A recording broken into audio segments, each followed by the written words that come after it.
Act 1879 का, उसमें दलालों से संबंधित जो प्रावधान थे उसको संशोधित किया जा रहा है। साथ में 1961 के एक कानून में भी संशोधन किया जाएगा, ताकि जो न्यायिक प्रक्रिया है वो ज्यादा अच्छी हो, लोगों को न्याय मिले, इस पूरे सिस्टम में एक पारदर्शिता आए और दलालों से ये मुक्त हो। और ये अधिकार इस संशोधन विधेयक में दिया जा रहा है न्यायालयों को, उच्च न्यायालय और निचली अदालतों को, कि वो दलालों की सूची बनाए, उन्हें चिन्हित करें, उन्हें न्यायिक प्रक्रिया से बाहर करें। तो कहीं ना कहीं एक अच्छे सुधार के संकेत है। तो हम कह सकते हैं, चाहे विधायी कामकाज की लिहाज से ऐतिहासिक निर्णय लिए जा रहे हों या चर्चाएं जो हो रही हैं देश की समृद्धि की, संस्कृति, संसदीय लोकतंत्र की मजबूती की, वो सभी इस सदन में हमें देखने को इस विशेष सत्र में मिल रहे हैं। बिल्कुल, और सूरज, इस बात के संकेत प्रधानमंत्री ने पहले दिन ही दे दिए थे जब उन्होंने कहा था कि ये जो विशेष सत्र है ये कई मायनों में ऐतिहासिक साबित होने वाला है। बहुत बहुत शुक्रिया सूरज मोहन झा आपका हमारे साथ जुड़ने के लिए और तमाम जानकारी को हम तक पहुंचाने के लिए। और नारी शक्ति वंदन अधिनियम पर सांसद रविशंकर प्रसाद से बात की हमारे संवाददाता सुरेंद्र कुमार ने। आइए सुनते हैं उन्होंने क्या कहा। महिला विधेयक लोकसभा से पास हो गया है। इस पर बात करने के लिए हमारे साथ पूर्व केंद्रीय मंत्री और वरिष्ठ भाजपा नेता रविशंकर प्रसाद जी मौजूद हैं। जानते हैं उनकी प्रतिक्रिया कैसी है। सर, क्या कहना है सर बिल को लेकर? बिल्कुल, अगर सरल भाषा में कहा जाए तो अगर सरकार की नीति स्पष्ट हो, नियत साफ हो और नेतृत्व क्षमता मजबूत हो तो ये काम हो गया जो 30 साल से पेंडिंग था। बड़ी बात क्या है, ये बदलाव का दिन है, इतिहास का दिन है। नरेंद्र मोदी जी ने इस बात को सुनिश्चित किया कि हिंदुस्तान की बेटियां एयरफोर्स का फाइटर प्लेन उड़ा रही हैं, हिंदुस्तान की बेटियां आर्म फोर्सेस में परमानेंट कमीशन पा रही हैं, हिंदुस्तान की बेटियां मंगलयान और चंद्रयान में वैज्ञानिक की भूमिका निभा रही हैं, और हिंदुस्तान की बेटियां संसद के सदस्य और विधानसभा के सदस्य बनकर देश की नीति को बनाएंगे। ये है। आपका बहुत बहुत धन्यवाद। तो ये थे पूर्व केंद्रीय मंत्री रविशंकर प्रसाद जी, जिन्होंने अपनी प्रतिक्रिया दी। संसद टीवी के लिए सुरेंद्र कुमार। लोकसभा से पास महिला आरक्षण विधेयक पर हमारे संवाददाता अमरीन गुप्ता ने सांसद साध्वी प्रज्ञा सिंह ठाकुर से बात की। आइए सुनते हैं उन्होंने क्या कहा। इतना बड़ा दिन आप जैसी आधी आबादी के लिए, जिन्होंने सामाजिक और समरसता के लिए लगातार आवाज उठाई, आज लेकिन प्रधानमंत्री नरेंद्र मोदी की सरकार से 2/3 बहुमत से बिल को पास होना। बिल्कुल, हमेशा से 9 वर्षों से माननीय प्रधानमंत्री 10 वर्ष होने में आए हैं, माननीय प्रधानमंत्री मोदी जी ने इतने रिकॉर्ड बनाए, इतना काम किया है और वो काम दिखता है।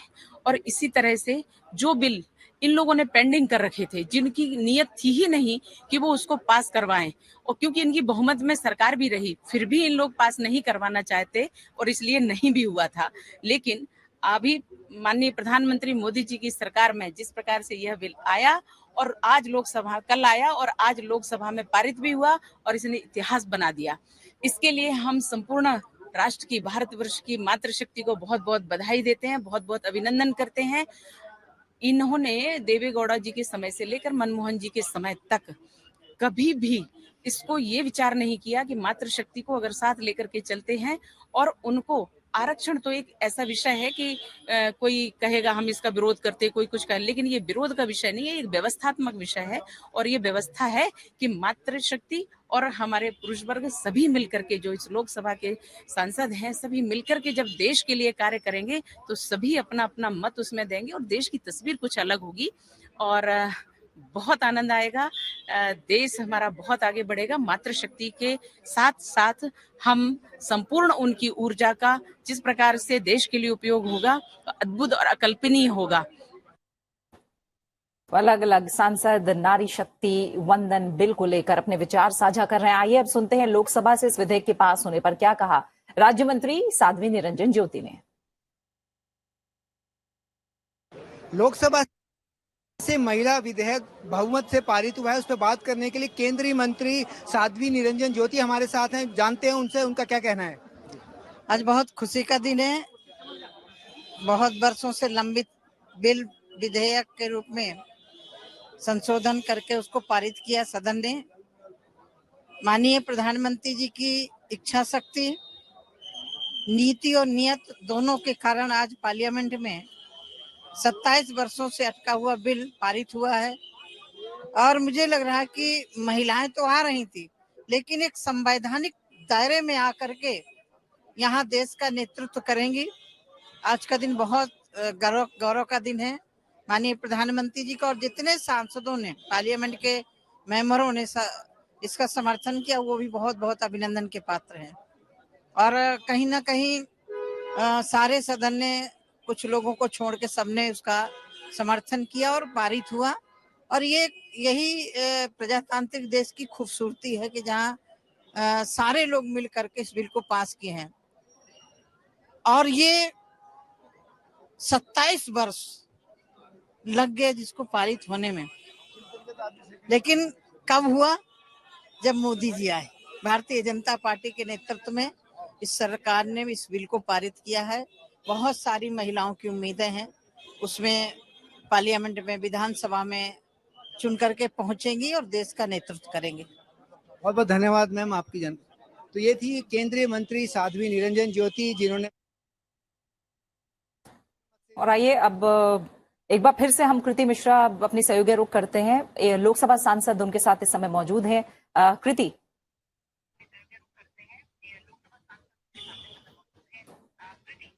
जी प्रीति, हमारे साथ रंजन भट्ट जी हैं, बडोदरा से सांसद हैं लोकसभा की।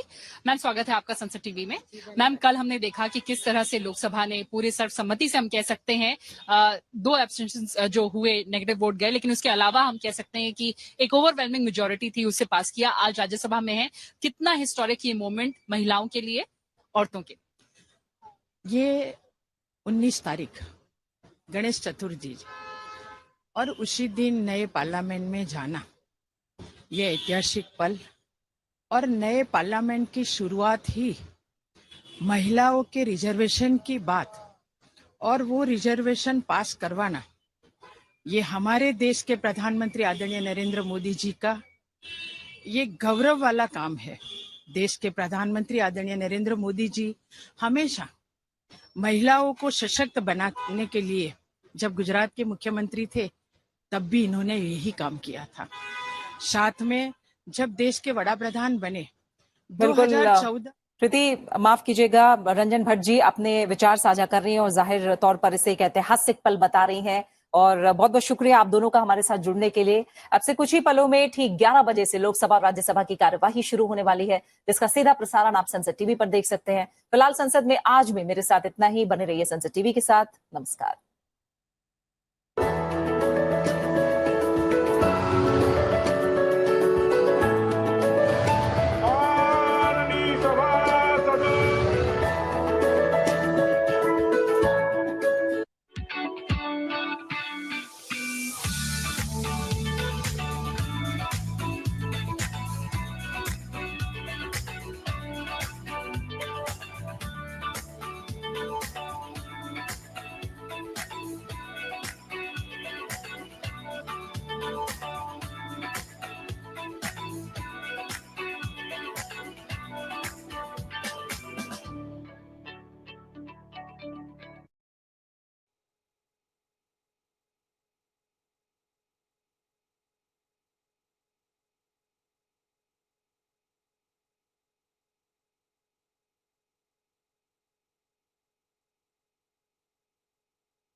माननीय सभासदों, माननीय अध्यक्ष जी,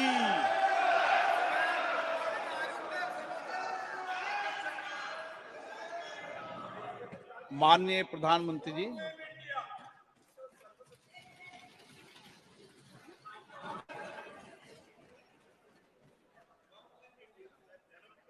आदरणीय अध्यक्ष जी, आपने मुझे बोलने के लिए अनुमति दी, समय दिया, इसके लिए मैं आपका बहुत आभारी हूं। आदरणीय अध्यक्ष जी, मैं सिर्फ 2-4 मिनट लेना चाहता हूं। कल भारत की संसदीय यात्रा का एक स्वर्णिम पल था।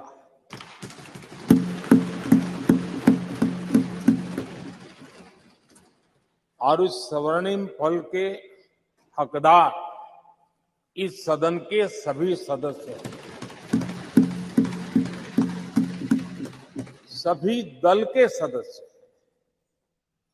सभी दल के नेता भी हैं। सदन में हो या वह सदन के बाहर हो, वे भी उतने ही हकदार हैं। और इसलिए मैं आज आपके माध्यम से इस बहुत महत्वपूर्ण निर्णय में और देश की मातृशक्ति में एक नई ऊर्जा भरने में ये कल का निर्णय और आज राज्यसभा के बाद जब हम अंतिम पड़ाव भी पूरा कर लेंगे, देश की मातृशक्ति का जो मिजाज बदलेगा, जो विश्वास पैदा होगा, वो देश को नई ऊंचाइयों पर ले जाने वाली एक अकल्पनीय अप्रतिम शक्ति के रूप में उभरेगा, ये मैं अनुभव करता हूं।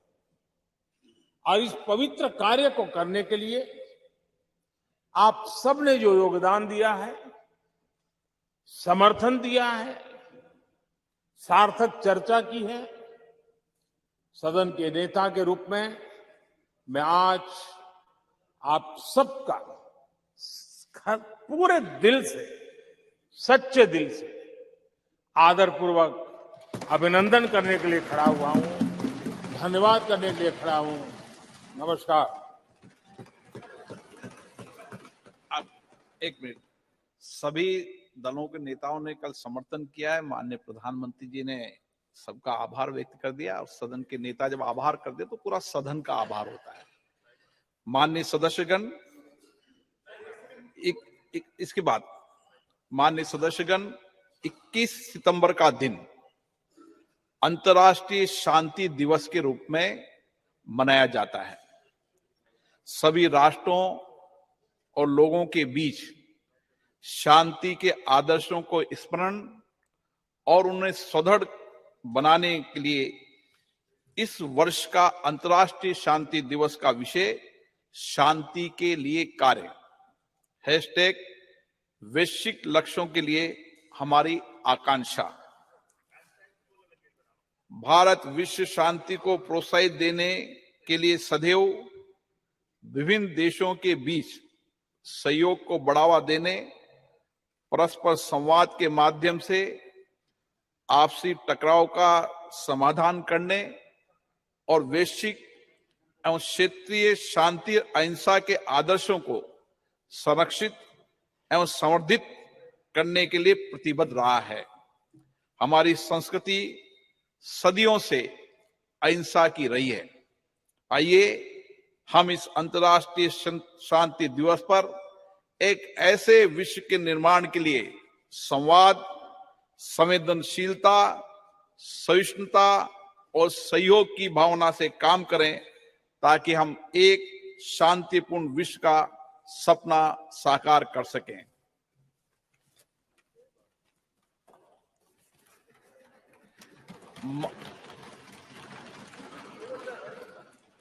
माननीय सदस्यगण, अंतरिक्ष के क्षेत्र में हमारी महत्वपूर्ण उपलब्धियों के लिए पूरे देश को बधाई देते हुए मुझे बेहद खुशी हो रही है। इन उपलब्धियों से प्रत्येक भारतीय गौरवान्वित हुआ है और वैश्विक स्तर पर हमारे देश का कद बढ़ा है।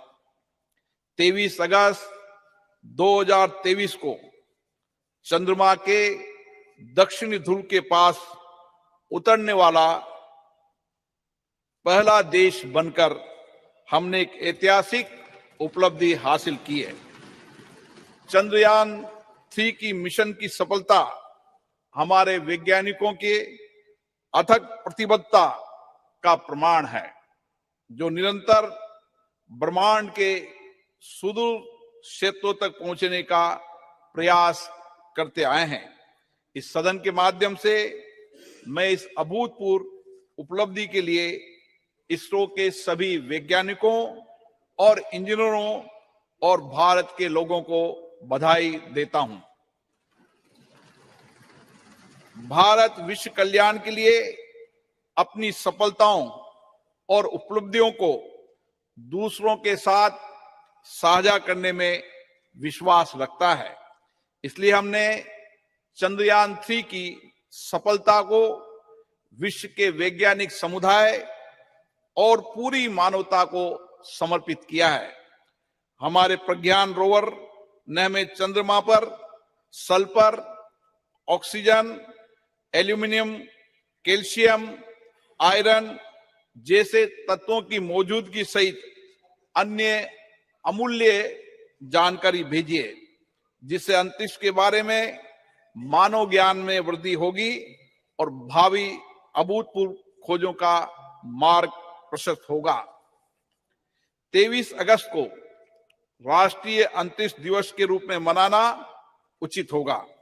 एक ऐसा दिन होगा जो हमारी भावी पीढ़ियों को जीवन में उच्च महत्वाकांक्षाएं रखने और उन्हें साकार करने के लिए कड़ी मेहनत के लिए प्रेरित करता रहेगा। मैं चंद्रमा पर चंद्रयान 2 के पद चिन्हों को तिरंगा पॉइंट और चंद्रयान 3 के लैंडिंग स्थल को शिव शक्ति पॉइंट का नाम दिए जाने का भी स्वागत करता हूं। ये नाम हमारी सदियों पुरानी विरासत के सम्मान के साथ हमारी वैज्ञानिक महत्वाकांक्षाओं और प्रयासों के प्रतीक हैं। अंतरिक्ष अन्वेषण के क्षेत्र में प्रगति जारी रखते हुए चंद्रयान 3 की सफलता के 10 दिनों के भीतर हमने 2 सितंबर 2023 को अपना पहला सौर मिशन आदित्य L1 लॉन्च किया। ये सूर्य का अध्ययन करने वाला हमारा पहला वैज्ञानिक मिशन है, जिससे सूर्य के भीतर होने वाली भौतिक प्रक्रियाओं और पृथ्वी पर उनके प्रभाव के बारे में जानकारी में वृद्धि होगी। चंद्रयान 3 और आदित्य L1 सफल अंतरिक्ष कार्यक्रम होने के साथ ही भारत की वैज्ञानिक और तकनीकी शक्ति के उदय और हमारी प्रतिभा और क्षमता के प्रतीक हैं। इन दोनों मिशनों में बड़ी संख्या में महिला वैज्ञानिकों ने आगे बढ़कर नेतृत्व किया है, जिससे नए भारत में महिलाओं के योगदान का पता चलता है। इन दोनों मिशनों को पूरी तरह से भारत में डिजाइन और निर्मित किया है।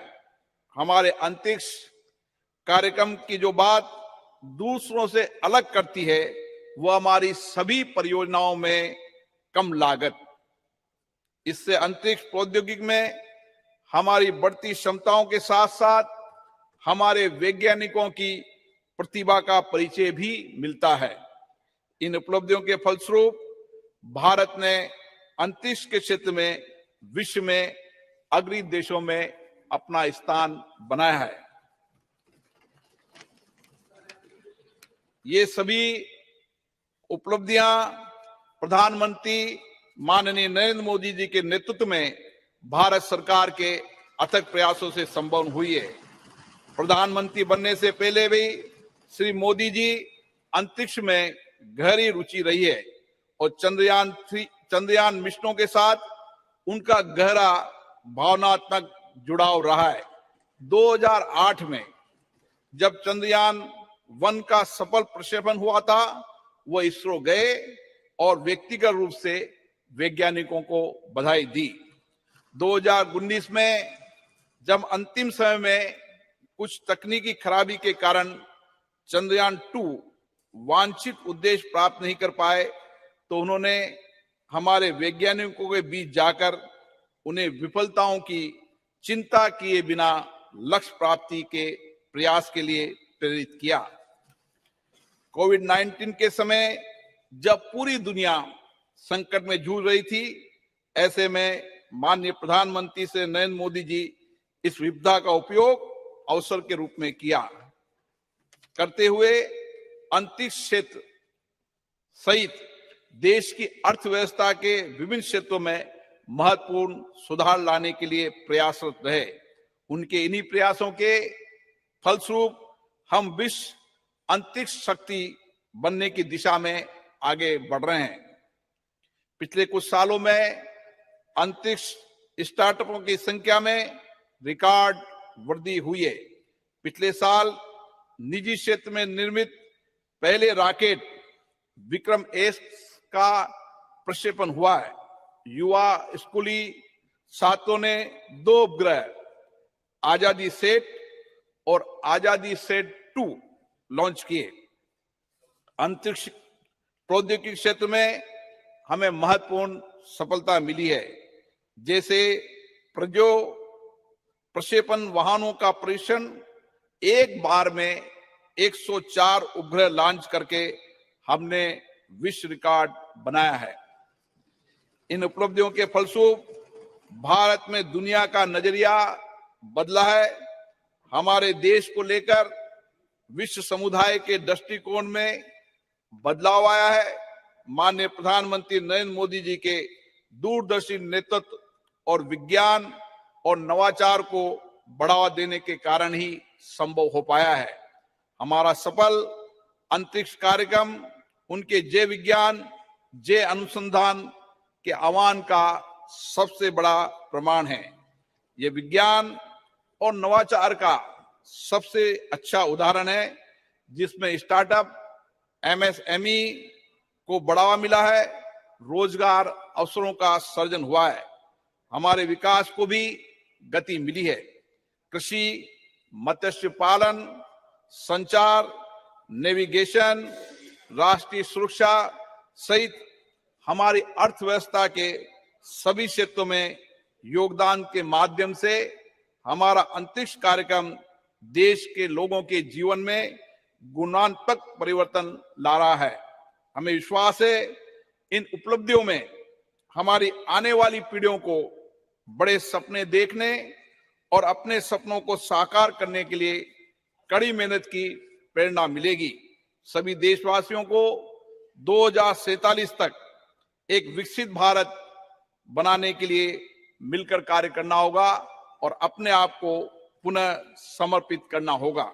मुझे विश्वास है ये प्रतिष्ठित सदन इस ऐतिहासिक उपलब्धियों में प्रधानमंत्री मोदी जी के नेतृत्व की सराहना करने, भारत के लोगों विशेष रूप से युवाओं का उत्साहवर्धन करने तथा महिलाओं के योगदान के साथ सभी संगठनों और व्यक्तियों के योगदान की सराहना करने में मेरा साथ देगा।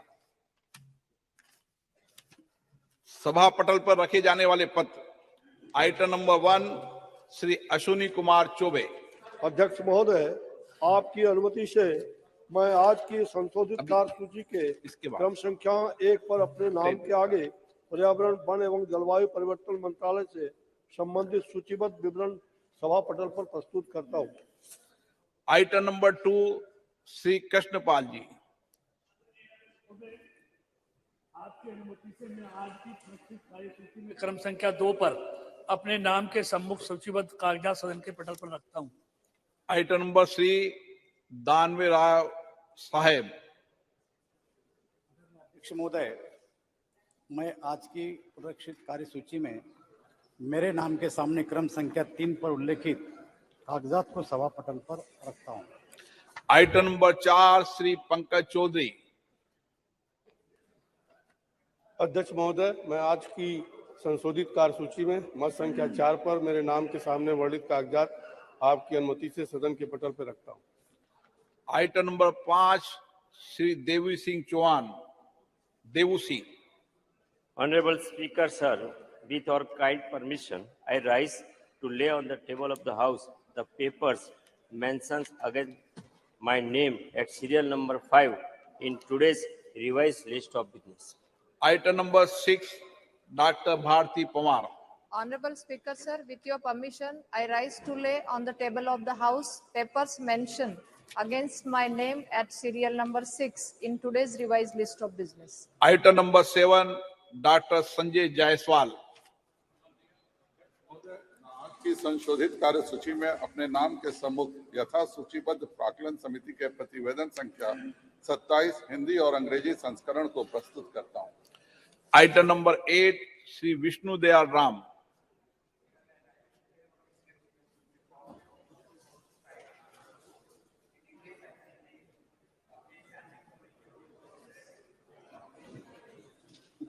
Reforms as listed against my name at serial number 8 in today's list of business. Item number 9 Shri Jagannath सरकार। आज की कार्यसूची में क्रम संख्या 9 पर मेरे नाम के समक्ष यथा सूचीबद्ध शिक्षा, बाल, महिला, युवा और खेल संबंधी स्थायी समिति के उच्चतर शिक्षा में राष्ट्रीय शिक्षा नीति 2020 के कार्यान्वयन संबंधी 356 व प्रतिवेदन अंग्रेजी और हिंदी में सभा पटल पर रखता हूं। आइटम नंबर 10 श्री तापिर गांव। Honorable Speaker, sir, I raise to lay on the table a copy of each of the 355, 356, 357, 358 and 359 report of the Standing Committee on Transport, Tourism and Culture listed against my name at serial number 10 in today's order paper. Item number 11 doctor Mahesh Sharma. With your permission, I rise to lay on the table a copy of the 149th report on the subject implementation of Pradhan Mantri TB Mukt Bharat Abhiyan in Hindi and English of the Standing Committee on Health and Family Welfare. Item number 12 Shri Devu Singh Chauhan. Honorable Speaker, sir, in pursuance of the Direction 73A of the Honorable Speaker Lok Sabha, I would like to lay a statement showing status of implementation of the recommendations, observations contained in the 44th report of Standing Committee on Communication and Information Technology on demands for grants 2023-24 pertaining to Department of Post on the table of the House. Item number 13 Shri Pralhad Joshi ji. Sir, with your permission, I rise to move the following, that this House do agree with the 45th report of the Business Advisory Committee presented to the House on 20th September 2023. प्रश्न है कि सभा कार्य मंत्रणा समिति दिनांक 20/9/2023 का सभा में प्रस्तुत 45वां प्रतिवेदन से सहमत है। जो सदस्य इसके पक्ष में हाँ कहें, जो सदस्य विरोध में ना कहें, मेरे विचार में निर्णय हाँ वालों के पक्ष में, हाँ वालों के पक्ष में प्रतिवेदन स्वीकृत हुआ। आइटम नंबर 14 चंद्रयान 3 मिशन की सफलता, अंतरिक्ष क्षेत्र में हमारे राष्ट्र की अन्य उपलब्धियों के बारे में आज चर्चा होगी। मैं सभी माननीय सदस्यों से आग्रह करता हूं कि सभी वो अपने विचार रखें। पर्याप्त सबको अवसर दूंगा, लेकिन सब बोल लें ऐसी मेरी अपेक्षा है। From the house under what rule this, whether it is 184 or 193, under what rule? Item number 14 मैंने शुरू किया है इसका विषय श्री राजनाथ सिंह जी।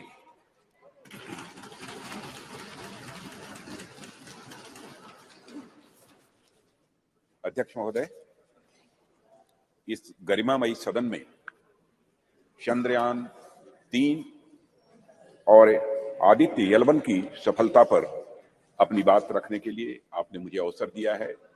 इसके लिए मैं अपनी तरफ से आपके प्रति आभार व्यक्त करता हूं। अध्यक्ष महोदय, चंद्रयान 3 की सफलता हमारे लिए निश्चित रूप से एक बहुत बड़ी उपलब्धि है, जैसा आपने भी अभी अपने संबोधन में कहा है, क्योंकि एक तरफ दुनिया के कई ऐसे विकसित देश हैं जो हमसे कहीं अधिक साधन संपन्न होते हुए भी चांद पर पहुंचने के लिए अब भी प्रयासरत हैं, तो वहीं दूसरी तरफ बेहद सीमित संसाधनों के से चांद के दक्षिण ध्रुव पर पहुंचने वाले हम दुनिया के पहले देश बन गए हैं। अध्यक्ष महोदय, मैं मानता हूं कि यह उन सभी लोगों के लिए गौरव का विषय है जो अपने राष्ट्र और राष्ट्र की उपलब्धियों पर गर्व करते हैं। अध्यक्ष महोदय, सबसे पहले मैं इसरो के साइंटिस्ट और ब्रॉडर इंडियन साइंटिफिक कम्युनिटी को इस सफलता के लिए हृदय से बधाई देता हूं। यह हमारे इसरो के वैज्ञानिकों की बौद्धिक क्षमता, उनकी लगन और राष्ट्र के विकास के प्रति उनके समर्पण का ही यह प्रतिफल है। अध्यक्ष महोदय, ऐसा मैं मानता हूं कि हमारा राष्ट्र आज विज्ञान की दुनिया में अग्रणी राष्ट्रों की पंक्ति में आकर खड़ा हो गया है। आज केवल मुझे ही नहीं, बल्कि सरकार को ही नहीं, बल्कि सदन को ही नहीं, बल्कि पूरे राष्ट्र को अपने देश के वैज्ञानिकों पर गौरव की अनुभूति हो रही है। अध्यक्ष महोदय, मैं एक विज्ञान का छात्र रहा हूं, मैं फिजिक्स का शिक्षक भी रहा हूं। यहां पर मौजूद हमारे कई ऐसे साथी हैं जो साइंस बैकग्राउंड से हैं और उन्हें मैं अच्छी तरह जानता हूं। हम सभी यह बात जानते हैं कि स्पेस साइंस विज्ञान का है कि एक फ्रंटियर एरिया हुआ करती है। अध्यक्ष महोदय, जिस पर artificial intelligence, quantum physics, astrophysics और जेनेटिक्स विज्ञान के फ्रंटियर एरियाज हैं, और उसी प्रकार स्पेस साइंस भी एक विज्ञान की फ्रंटियर एरिया है। और इस एरिया में प्रगति करने के लिए अध्यक्ष महोदय निश्चित तौर पर हमें एक टॉप क्लास साइंटिफिक इकोसिस्टम चाहिए होता है, और हमें उच्च गुणवत्ता वाली शिक्षा भी चाहिए और उच्च गुणवत्ता के हमें शिक्षक भी चाहिए, एजुकेशनल इंस्टीट्यूशंस भी चाहिए। अध्यक्ष महोदय, इंडस्ट्री चाहिए होती है जो साइंटिफिक प्रोडक्ट्स का निर्माण कर सके, ऐसी हमको इंडस्ट्रीज भी चाहिए। अध्यक्ष महोदय, कहने का मेरा अर्थ यह है कि अगर चंद्रयान 3 ने चंद्रमा पर अपने कदम रखे हैं, यह एक और इसरो की सफलता तो है ही, साथ ही यह इस बात का भी द्योतक है कि हमारे देश का साइंटिफिक इकोसिस्टम, जिसमें करोड़ों करोड़ों भारतीयों ने जाने अनजाने अपना योगदान दिया है, वह अपनी आज शेप ले रहा है। यह दिखाता है कि हमारे स्कूल्स, हमारे कॉलेजेस और यूनिवर्सिटीज में साइंस की पढ़ाई बेहतर हो रही है और हमारी इंडस्ट्रीज भी अच्छी गुणवत्ता वाले प्रोडक्ट्स और सप्लाई कर रही है।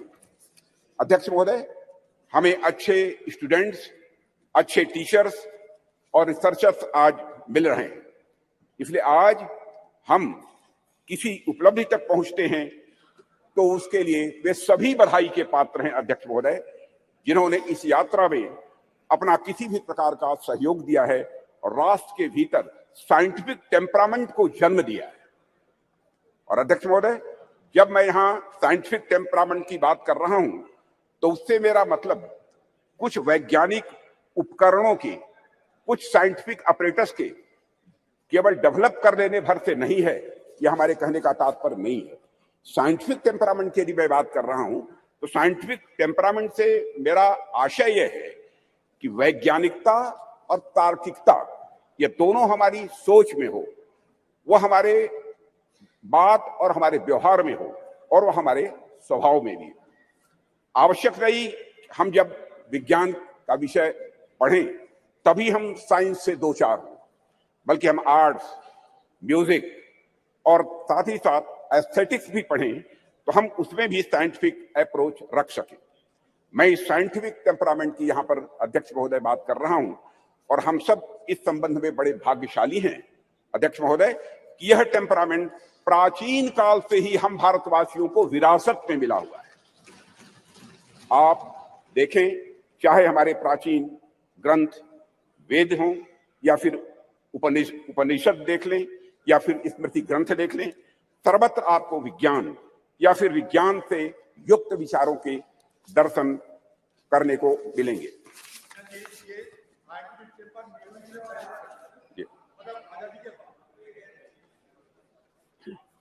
अध्यक्ष महोदय, मैथ्स, साइंस, मेडिसिन, लॉजिक आदि से जुड़े जितने भी फार्मूले यानी सूत्र हैं, हमें हमारे प्राचीन ग्रंथों में भी ये दिखाई देते हैं, जो ग्रंथ हमारी संस्कृत के आधार हैं। इनके मैं उदाहरण दे सकता हूं, लेकिन लंबा समय लगेगा अध्यक्ष महोदय, उस विस्तार में मैं नहीं जाना चाहता हूं। अध्यक्ष महोदय, कभी कभी कुछ लोगों द्वारा यह भी कहा जाता है और कुछ ऐसे लोग हमारे सदन में भी हो सकते हैं कि हमारी सांस्कृतिक विरासत और साइंटिफिक टेम्परामेंट के बीच विरोधाभास है। कुछ ऐसे भी मानने वाले लोग हमारे देश में हैं। यहां तक कहा जाने लगा कि अगर आप साइंटिफिक टेम्परामेंट के हैं तो आप पीपल की पूजा कैसे कर सकते हैं, आप नीम की पूजा कैसे कर सकते हैं, आप तालाब की पूजा कैसे कर सकते हैं, या फिर आप गाय को माता कैसे कह सकते हैं। अध्यक्ष महोदय, अगर आप वैज्ञानिक की तरफ सोचते हैं तो मूर्ति पूजा कैसे कर सकते हैं, यह कहने वाले लोग हमारे देश में हैं। महोदय, बात तो यहां तक अब होने लगी है कि संस्कृत का विरोध करना, विरासत का विरोध करना, यह प्रगतिवाद यानी प्रोग्रेसिव होने का सूचक हो गया है। और प्रगतिवाद वह नहीं रह गया जो प्रगति की बात करे, बल्कि प्रगतिवाद वह हो गया जो अपनी संस्कृत और विरासत का केवल विरोध करे, वह भी इसलिए कि उसे विरोध करना है। पूछा जाने लगा कि भारतीय संस्कृति और विज्ञान का भला आपस में क्या लेना देना है, इन दोनों में आपस में क्या रिश्ता है। भारत में कभी धर्म और विज्ञान का सामंजस्य रहा ही नहीं है, यह भी कहने वाले लोग हैं।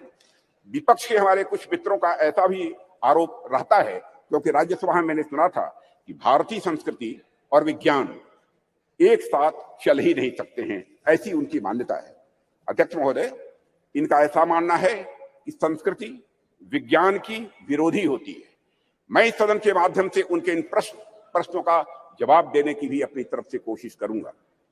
भारत में यदि कोई व्यक्ति यह कहता है कि हमारी संस्कृति विज्ञान की विरोधी है, तो मुझे लगता है कि उस व्यक्ति को न तो हमारी संस्कृति का स मालूम है और न ही विज्ञान का व मालूम है।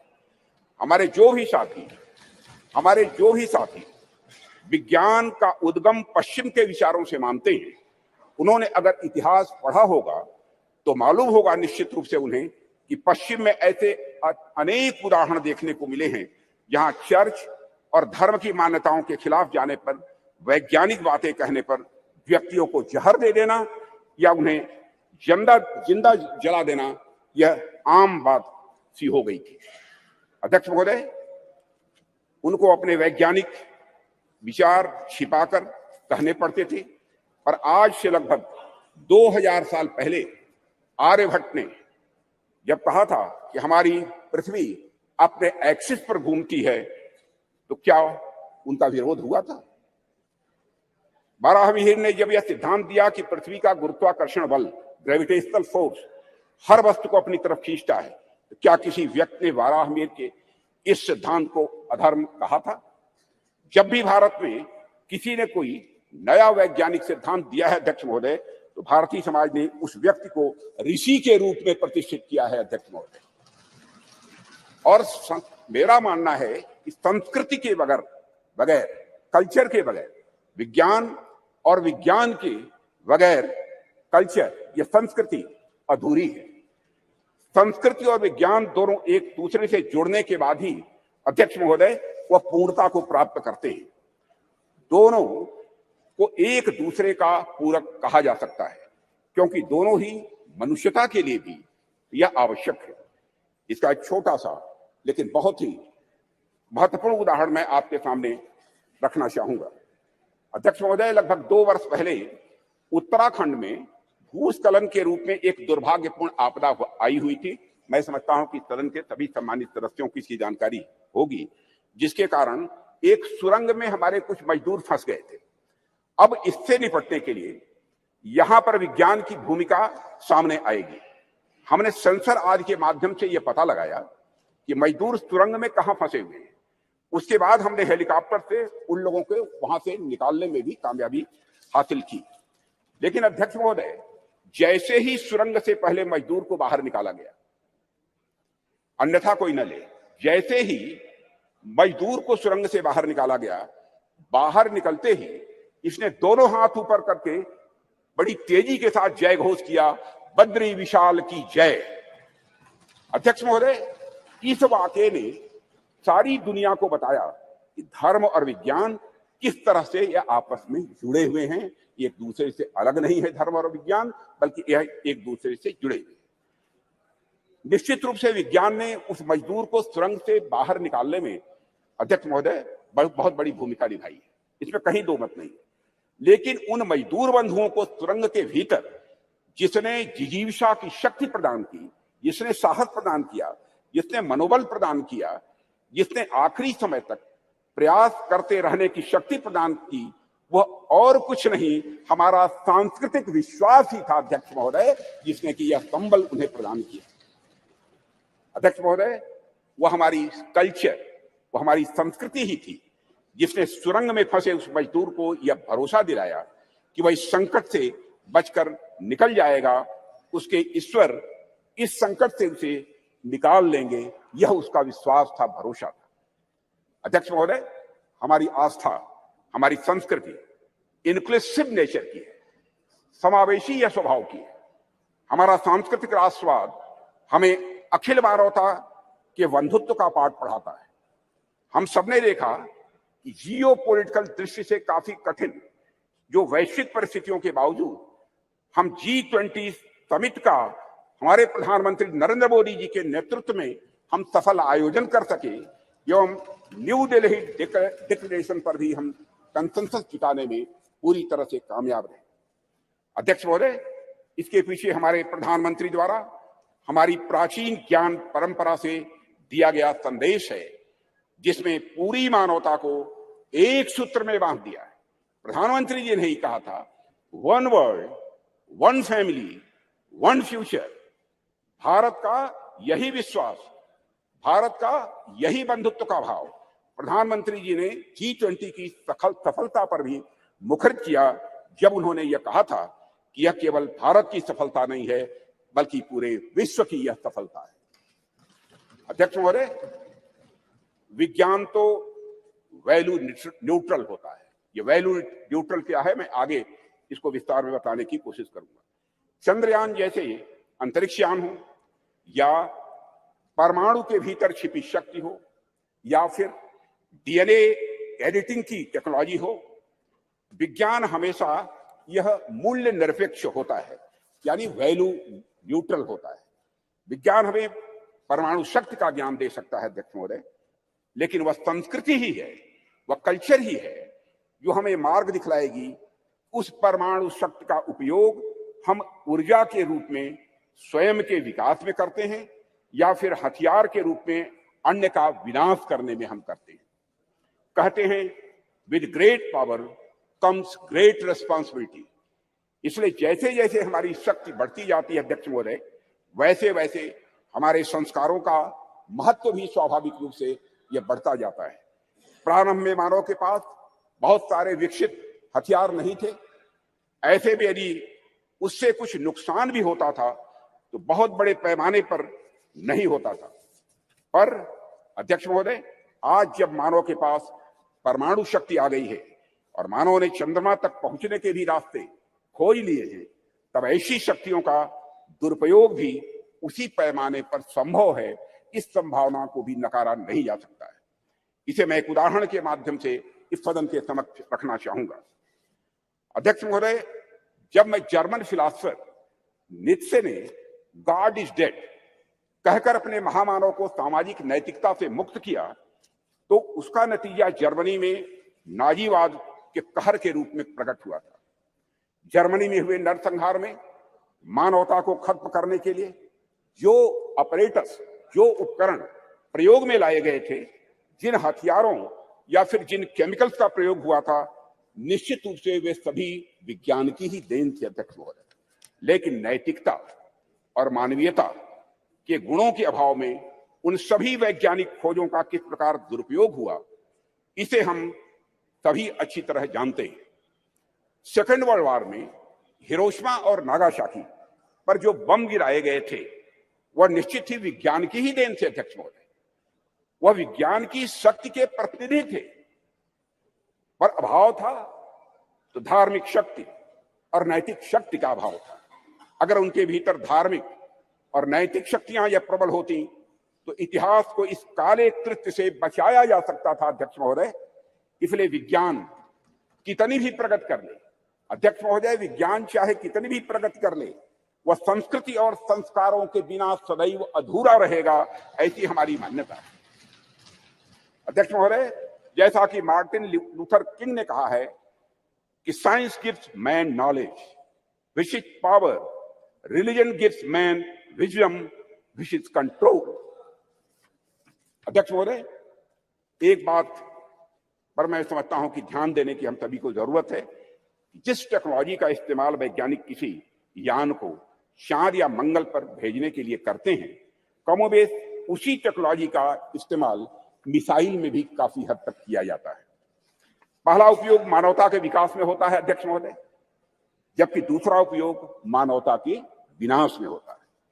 पर अपना अपना सबका इंटरेस्ट है, सबकी अपनी अपनी रुचि है कि कुछ राष्ट्रों का ध्यान पहले वाले उपयोग पर अधिक होता है और कुछ राष्ट्रों का ध्यान दूसरे वाले उपयोग पर अधिक होता है।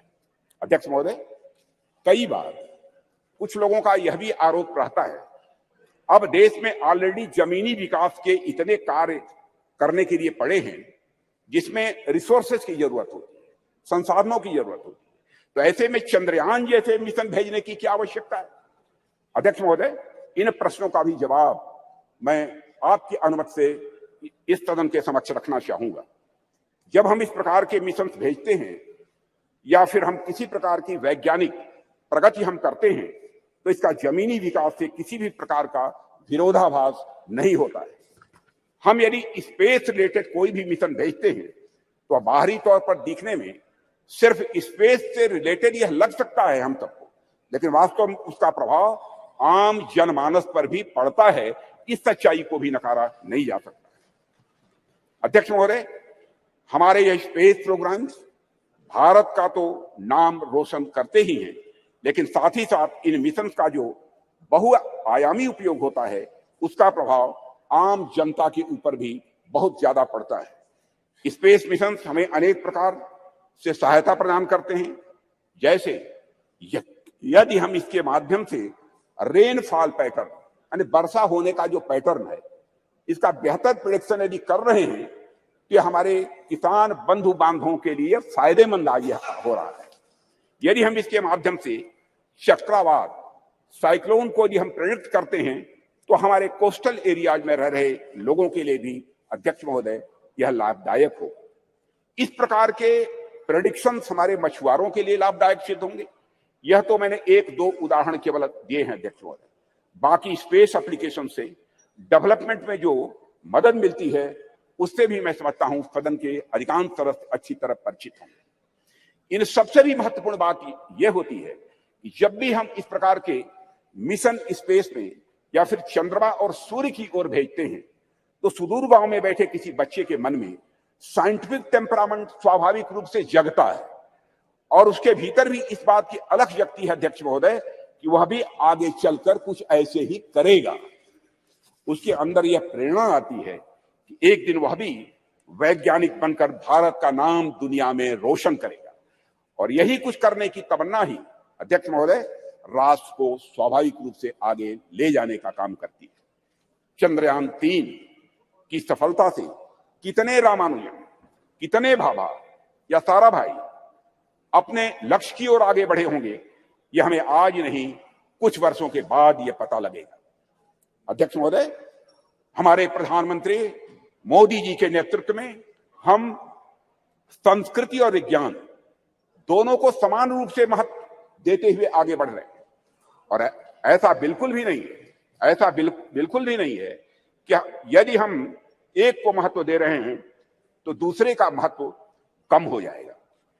यह कोई जीरो सम गेम नहीं हुआ करता है। अध्यक्ष महोदय, हमारे ऋषियों मनीषियों ने बरसों पहले विज्ञान को न केवल धर्म के साथ जोड़ा, बल्कि लोगों को इसके व्यवहारिक ज्ञान के बारे में भी बतलाया है। उनका मानना था यदि विज्ञान को सुव्यवस्थित ढंग से संवार कर मनुष्य के वेलफेयर के लिए, उनके कल्याण के लिए लगाया जाए तो स्वाभाविक रूप से वह अपने आप धर्म बन जाता है। यही वजह है कि हमारे वेद, उपनिषद, दर्शन आदि जितने भी धर्म ग्रंथ हैं, उनमें विज्ञान स्वाभाविक रूप से यह पिरोया हुआ हम पाते हैं। उदाहरण के तौर पर वैदिक रिचुअल्स में, सूर्य सूत्रों में ज्योमेट्री का सिद्धांत ये निहित पाए जाते हैं। जैसे मैं बतलाना चाहूंगा इस सदन को अध्यक्ष महोदय, जैसे हवन कुंड हम बनाते हैं तो वह भी हमारे प्राचीन ज्योमेट्रिक कंसेप्ट पर ही आधारित होता है। यह बिल्कुल हमारी जनता के मन में, उनकी सोच में यह पूरी तरह से रचा बसा है। और यही कारण है कि बड़े बड़े वैज्ञानिक भी सांस्कृतिक विरासत की महत्ता को अच्छी तरह स्वीकार करते हैं। अध्यक्ष महोदय, अभी चंद्रयान 3 की सफलता के नायक डॉक्टर यश सोमनाथ, जिनका पूरे सदन ने अभिनंदन किया, उनके साथ सारे वैज्ञानिकों का अभिनंदन किया, डॉक्टर यश सोमनाथ जी ने भी इस बात की ओर इशारा किया था कि वेदों में कई सारी वैज्ञानिक पृष्ठभूमि वाली बातें कही गई है। भारत के प्रसिद्ध गणितज्ञ श्रीनिवास रामानुजन का तो संस्कृत के प्रति इतना गहरा विश्वास था कि वे अपने गणित के क्षेत्र में किए गए किसी भी कार्य को स्पिरिचुअलिज्म, अध्यात्म का ही वह अंग मानते थे। और अध्यक्ष महोदय, इसीलिए जो लोग यह कहते हैं कि हमें अपनी संस्कृति से विरक्त होकर विज्ञान को अपनाना चाहिए, दरअसल उन लोगों का यह समझना पड़ेगा उन्हें कि संस्कृत और विज्ञान एक दूसरे के विरोधी नहीं है, बल्कि संस्कृत और विज्ञान एक दूसरे के पूरक है। अध्यक्ष महोदय, मैं देश का रक्षा मंत्री हूं, रक्षा मंत्रालय का दायित्व तो मेरे ऊपर है और देश की सुरक्षा का कार्यभार देख रहा हूं। जब मैं यहां आ रहा था तो मैं रास्ते मैंने सोचा कि चंद्रयान 3 की सफलता को देश के रक्षा मंत्री होने के नाते मैं किस नजरिए से देखता हूं, इस पर भी मैंने अपनी कुछ बातें आपके सामने में रखना चाहूंगा।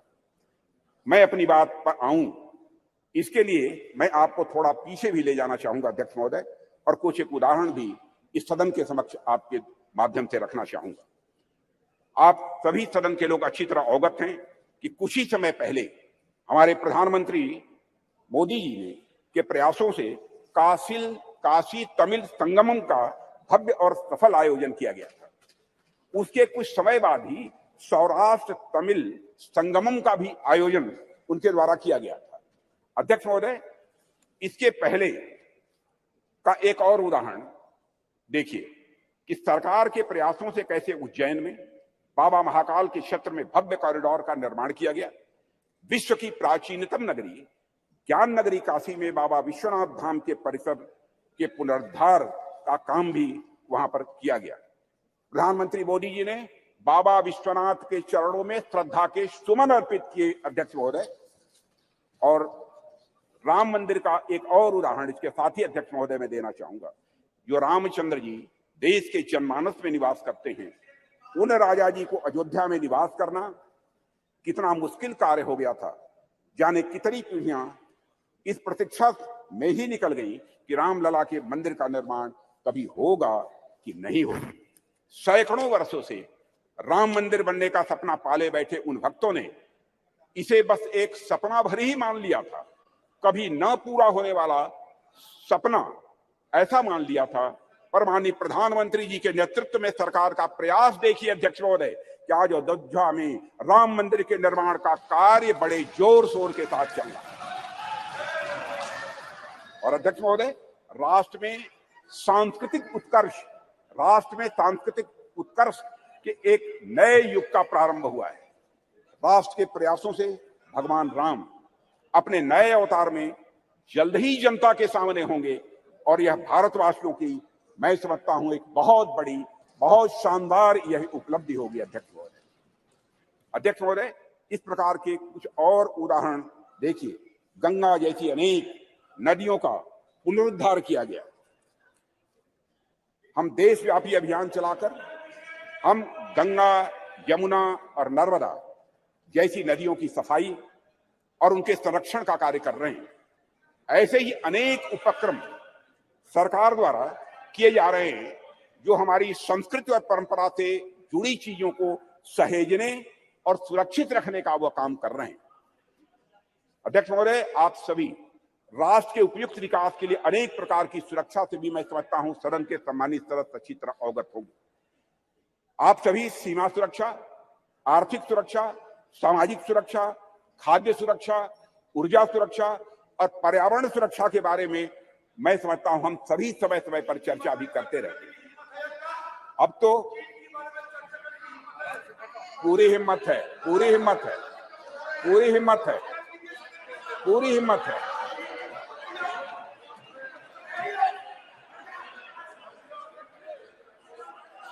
पूरी हिम्मत है,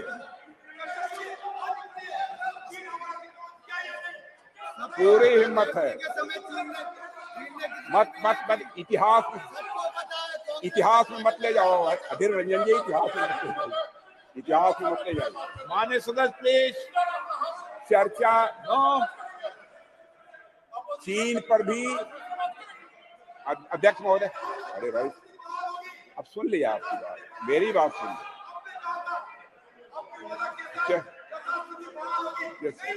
माननीय सदस्य आपको मौका देंगे जब आप बोलना, सबको पर्याप्त समय, पर्याप्त अवसर मिलेगा।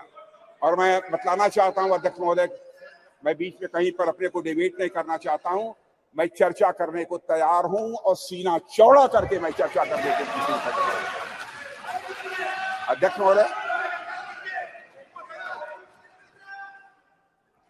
महोदय, आप सभी राष्ट्र के उपयुक्त विकास के लिए अनेक प्रकार की सुरक्षा से हमारे सदन के सम्मानित सदस्य अवगत होंगे। आप सभी सीमा सुरक्षा, आर्थिक सुरक्षा से अवगत होंगे। आप सभी सीमा सुरक्षा, आर्थिक सुरक्षा, सामाजिक सुरक्षा और खाद्य सुरक्षा, ऊर्जा सुरक्षा और पर्यावरण सुरक्षा के बारे में भी अवगत होंगे। अब तो स्पेस और साइबर सुरक्षा, स्पेस और साइबर सिक्योरिटी जैसे नए नए डायमेंशन की इसमें जुड़ गए हैं अध्यक्ष महोदय। पर इनके साथ ही अध्यक्ष महोदय, सिक्योरिटी का एक और भी आयाम है जिसमें सुरक्षा उतनी ही आवश्यक है जितनी बाकी सब में है, और वह डायमेंशन है हमारी संस्कृति का, हमारी कल्चर का। और इसे मुझे कोई नाम देना हो तो उसे मैं सांस्कृतिक सुरक्षा और कल्चरल सिक्योरिटी का नाम यहां देना चाहूंगा। और अध्यक्ष महोदय, जब मैं यहाँ कल्चर अथवा संस्कृति के बारे में कुछ कह रहा हूं, उससे मेरा मतलब हमारी जीवन पद्धति से, हमारे लाइफ सिस्टम से। संस्कृति से मेरा मतलब हमारे खान पान, वेशभूषा, रीति रिवाज, रहन सहन और हमारे विचारों से है। अध्यक्ष महोदय, मैं किसी राष्ट्र की अस्मिता को अक्षुण्ण रखने के लिए जिस तरह से वहां की सीमाई सुरक्षा और बाकी अन्य चीजों की सुरक्षा आवश्यक होती है, उसी प्रकार उसकी अस्मिता को बनाए रखने के लिए वहां की संस्कृति की सुरक्षा भी उतनी ही आवश्यक होती है। और अध्यक्ष महोदय, और इन उदाहरणों से मैंने यह स्पष्ट करने का प्रयास किया है कि हमारी सरकार भारतीय सांस्कृतिक विरासत को तवज्जो देते हुए सांस्कृतिक सुरक्षा के प्रति भी उतनी ही गंभीर है जितनी अन्य बाकी सुरक्षा के प्रति हमारी सरकार गंभीर है। अध्यक्ष महोदय, आज जब यहाँ पर चंद्रयान की चर्चा हो रही है, तो मैं सांस्कृतिक पुनर्जागरण के इन उदाहरणों को आपके सामने क्यों रख रहा हूं। अध्यक्ष महोदय, वैसे तो ये दोनों निश्चित रूप से अलग अलग विषय हैं, इसमें कहीं दो मत नहीं है, पर ध्यान से देखेंगे तो यह सदन के सभी सम्मानित सदस्य यह पाएंगे कि इनके भीतर एक गहरा संबंध है, इन दोनों के बीच एक गहरा रिश्ता है। अध्यक्ष महोदय, विश्व का इतिहास उठाकर कोई देखे तो आप पाएंगे कोई भी ऐसा राष्ट्र नहीं है, कोई भी ऐसा समाज नहीं है जिसने सांस्कृतिक पुनर्जागरण के बिना आर्थिक, सामाजिक, राजनीतिक और वैज्ञानिक प्रगति की हो। दुनिया में कोई देश नहीं मिलेगा। जब तक संस्कृति समाज को जीवंत नहीं करती, उन्नत नहीं करती, उसे एक दिशा नहीं देती, तब तक समाज जड़ बना रहता है। और अध्यक्ष महोदय, अगर हम और आप अपनी गरिमा, अपनी आगामी पीढ़ी को यही बताएंगे कि अब तक हमारा जितना वैज्ञानिक विकास हुआ है वह केवल बाहर देशों के ज्ञान की नकल पर ही हुआ है, तो क्या हम अपने बच्चों को इस क्षेत्र में किसी भी सूरत में आगे बढ़ा पाएंगे? धीरे हमारे अंग्रेजों ने अगर हमें अब तक यही पढ़ाया हो कि हमारा सारा का सारा ज्ञान दूसरे देशों की कॉपी भर है, उनकी नकल भर है, तो क्या श्री डॉक्टर सोमनाथ एवं इसरो के अन्य वैज्ञानिक भारतीय ज्ञान के बल पर अध्यक्ष महोदय कभी चांद तक पहुंचने का सपना शायद वह कभी न देख पाए? अगर उन्हें इस बात का विश्वास हुआ, अगर उनके मन में संकल्प जगा, तो इसलिए कि उन्हें मालूम था उनके पूर्वज आर्यभट्ट थे, उनके पूर्वज वराहमिहिर थे, उन्हें मालूम था कि उनके पूर्वज भास्कराचार्य थे, उनके पूर्वज ब्रह्मगुप्त थे और उनके पूर्वज सवाई जय सिंह थे। अध्यक्ष महोदय, इसलिए उनको यह प्रेरणा प्राप्त हुई। अध्यक्ष महोदय, हम सोचे कि एक बच्चा है जिसे समाज की प्रगति में केवल विदेशी नाम पढ़ाए जा रहे हैं, दूसरा बच्चा है जिसे ऐसे नाम पढ़ाए जा रहे हैं जो उसके अपने समाज से रहे। ऐसे में किस बच्चे से आप अधिक कॉन्फिडेंस और मनोबल की उम्मीद करेंगे? यह स्वाभाविक है अध्यक्ष महोदय कि वैसे तो मुझे बाहरी नामों से कोई इतराज नहीं है अध्यक्ष महोदय, ज्ञान विज्ञान में उनका भी महत्वपूर्ण योगदान है, यह भी मैं स्पष्ट करना चाहूंगा। पर हमारे बच्चों के मन मस्तिष्क में केवल और केवल बाहरी नाम यदि छाए रहे तो ऐसी स्थिति में बच्चा अपने बल पर समाज के विकास के सपने को जीवन में कभी नहीं देख सकता है। उसमें सपने भी आएंगे तो बाहर के समाज के विकास के ही सपने आएंगे। इसलिए अध्यक्ष महोदय, जब हम महिलाओं और छोटी बच्चों को इंस्पायर करने की बात करते हैं तो हमें यह प्रयास करते हैं कि उनके सामने विमेन आइकन का उदाहरण रखें। तो जब हम भारतीय बच्चों को इंस्पायर करने के लिए, प्रेरित करने का हम प्रयास करते हैं, तो क्या हमारा यह कर्तव्य नहीं होना चाहिए कि हम उनके सामने भारतीय आइकन्स का भी उदाहरण प्रस्तुत करें? इसलिए अगर हमें अपने समाज, अपने राष्ट्र को आगे ले जाना है अध्यक्ष महोदय, हम अपने समाज और संस्कृति से सीखें, हमारे अपने आइकन्स को अपने बात व्यवहार में प्रतिष्ठित करें और उनका अनुकरण करें। यही हम सभी के लिए श्रेयस्कर होगा। अध्यक्ष महोदय, एक बात और मैं यहां कहना चाहूंगा और वह यह है कि चंद्रयान 3 की सफलता में देश की नारी की शक्ति की योगदान की मैं यहां चर्चा करूंगा। पूरा सदन अच्छी तरह जानता है कि इस मिशन में महिला साइंटिस्ट का भी बहुत बड़ा महत्वपूर्ण योगदान है। यह मिशन अगर इतना सफल हो पाया है तो इसके पीछे हमारे देश की नारी शक्ति का समर्पण, उनका त्याग और राष्ट्र को नई पहचान देने की उनकी तमन्ना रही है अध्यक्ष महोदय। और संसद का यह विशेष सत्र नारी शक्ति वंदन विधेयक को समर्पित सत्र है, इसलिए इसकी मैं चर्चा कर रहा हूं। और ऐसे में मैं नारी शक्ति वंदन विधेयक को इसरो की महिला साइंटिस्ट और उनके साथ भारत की पूरी फीमेल साइंटिफिक कम्युनिटी को कृतज्ञ राष्ट्र की ओर से प्रस्तुत यह मैं उपहार के रूप में इसे मैं देखता हूं, नारी शक्ति वंदन को अध्यक्ष महोदय। और यह सदन और राष्ट्र इसरो की महिला साइंटिस्ट और हर भारतीय बेटी को यह नमन करता है, उनकी सराहना करता है और उनके प्रति कृतज्ञता प्रकट करता है अध्यक्ष महोदय।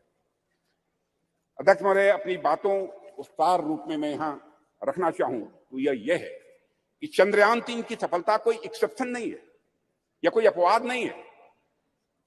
यह सहस्राब्दियों से चली आ रही हमारी सामाजिक, हमारी सांस्कृतिक और वैज्ञानिक धारा का एक स्वाभाविक और सहज रूप से विकास है अध्यक्ष महोदय। इस सफलता के सूत्र हमारे अतीत में ही छिपे हैं। ऐसा अतीत जहां वैज्ञानिकता एक स्वभाव के रूप में विद्यमान थी हमारे यहाँ, जहां विज्ञान और आस्था के बीच एक पूर्ण सामंजस्य था।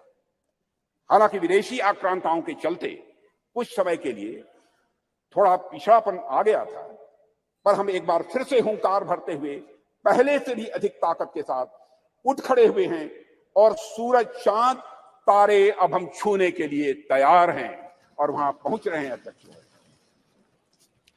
अध्यक्ष महोदय, जिस देश में बुद्ध के देवता श्री गणेश प्रथम पूज्य, ओम श्री गणेशाय बोलकर ही हम कोई काम प्रारंभ करते हैं, एवं विद्या की देवी सरस्वती प्रथम आराध्या हो, वह देश तो स्वाभाविक रूप से साइंटिफिक टेम्परामेंट को आत्मसात करते हुए सदैव एक नॉलेज सोसाइटी रहा है।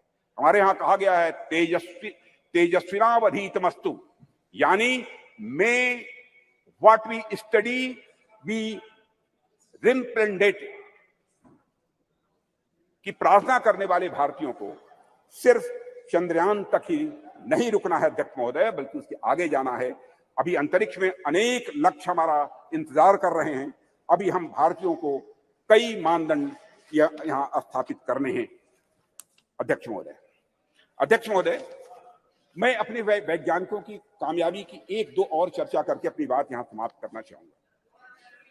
अध्यक्ष महोदय, भारत द्वारा, हमारे वैज्ञानिकों का करिश्मा देखिए, भारत द्वारा अब तक लॉन्च किए गए 424 विदेशी उपग्रह, इनमें से 389, 424 में से 389 आउट ऑफ 424 जितने भी हमारे विदेशी उपग्रह हैं, उसमें 389 प्रधानमंत्री श्री नरेंद्र मोदी के नेतृत्व वाली सरकार के पिछले 9 वर्षों में लॉन्च किए गए हैं। और विदेशी उपग्रहों के सफल प्रक्षेपण के साथ भारत का अंतरिक्ष क्षेत्र दुनिया में बहुत तेजी से एक प्रमुख स्थान हासिल कर रहा है। भारत द्वारा अब तक लॉन्च किए गए 424 विदेशी उपग्रहों में से 389 प्रधानमंत्री श्री नरेंद्र मोदी की नेतृत्व वाली सरकार के पिछले 9 वर्ष में लॉन्च किए गए थे। इसके अलावा अध्यक्ष महोदय, 174 मिलियन अमेरिकी डॉलर में से 157 मिलियन की कमाई पिछले 9 वर्षों में हुई, और इसी तरह अब तक की अर्जित 256 मिलियन यूरो में से 223 मिलियन मोदी शासन के 9 वर्षों के दौरान आए हैं। अध्यक्ष महोदय, यह भी मैं सदन की जानकारी में यहां लाना चाहता हूं।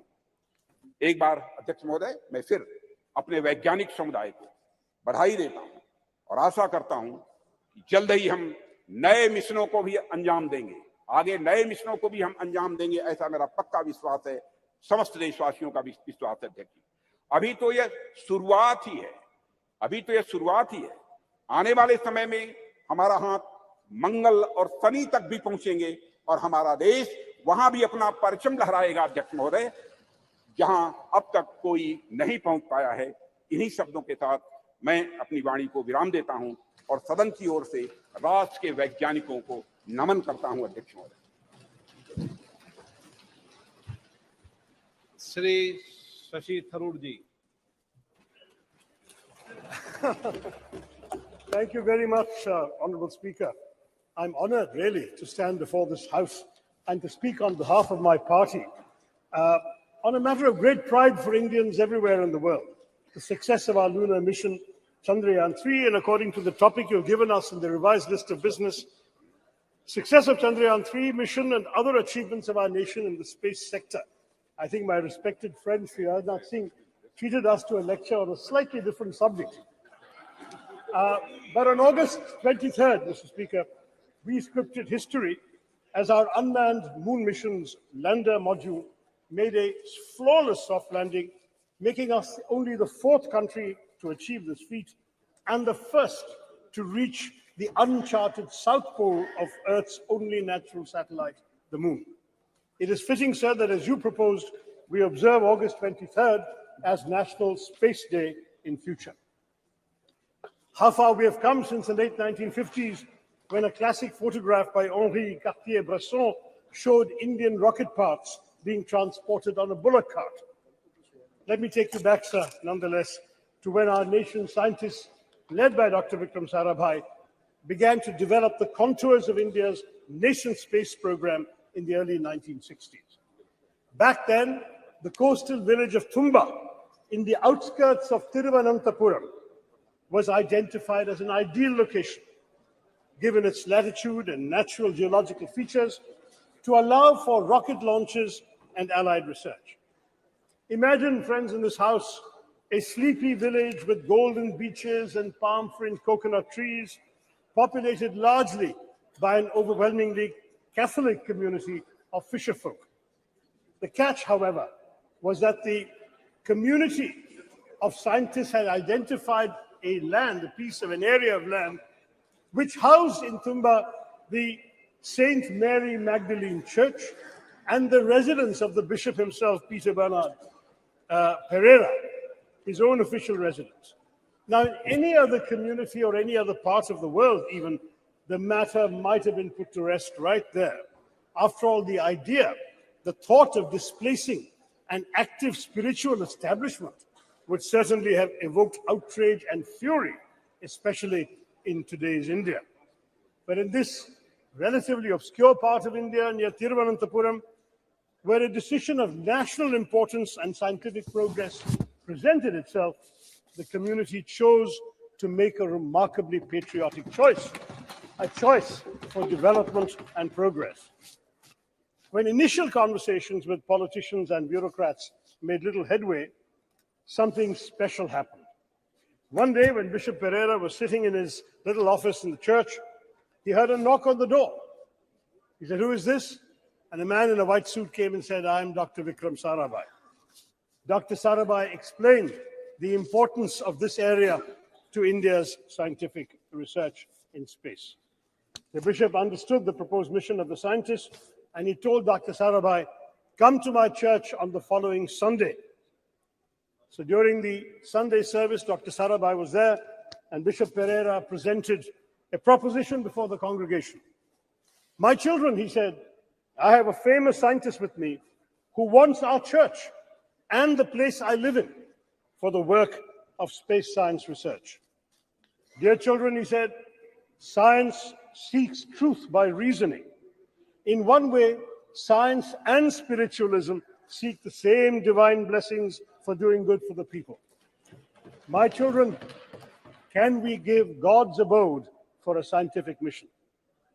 The answer from the congregation was quite literally a resounding amen. The church and the bishop's house, as well as other neighboring inhabited areas, were handed over without protest to Dr. Sarabhai and his team. Thus was established in 1962 the Thumba Equatorial Rocket Launching Station, or TERLS, which would later be renamed Vikram Sarabhai Space Center after the death of the legendary Dr. Sarabhai 9 years later. A year after TRLS was established, India launched its first two-stage rocket, our first foray into space, from Thiruvananthapuram. As our late president, Dr. APJ Abdul Kalam, who was part of the original launch team in 1963, and he went on to work from the church building himself, he wrote later, looking back at this remarkable episode, "Today among us, Professor Vikram Sarabhai is not there, Reverend Dr. Bernard Peter Pereira is not there, but those who are responsible for the creation and make the flower and blossom will themselves be a different kind of flower, as described in the Bhagavad Gita," he said. And he quotes the Gita, "See the flower, how generously it distributes perfume and honey. It gives to all, gives freely of its love. When its work is done, it falls away quietly. Try to be like the flower, unassuming despite all its qualities." That is what a lot of ISRO's foundations have been, sir. Unassuming, but with the power to change the world. One of the world's oldest and most ambitious, it arose from the physical research laboratory established in Ahmedabad in 1947, the year of our independence and the brutal partition with Pakistan. Our visionary first Prime Minister, Jawaharlal Nehru, then created the Indian National Committee for Space Research, or INCOSPA, marking our country's official entry into space exploration. This committee was set up on the recommendation of the Scientific Advisory Committee to the Cabinet for the promotion and exploration of space and its utilization for peaceful purposes, a committee led by the legendary Homi Bhabha. Then in 1962, as we've seen, TRLS was established. On 15th August 1969, our 22nd Independence Day, under the trusted guidance of Vikram Sarabhai, INCOSPAR and TRLS became the Indian Space Research Organization, ISRO giving Indian space a developmental boost. There was a tragic setback, as I mentioned, when Dr. Sarabhai died suddenly of a heart attack at the age of just 52. Dr. Satish Dhawan, the head of the Indian Institute of Science in Bangalore, was invited by then Prime Minister Indira Gandhi to lead the organization because she knew that the vision and legacy of Vikram Sarabhai could only be fulfilled by someone like Dhawan.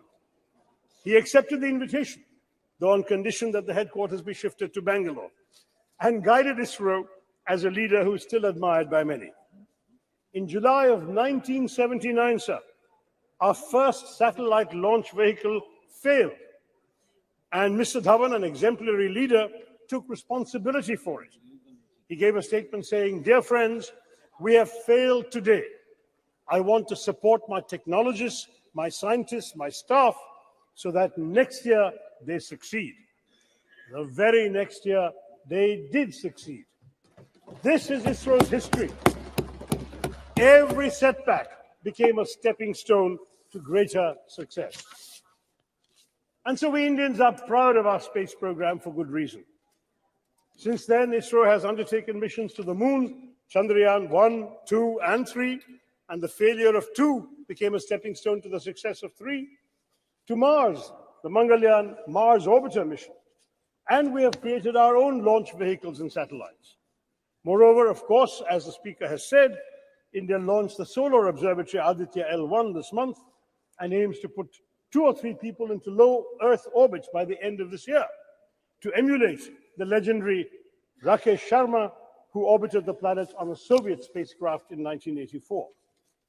Notably, Indian space research is the only program which has been a civilian program from the very beginning. We are focused on the development angle, like the use of space for rural development, weather forecasting, and communication, in addition to high-end research. And this, sir, is just the beginning. India's space program is set literally to skyrocket. Experts predict that India could account for at least 10% of the global space economy in the next decade, up sharply from 2% currently. India's space program bolsters our development, having made important contributions even in seemingly unrelated areas such as disaster management, education, healthcare, agriculture, fisheries, and urban planning. Moreover, it serves India's global diplomacy as well, sir, enhancing our credibility and influence. Those who once scoffed at the idea that a poor developing country aspired to send rockets into space must concede that India is now a technological force to be reckoned with in the world. To my mind, there is yet another sterling triumph within India's Chandrayaan moment. It has become a good occasion to recognize the alumni of unsung engineering colleges everywhere in India. Indians are rightly and justifiably obsessed with the IITs, but Chandrayaan 3's landing, especially 4 years after the failure of Chandrayaan 2, was attributable to many, many scientists from far less glamorous educational backgrounds. While the ISRO chairman, S. Somnath, is a product of TKM College of Engineering in Kollam, represented by my friend Premachandran, at least 8 of his other colleagues graduated from the College of Engineering, CET, Thiruvananthapuram. Somnath Institution was founded in 1956 by a successful Muslim cashew merchant, Tangal Kunju Musliar, abbreviated soon enough to TKM, and has gone on to establish a stellar local reputation, while CET in my constituency, established in 1939 as the first engineering college in then Travancore state, retains its record and repute as the premier engineering college in the state of Kerala. Yes, at least 7 more engineers from CET were involved in the Chandrayaan 3 success, and there were others, alumni from small engineering colleges in Tamil Nadu, In small towns throughout India, we've had graduates of these small colleges contributing to ISRO because, let's face it, we must, yes indeed, it was in the very first launch, Dr. Abdul Kalam. We must proudly salute these alumni of unsung engineering colleges because they serve the public sector with dedication and are the backbone of national enterprises like ISRO. As I wrote on social media at that time, if IITians went to Silicon Valley, CETians took us to the moon.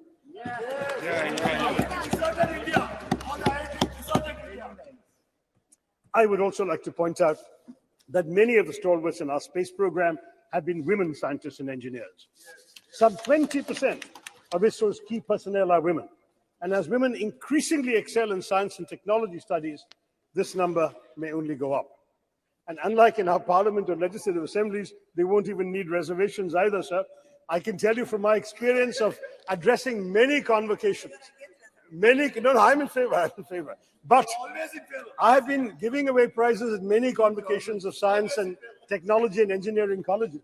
And even when the women students are a small minority, maybe 20, 30% of the student body, they are 90% of the medal winners, prize winners, and honors winners. This is becoming increasingly a woman's field, and we'll all be the better for it.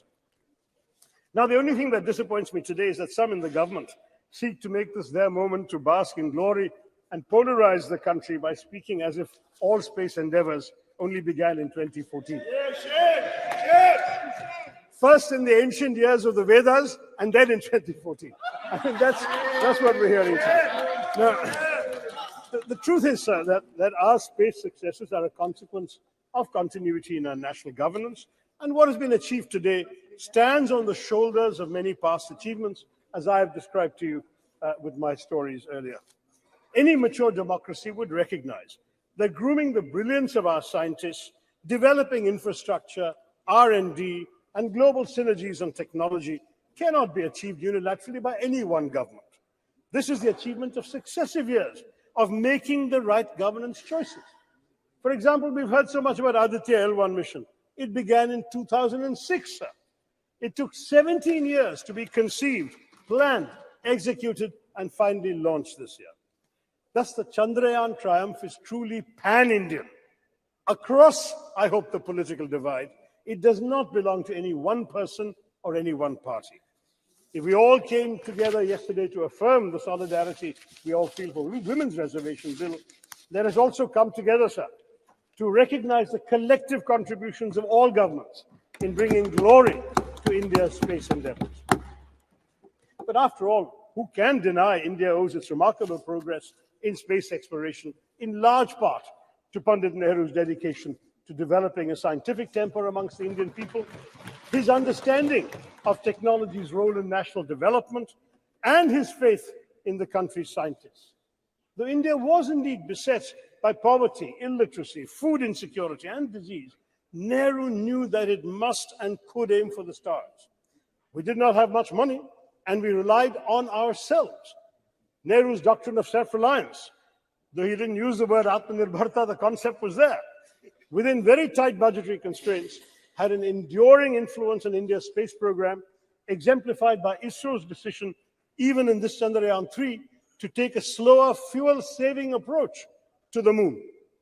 Both Mangalyaan and Chandrayaan 3 were the least expensive ventures of their kind, costing about a tenth of equivalent NASA, the American space missions. They cost less even than Hollywood depictions of space. Mangalyaan costs less than the Hollywood film Gravity, and Chandrayaan costs less than Interstellar. The shoestring budget was only 615 crore. Not just, much cheaper than G20, what our government spent on it. But this is not just a small fraction of what the US spent, but not even a third of China's budget for its own moon mission. ISRO's last 40 years spending is equivalent to NASA's 6 months of expenditure. That is the history we have to understand, sir. But they should not be punished for it. I'm looking at my good friend Jitendra Singh there. The Department of Space's budget has shockingly been slashed by 8%, down to 12,550 crore from the 13,700 crore that we were all presented in the budget estimates, sir. The cuts are highest in space technology, including the Human Spaceflight Center, as well as developmental and operational projects involving satellite launch vehicles. And space science, including space missions, has been cut by 32%. Why? NASA, sir, has been allocated $25.4 billion in 2023, and ISRO has the equivalent of $1.5 billion. That is the situation, sir. Our government needs to be more generous. Now, I want to stress that ISRO's strengths extend well beyond frugality. For Chandrayaan 3, India has also demonstrated familiarity with the major types of interplanetary spacecraft: orbiters, landers, rovers. The Chandrayaan 3 rover is rudimentary, but it speaks to an important focus area for the Indian space program, the planning and implementation of high-tech scientific missions. The data from Chandrayaan 3's scientific instruments will be crucial because the mission will be the first to physically, chemically, and thermally characterize the soil, subsoil, and air near the moon's south pole on location. No other country has done this. India has some measure of technological superiority now compared to most other spacefaring countries, and it should press the advantage by going to more places in the solar system. And of course, we must conduct stellar science. The better space-based scientific instruments currently operated by India are largely concerned with Earth observation and remote sensing. With a focus on indigenous development of technologies and techniques, we have become a premier manufacturer of both launch vehicles and satellites and a sought-after provider of low-cost launch services to other countries. Our Polar satellite launch vehicle, with 24 successful flights, has a proven track record, and the world record that has been mentioned of the launch of 104 satellites in one go has already been applauded by the Honorable Speaker. So we have all of this to talk about. Chandrayaan 3's success strengthens the confidence with which India faces the world. The country has spent the year, as we all know, presiding over the G20, though as has been pointed out by my colleagues, we spent much more on it than we did on ISRO or on the Chandrayaan mission. But it is an influential voice for the global south. This adds to our prestige and our clout. We're also playing leading roles in other international bodies. How these relationships and how our global role generally, more broadly, will evolve remains to be seen. We're having unfortunate controversies going on this week with Canada. But nonetheless, the country's achievements in space undoubtedly strengthen our diplomatic hand, not least because of the respect they inspire in other countries. Thank you. I'll just take 2-3 minutes, sir. Among the foreign countries that have used India's space program to launch their own satellites and benefit from space cooperation include France, a space partner since 1964, which has supported India's development of launch vehicle satellites, applications, and spaceflight, has also launched several satellites using our PSLV and GSLV. Russia, another long-term collaborator on various aspects of space exploration, including some of these same things, and Russia have supplied key components for the crew module of Gaganyaan, and the US, with which India has a strategic partnership in space, covering areas such as Earth observation, satellite navigation, space science, planetary exploration, launch services, and human spaceflight. So France, Russia, and the US are all involved with us. And ISRO tells us that India has pursued bilateral and multilateral relations with space agencies and space-related bodies with the aim also of strengthening existing ties with these countries, taking up new scientific and technological challenges, refining our space policies, and defining international frameworks for exploitation and utilization of outer space for peaceful purposes. This is the diplomatic strength I'm talking about. So the US, Israel, Singapore, Canada, Germany, Indonesia, Japan, Luxembourg, the Netherlands, South Korea, the UK have all launched their satellites using our Indian PSLV and GSLV. And as a result, the government has earned $174 million from these launches alone. It's all the more a pity that our government has trimmed the budget for space education and research between last year and this one, even though on the whole our expenditure on space has gone up, and I know Jitendra will tell us that. Educating the next generation of Indian space pioneers ought to receive more funding. I'll conclude, sir, by recalling the proud moment when India's lander touched down on the moon and Prime Minister Narendra Modi wisely resisted parochial triumphalism of the kind we've seen later, and he hailed the achievement as a victory for all of humanity. But he also correctly noted that the achievement mirrors the aspirations and capabilities of 1.4 billion Indians. By showcasing its technological prowess, India's space program reminds the world not only of our innovative capabilities, but also of our capacity to help shape solutions to global challenges in other areas, from cyberspace regulation to peacekeeping. Looking up at the sky after Chandrayaan 3, Indians can contemplate a glorious global future. We are showing the world that India can be a standard setter rather than just a follower of rules made by developed countries.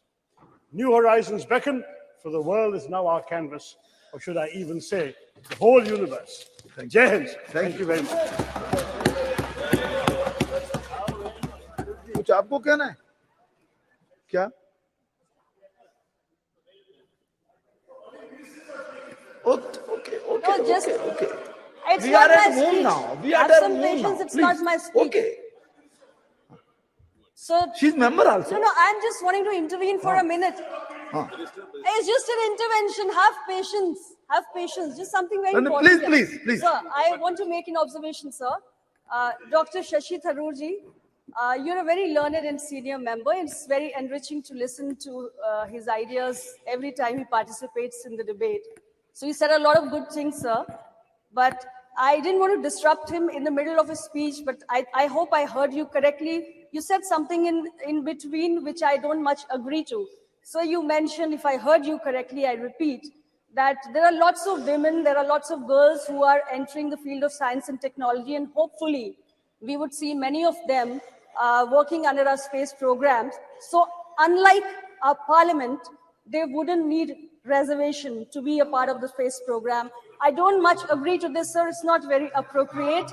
Okay. Please take it in a healthy light, sir. Okay. Yesterday, no, listen to me, sir. Let me complete. Just yesterday, we passed a very historic bill providing reservation to women Shri inside A. Raja, the parliament. Ji. So it doesn't sound very appropriate because, women don't just आप बैठ तो women आप तो have बैठिए. these here because of their he be done. आप तो बैठ जाइए. आप तो बैठ जाइए. जी, and we please. should never.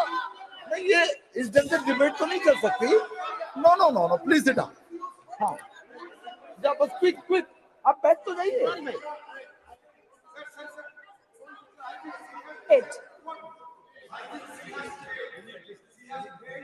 नहीं आप बैठ जाइए. Sir, your आप बैठ party जाइए. has supported this आप बैठ very जाइए. historic bill, Shri A. sir, Raja, which please. means you agree to the Okay, idea okay. of providing reservation to women for them बैठ to जाइए. reach out इतना to bigger. जी आप बैठिए please. Only A Raja. Only no आप भी बैठ जाइए. बाद में बात कर लीजिए please. Mister A Raja. No एक सेकेंड. मिस्टर थरूर बैठ जाइए. प्लीज बैठ जाइए. नो भाई.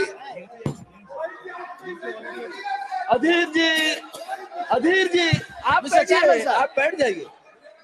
आप बैठिए तो सही. आप भी बैठ जाइए ma'am. Nothing is going on now. Okay. Now please. एक सेकंड क्या कहना चाहते हैं आप?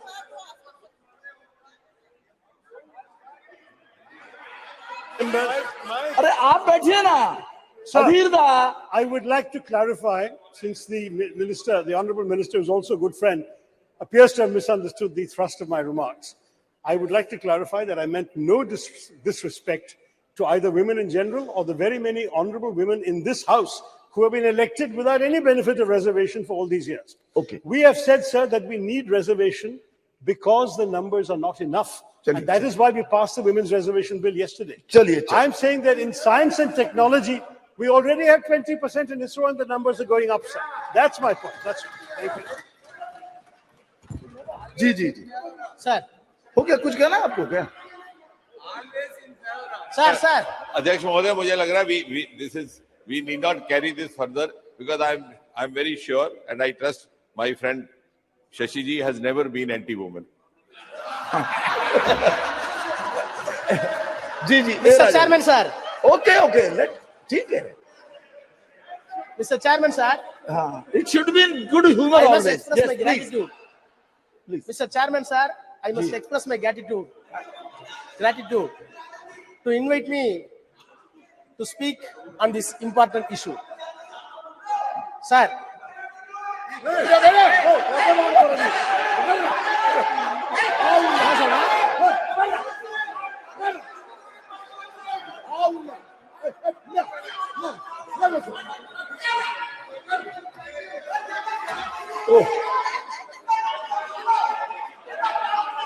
चंद्रमा पर इतना हल्ला गुल्ला नहीं होना चाहिए.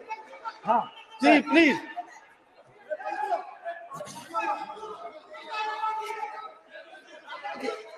चंद्रमा शांति और शीतलता का प्रतीक है. चंद्रमा शांति और शीतलता का प्रतीक है. इतना हंगामा नहीं होना चाहिए. ना please mister A Raja, only you are going on record only. Please.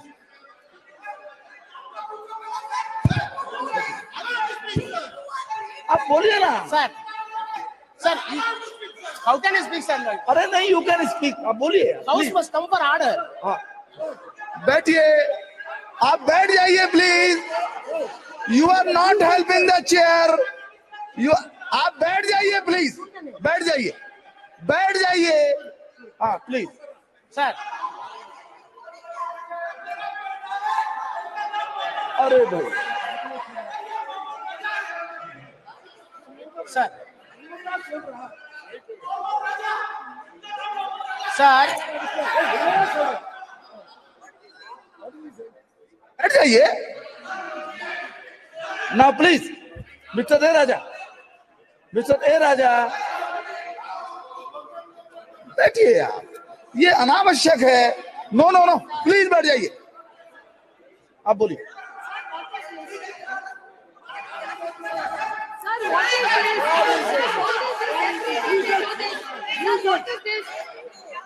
Yesterday also the same thing.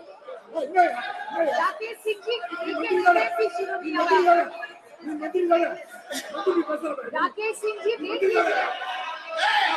Rakesh Singh ji, what?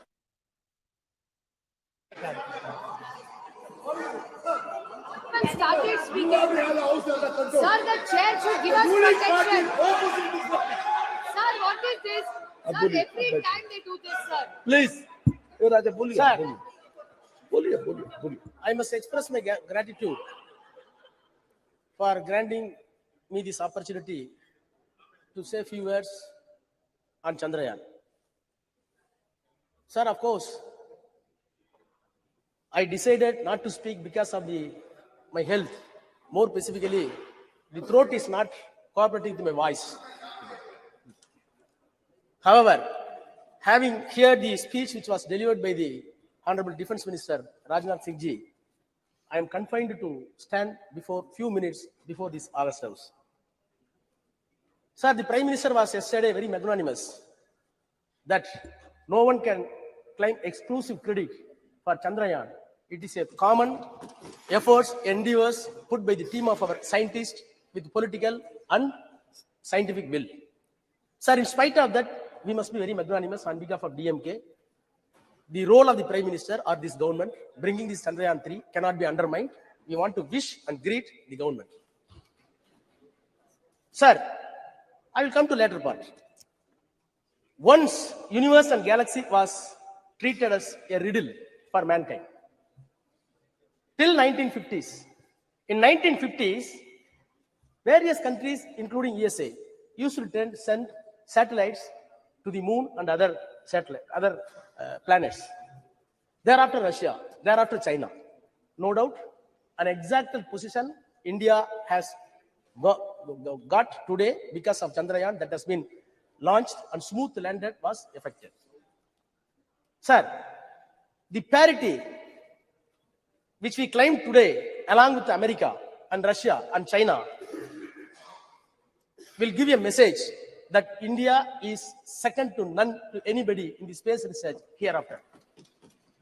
Sir, between 1957 to 58, when Soviet Union launched Sputnik 1, Sputnik 2, Sputnik 3, and the US launched Alpha, Pandit Jawaharlal Nehru shared with his view in the parliament that this is a new age of Sputnik. Sir, I must share this house that Tamil is one of the classical language recognized by the world and this government. Sir, Tamil has have deep-rooted scientific measures in the literature. Since the Honorable Defense Minister says the Sanskrit is having such a tremendous potentiality in science, I am not defaming any language. Admittedly, this country is having two culture based on the Tamil and Sanskrit. The C.P. Ramasamy is a known educationalist who served as a vice chancellor, later the Diwan of Tiruvangur. Maybe Sasi may be well aware about his knowledge and prowess. He admitted that there are two cultures in the country. One is headed by Sanskrit by way of Aryan culture, and one is Tamil in the basis of the Dravidian culture. Sir, I am entitled, having said the defense minister, now I am entitled to say what Dravidian and Tamil language says about science. Sir, you cannot imagine, when I read Tolkappiyam, that is 3,500 years back, nobody can believe. It says this country was not created by a single man. This country was produced by evaluation of science. How? Nilam, Neer, Thi, Vali, Visumbodu, Kalanda, Aindin, Mayakam, Ivulaham. What does it mean in English? Sir, there is a metabolical change out of water, land, fire, air, and space.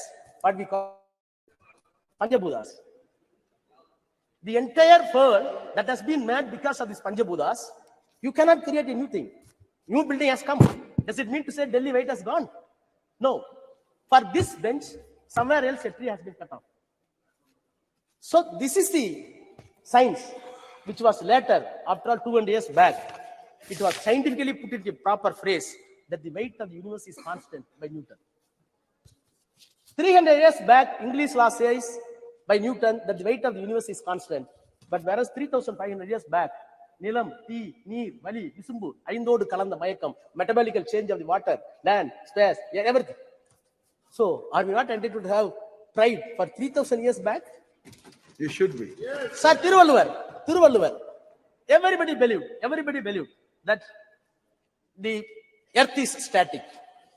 Other planets are revolving around, including sun. It was believed, even in the Christianity, even in the Hinduism, even in the Islam. But 2,500 years back, he said, Sulandrum Yerpinnadu Ulagam, Ulandrum Ulave Talai. He said, the earth is revolving. Earth is revolving 2,000 years back, Tiruvalluvar says. In spite of that, it is at the biggest of agriculture, at the biggest of flowing. This is a science. Sir, our Bharati, last century, early century, he said, Vana Yalapo, Kadal Meena Yalapo, Sandira Mandalati Yel Kandu Delivo. Vana Yalapo, what does it mean? We will measure the space. Poet Bharati, who is a scholar in Sanskrit, he said in Tamil, Vana Yalapo, we will measure the space. Kadal Meena Yalapo, we will measure the sea and fishes. Then ocean. Then the Chandra Mandalati Yel Kandu Delivo. We will study and research the moon, which will be benefit to the mankind. These are all the Tamil literature. You cannot find any Tamil literature as far as science. You cannot say one incident that the language Tamil is traveling as against the science. Sir, Bharati is being a Tamil and Sanskrit scholar. In spite of that, when the science comes, he did not shut down the mythological.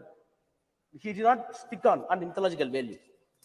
Sir, I am very proud as a student of Dravidian School of Thought, which was designed by Periyar EVR, and it was articulated by Dr. Annadurai, and it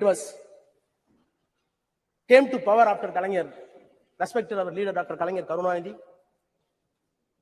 Along with them, today, the number one Chief Minister of Tamil Nadu, Honorable M.K. Muthuvel Karunanidhi Stalin, we welcome the measures that has been taken by the government to put the Chandrayaan in the correct orbit. By putting the Chandrayaan in the correct orbit, the mythological illusion that has been removed, that is the success of the Dravidian concept. Sir, by this time, I must extend my congratulations to all scientists, those who involved in the scientific team, in the space, more specifically the contribution of Tamilian in Chandrayaan 1, Mailsami Annadurai, In Chandrayaan 2, Shivam. In Chandrayaan 3, Veeramuthuvel. Sir, these people are very proud. These people are not even went to private schools, private colleges. They belong to OBC. Very ordinary. They came from very ordinary gullible mass and studied in the government school. In spite of that, they contributed that India has reached the moon because of not the students from convent, not from the students of any other exalted institution abroad, by the government colleges and government schools. Sir, they did not know Hindi and Sanskrit. These scientists did not know Sanskrit and Hindi. They know only Tamil and English. In spite of that, they exalted such a position. Sir, I am looking back the history of space research since 1952, as put in my friend Shashi Tharoor. Sir, rightly he said, when Indian National Committee for Space Research, INCSR, was set up by the Pandit Jawaharlal Nehru under the chairmanship of Vikram Sarabhai, and later it was developed to renamed as ISRO. Sir, I am disturbed when such a remarkable phenomenon took place and the nation got pride. We must introspect other mode of thoughts and views. Sir, I heard the defense minister very patiently. I recall my memories and check it up with the documents in the parliament just 1 hour back. In 2004, in my 30s, I was Minister of State Health in the Council of Ministers headed by Vajpayee, Dr. Vajpayee. He is known for protecting the Raj Dharma in politics. Sir, that time, a debate was brought by the honorable member from Andhra, Jaipal Reddy, a veteran leader in Congress. The motion is drop the 3 cabinet ministers from the cabinet. One of the person he named is Murali Manohar Joshi, then the HRD minister. Sir, the motion was moved by Jaipal Reddy. The house was rapt attention. Murali Manohar Joshi was there. Atal Bihari Vajpayee was there. Then the Arun Jaitley said, I quote, I have always regarded Dr. Murali Manohar Joshi as a genius scholar, but my philosophical problem with him is that he is confused himself, history with mythology, philosophy with theology, astronomy with astrology. And he further went, Mr. Joshi, you want to change the syllabus and you want to give a saffron syllabus for the students. I am entitled to call, he said, I am entitled to call you in the house that you are a textbook terrorist. Unquote. Sir, I was part of the government, in BJP government, no doubt. The reason is something different. This is not the place to elucidate. Nothing is different. But sir, the accusation that has been made, the accusation that was made by the Murali Manohar Joshi still continues in the mouth of Defense Minister Rajnath Singh. Sir, no doubt, government has done a great job. When the satellites were successfully sent by the America and Russia, Prime Minister Nehru wrote to the all chief ministers, please note this. We have not sent it. India did not send it. Not able to send. But in spite of that, Prime Minister wrote letter to all the chief ministers, I quote, intrusion of the man into outer space, and unquote. Letter further says, it is very important. Our narrow world, we are entangled with all kinds of rivalries in the name of caste, greed, and religion, and national conflicts, which have no meaning in this new age of science and space, unquote. Sir, when the Chandrayaan sent to the moon, naturally your mind and heart must enlarge. Whereas I feel with all my sincerity that one side you are sending the Chandrayaan to the space and your heart and brain going down somewhere else, which contradicts us. What happened to my elder leader, T.R. Balu is here. Sethu Samudram project, which is a dream for us. It was completely stopped because of mythology, not for science. Sir, among the Chandrayaan celebration. Sir, it is very painful. No, sir, nothing. क्या क्या point of order है? Constitution. Sir, I will finish 1 minute. Some point of order is there. Mr. Raja, some point of order is there. It should be listened. आप बैठ जाइए ma'am, आप बैठिए, सुनिए। Article 25 जी जी। भारत का संविधान 25 वो कहता है कि कोई भी आदमी किसी भी धर्म को मानने के लिए स्वतंत्र है और किसी आदमी को यह आजादी नहीं है कि वो उसके धर्म के आस्था के ऊपर जो अटैक करे। ये भारत का संविधान कहता है। ये बार बार जो है हमारे ऊपर अटैक कर रहे हैं। हम सनातन को मानते हैं, हम हिंदू हैं और आपको कोई राइट नहीं है हमारे ऊपर अटैक करने के लिए। बैठिए बैठिए, ओके ओके, देख लेंगे इसको, देख लेंगे, बैठ जाइए जी, बैठिए बैठिए। Mister Raja please, mister Raja now please continue. Continue and be careful. Sometimes mythology and history, they are mixed. They can't be separated altogether. You please take care of those things, please. Okay, okay, no, please बैठ जाइए आप। Mister Raja, only Mr. Raja. Yes, please. Okay, his point is taken here. आप चलिए बोलिए, please continue, please. Sir, okay.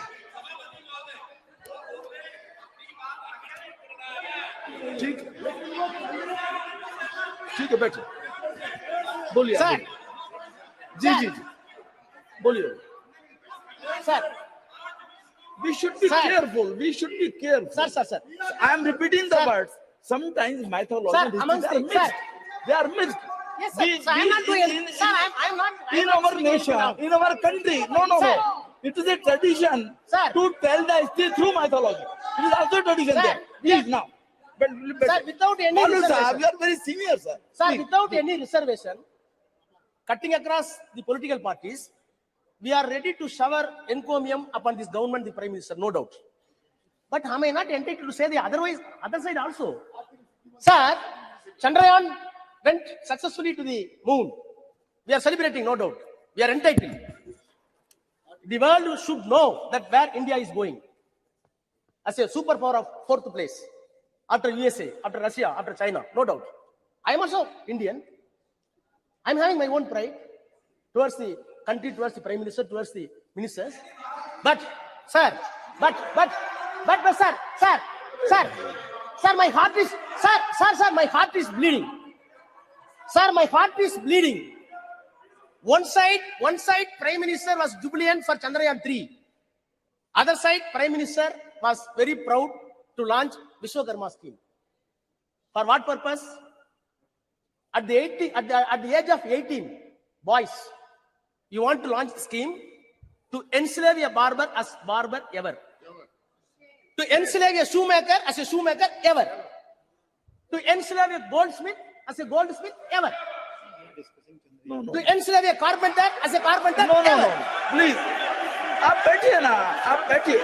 बालू साहब, please come to the Chandrayaan only. Vishwakarma Yojana here is not to be discussed now. Please. You repel it.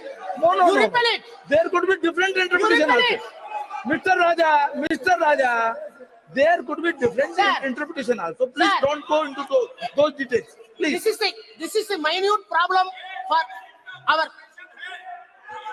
Sir. No. Sir, when I am seeing, sir, the advertisement came. The advertisement came in the newspaper. You see the photograph. The man is chewing the shoe, and another man is moving the gold.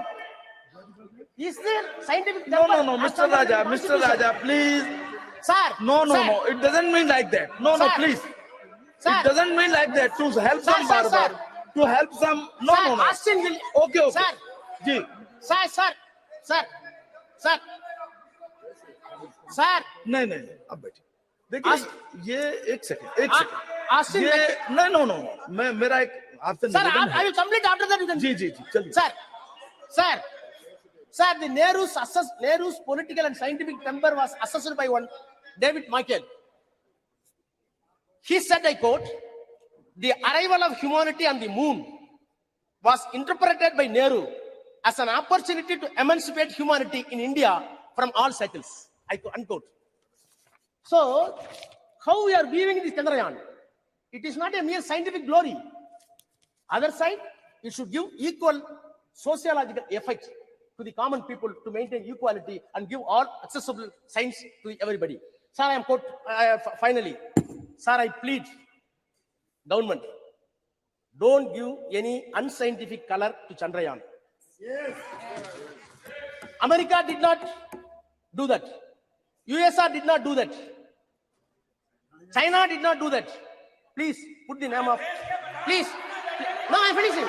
Sir, please put the name of Vikram Sarabhai name for Chandrayaan 3. Thank you. Yes, very good, very good. Shri स्वागत Rai ji. Sir, I rise to speak.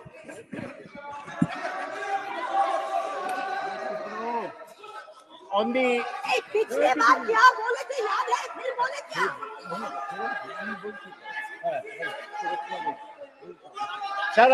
Sir, I rise to speak on the success of the Chandrayaan. I congratulate S. Somnath and all the scientists of ISRO. देखिए एक second जब आपका बोलने का सुनिए आपकी कोई चीज रिकॉर्ड में नहीं जा रही है. Please listen. आपकी कोई चीज रिकॉर्ड में नहीं जा रही है. आपको अवसर मिलेगा बोलने का. माननीय शांत बैठिए विदुड़ी जी. नो, बैठ जाइए आप. आपको जब अवसर मिलेगा अपनी बात कहिएगा, अपना तर्क रखिएगा. अभी जो बात कही जा रही है उसको सुनिए आप please. Sir, please. I congratulate Somnath and all the scientists of ISRO. I may mention. अब बोलिए. I want to mention that there are many Bengali scientists from Bengal in the Chandrayaan project. Hey, तुम बैठो तो, फालतू आदमी बैठो तुम.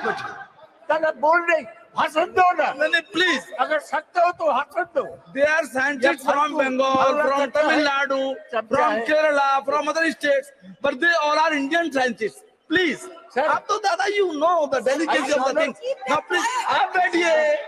He doesn't need your support. Please, Sagadda. Every scientist from any region, any part of India, he was Indian scientist. Ji, please. When we are seeing okay, Chandrayaan soft landing on the moon, in front of the TV, we saw Chandrayaan, then suddenly the Prime Minister's photograph came. The whole country wanted to see the soft landing. They saw the Prime Minister photograph. Why should this happen? Chandrayaan is not the result of one particular individual's effort.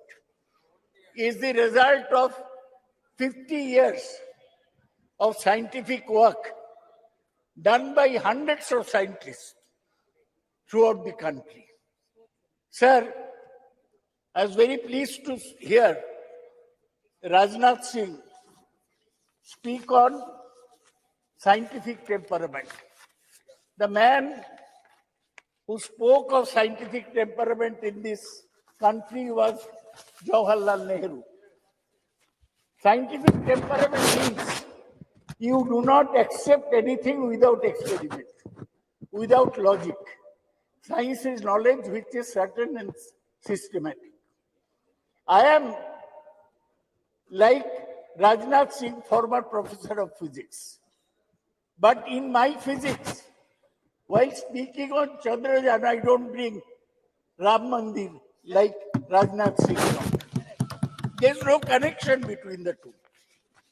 Sir,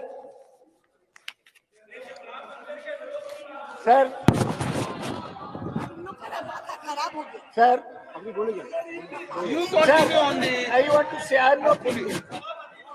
Sir, I want to say, when somebody in top position says that Ganesh had plastic surgery in the ancient days, I do not accept this. When somebody says that Kauravas were born due to in vitro fertilization, I do not accept this.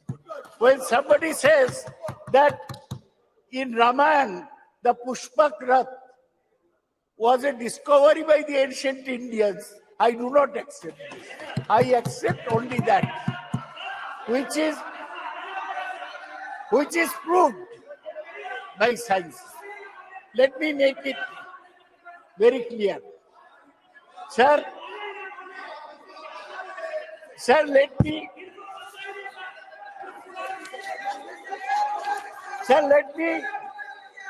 give a background. Sir, the background is this.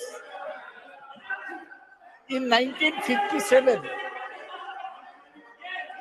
the Soviets sent the Sputnik to the space. In 1961, Yuri Gagarin became the first person in space. In 1963, Valentina Tereshkova became the first woman in space. It was at this time that Jawaharlal Nehru felt that we must go into space science. In 1962, he set up the INCOSPAR, Indian National Committee for Space Research, headed by Dr. Vikram Sarabhai, a cosmic ray physicist. Nehru died in 1964. In 1969, when Indira Gandhi was Prime Minister, the ISRO was set up. And in 1972, when Indira Gandhi was still Prime Minister, the Department of Space was set up. So whatever is happening today is continuation of what Dr. Vikram Sarabhai started in 1962. His legacy. He unfortunately died in 1971 in Thumba, the space which he liked so much. So now, India has. अरे चुप करो, sir चुप करो. Sir, India got the first success in Aryabhatta, which was completely designed and fabricated in India and launched by a Soviet Cosmotos 3M rocket from Kapustin on 19th April 1975. ISRO has successfully launched almost 150 satellites since 1975. Sir, ISRO has established major space systems for communication, television broadcasting, meteorological services, resources monitoring and management, space-based navigation services. ISRO has its headquarters in Bengaluru. Its facility spreads across various centers. Launch vehicles are built at Vikram Sarabhai Space Center, Thiruvananthapuram. Satellites are designed and developed at U.R. Rao Satellite Center, Bengaluru. Integration of launching of satellites and launch vehicles are carried out from Satish Dhawan Space Center in Sriharikota, Andhra Pradesh. Development of liquid stages, including cryogenic state, very cold state, is done in Liquid Propulsion Laboratory at Bengaluru. ISRO has carried out 125 spacecraft missions and planned several missions, including Gaganyaan, an interplanetary mission, such as Chandrayaan, Lupex, Shukrayaan, and Mangalayaan, MOM-2. Sir, ISRO, our own organization, it has surpassed NASA in efficiency, resourcefulness, and cost effectiveness. In 2005, NASA lost the solar mission that cost $550 billion. Now ISRO is planning to launch the similar solar mission, Aditya L1, at a cost of $55 million only. That is 1/10 of the cost of NASA. There are 4 types of satellites sent by ISRO. One is communication satellites, which helps our communication system. 2 is Earth observation satellite, which take the pictures of the Earth. 3 is navigational satellite, and 4 is astronomical satellite. These works are going on. What is great about Chandrayaan, that so far we are using rockets to send satellites around the Earth. They are called either geosynchronized satellites, that means speeding at the same speed as Earth, or the polar satellite launch vehicles, which are placed fixed in the poles. Now, for the first time, sir, we have gone that from a satellite, our rocket has taken a lander mission, lander and a rover onto the surface of the moon. We failed in Chandrayaan 2.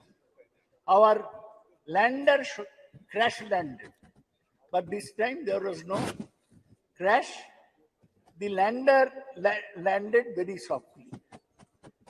For one day, it sent the messages from moon, but then it had to be jettisoned. We are very happy, all of us, that India has achieved this.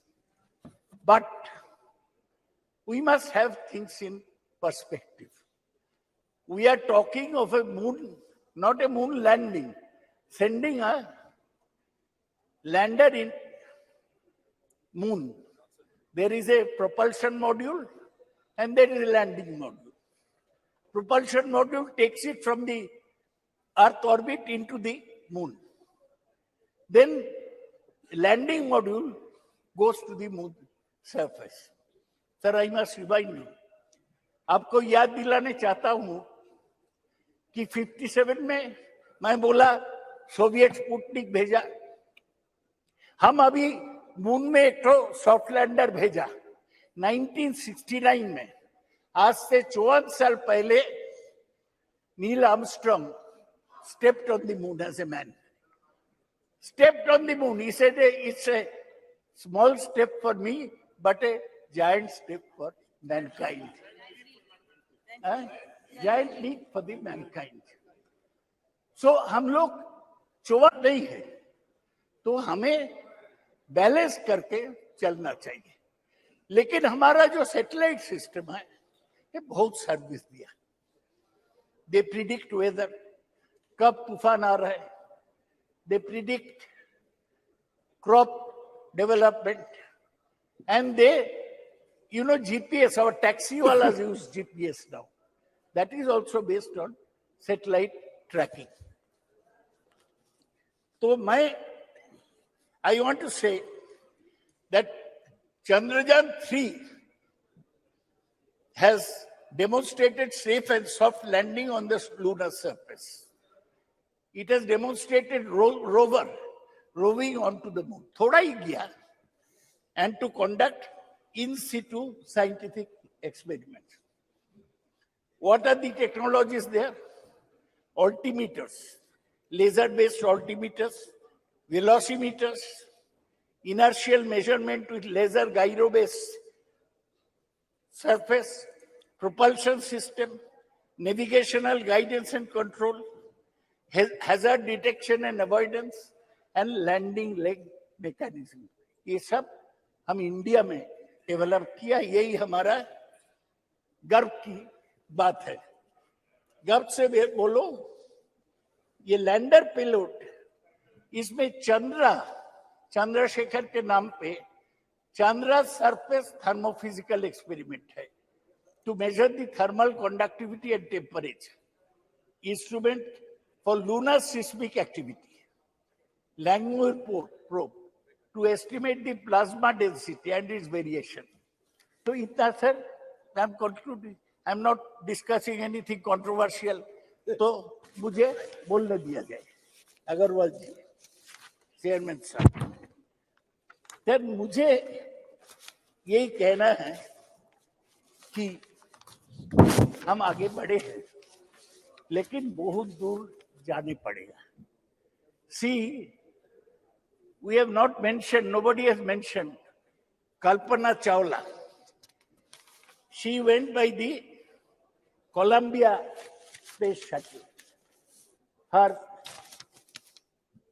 craft exploded in 2003, and she, along with 7 others, died. Today, I pay respect to Kalpana Chawla, who was an Indian-born astronaut. Sir, आज क्या है? 1 साल पूरा हुआ. क्या? किसका? Frank Rubio, एक NASA के एस्ट्रोनॉट है. वो 1 साल स्पेस में है. 1 साल इंसान स्पेस में है. is set to return to Earth this fall after setting the record for the longest single space flight by astronaut.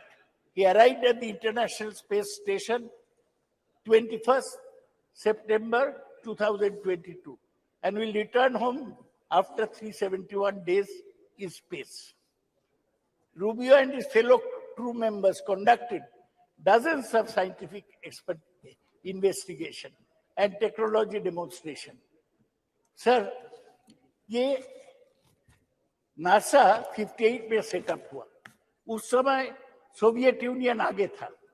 वो पहले स्पुतनिक भेजा, पहले मैन ऑन द मून भेजा, पहले women on the, man on the moon नहीं, man in space भेजा, women in the space. लाइका मर गया, लेकिन वेलेंटिना टेरेस्कोवा पहुंच गया.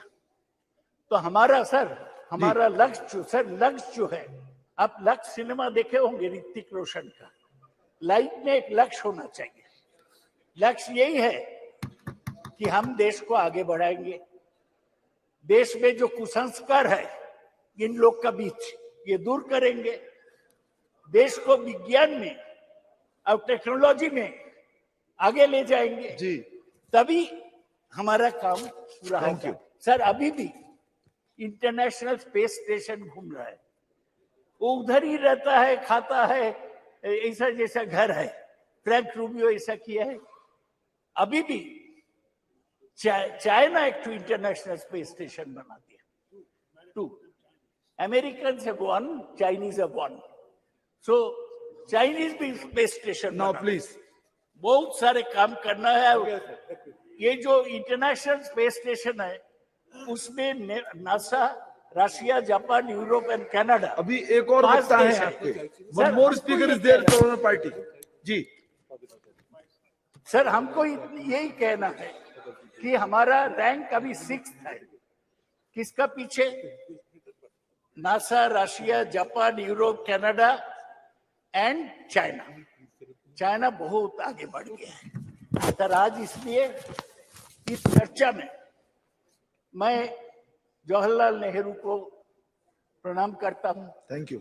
इंदिरा गांधी को प्रणाम करता हूं. ये हमारा स्पेस प्रोग्राम को आगे बढ़ाए. डॉक्टर विक्रम साराभाई को प्रणाम करता हूं. और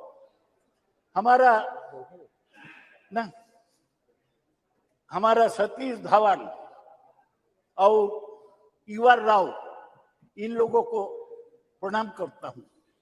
ये सब लोग मिलके हमारा स्पेस प्रोग्राम आगे बढ़ाया.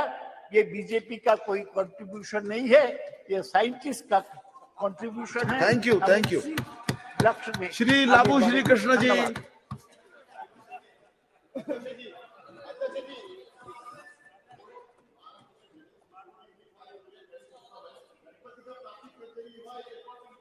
चलिए अब बैठिए. आप जब आए तो बोलिएगा इस बात को. जब आपका बोलने का नंबर आएगा तब इस बात को बोलिएगा जी, please. Don't take this out of my time, sir. देख लेंगे उसको, देख लेंगे उसको, ठीक है, देख लेंगे उसको। यदि आपत्तिजनक बात होगी उसको देख लिया जाएगा ना, प्लीज लव Sir, देख लेते हैं उसको, देख लेंगे ना, please. sir, don't take this out of my time, sir. It's good to see you in the new chair in the new parliament, sir. I thank my party floor leader, Mr. Reddy Garu, for allowing me to speak on the second day of the inauguration of this new parliament building, sir. From YSR Congress and also from all the members of Lok Sabha and Rajya Sabha, we thank the achievements of ISRO. We congratulate the achievements of ISRO. We are indebted to all the scientific achievements they have done in the last 70 or so years, sir. When I was asked to speak on this subject, the first quote that came to my mind was of Isaac Newton, sir, when he said, I was able to see further because I was standing on the shoulders of the giants, sir. We were able to achieve Chandrayaan mission because there were so many people that have contributed to it.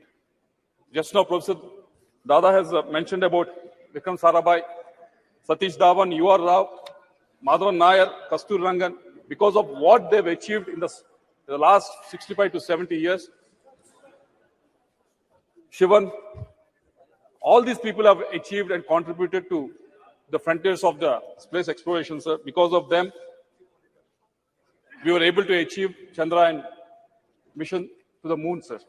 And I also congratulate Somnath and his team, who was able to place a lander on the far side of the moon, sir.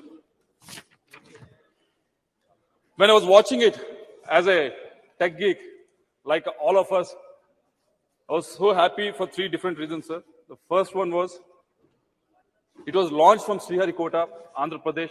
It's my Telugu land, sir. And it has been found to be lucky for all the launches, and they've all been successful, sir. And the second reason that I'm really happy was because of when I was going through the profiles of all the contributors for this success, all the scientists who were involved in this, majority of them came from state universities, sir, or engineering colleges run by state governments, sir. It was a great achievement. They didn't come from any IITs or NITs, sir. They just came from the state-run universities, sir. Third thing that we all should be happy is the participation of women in this endeavor, sir. They all dressed in kanchi saris very beautifully, but they were having that vigor to make sure that our Chandrayaan mission was very successful, sir. But there are a lot of questions raised, not in the Western media, sir, why India is doing this activity when there's so much poverty in the country. For them, sir, there are three reasons. The first one being, we want to cross the frontiers of the science and space exploration, sir. It won't happen just like that, sir. Take, for example, as Dada was mentioning earlier, in 1965, we were human was able to land on the moon, sir. But from the last 50 or 55 years, the space exploration of most of the countries has actually gone back, sir. We think just because we have something like an iPhone in our hand, iPhone 1 to iPhone 15 actually accidentally happens. But it doesn't happen like that, sir. Unless some sort of impetus is given, some sort of iteration is given at some point of time, it doesn't happen just accidentally, sir. That's what has been happening in the space exploration. And as a country that is growing, as a country that is in the top 5 of the economies, this is the time to actually push those boundaries, sir. And second reason being, we have to dream big for the next generation. And we have to prove to the next generation that anything can be possible in India, sir.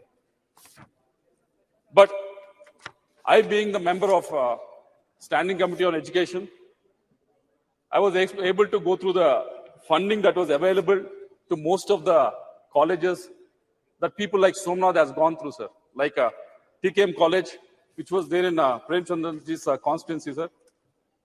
There's a funding called RUSA, which was given to the state university, sir. Allocation was around 8,120 crores, sir. It was almost the same for the last 4 or 5 years. If you look at the spending, it's not even 60% of the spending is happening, sir. This spending is expected to take these state universities, state-run universities, from where the scientists who are working in ISRO are coming from, sir. But somehow this funding is not able to reach them. The reasons, whenever we ask them, the state is not contributing 30% or 40%. That is the reason that they always come up with, sir. But who is the person that are actually losing, sir? It's the scientific community of this country. So I hope the minister was here, but I hope the point is taken so that this scheme can be altered, so that the maximum amount of funds can be utilized by all the state universities and state governments, sir. And coming to the women participation, Shashi Tharoor has mentioned about it, and there were some comments from the other side also, sir. There's 20 to 25% of the women participation in ISRO, which has a workforce of almost 16,000, sir. And if you look at the STEM graduates from India, women STEM graduates who are pursuing science, technology, and engineering in India, 43% of them are women, sir. When you compare to US, it is only 34%. When you compare to the developed countries like Canada, it's only 31%. Even in UK, it is only 38%, sir. We are far, far, far ahead, sir. And also 30% of the research papers across 186 fields, this information I got it from Scopus, sir, are being published by women, sir. But only 14%, even though there's 43% of them are STEM graduates, of them are women, only 14% of the women are participating in STEM-related jobs, sir. Yesterday we were very proud that we have passed the women reservation bill, sir, but these people are putting the effort for almost 15 to 16 years to graduate, coming out with these degrees, but not able to participate in this workforce, sir. Unless we come up with new schemes to encourage them, unless we place the money where we talk, this situation is not going to increase, sir.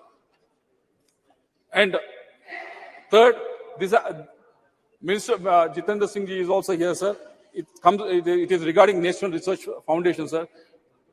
I wish somehow every Friday the House gets adjourned, sir, and he always gets the time. We always get the time to ask him the question only on the Friday, but somehow it gets adjourned and we never get to ask the question. But National Research Foundation has been envisaged almost 4 years back with the outlay of 50,000 crores that has been mentioned. And until now, not a single rupee has not been, correct me if I'm wrong, but not been actually given out to any of these IITs or NITs or any of the state-funded universities, sir. For the last 4 years, that all these institutes have been actually waiting for it, sir.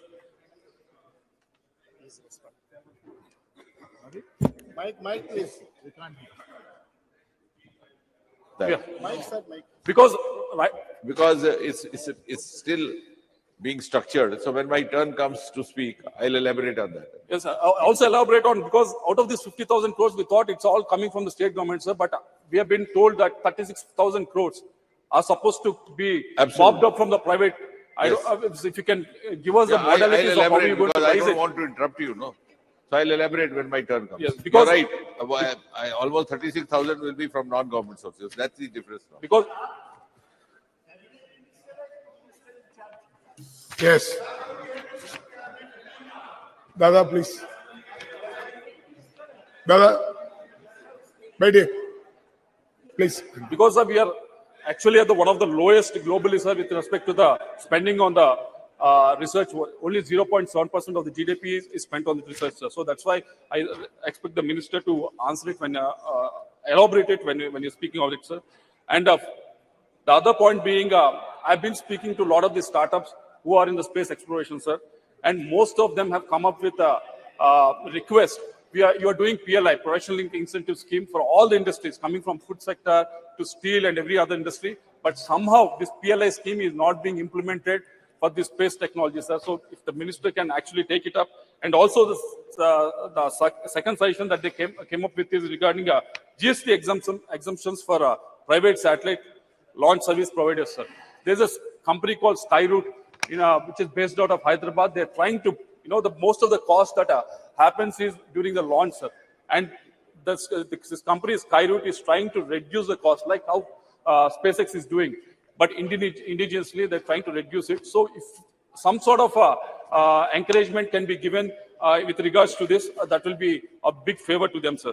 Because let me put this on record, sir, because there's no disrespect to our scientific community or anything like that, sir. But if you look at GSLV Mark IV, correct me if I'm wrong, it can only put 4 tons into the geostationary orbit, sir. Whereas Long March 5, which is the Chinese one, can put almost 14 tons satellite in the same orbit, sir. And also in the lower orbit, GSLV Mark IV can only place 7 tons of the satellites, sir. Whereas Long March 5, which is of the Chinese one, can put almost 25 tons in the lower orbit, sir. Because there's a huge difference in our payload capacity and their payload capacity. So this can be closed down only if the participation of the private players in this whole thing, sir. So I wish the government, yes, our scientific community is doing exceedingly well with the frugal funding that is available for them, sir. But they will do much, much better if the funding can be increased, sir, and also if the private participation is increased, sir. I'll end up by saying what our Prime Minister has, I keep on quoting, abhi samay hai aur sahi samay hai. I think this is the right time for all of us to do, because India being a country with young population, with a lot of aspirations, so this is the right time for the treasury benches to actually put the money where they're talking, sir. Thank you very much. Thank you. Honorable Member Pratap Rao Jadhav.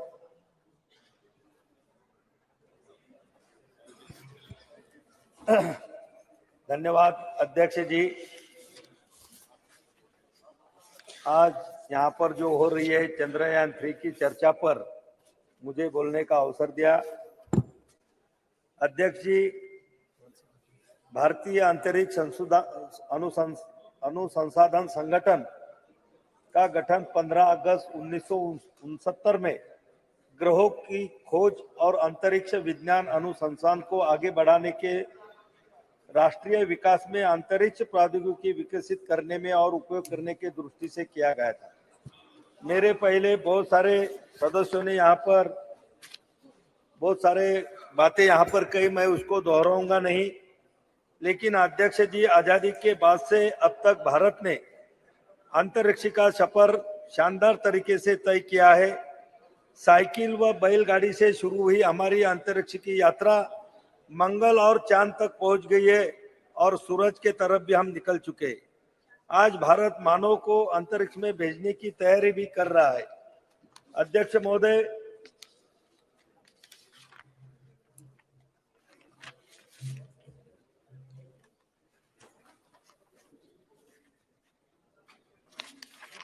अध्यक्ष जी, 19 अप्रैल 1975 को भारत ने अपना पहला उपग्रह आर्यभट्ट रूस के प्रक्षेपण केंद्र से सफलतापूर्वक प्रक्षेपित कर अंतरिक्ष के दुनिया में अपना भारत के सुनहरे भविष्य के लिए नींव तैयार की थी।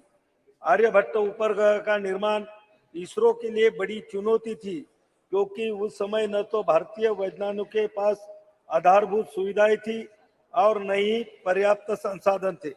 लेकिन भारतीय वैज्ञानिकों ने जज्बे के आगे समस्याएं छोटी हो गई और इसरो के तत्कालीन अध्यक्ष प्रोफेसर सतीश धवन के मार्गदर्शन के युवा टीम ने आर्यभट्ट का निर्माण किया था। अध्यक्ष जी, हमारे वैज्ञानिकों ने 22 अक्टूबर 2008 को 1380 किलोग्राम का चंद्रयान 1 भेजा, जो 14 नवंबर 2008 को चंद्रमा की सतह पर पहुंचा। चांद पर तिरंगा लहराते ही भारत चंद्रमा पर अपना झंडा लगाने वाला चौथा देश बन गया। अध्यक्ष जी,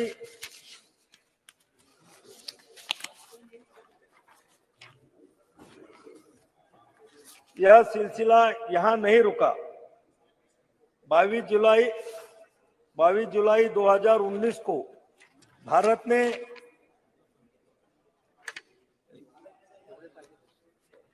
अध्यक्ष जी, माननीय प्रधानमंत्री श्री मोदी जी की नेतृत्व में नेविगेशन के कार्यक्रम में भी बहुत तेजी आई। अध्यक्ष जी, कारगिल युद्ध में के दौरान अमेरिका ने अपना नेविगेशन सिस्टम भारत को देने से मना कर दिया था, जिससे हमारी सेना को कारगिल की पहाड़ियों पर दुश्मन के छुपे ठिकानों का पता लगाना मुश्किल हो गया था। लेकिन हमारे सैनिकों के अदम्य साहस का परिचय दिया और कारगिल युद्ध में विजय प्राप्त की। तत्कालीन प्रधानमंत्री श्रद्धेय अटल बिहारी वाजपेयी जी ने ठान लिया था कि भारत अपना नेविगेशन सिस्टम तैयार करेगा। अध्यक्ष जी, माननीय प्रधानमंत्री मोदी जी के नेतृत्व में 11 अप्रैल 2018 को इसरो ने नेविगेशन उपग्रह IRNSS लॉन्च किया। यह स्वदेशी तकनीक से निर्मित था और इसके साथ ही भारत के पास अब अमेरिका के GPS सिस्टम की तरह अपना नेविगेशन सिस्टम है। अध्यक्ष जी, 27 मार्च 19 को इसरो ने एक और बड़ी उपलब्धि हासिल की थी। इन दिनों सैटेलाइट से एक लाइव भारतीय सैटेलाइट को नष्ट करने में सफलता मिली। अंतरिक्ष में सैटेलाइट को मार गिराने वाला भारत चौथा देश बना। इतना ही नहीं, 1 अप्रैल 2019 को इसरो ने इलेक्ट्रॉनिक इंटेलिजेंस उपग्रह समेत 29 उपग्रहों को एक साथ प्रक्षेपित किया। इसमें 28 विदेशी उपग्रह शामिल थे। पहली बार इसरो ने एक ही मशीन से 3 अलग अलग कक्षाओं में उपग्रहों को स्थापित किया। अध्यक्ष जी, इसरो के समक्ष बहुत चुनौतियां थी, जैसे कि अंतरिक्ष यात्रियों की प्रशिक्षित करने और मानव अंतरिक्ष उड़ाने के लिए लॉन्च व्हीकल की उन्नत तकनीक भी कमी थी। श्रीहरिकोटा स्थित सतीश धवन अंतरिक्ष केंद्र में तकनीकी दक्षता का अभाव, निजी क्षेत्र की सीमित भूमिका, परियोजना का धीमा कार्यान्वयन, सरकार द्वारा पर्याप्त समर्थन नहीं होना, बजट की कमी।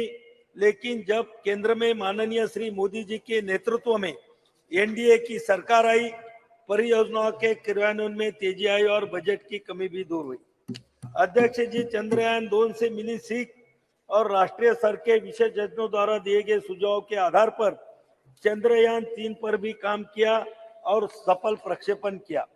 अंतरिक्ष विज्ञान के क्षेत्र में मिली लंबी छलांग लगाई। इसरो ने वैज्ञानिकों की इस बड़ी कामयाबी से देश भर में खुशी की लहर आई और दुनिया ने भारत की बड़ी उपलब्धि को खुले दिल से सैल्यूट किया।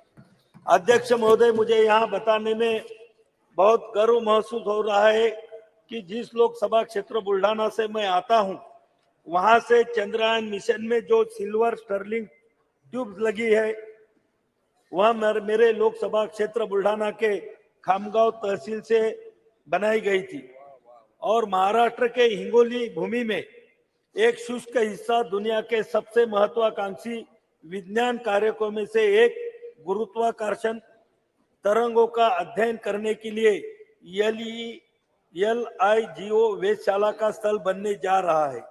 यह साधारण प्रयास वैज्ञानिक अनुसंधान और नवाचार के लिए सरकार के दृढ़ समर्थन का एक चमकता उदाहरण है।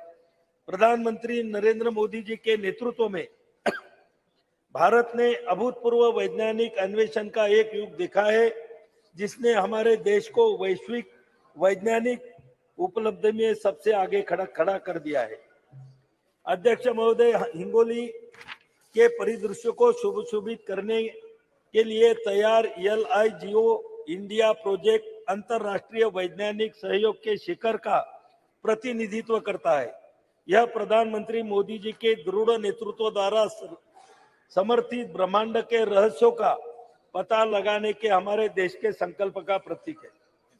अध्यक्ष महोदय, यहाँ पर बहुत सारी बातें यहाँ पर कही गई, ब्रह्मांड के बारे में भी यहाँ पर बोला गया, लेकिन अध्यक्ष महोदय, हमारे जो सनातन हिंदू धर्म के जो ग्रंथ है, वो ग्रंथ में भी ब्रह्मांड में जो ब्रह्मा विष्णु महेश को हम मानते हैं और कुछ लोग ब्रह्मा विष्णु महेश का जो कार्य है उसको अंग्रेजी में गॉड कहते हैं। अध्यक्ष महोदय, मैं 2 मिनट में खत्म करूंगा। 1 मिनट। जो ब्रह्मा विष्णु महेश को जो कार्य है उसको गॉड मानते हैं, उसको गॉड बोलते हैं। गॉड जी बोले तो जनरेट करना, वो बोले तो ऑपरेट करना, और डी बोले तो डिस्ट्रिक्ट करना, बोले तो ब्रह्मांड का निर्माण, ब्रह्मांड की रक्षा और ब्रह्मांड की समाप्ति, ये तीनों हमारे ब्रह्मा विष्णु महेश में समाई गई है।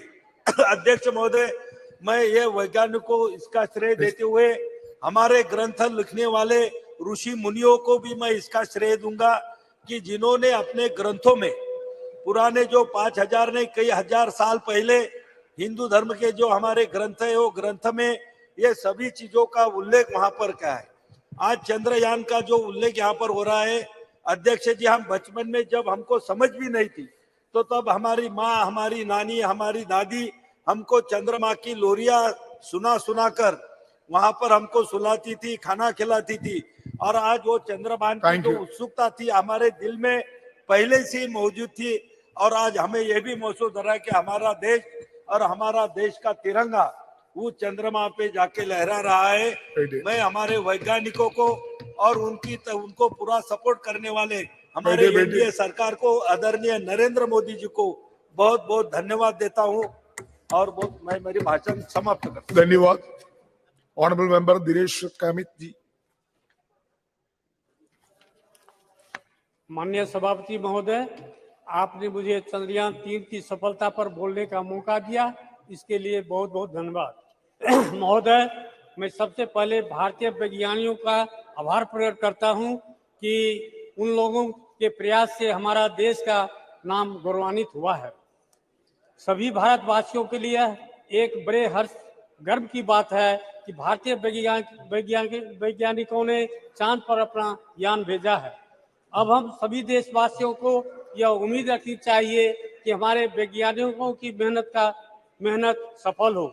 जैसा कि हम जानते हैं, भारत में सबसे पहली बार 2008 में चांद पर अपना यान भेजा था। उसके बाद 10 से 15 साल की मेहनत के बाद दोबारा यह समय आया है कि हमारा यान फिर से चांद पर अपना कदम रखा है। महोदय, चंद्रयान 3 का लॉन्च सतीश धवन अंतरिक्ष केंद्र श्रीहरिकोटा से 14 जुलाई 2023 शुक्रवार को भारतीय समय अनुसार दोपहर 2:35 हुआ था। यह यान चंद्रमा के दक्षिण ध्रुव के पास की सतह पर 23 अगस्त 2023 को भारतीय समय अनुसार सायं 6:04 के आसपास सफलतापूर्वक उतर चुका है।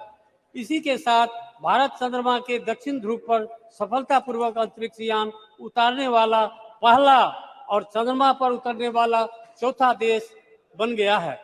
इसके अलावे भारत एवं भारतीय वैज्ञानिकों के अंतरिक्ष के क्षेत्र में एक नई पहचान प्राप्त हुई है। अब हम सभी देशवासियों को अपने वैज्ञानिकों का समर्थन करना चाहिए। हम सभी को उनके द्वारा किए गए इस कार्य के लिए उनको प्रोत्साहित करना चाहिए। महोदय, चंद्रयान 3 के मिशन का उद्देश्य चंद्रमा की सतह पर सुरक्षित लैंडिंग का प्रदर्शन करना, चंद्रमा पर रोवर के चलने का प्रदर्शन करना और इन सिटू यानी चांद की सतह पर ही वैज्ञानिक प्रयोगों का संचालन करना है। मिशन के उद्देश्यों को प्राप्त करने के लिए लैंडर में कई उन्नत प्रौद्योगिकी मौजूद हैं, जैसे कि लेजर और RF आधारित अल्टीमीटर, वेलोसीमीटर, प्रोपल्शन सिस्टम आदि। ऐसी उन्नत तकनीकों को पृथ्वी की स्थितियों में सफलतापूर्वक प्रदर्शित करने के लिए कई लैंडर विशेष परीक्षण जैसे integrate core test, integrate hot test और लैंडर लैंग मैगजीन प्रदर्शन भारत परीक्षण की योजना बनाई गई है और इसे सफलतापूर्वक किया गया है। महोदय, चंद्रयान 3 के माध्यम से भारत का लक्ष्य अपनी तकनीकी कौशल, वैज्ञानिक क्षमताओं और अंतरिक्ष अन्वेषण के प्रति अपनी प्रतिबद्धता को प्रदर्शित करना है। यह सफलता अंतर्राष्ट्रीय अंतरिक्ष समुदाय में भारत की स्थिति को और मजबूत करेगा। यह मिशन युवा पीढ़ी को विज्ञान, प्रौद्योगिकी, इंजीनियरिंग और गणित में कैरियर बनाने के लिए प्रेरित करेगा तथा विश्व में भारत की प्रतिष्ठा को बढ़ाने का काम करेगा। महोदय, इस अवसर पर मैं कहना चाहता हूं कि भारत ने सबसे पहली बार 2008 में चांद पर अपना चंद्रयान भेजा था और 2008 में ही हमारे संसदीय क्षेत्र सुपौल तथा कोसी में भयानक विनाशकारी बाढ़ आई हुई थी, जिसकी वजह बहुत ही बड़े स्तर पर जान एवं माल की क्षति हुई थी। साथ ही कई रेल मार्ग ध्वस्त हो गए थे, जिन पर आज कुछ खंड भी परिचालन का शुभारंभ नहीं हो पाया है। महोदय, सदन के माध्यम से मैं माननीय प्रधानमंत्री, माननीय रेल मंत्री जी से आग्रह करता हूं कि पूर्वी मध्य रेलवे के समस्तीपुर मंडल अंतर्गत ललित ग्राम से फारबिसगंज तक सीआरएस का इंस्पेक्शन 11 जनवरी को हो चुका है, किंतु अभी तक उस खंड पर रेल परिचालन का शुभारंभ नहीं हो रहा है।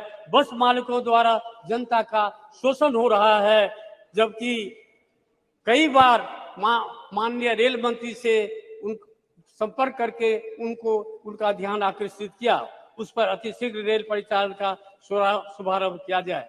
जोगबनी दानापुर तथा जोगबनी सहरसा एक्सप्रेस ट्रेन का शुभारंभ किया जाए, जिसे रेलवे बोर्ड के द्वारा जोगबनी से चलने वाली ट्रेन जिनका नया समय सारणी निर्गत हो चुका है, उसे भी हरी झंडी दिखाकर परिचालन शुभारंभ किया जाए।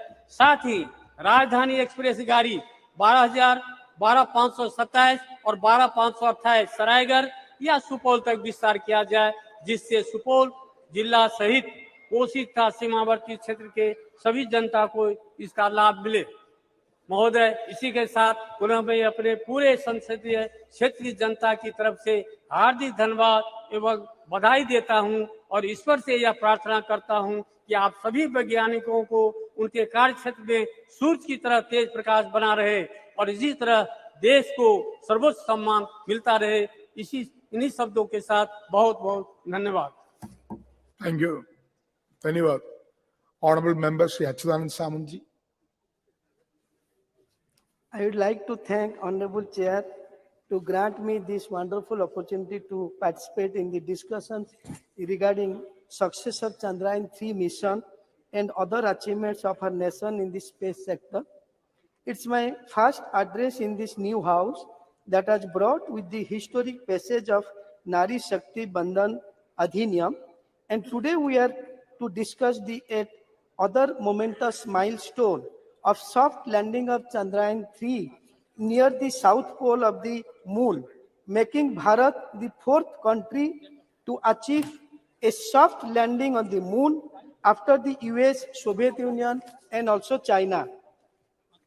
23rd August, all of us were glued to the screen and were keeping updates of what was happening second by second. Whole of India watched it through group live streams with finger crossed, becoming a part of this majestic lunar mission by heart. And when it landed, there was celebration and joy all over. It was the victory of each of 140 crore Indians.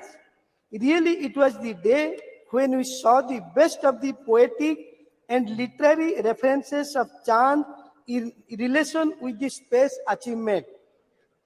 Chand pe ghar, Chanda mama ke paas, Chand dilaunga, etc., and so on.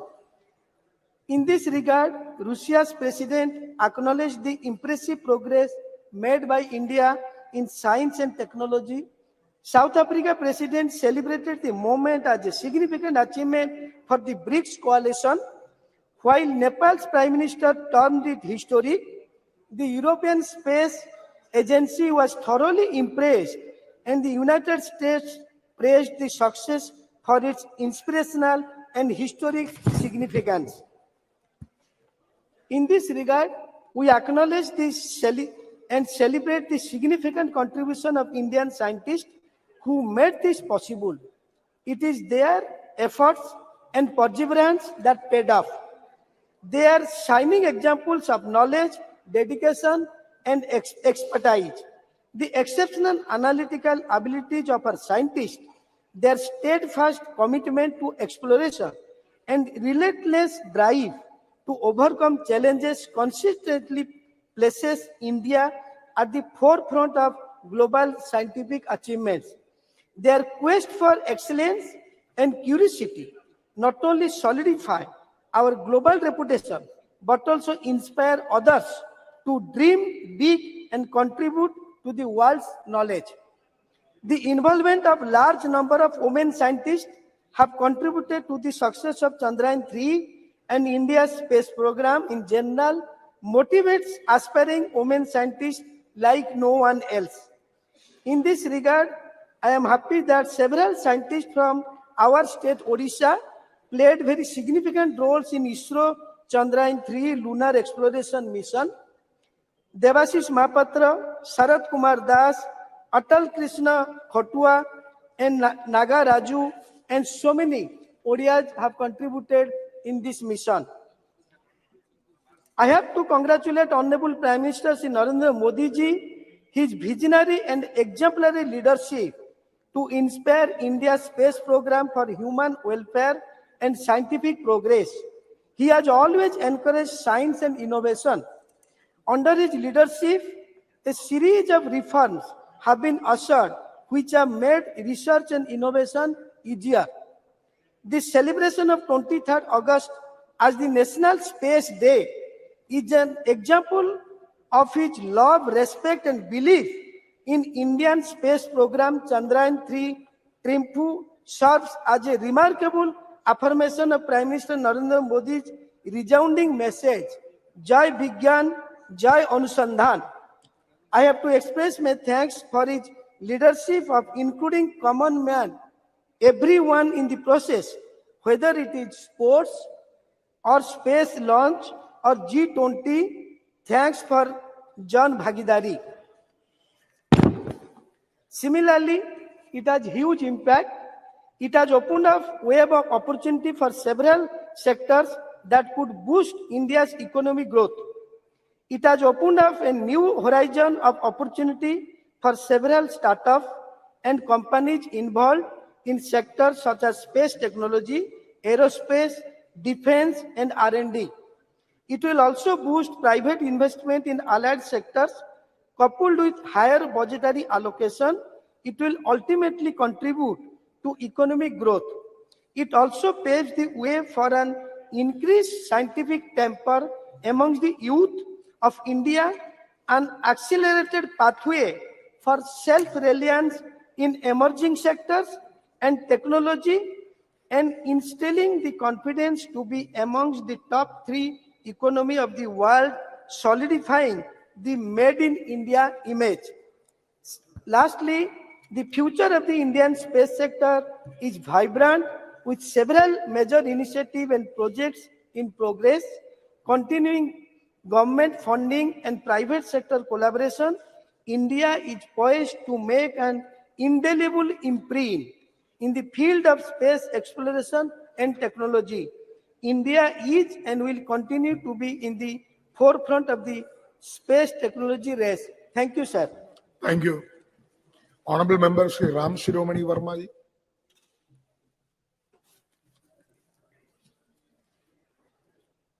अध्यक्ष महोदय, आपने मुझे महत्वपूर्ण विषय चंद्रयान की सफलता पर अपने विचार रखने का मौका दिया।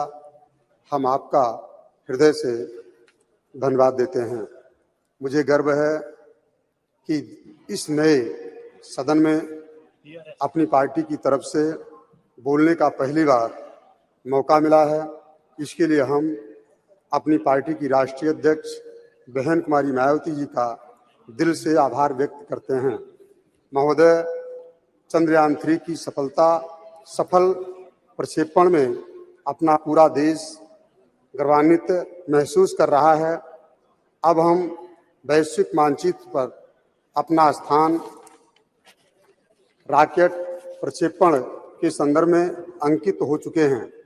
इस सफल प्रक्षेपण हेतु मैं इसरो के वैज्ञानिकों, इंजीनियरों सहित उक्त चंद्रयान के लिए काम करने वाले समस्त कर्मचारियों को भी, जो दिन रात मेहनत करके चंद्रयान 3 को सफल बनाया है और आज विश्व में भारत पहले स्थान पर अंतरिक्ष प्रक्षेपण के मामले में पहुंच चुका है।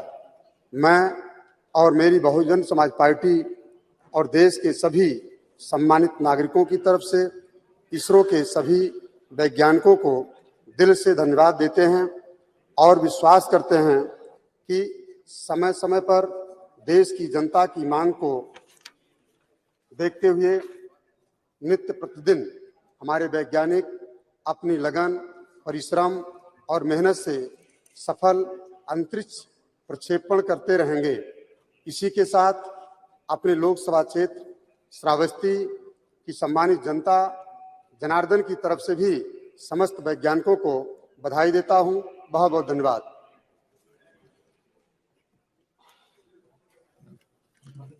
Thank you. Honorable Member Shri Kota Prabhakar Reddy ji.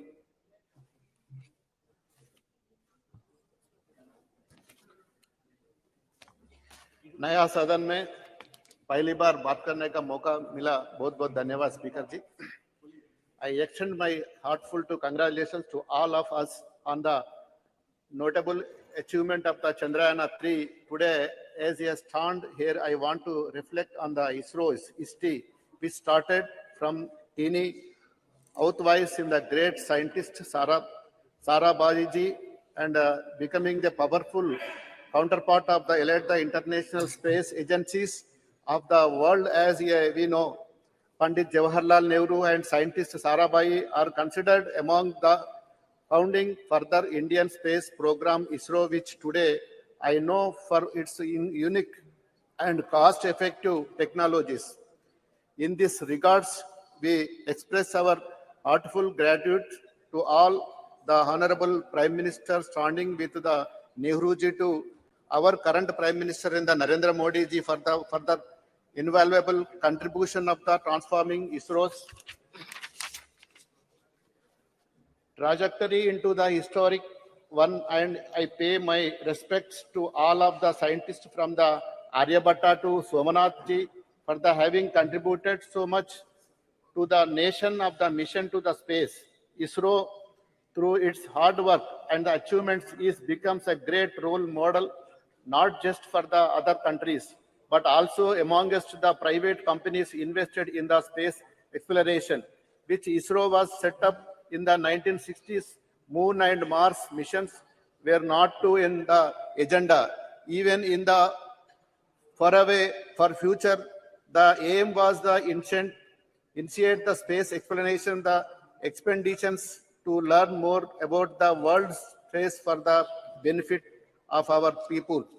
With such clear objective, even in time when in the country was still struggling with issues of poverty and the limited resources, ISRO leaders developed in the style and the products exam maximum benefits within the minimum of efforts. We are very grateful to contributions of our brilliant scientists and leaders of ISRO. Since its inspection, the journey of ISRO from the 1960s to the today has simply been remarkable. Sir, Chandrayaan's successful landing in our south pole of the moon was a joyous and the historic moment of the country. The country joined in the elite club of the countries to soft land and on the moon. The successful landing on the south pole of the moon, which no country has ever achieved so far, also shown the technologies programs that India has made so far and the scientific capabilities and the commitment to work to our Indian scientists and the engineers. The success Chandrayaan 3 is not only an achievement for the country to fulfill global aspirations, but also open the avenue for the economic growth across various sectors.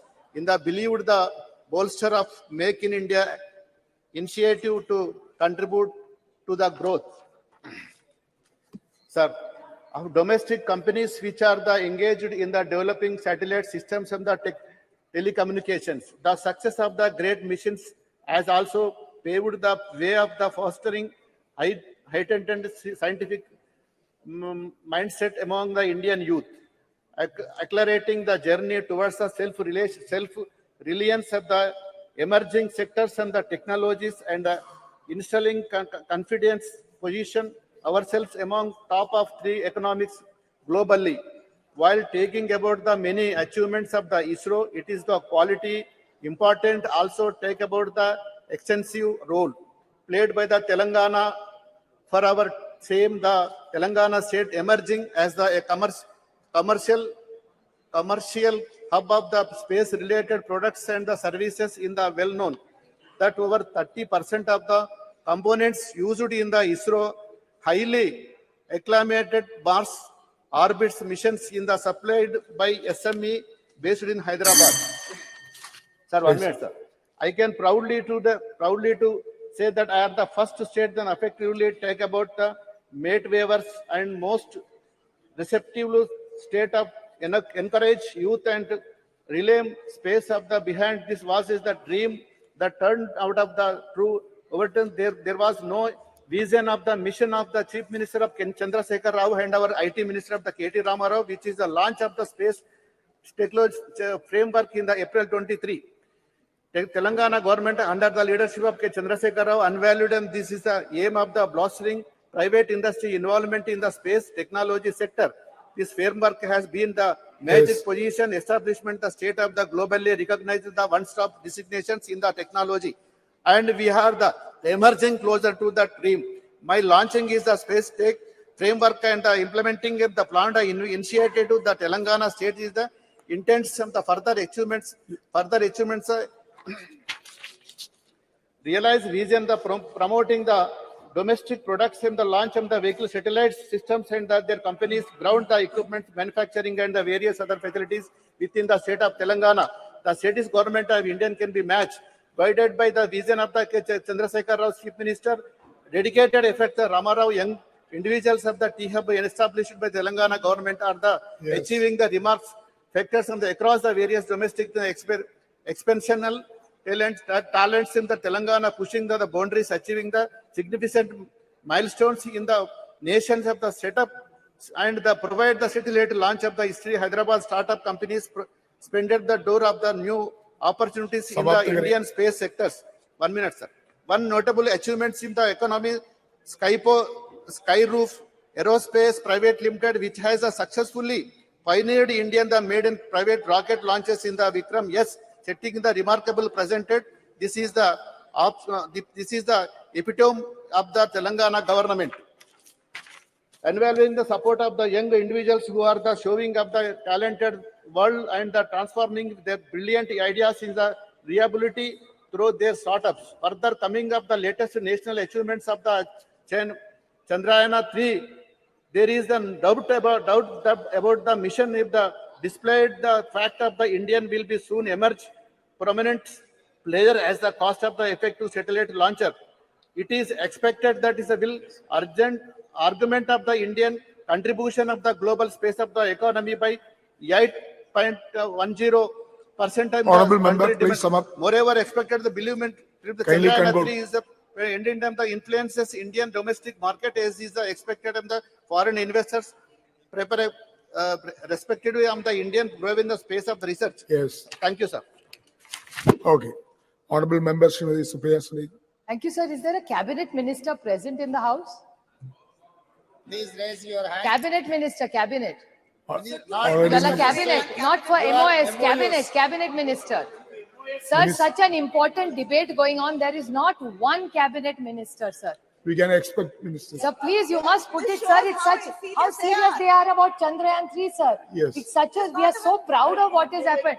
Sir, you must give a ruling. There has to be one cabinet minister here, sir. Message will convey to ministers. Sir, please put Please, it on you can record. start. There is not one cabinet minister for such an Noted. important debate. Sir.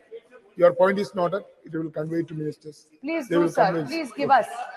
You can start now. Aap ruling Not dijiye, away. sir. They don't have any right Not to a insult single like this, cabinet sir. minister. That's really Yes. shameful, sir. We Sir, can I'd like to take this opportunity to congratulate the success of Chandrayaan 2.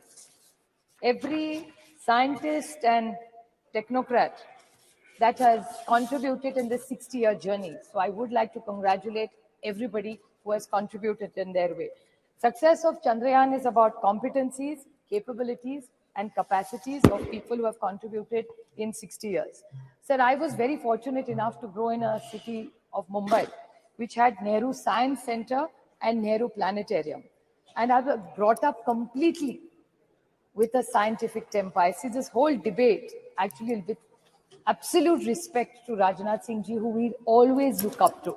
So today in his speech, I had a slight disappointment in his speech because I was expecting him to give us the vision of tomorrow, Chandrayaan 4, 5, 6, Aditya, L1 further.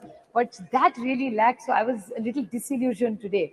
And I am very strong about tradition, about values, about culture and heritage. These are all the things we are all brought up with. But today as a proud Indian, I felt from the treasury benches, that completely lacked in the speeches that came from you. I will not repeat the points about Dr. Tharoor and Dr. Roy said, but I would definitely put it on record that it was like Pandit Jawaharlal Nehru and Dr. Sarabhai, who we grew up learning and reading about. It was Dr. E.V. Chitnis also, who substantially contributed in the growth story of ISRO. And it was, of course, Professor Dhawan, Dr. Brahman Prakash, who was one of the best metallurgists India has ever had. U.R. Rao, Dr. Nair, Dr. Kasturanga, Dr. Krishna, Dr. Shivam, and now Dr. Somnathan, who have contributed to the growth of ISRO where we are today. Sir, the Honorable Prime Minister always talks about indigenous growth of India. I would like to put it on record that I was very fortunate enough to get elected from a constituency called Baramati in Pune district in Maharashtra, sir. I'm very proudly happy to share with you, sir, there's an industry over 100 years started by Walchand Hirachand. It's called the Walchand Nagar Industries, which 100 years ago started innovation under that leadership, and the entire Doshi family and the Lalchand Walchand family today have contributed to the growth of that area, which is Indapur, which is in my constituency, Walchand Nagar, sir. And they have made immense parts to this entire Chandrayaan जो बना है sir, उसमें वालचंद नगर की और इंदापुर की बहुत बड़ी then है, और ये सब वालचंद हीराचंद ग्रुप ने बनाया है. तो 100 साल से ये फैक्ट्री इसमें काम कर रही है, और मैं I would like to put it on record कि इन्होंने 100 साल में जो काम किया, इंडिजिनियस जो कहते हैं, आत्मनिर्भर भारत, तो ये वालचंद ग्रुप का बहुत बड़ा योगदान. इसरो के जो पार्ट्स बनते हैं वो मेरे निर्वाचन क्षेत्र है कि मेरा भाग्य कैसे निर्वाचन क्षेत्र से मैं चुन के आती हूँ सर. वैसे इनोवेशन की जब बात होती है तो और दो है कि खेड़ शिवापुर जो एरिया मेरे निर्वाचन क्षेत्र में है सर, वहाँ VCB इलेक्ट्रॉनिक्स की एक कंपनी है, VCB इलेक्ट्रॉनिक्स, जहाँ भानुदास भोसले, सुजाता भोसले, संदीप चौहान और सोन सुंदर ये वेलू एरिया में है, जिन्होंने चिप्स बनाई है सर जो इस चंद्रयान में गई है. तो मेरे निर्वाचन क्षेत्र से दो बड़े कॉन्ट्रीब्यूशंस है, एक वालचंद ग्रुप का और दूसरा VCB इलेक्ट्रॉनिक्स का. So I feel very very proud when I stand here where we are praising about Chandrayaan, and these are all indigenous. और ये सारी कंपनियां सर 2001 तो 100 साल पुरानी है और दूसरी 15-20 साल पुरानी है. So I just would like to put on this record straight. And there are other companies which are doing wonderful work in my constituency, like the hydrogen technology, sir, software, be it Wipro, be it KPIT, Tata's, Mahindra's, they've all contributed to all these works that are going on, sir, in the new development of the new India. Sir, the whole thing which Dr. Tharoor also mentioned and Professor Roy also said was the spirit of inquiry and the spirit of questioning, sir. The entire debate today, somewhere I felt that we are very proud of our glorious tradition, sir. Be it in mathematics, be it in metallurgy, and be it in astronomy. India is very proud. 2000 years ago, mathematics, something that everything goes around. Unless तुम्हारा गणित अच्छा हो, life में कुछ नहीं हो सकता. So we have such rich tradition. So instead of getting trapped into stories, which people were talking about earlier in the debate, I'm not condescending. It's wonderful. Whatever your mother has taught you can never be wrong. But we must not forget the rich tradition of mathematics, metallurgy, and astronomy, which India is so proud of. Because श्रद्धा तो होनी ही चाहिए sir, लेकिन अंधर श्रद्धा नहीं होनी चाहिए. So श्रद्धा जो आपको सिखाया वो जो आप चाहते हैं उस पे आप विश्वास रखिए, वो आप, it is in a democracy, it's your right. But the problem is I get worried when people in position of power and who are sitting on that side of parliament today talk about issues which actually surprise me when we are talking about the scientific temper.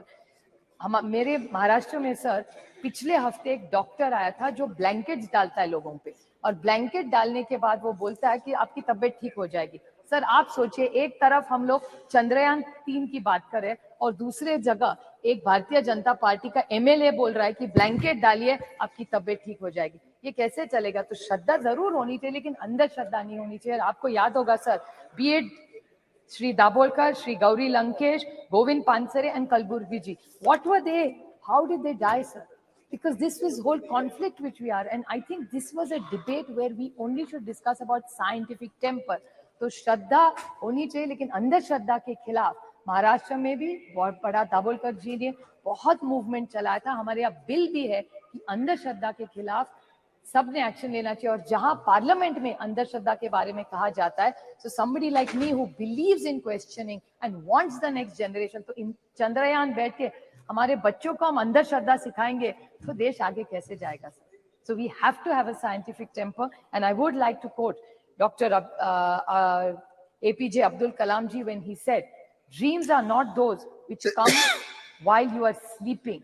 Sir, dreams are not those which you come into reality while you're sleeping, but dreams are those when you don't sleep before fulfilling them. So I pay a rich tribute to every scientist and technocrat in this country who have contributed in the last 6 decades to make Chandrayaan 3 a reality. Thank you very much. Thank you very much. Shri Prince Raj ji. धन्यवाद अध्यक्ष महोदय जी। आज आपने मुझे चंद्रयान 3 की सफलता और space sector में भारत की उपलब्धियों पे बोलने का मौका दिया। मैं अपने और अपने पार्टी की तरफ से आपका धन्यवाद व्यक्त करता हूं। सर, आज इस नए सदन में प्रथम भाषण देते हुए काफ़ी खुशी और काफ़ी गर्व महसूस हो रहा है। आज का विषय कोई पॉलिटिकल विषय तो नहीं है सर, और ना इस पे पॉलिटिक्स करनी चाहिए, लेकिन कल जैसे राज्यसभा में इस पे डिस्कशन हो रहा था और आज लोकसभा में हो रहा है। कई माननीय सदस्यों को हमने सुना, जैसे कल लोकसभा में महिला बिल पर चर्चा हो रहा था और आज चंद्रयान 3 पे हो रहा है, तो कुछ माननीय सदस्य के भाषण से लगा कि ये क्रेडिट टेकिंग मोमेंट बन गया है कि जब बिल लाया गया तो उसमें कहा गया ये बिल हम पहले लेके आए। जब चंद्रयान 3 पे बात हो रही है तो कहा जा रहा है कि इसरो की स्थापना हमने की। तो हमें लगता है इस तरीके की पॉलिटिक्स आज नहीं होनी चाहिए और आज मुक्तः हमें अपने विषय पर रहना चाहिए। आज इस मंच के माध्यम से अध्यक्ष महोदय जी, हम अपने वैज्ञानिकों का, इंजीनियर्स का, रिसर्चर्स का और उन सभी कर्मचारियों को हम बधाई देते हैं और उनका धन्यवाद करते हैं कि उन्होंने भारत देश का नाम पूरे दुनिया में रोशन किया। और आदित्य 1 L1 की जो सफल लॉन्चिंग हुई है उसके लिए भी हम उन्हें बहुत बहुत शुभकामनाएं देते हैं। सर, यह स्पेस मिशन सिर्फ एक स्पेस मिशन नहीं है, ये आत्मनिर्भर भारत की ओर एक बहुत बड़ा कदम है। हमने सभी को धन्यवाद दिया, लेकिन हम चाहेंगे कि हम अपने उन महिलाएं साइंटिस्ट को विशेषकर धन्यवाद दें जिन्होंने अपना योगदान इस सफल स्पेस मिशन में दिया है।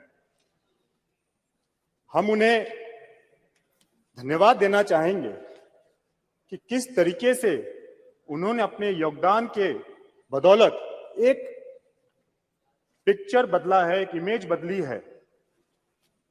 चाहे कल हम लोग यहाँ पे जैसे डिस्कशन कर रहे थे महिला आरक्षण बिल के ऊपर, उसकी जरूरत क्यों पड़ी? उसकी जरूरत इसलिए पड़ी क्योंकि सभी सेक्टर्स में हमारी माताएं बहनों ने अपना अपना स्थान बना लिया, चाहे वो डॉक्टर्स हो, नर्स हो, इंजीनियर्स हो, डिजाइनर्स हो या एडवोकेट्स हो, जज हो, पायलट्स हो, लेकिन कहीं ना कहीं सदन में, विधानसभा में उनकी कमी हमेशा रही और कल के बिल के पास होने से हमें लगता है ये भी कमी पूरी हो जाएगी। जिस तरीके से हमने महिला साइंटिस्ट को विशेषकर धन्यवाद दिया क्योंकि उन्होंने सोच बदली है। पहले कहा जाता था कि हिंदुस्तान की महिलाएं, उनका काम सिर्फ चूल्हा तक है, खाना बनाने तक है, लेकिन वो सिर्फ यहां तक सीमित नहीं है। एक और सच्चाई है जिसे बहुत लोग देख नहीं पाते हैं, समझ नहीं पाते हैं कि जो हाउसवाइफ होती हैं सर, जो घर की महिलाएं होती हैं, वो सिर्फ खाना बनाने तक नहीं है सर। वो महिला उस घर की होम मिनिस्टर होती है, वो महिला उस घर की फाइनेंस मिनिस्टर होती है, वो महिला उस घर की हेल्थ मिनिस्टर होती है, वो महिला उस घर की एक सपोर्टिव सिस्टम होती है, एक फूड मिनिस्टर होती है सर। उस घर के निर्माण में उस महिला का बहुत बड़ा योगदान रहता है सर। सर, ये बात दुनिया समझ नहीं पाती है कि किस तरीके से हिंदुस्तान में एक तरफ हमारी आ माताएं रहे बहनें, और यहाँ मंत्री जी भी है उपस्थित।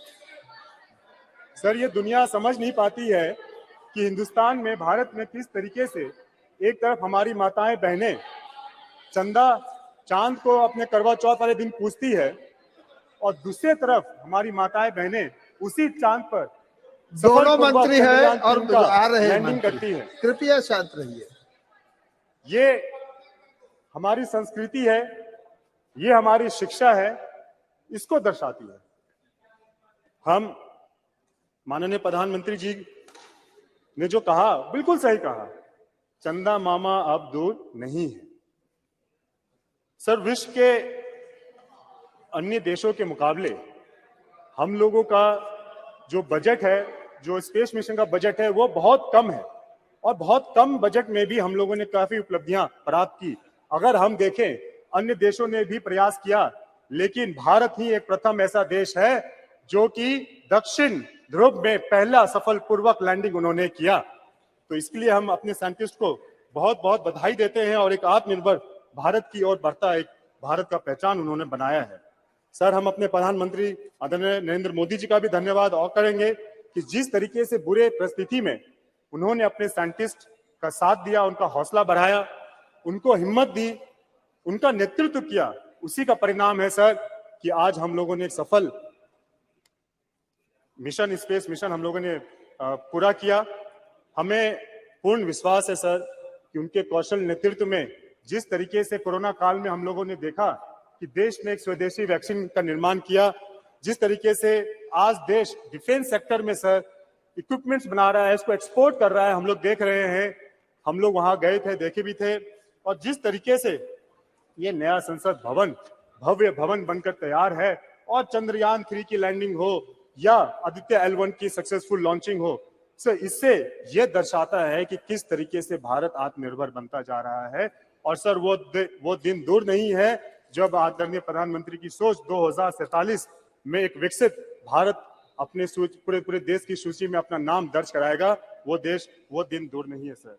सर ज्यादा समय नहीं लेते हुए सर आप एक बार पुनः हम अपने सभी साइंटिस्ट, सभी अपने महिला साइंटिस्टों का, सभी इंजीनियर्स का, सभी रिसर्चर्स का, सभी उन कर्मचारियों का और जितने भी लोग इस कार्यक्रम से जुड़े हुए थे, मिशन से जुड़े हुए थे, हम उन्हें पुनः हमें नमन करते हैं, उन्हें धन्यवाद देते हैं, उन्हें बधाई देते हैं। बहुत बहुत धन्यवाद। बहुत बहुत धन्यवाद। श्री जयंत सिन्हा जी। बहुत बहुत धन्यवाद सभापति महोदय। मैं आपका, हमारे परम आदरणीय प्रधानमंत्री जी का, अपने पार्टी का और विशेष रूप से हजारीबाग की जनता का मैं आभार व्यक्त करना चाहता हूं, क्योंकि उनके सहयोग और आशीर्वाद से मुझे अवसर मिला है कि जो हमारा पुराना सदन था, ऐतिहासिक और सुंदर सदन, वहां बोलने के अवसर मिले और आज इस भव्य और आधुनिक भवन में भी बोलने का मुझे अवसर मिल रहा है। उससे आप लोगों के लिए सबको कोटि कोटि धन्यवाद, हृदय की गहराइयों से धन्यवाद। सभापति महोदय, ये सही है, जैसे माननीय प्रधानमंत्री जी ने कहा, यही समय है, सही समय है, अमृत काल का समय है, अमृत काल का समय है और बड़ी तेजी से देश बदल रहा है, देश में परिवर्तन आ रहे हैं और हम सबको महोदय, सब मान्य सदस्यों को, यहाँ देश की जनता को लग रहा है कि हम लोग रोज रोज इतिहास को रच रहे हैं, रोज इतिहास को रच रहे हैं। कल ही हम लोगों ने महिला आरक्षण के लिए संवैधानिक संशोधन किया जो स्वर्णीय अक्षरों में इतिहास में लिखा जाए। उसी के पहले 19 सितंबर को हम लोग पुराने सदन से इस भव्य सदन में हम लोग आए, इतिहास हम लोगों ने रचा। 9 सितंबर को, 10 सितंबर को जब G20 की लीडर्स समिट हुई, तब भी हम लोगों ने नई दिल्ली में इतिहास हम लोगों ने रचा। और क्योंकि आज चंद्रयान के बारे में हम लोग चर्चा कर रहे हैं, चंद्रयान भी जब 23 अगस्त पे जब चंद्रयान ने चंद्रमा के साउथ पोल पे सॉफ्ट लैंडिंग की साथियों, तब भी हम लोगों ने दुनिया का इतिहास रचा, भारत का इतिहास रचा। और इस कारण, क्योंकि इतना हम लोग यहां अपना योगदान दे रहे हैं, इतिहास रच रहे हैं, इतिहास रचा जा रहा है। आज भारत विश्व में विश्व मित्र और विश्व गुरु के रूप में उभरता चला जा रहा है। भारत उभरता चला जा रहा है और इसलिए उभर रहा है क्योंकि अगर हम में समृद्धि है तो हम में सादगी भी है। अगर हमारी शक्ति है तो हमारे में एक शांति है और अगर हमारा साइंस है तो हमारे संस्कार भी हैं। अगर हमारा साइंस भी है तो हमारा संस्कार भी है। और अगर कोई समझता है कि हम अगर संस्कार की बात करें तो हम साइंस की बात नहीं कर रहे हैं, विज्ञान की बात नहीं कर रहे हैं, तो ये बिल्कुल गलत बात है। कई मेरे विपक्ष के साथियों ने कहा कि हम लोग संस्कार की थोड़ी ज्यादा बात करते हैं और साइंटिफिक टेम्पर की बात थोड़ा कम करते हैं। ये उनका मानना था। लेकिन हम लोगों के इतिहास में प्राचीन समय से एक संतुलन रहा है, संस्कार में भी और साइंस में भी। और अगर हम अथर्ववेद में जाएं, मंडपा उपनिषद में जाएं, तो वहां से जो मूल मंत्र निकल के आया वो आज हमारे राज्य का मूल मंत्र है, सत्यमेव जयते। अगर हम किसी चीज से भी प्रेरित हैं तो हम सत्यमेव जयते से प्रेरित हैं। Truth alone triumphs. और अगर विज्ञान कुछ भी है तो वो सत्य है, वो ट्रूथ है।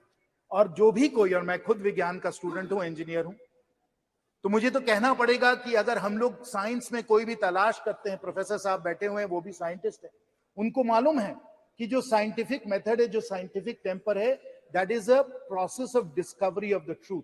और वो हम लोगों के संस्कार में लिखा हुआ है। और इसलिए आज अगर हमारी साइंस जो है वो चंद्रमा में पहुंची है क्योंकि हमारे संस्कार हम लोगों को ये प्रेरणा देते हैं, सत्यमेव जयते। और हमें, जैसे अभी बहुत वक्ताओं ने कहा है और मैं भी अपनी बात उसमें जोड़ना चाहूंगा, कि अगर हम इस साइंस की बात करें तो साइंस में हमारे बहुत सारे लोगों ने योगदान दिया है। और अगर ये योगदान है तो उसे हम 1962 या 1960 से हम लोग नहीं उसे आरंभ करें। हम अपने संस्कार के बारे में, अपने इतिहास के बारे में भी सोचे।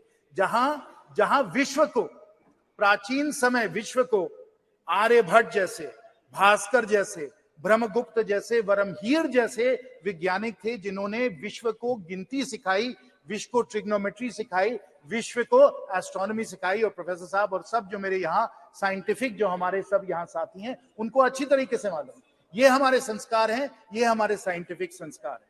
और उससे जुड़े हुए उसके बाद पीढ़ी दी पीढ़ी, कड़ी दे कड़ी जो चलती आई, उसमें ये सही है कि पंडित नेहरू जी का भी योगदान है। पंडित नेहरू जी का भी योगदान है। 1960 में, फिर 1962 में उन लोगों ने इसरो को आरंभ किया। उसके बाद सब माननीय प्रधानमंत्रियों जी का सहयोग है, इंदिरा गांधी जी का सहयोग है। उन्होंने सतीश धवन जी को वापस बुलाया। कैलटेक में वो पढ़ रहे थे, उनको उन्होंने वापस बुलाया। इंडियन इंस्टीट्यूट ऑफ साइंस से जाकर वो इसरो गए, उनका बहुत बड़ा योगदान था।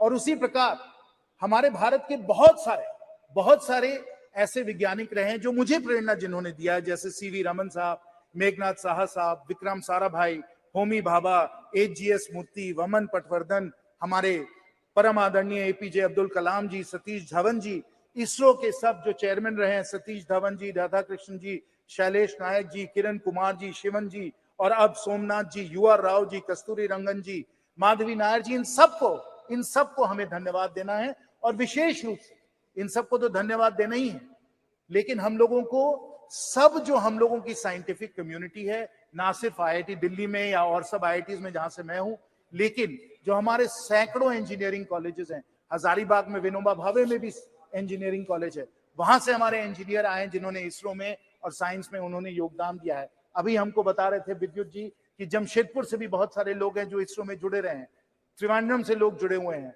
चेन्नई से लोग जुड़े हुए हैं। पूरे हमारे महान इस भारत से हमारे इतने सारे साइंटिस्ट और इंजीनियर हैं जिनके योगदान, जिनके सहयोग समर्थन के कारण ये हमारा जो पूरा अब आते हैं।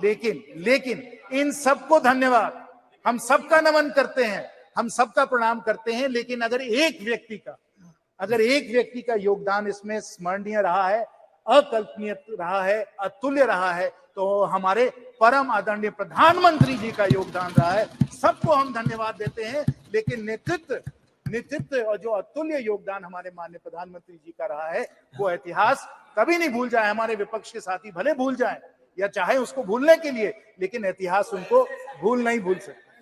और अगर सत्य में जयते, अगर आप साइंटिस्ट है, अगर आपको फैक्ट से अगर आपको कोई ताल्लुक है तो इसको आप ना भूले। और मैं इसको सिर्फ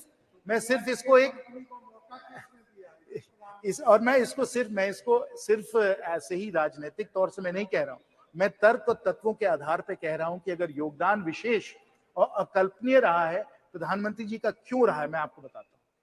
आप जान लीजिए कि 2013-14 में जो इसरो का बजट था वो 5,600 करोड़ का बजट था। आज के समय इसरो का बजट 2 गुना से ज्यादा हो गया है, 12-13 हजार करोड़ हो गया है। ये हम लोगों ने 9 वर्षों में किया है। ये माननीय प्रधानमंत्री जी का योगदान है। और यहाँ सब जानते हैं, सब अनुभवी हमारे माननीय सदस्य हैं, उनको मालूम है कि ऐसे बहुत कम विभाग हैं भारत सरकार में, सभापति महोदय जी, ऐसे बहुत कम विभाग हैं जो सीधा प्रधानमंत्री जी से जुड़े हुए हैं, जो प्रधानमंत्री जी के ही अधिकार क्षेत्र में आते हैं, और वो डिपार्टमेंट ऑफ स्पेस यही उनका है। और अगर इसमें बजट को 2 गुना से ज्यादा कर दिया है तो माननीय प्रधानमंत्री जी ने किया, इसको आपको स्वीकार करना पड़ेगा। दूसरा आप ये भी जान लीजिए, और सुप्रिया जी ने कहा, मैं बिल्कुल उनका समर्थन करता हूं उसमें, कि हमारे प्राइवेट सेक्टर का भी इसमें बहुत बड़ा योगदान रहा है, चाहे वालचंद का हो, चाहे वो हम LNT की बात करें, और विशेष क्योंकि मेरे सब झारखंड के यहाँ साथी बैठे हैं, मैं HEC रांची का भी इसमें सहयोग जो उन्होंने दिया है, जो क्रायोजेनिक इंजन बना है वो HEC रांची में ही बनाया गया है, तो प्राइवेट सेक्टर का योगदान रहा है। लेकिन 2020 में माननीय प्रधानमंत्री जी का निर्णय था कि जो पूरा जो स्पेस का जो सेक्टर है, इसको हम लोग प्राइवेट सेक्टर के लिए इसको खोल दें, इसको लिबरलाइज कर दें। और इसके कारण, क्योंकि हम लोगों ने प्राइवेट सेक्टर को इतना प्रोत्साहन दिया है, इतना सहयोग दिया है, कि आज स्पेस में 140 स्टार्टअप्स आ चुके हैं, और हम लोगों का स्पेस का इकोसिस्टम बहुत तेजी से बढ़ता चला जा रहा है। ये भी माननीय प्रधानमंत्री जी का निर्णय था।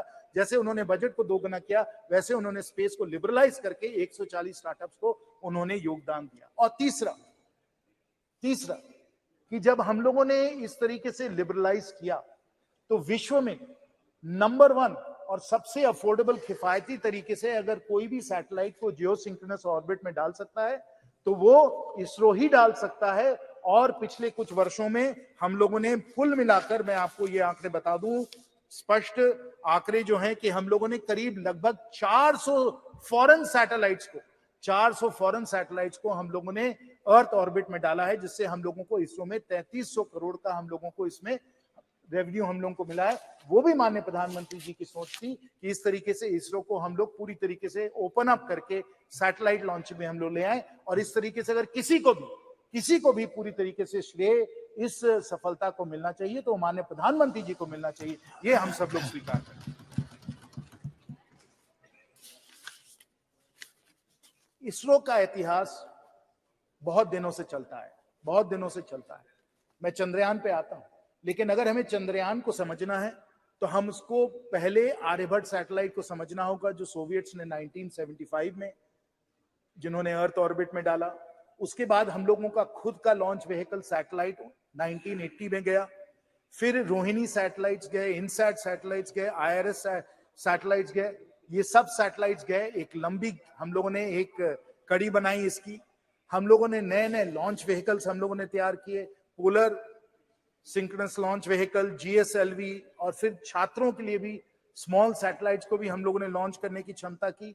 और हम लोगों ने मंगलयान को भी हम लोग जाकर, मार्स को भी जाकर हम लोगों ने ऑर्बिट में हम लोगों ने अपना सैटेलाइट भेजा। और आपको याद होगा तब हम लोगों ने सब जगह कहा था कि इतनी किफायती तरीके से हम लोग कर रहे हैं कि बॉलीवुड की पिक्चर के, हॉलीवुड के पिक्चर के बजट से कम तक हम लोग मंगलयान के द्वारा हम लोग मार्स तक पहुंच सकते हैं। ये हमारी क्षमता है। और अगर ये क्षमता है, अगर माननीय प्रधानमंत्री जी ये काम में लगे हुए हैं, अगर पूरा भारत इस काम में लगा हुआ है, तो हमें समझना चाहिए कि स्पेस जो है और चांद पहुंचना कितना प्रेरणा का स्रोत है, और इसको कितने दिनों से इसको एक लक्ष्य बनाया गया। और उसमें मैं अमेरिका की भी बात करना चाहता हूं, क्योंकि अगर जो अमेरिकन जो स्पेस कैपेबिलिटीज है उससे हम लोग सब लोग प्रेरित हैं। और खासकर जॉन एफ कैनेडी का एक बहुत ही जाना माना एक भाषण है जो मैं अभी कोट करना चाहूंगा। और जॉन एफ कैनेडी ने कहा था, वो हम लोगों को याद करना चाहिए। जॉन एफ कैनेडी ने 1962 में कहा था, why some say the moon? Why some say the moon? Why choose this as our goal? This replies to India. Why choose the moon? Why is this our goal? And why, they may well ask, why climb the highest mountain? Why climb the highest mountain? Because it is there. New hopes for knowledge and peace are there. We choose to go to the moon this decade and do the other things, not because they are easy. We choose to go to the moon. This applies to India. We choose to go to the moon not because they are easy, but because they are hard. अगर हम बड़े लक्ष्य अगर हम लोग हासिल करने के लिए हम लोग अपनी आकांक्षाओं को बनाते हैं, अगर हम इस भवन का निर्माण 3-4 साल में कर सकते हैं, इसलिए नहीं क्योंकि ये आसान काम है, इसलिए क्योंकि ये मुश्किल काम है. Not because it is easy, because it is hard that we choose to go to the moon. It is not easy. It is not easy to build this parliament building in 3 or 4 years. It's not easy, but because it is hard, we have chosen to do it. It is hard to build all the roads and highways and everything else, but because it is hard, we want to do it because that's the new India we want to build. It is hard. It is hard to be able to feed 80 crore people with the Garib Kalyan Yojana, but क्योंकि मुश्किल है, इसलिए हम इसको करने के लिए प्रतिबद्ध हैं और हमने करके दिखाया. It is not because it is easy, but because it is hard. And it is hard.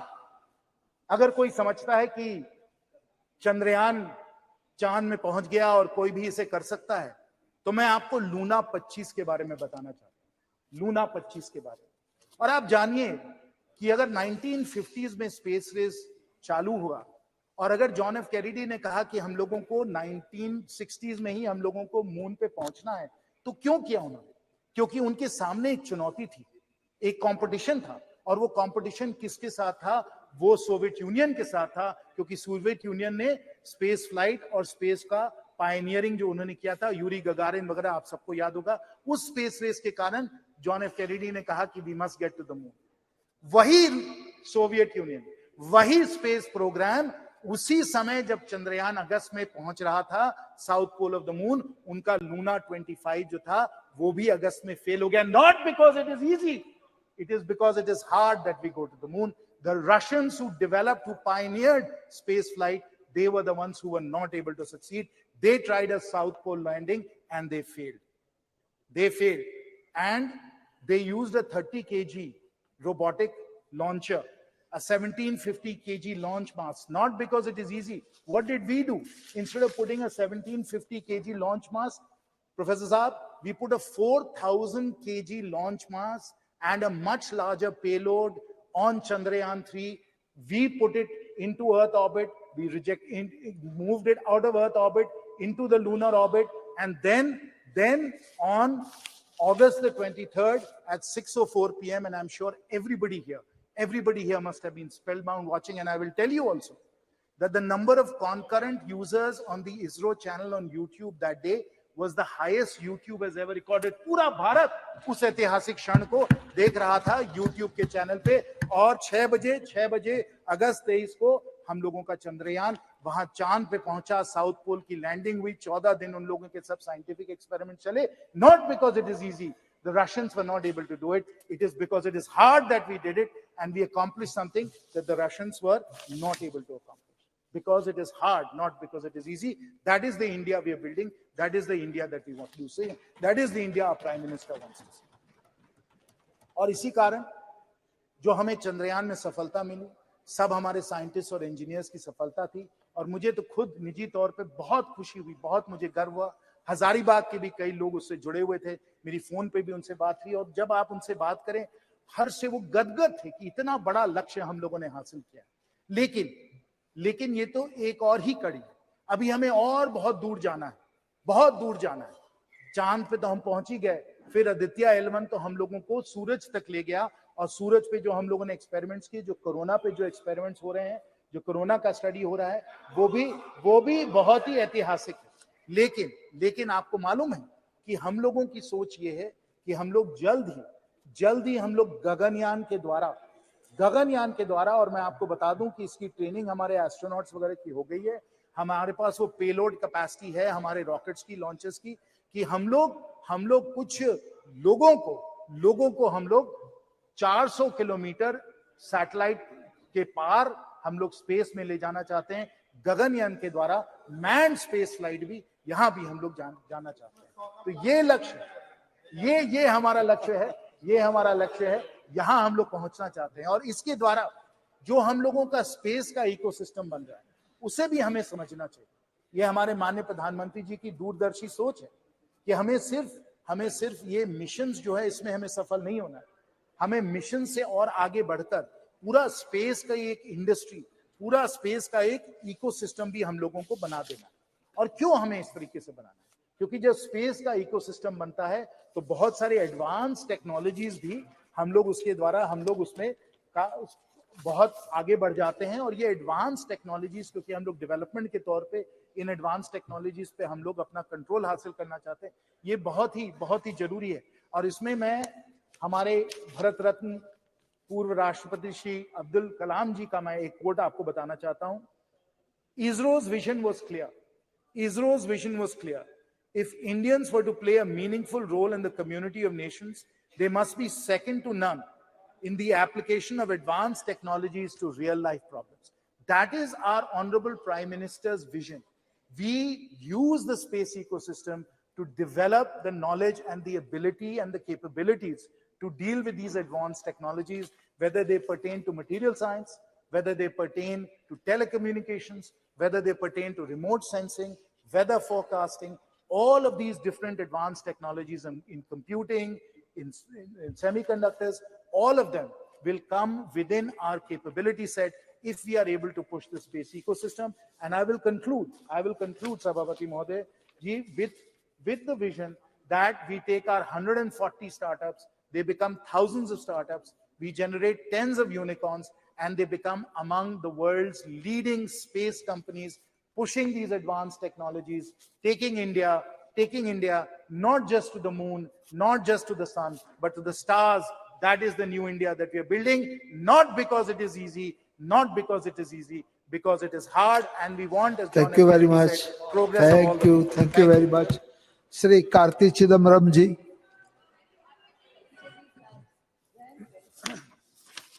Sir, there are certain events in a nation's history which uplifts the entire national mood.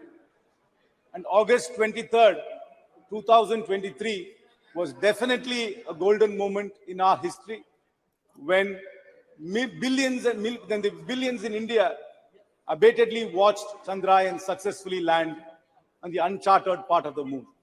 It was really an epoch-making day, and it was a day which lifted up the spirits of entire India. This spirit was lifted up by ISRO, which is manned by people like T.K. Anuradha, M. Vanita, Latikamba, Kalpana Kalasti, Mangala Mani, Sohan, Subhashish Nayak, and the former director Sivan, and the project director Veeramuthuvel from Viluppuram. These are people who come from small towns, who studied mostly in government schools and in small and in non-private colleges, not very glamorous institutions, who lifted up the spirit of India through ISRO. So this house, I'm sure, and the entire nation pays great tribute to them. Sir, it's not surprising that our defense minister, who was a physics lecturer, veered into philosophy, veered into spiritualism, veered into faith. Every physicist, including Oppenheimer, who was the father of the atom bomb, eventually became a philosopher. And I'm sure our defense minister has got a philosophical side to it. But sir, the point is, we confuse spiritualism and faith. I agree that science and spiritualism have a very close connection. I agree that philosophy and science has a broad connection. But sometimes we confuse faith to be spiritualism and science. Faith cannot be questioned, because if it is questioned, an ayatollah will give a fatwa, a clergy will expunge you from the church, or a self-styled godman will tell you that you are a heretic. So faith is not questioned, but spiritualism is questioned and science is questioned. What is questioned is what can be science. What can't be questioned can only be faith. So let's not confuse faith and spiritualism. Sir, I am a believer in God. I have faith in astrology. I have faith in God. I have faith in ritualism. That is my faith. But that should not be confused with spiritualism or with science. What is science is it must be experimentally proved. It must be tested. Spiritualism is also tested. Nothing which is permanent can be science, because science is constantly questioned. But faith, we believe, is permanent and can't be questioned. So let us never confuse that. And in today's world, faith, myth, mythology, fable are being used by charlatans in the guise of science. And in today's political environment, this confusion is getting even worse. So it is very, very important that we maintain the scientific temper of India, which has been showcased by ISRO and by the various scientists I listed up. Sir, it is actually baffling. This question of us landing in the moon, people have said we have launched the cheapest moon mission in the world. This moon mission was cheaper than the two Hollywood movies which are produced about space. I completely agree with that. But it also poses some very serious questions to us. As a people, as a nation, I'm not pointing fingers at the government. How can we as a nation, which is able to land in the uncharted part of the moon, still have manual scavenging? How can we not build roads which don't go away in one monsoon?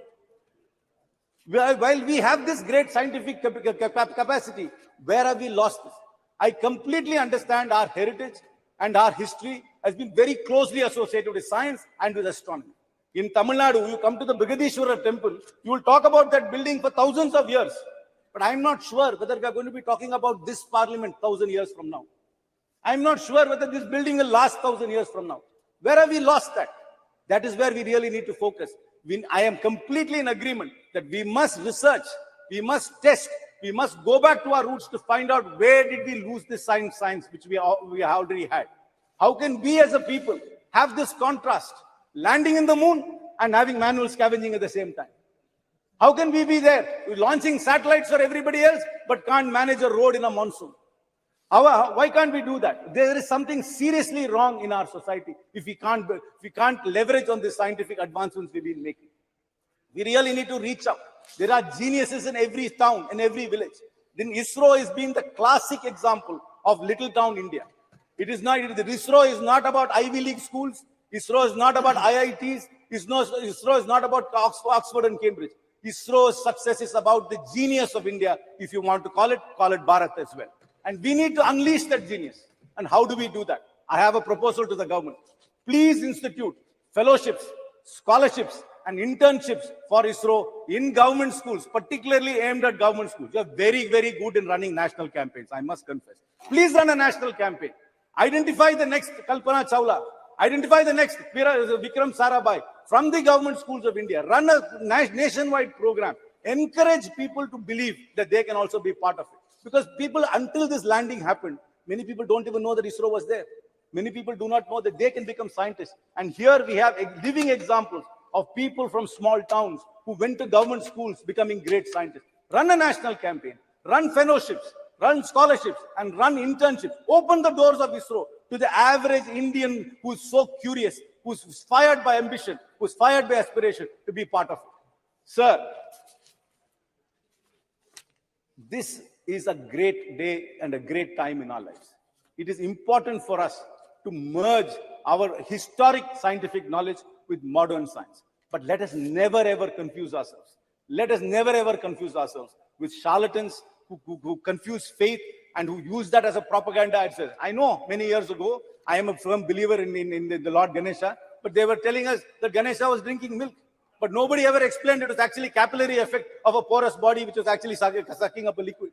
They tell us that first plastic surgery was on Ganesha without ever explaining how the circumference of an elephant trunk can be fitted on a human body. But sir, faith is different, spiritualism different. Spiritualism is questioned, faith is not questioned. But let us never ever confuse that. I am not disparaging any faith.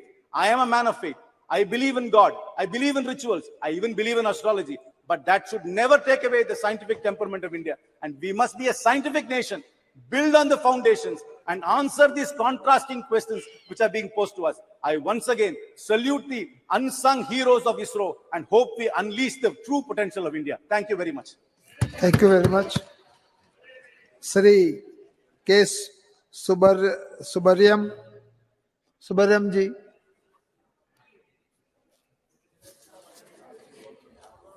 Speaker sir, மனிதர்களை மூட நம்பிக்கையிலிருந்து விடுவிப்பது விஞ்ஞானம். மனிதர்களுக்கு இடையில் நிலவக்கூடிய மூட பழக்க வழக்கங்களும் நம்பிக்கைகளும் விஷமத்தனமான விஷம் நிறைந்த கருத்துக்கள் புதர்போல் மண்டி வளர வாய்ப்பளிக்கிறது. எனவே மனிதர்களை மூட நம்பிக்கைகளிலிருந்து விடுவிக்க வேண்டிய அவசியம் இன்றைக்கு நம்முடைய இந்திய நாட்டில் ஏற்பட்டிருக்கிறது. அதற்கு இந்த விஞ்ஞானம் மிகப்பெரிய அளவிற்கு துணை நிற்கிறது. முதலில் இதற்கு நாம் நன்றி சொல்ல வேண்டியது ஜவஹர்லால் நேரு அவர்களைத்தான். எதிர்கால இந்தியா எந்த திசை வழியில் வளர வேண்டும் என்று ஊடுருவி கண்டு உணர்ந்து முன்கூட்டியே தடம் போட்டு விட்டு சென்றவர் மறக்க முடியாத மகத்தான மனிதர் ஜவஹர்லால் நேரு. நேரு அவர்கள்தான் விதை போட்டார். நேரு போட்ட விதைதான் இன்றைக்கு சந்திராயனாக சந்திராயன் 1, 2, 3 என்று வளர்ந்திருக்கிறது. புதிய புதிய விவரங்களை மனிதர்களுக்கு தந்து கொண்டிருக்கிறது. அதற்கு துணை புரிந்த நேரு அவர்களுக்கு என்னுடைய நன்றியை முதலிலே தெரிவித்துக் கொள்கிறேன். ஒரு 50 ஆண்டு கால தொடர் முயற்சியின் விளைவாகத்தான் இந்த சந்திராயன் வெற்றி அடைந்திருக்கிறது. இந்த சந்திராயன் வெற்றியின் மூலம் நிலவை பற்றி மூன் பற்றி கற்பிக்கப்பட்டிருந்த கற்பிதங்கள் பொய் என்பதை நிரூபித்திருக்கிறது. இதுவரையிலும் சொல்லப்பட்டு வந்த நிலவு குறித்து சொல்லப்பட்டு வந்த விஷயங்கள் முற்றிலும் சந்திராயன் 3 தகர்த்தெறிந்திருக்கிறது. இந்த மூட கருத்துக்கு முற்றிலும் தவறு என்று உணர்த்தப்பட்டிருக்கிறது. அதற்காகவும் விஞ்ஞானிகள் முதல் சாமானிய வேலைகளை செய்து உதவிய அனைவருக்கும் நெஞ்சம் நிறைந்த நன்றிகளை வாழ்த்துக்களை தெரிவித்துக் கொள்ள விரும்புகிறோம். சயின்டிபிக் டெம்பர் என்பதுதான் அரசியல் சட்டம் முன்வைத்திருக்கிற ஒன்று. ஆனால் சயின்டிபிக் டெம்பர் வலியுறுத்தப்பட்டுள்ள அரசியல் சட்டத்தினால் உறுதிமொழி எடுத்து பதவியேற்றுக் கொண்டவர்கள் தவறான கருத்துக்களின் அடிப்படையில் தவறான கருத்துக்களை மக்களுக்கு ஊட்டி தவறான திசை வழிக்கு அழைத்து சென்று கொண்டிருக்கிற விபரீதமான போக்கு இங்கே வளர்ந்து வருகிறது இந்தியாவில். இவையெல்லாம் கவலையோடு கவனிக்கப்பட வேண்டிய விஷயங்களாகும். இதற்கு விஞ்ஞானத்தின் துணை கொண்டுதான் நாம் தீர்வளிக்க வேண்டும். அதற்குரிய நடவடிக்கைகளை மேற்கொள்ள வேண்டியிருக்கிறது. உலக அளவில் விஞ்ஞான வளர்ச்சியில் குறிப்பிடத்தக்க வெற்றியை இன்றைக்கு இந்தியா பெற்றிருக்கிறது. இந்தியர்கள் என்று சொல்லுவதில் நாம் பெருமை கொள்ளுகிறோம். இந்த மகத்தான வெற்றியை நமக்கு ஈட்டி தந்தது ஜவஹர்லால் நேரு அவர்கள் போட்ட விதை என்பதை நாம் மீண்டும் நன்றியோடு நினைத்து பார்க்க வேண்டும். அதனுடைய விளைவாகத்தான் இன்றைக்கு ஒரு நல்ல நிலை ஏற்பட்டிருக்கிறது. அரசியல் சட்டம் குறித்தும் கவலையோடு நாம் பார்க்க வேண்டும். அரசியல் சட்டத்தில் வலியுறுத்தப்பட்டுள்ள அறிவியல் பூர்வமான கருத்தோட்டம் இந்தியர்களுக்கு கொண்டு செல்லப்படவில்லை. அறிவியல் பூர்வமான கருத்தோட்டம் இந்தியர்களுக்கு கொண்டு செல்லப்படுகிற போதுதான் இந்தியர்கள் மூட கருத்துக்களிலிருந்து வெளியிலே வந்து உண்மை என்ன என்பதை புரிந்து தெளிவடைவார்கள். அதற்காக அறிவியல் பூர்வமான வளர்ச்சியை நாம் ஊக்குவிக்க வேண்டிய அவசியம் ஏற்பட்டிருக்கிறது. இந்த சந்திராயன் 1, 2, 3 மூன்றிலேயும் தமிழர்கள் மகத்தான பங்கு வைத்திருக்கிறார்கள். தமிழ்நாட்டு விஞ்ஞானிகள் இந்த 3ஐ படைப்பதிலேயும் அடர்த்தியான பங்களிப்பை செலுத்தி இருக்கிறார்கள். இதன் மூலம் என்ன புலப்படுகிறது என்றால் இந்தியாவுக்கு இந்த 3 சந்திராயன் 3ஐயும் படைத்து அருளியதன் மூலம் தமிழ்நாட்டின் கல்வியின் தரம் இந்தியாவிற்கு உணர்த்தப்பட்டிருக்கிறது. இந்தியாவுக்கு கல்வி எவ்வளவு வளர்ச்சி தமிழ்நாட்டில் பெற்றிருக்கிறது, கல்வி வளர்ச்சியில் தமிழ்நாடு எவ்வளவு கூர்மையாக இருக்கிறது என்பதையும் இது புரிய வைத்திருக்கிறது. எனவே அதற்காக தமிழ்நாட்டை நீங்கள் கவனத்தோடு கவனிக்க வேண்டும் என்பதையும் இந்த சந்திராயன் வெற்றி 1, 2, 3 வெற்றி நிரூபித்திருக்கிறது, துலக்கி காட்டி இருக்கிறது.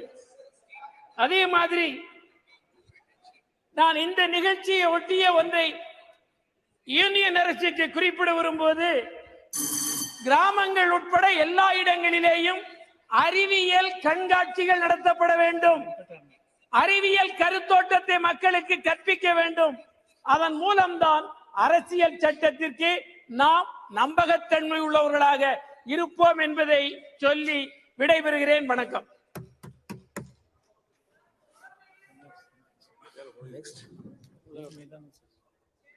Honorable Member Sumidanand Saraswati.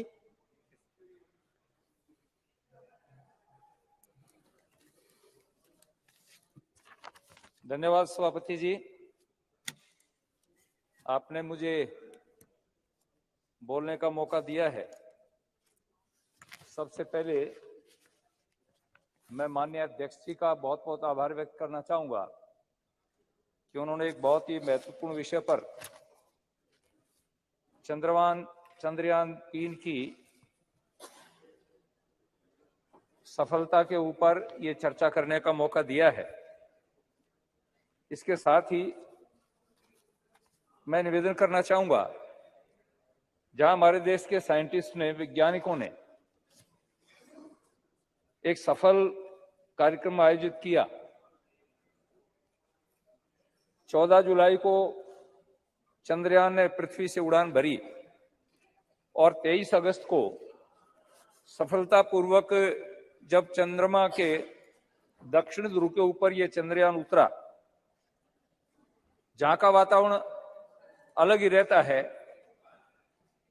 200 degree minus तक का टेम्परेचर जाता है, अंधकार छाया रहता है। ऐसे स्थान के ऊपर यान को उतारने वाला भारत दुनिया का प्रथम देश बना। इसलिए मैं देशवासियों को भी, माननीय प्रधानमंत्री जी को भी और हमारे सभी साइंटिस्ट को बहुत बहुत बधाई, साधुवाद और आभार व्यक्त करना चाहूंगा।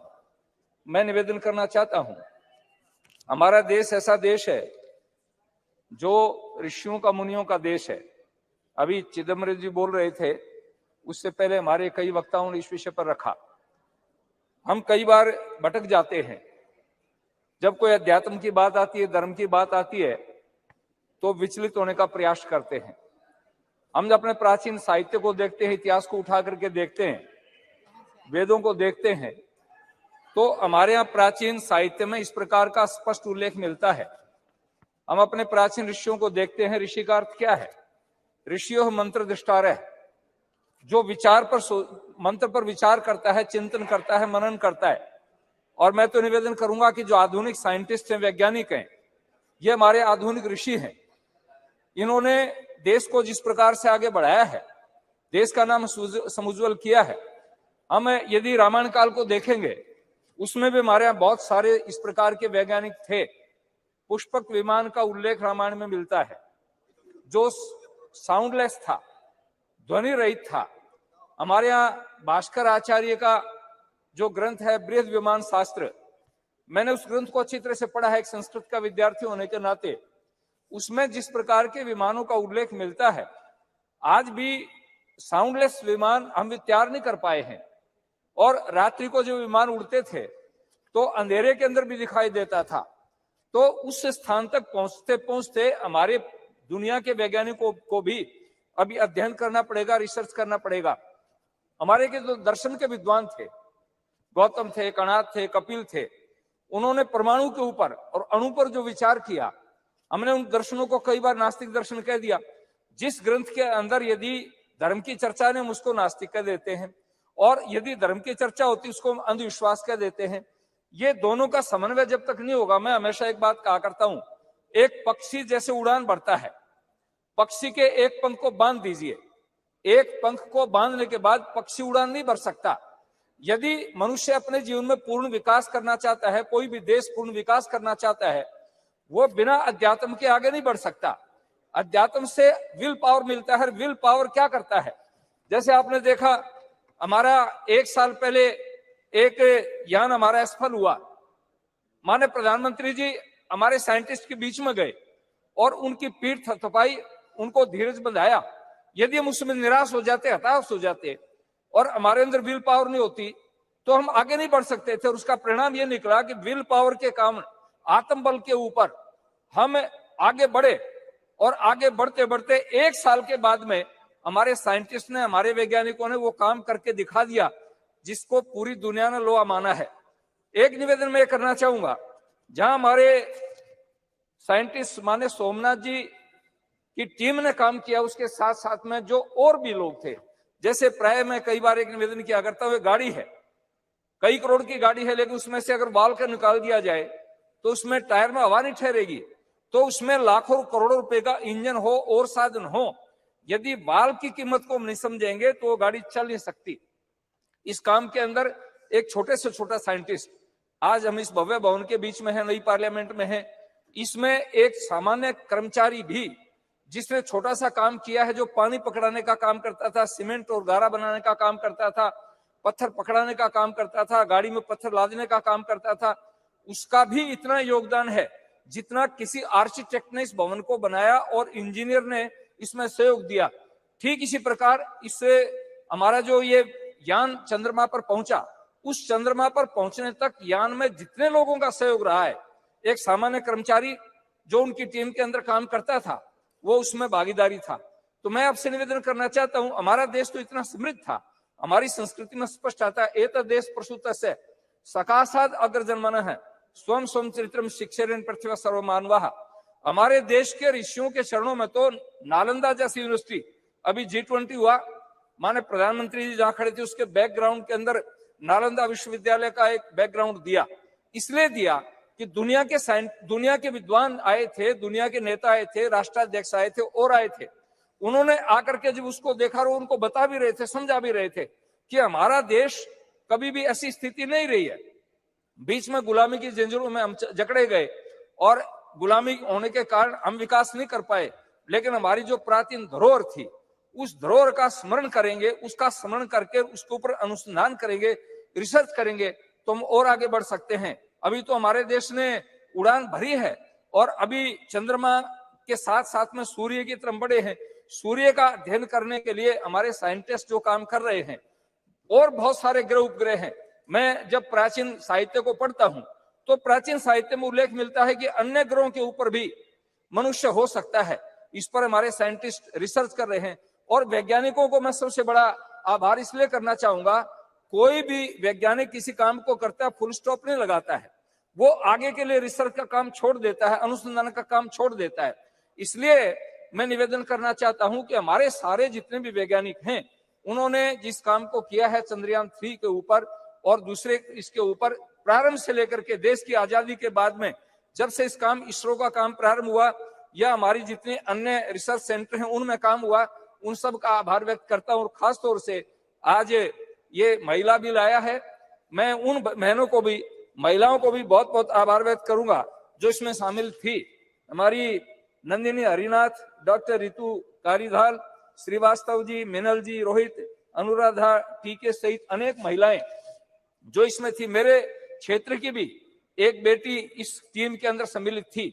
मैं उन सबको बहुत बहुत बधाई देना चाहूंगा और मैं आशा करूंगा कि हम अपनी प्राचीन अध्यात्म की धरोहर को लेकर के, प्राचीन दर्शन शास्त्र वेदों की धरोहर को लेकर के और आधुनिक विज्ञान का समन्वय करके इस देश को आगे बढ़ाने का प्रयास करेंगे। मैं पुनः माननीय प्रधानमंत्री जी का आभार व्यक्त करूंगा। कई बार हमें ये कहते साहब आप इनका धन्यवाद क्यों कर रहे हो, किसी के किए हुए उपकार को न मानना कृतज्ञता होती है। और हमारा शास्त्र कहता है कि दुनिया में सभी पापों का प्रायश्चित हो सकता है, लेकिन कृतज्ञता का प्रायश्चित नहीं हो सकता। इसलिए हमें उन सभी लोगों के प्रति कृतज्ञ होना चाहिए।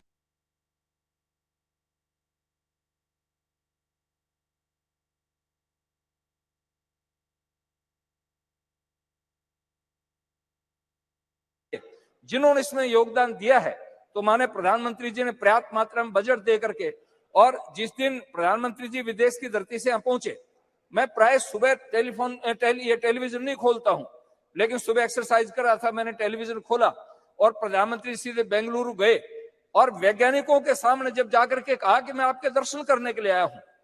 देश की, दुनिया का एक सबसे बड़ा नेता और हमारे साइंटिस्ट के सामने जाकर के जब उनके सामने कहता है मैं आपके दर्शन करने के लिए आया हूं, आप अनुमान लगा सकते हो कि हमारे साइंटिस्ट का कितना प्रोत्साहन बढ़ा होगा, कितना उत्साह बढ़ा होगा। और उत्साह बढ़ने पर ही आदमी काम करता है। तो मैं पुनः माननीय प्रधानमंत्री जी का और हमारे सभी वैज्ञानिकों का बहुत बहुत आभार व्यक्त करता हूं और आशा करूंगा कि हमारा देश दुनिया की बुलंदियों को नापे और ये देश आगे बढ़ता चला जाए। हमारे प्राचीन ऋषियों के जो भाव थे वो भाव सफल हो। धन्यवाद। जय Bharat. Yadav.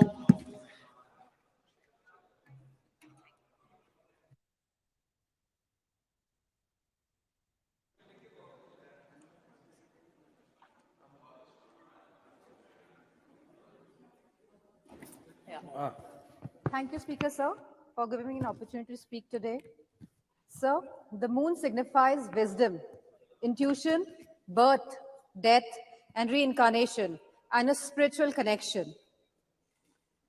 Science and spirituality both are the safeguards of humanity and mankind. Spirituality, science, and philosophy are all interlaced and interconnected. Sanatana Dharma is all about spirituality, sir.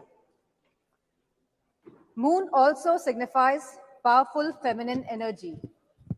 And sir, yesterday we passed the Women's Reservation Bill. And sir, I would like to congratulate all the women of the country. And I would also repeat the demand of the Samajwadi Party that the OBC women should have reservation in the reservations for women's bill, because sir, Bhajpa का जो अस्तित्व है, जो भाजपा सरकार में है, वो OBC vote bank की वजह से ही है। और हम ओबीसी महिलाओं का हक, सम्मान और अधिकार और उनका उनको राजनीतिक अधिकार मिलना चाहिए सर, उससे हम उनको दूर नहीं रख सकते हैं। Sir, as we know, the Chandrayaan 3 landed successfully on 23rd August 2023 on the moon's south pole. With this great achievement, India has also become a member of Artemis Accord. I would like to congratulate all the scientists of ISRO from its very inception. Vikram Sarabhai ji, Satish Dhawan ji, Homi J. Bhabha ji, APJ Abdul Kalam ji, G. Madhavan Nair ji, Radha Krishnan ji, E.V. Chitnis ji, K. Shivam ji, and the current ISRO chief, S. Somnath ji, and all the supporting technicians and all the supporting staff. This achievement belongs to all the scientists and the community alone. And let us not lower our dignity in taking the credit of our dear scientists of the country. Let us all take pride in it. Such a space program have always been an instrument of inspiration for the country and a tool of developmental aspirations of the country. I would just like to say that it is a movement of great pride for the country, for each and every citizen of this country. And we salute to all the scientists. Jai Hind, sir. Very good. Very nice. Jagat Rakshakan.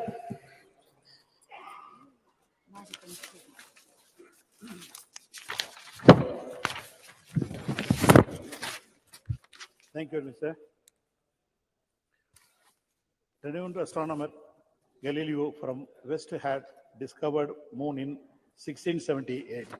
But our Tamil poet and scholars have spoken about the moon mission way back in 2nd century itself, which can be seen in our Sangam literature.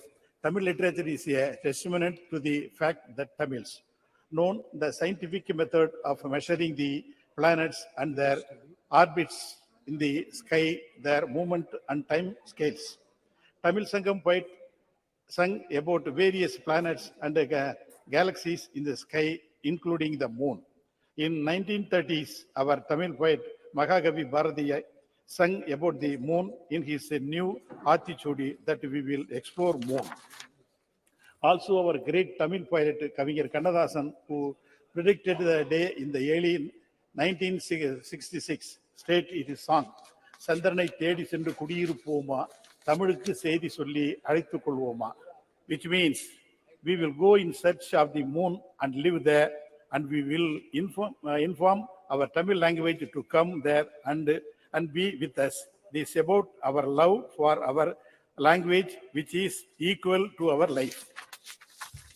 our great leader and the Prime Minister, Madam Indira Gandhi, pioneered this mission and sent Sri Rakesh Sharma to the space 1984. He was the first Indian to go to the space. We all remember the memories of the Sri Rakesh Sharma briefing Madam Indira Gandhi about his feeling of seeing the beauty of Mother India from this space. We have a long history of our initiative to explore the moon. Whether it is a history of the politics, South is always special. India's third lunar mission, Chandrayaan 3, made India the first country to successfully land near the moon's south pole. Besides the study, Chandrayaan 3 is going to make about moon's history and the search of water, ice in the moon and other materials. It is making me feel very proud about our nation. India may be the fourth nation to launch this mission and the third successful accomplish this. But it is the first developed nation to achieve this as the other all developed countries. We are not only strong technologically, but also the technique such as soft landing, which ensure achieving this mission at the lowest possible cost. No country has ever attempting the soft landing on moon's south pole. The US, China, and Russia have attempted the soft landing on moon's equatorial region, but attempting the same of moon's south pole region is considering difficulty due to the rough terrain. As we have achieved this, it will open new chapter for India. Chandrayaan mission entire cost is roughly 650 crores, whereas Hollywood film Avatar budget was around 1,970 crores. This is the proof of testament our self-reliance and the strength of our own technology and invents, which was possible on account of Make in India initiatives strategic alone, which India emerging as the world's fifth largest economy, we are able to show countries. Pros in security and technology.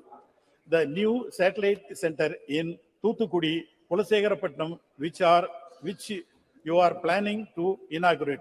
It will go in a long way in promoting the launch of lighting space craft and also bring the much needed foreign exchange.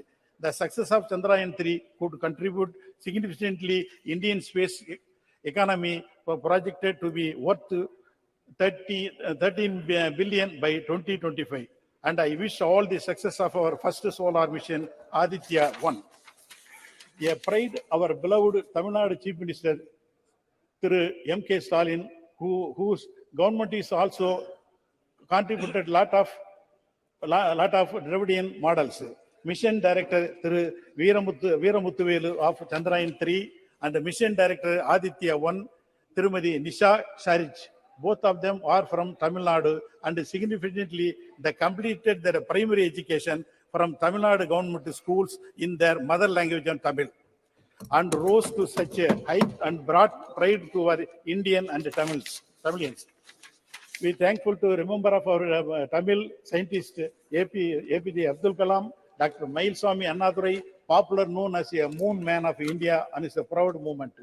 Dr. Sivan, Dr. Veeramuthuvel, and other Tamil scientists. I appreciate them, and we are proud to our state being part of such a commendable mission of our country. Thank you very much. Thank you. S9 Masoodi ji. बहुत शुक्रिया chairman साहब मुझे इस मौके पर बोलने की इजाज़त देने के लिए। जनाब, चंद्रयान 3 की जो कामयाबी से कुतबी जनूबी जो चांद का है उस पर जो लैंड किया, सर उस पर बजा तौर पर सारे मुल्क को फख्र होना चाहिए। जनाब, हमें उन साइंसदानों पर फख्र है जो इस मिशन के साथ एसोसिएट रहे, छोटे से छोटा जो भी एक साइंटिस्ट या जो टेक्नोक्रेट था उससे बढ़कर जो चेयरमैन है इसरो के, सब मुबारकबादी के मुस्तहिक है।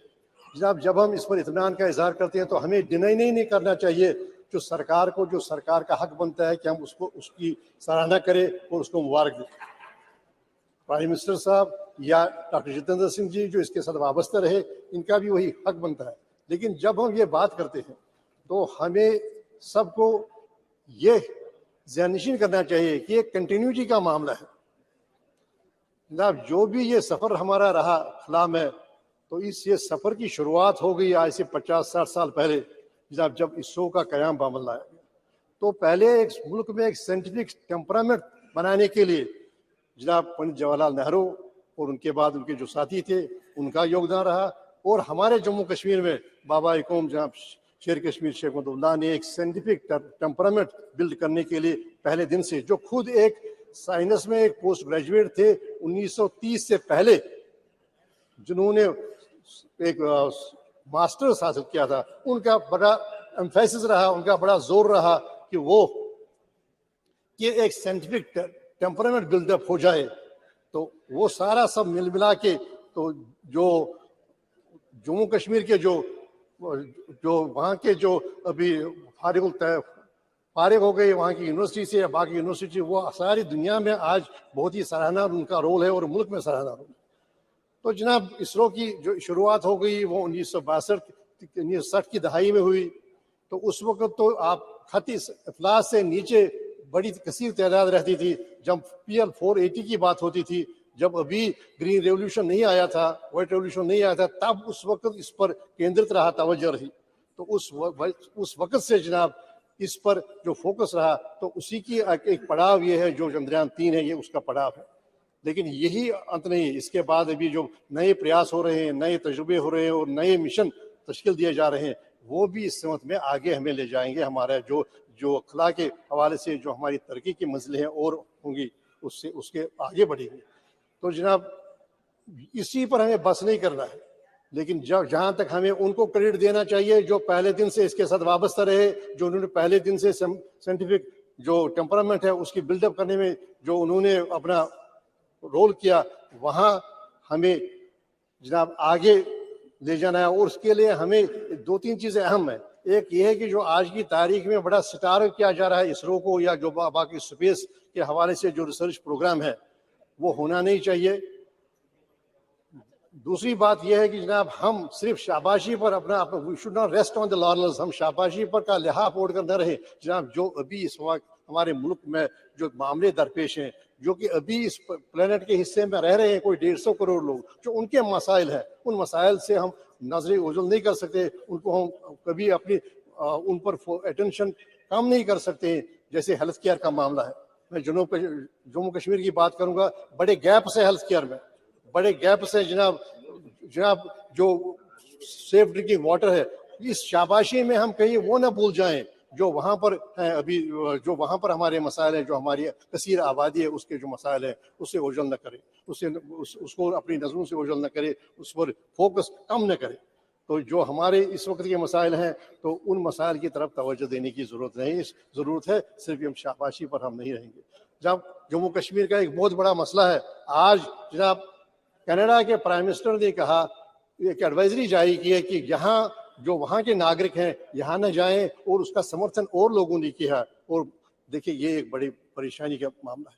तो कैसे हम अपने जो जमहूरियत की बात करेंगे, जब जम्मू कश्मीर के कोई 1.5 करोड़ लोग हैं, उनको जमहूरी हुकूक का हासिल ही नहीं है, और वहाँ पर 10 साल से एक चुनी हुई हुकूमत रही है। अब ये सही बात है, यह इस विषय के बाहर होगा थोड़ा, लेकिन बात यह है कि मेरा कहने का मकसद है कि हम सिर्फ शाबाशी की लिहाफ ओढ़कर बस गाफिल न हो जाए जो हमारे मसले हैं, जो हमारे चैलेंजेस हैं, इन चैलेंजेस से। तो यहाँ और एक और इत्मीनान की बात है इस हवाले से, जो इसरो का जो हमारा प्रोग्राम है चंद्रयान का, एक ये है कि हमारे सारे विषयों में हमारी ये खुसूसियत रही, हमारे गौरव है कि हम कुतुबी जनूबी पर ये लैंड किया सौंपी। और दूसरी बात यह है कि इसके साथ जो वाबस्ते थे सारे साइंटिस्ट, वो खवातीन भी हैं, खवातीन साइंटिस्ट भी हैं, और हर कम्युनिटी से हैं, मुस्लिम से हैं, और बाकी जो भी कम्युनिटीज हैं उनसे वाबस्ता हैं। और दूसरी बात है, सब पढ़ कर आए हैं मुल्क से ही, कोई विदेश से पढ़कर नहीं आया। तो इससे हमें एहसास होना चाहिए कि जिन्होंने यहाँ पर ये बड़े जो हमारी यूनिवर्सिटीज़ हैं, ITIs, उनकी उन्होंने दागबिल डाली। हमारे पहले प्राइम मिनिस्टर के बाद जो कहते थे कि बिलाई, बुकारो और ये सारे इंस्टीट्यूशंस जो हैं, ये नए हिंदुस्तान के टेम्पल्स हैं, टेम्पल्स ऑफ न्यू इंडिया, उसके करके वो बुलाते थे ताकि वो पनपे, वो साइंटिफिक टेम्परामेंट वो मुल्क का वो पनपे। तो ये बड़ी फख्र की बात है कि सारे जो भी इसके साथ वाबस्ता रहा, छोटे से छोटा और लेकर बड़े से बड़ा जो साइंसदान रहा, वो सारे उन्होंने यहाँ ही तालीम हासिल की और हर सेगमेंट ऑफ सोसाइटी जो है उससे वाबस्ता है, उससे आए हुए हैं और हर कम्युनिटी से आए हुए हैं। तो मैं जहाँ बधाई देता हूँ इस सरकार को जो मौजूदा है, उन साइंसदानों को जिसके साथ वाबस्ता है। साथ ही मैं ये तलकीन भी करता हूँ, हमें भूलना नहीं चाहिए उनको जिन्होंने इसकी दागबेल डाली। अब हम अगर किसी इमारत की 5वीं मंजिल तामीर करें तो उसका मतलब नहीं है कि हम उनको भूल जाएं जिन्होंने इस इमारत की बुनियाद डाली और 4 मंजिलें बनाई। और बाकी जो हमारा लक्ष्य है, जो हमारे आगे का जो मिशन है, वो आगे कहा है कि सितारों से आगे जहाँ और भी है, अभी इश्क के इम्तिहान और भी है, अभी हमें और आगे जाना होगा और हमें कामयाबी हासिल करनी होगी। और जब सबका सहयोग होगा और सबकी हम मान्यता देंगे और सबको रिकग्नाइज करें और हम यूसर्व न करें, सिर्फ अपने लिए सारा जो गौरव होगा, जो सारी शाबाशी होगी। बहुत शुक्रिया। श्री सत्यपाल सिंह जी। आदरणीय अध्यक्ष महोदया, आपका मैं बहुत बहुत धन्यवाद करता हूं। और ये मेरा सौभाग्य है कि कल ही हम सब लोगों ने, इस पूरे सदन ने मिलकर के जिस नारी शक्ति वंदन अधिनियम को पारित किया है, उसकी प्रत्येक रूप में इस शासन पर आज विराजमान है। जब मैं बोल रहा हूं, अध्यक्ष महोदया, ये आपके आसन के ऊपर धर्म चक्र लगा है और इस शासन का काम है कि देश में इस पूरे समाज के अंदर धर्म का चक्र चलता रहे। इसलिए हम लोग आज हम जिस चंद्रयान की और इसरो की सफलता की बात कर रहे हैं, लाखों करोड़ों वर्षों से जब हम अपने कल्याण की कामना करते हैं, हम लोग, हमारे ऋषि मुनि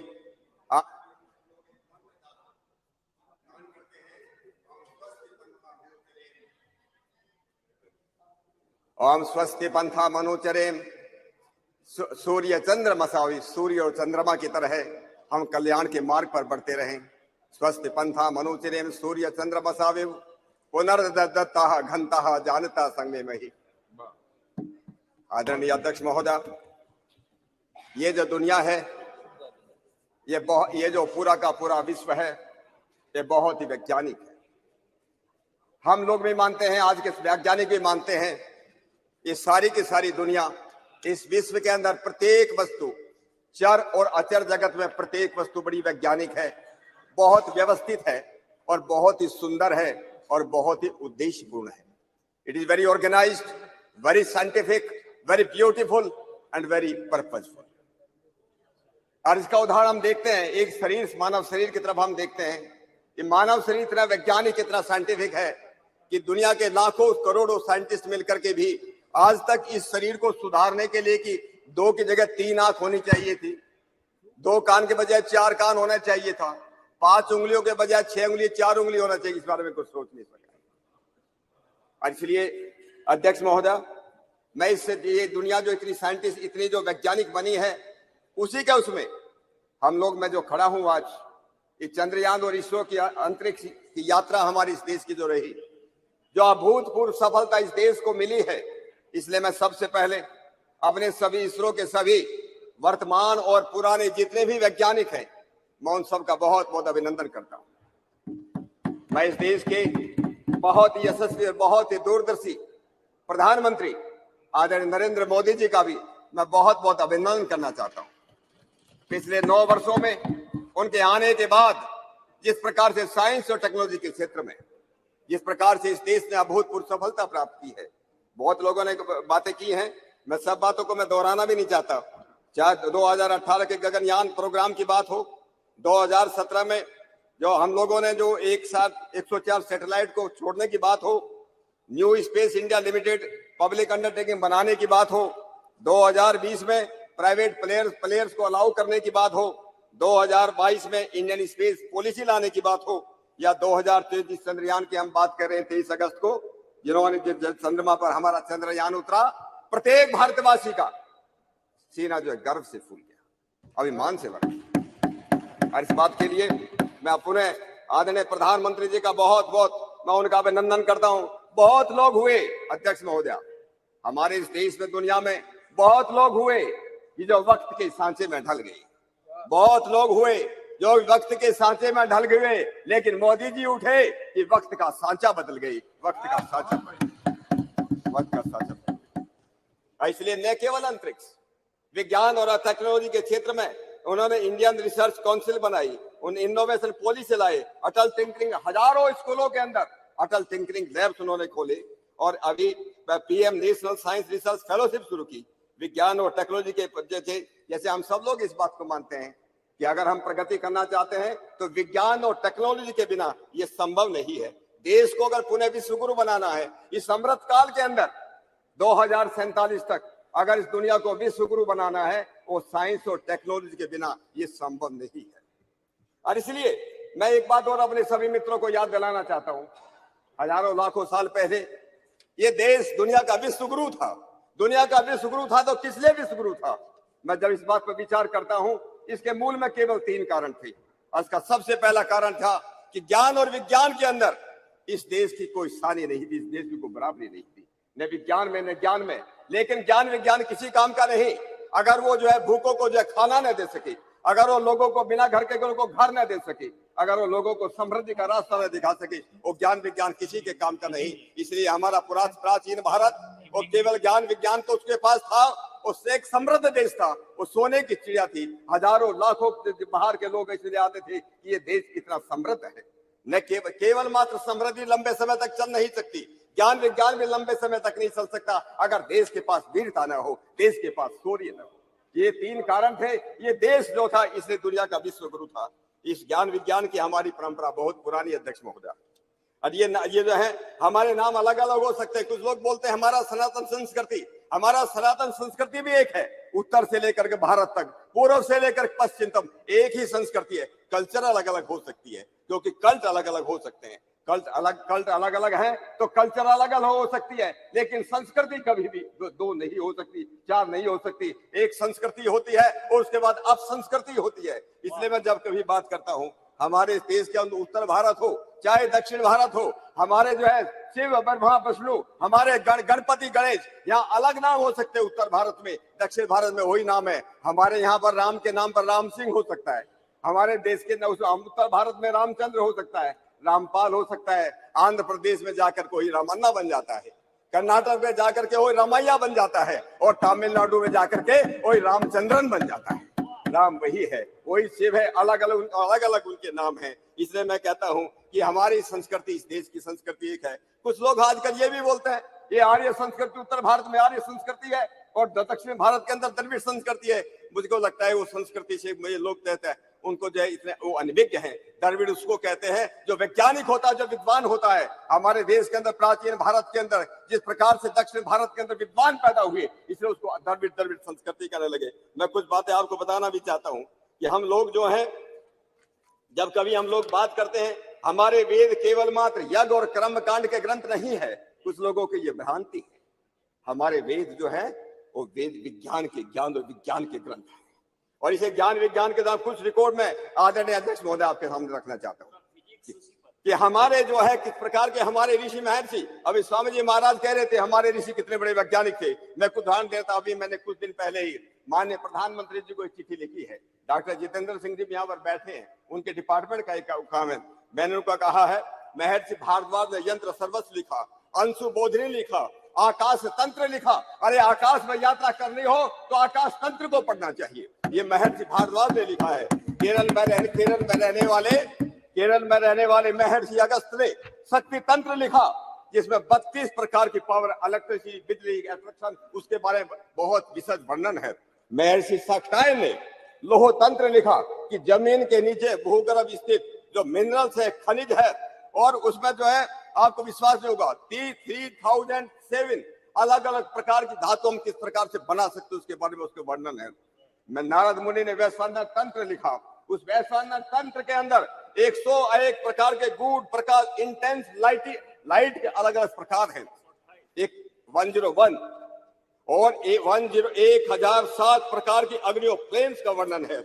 महर्षि भृगु की भृगु संहिता है, जिसमें 10 शिल्प शास्त्र हैं, 32 शिल्प विद्या है, और जो 72 शिल्प कराए हैं। राजा भोज तो अभी ज्यादा दिन पहले अध्यक्ष महोदय पैदा नहीं हुआ, 1000 साल पहले राजा भोज पैदा हुए।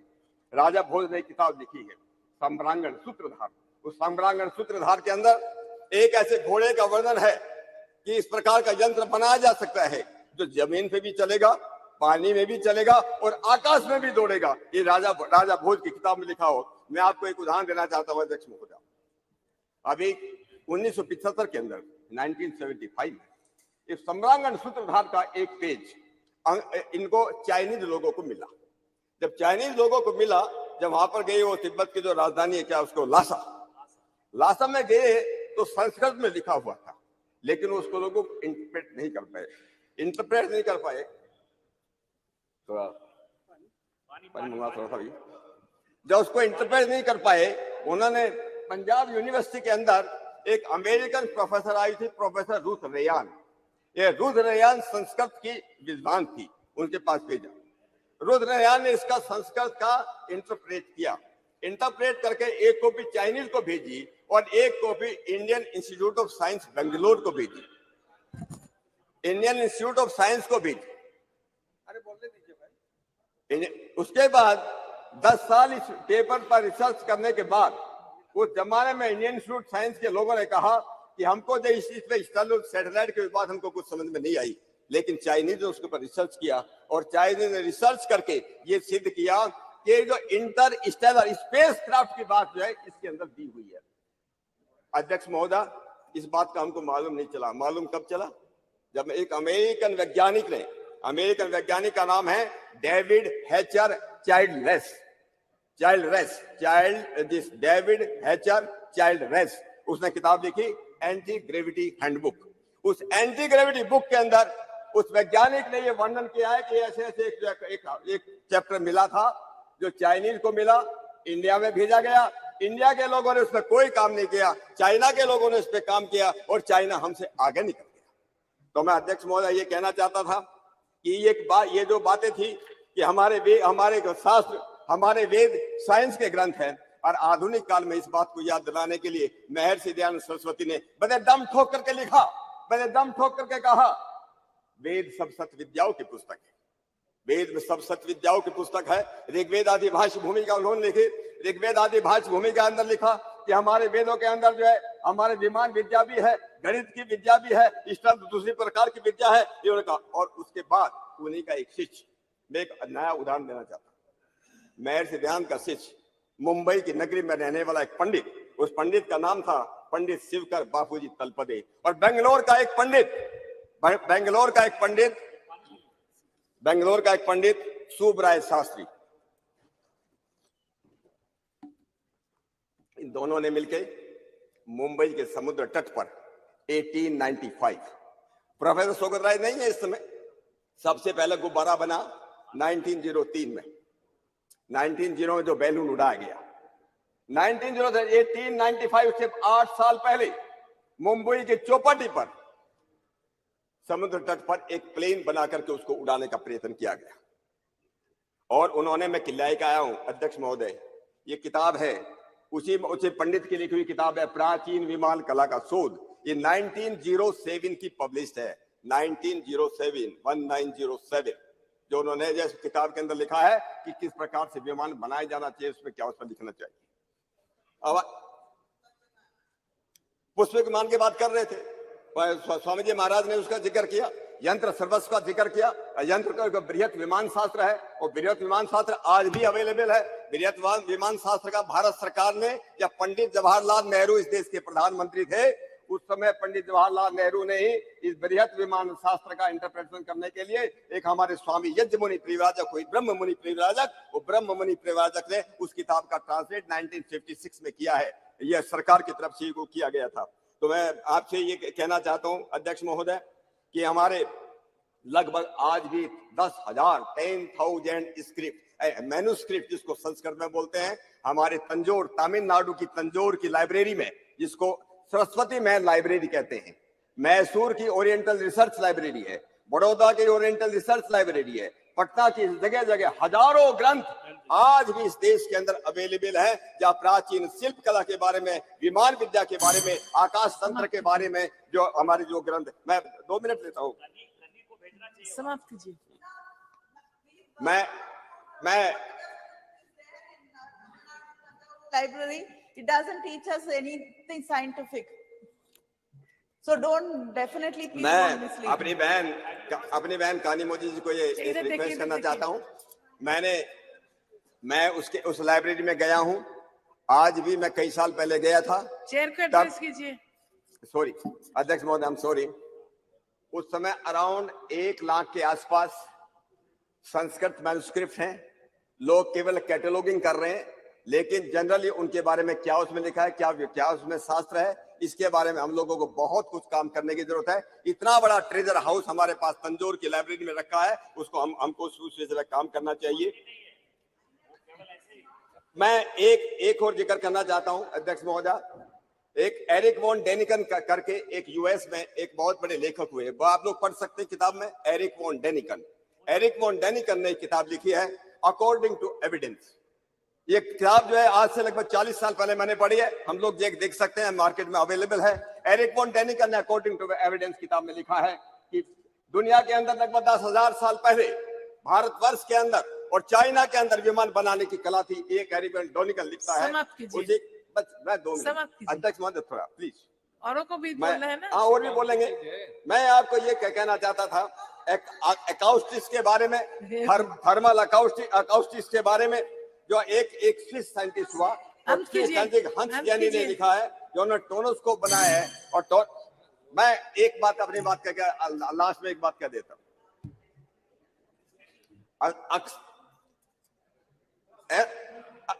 मंत्रम अक्षरम नास्ति मूलम अनोस्दम अयोग्यो पुरुषो नास्ति योजिका तुत्र दुर्लभ है। अध्यक्ष महोदय, दुनिया के अंदर कोई भी चीज ऐसी नहीं जिसका कोई अर्थ न हो। दुनिया के अंदर कोई भी ऐसी चीज नहीं जो वैज्ञानिक न हो। हम पुनः अपनी इसको मैं एक बात हो, जो अगर आप अलाउ करें, मैं एक बात को जो पढ़ना चाहता था, हमारे जो आपका वक्त खत्म। Honourable member Francisco Sardinha sir. मैं कोई बात नहीं, मैं पुनः आपने मुझे इतना समय दिया, मैं हमारे देश के सभी वैज्ञानिकों का, सभी ऋषि और ऋषिकाओं का, सबका मैं अभिनंदन करना चाहता हूं। और साथ साथ हम सब सदन में मिलकर के देश के यशस्वी प्रधानमंत्री जी ने नारी शक्ति वंदन के अधिनियम को यहाँ पूरा किया, उनका अभिनंदन करता हुआ अपनी बात को मैं यहाँ विराम देता हूँ। आपका बहुत बहुत धन्यवाद। Thank you, madam, for giving me this opportunity to take part in the discussion. I would like first to congratulate all my compatriots, because India now is on the moon. We became the 4th nation to make a soft landing on the moon on August 23rd, when Chandrayaan 3 successfully touched down near the lunar South Pole. Though we did not succeed with Chandrayaan 2, and we say failures are pillars of success. So that's how in Chandrayaan 3 we achieved. India now joined the select club of countries like United States of America, former Soviet Union, and the People's Republic of China to have made a controlled landing on the surface of the moon. The entire mission, operation right from launch till the landing, happened flawlessly as per the timeline. After performing various experiments, the Pragyan rover was put to sleep on September 2nd, 23, and on the very same day, ISRO achieved another successful launch, that is Aditya L1.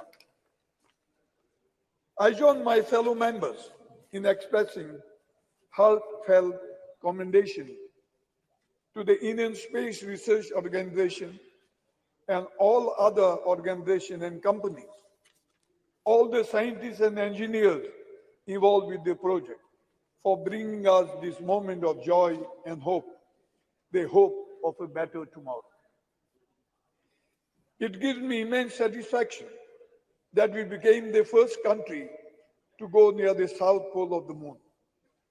The mission is well positioned to offer important new information about the makeup of the lunar surface, the existence of water ice, the history of lunar impacts, and the development of the moon's atmosphere. I'm also thankful to the European Space Agency for providing ground station support for its facilities in French Guiana, Australia, and the United Kingdom. Chandrayaan 3 and Aditya 1, L1, are a testament to India's commitment to state exploration and greater understanding of the universe's mystery. They will further strengthen India's position in the global space community. These missions will inspire the younger generation to pursue careers in science, technology, engineering, and mathematics. It should be a moment of great pride for the freedom fighters, founding fathers of our republic.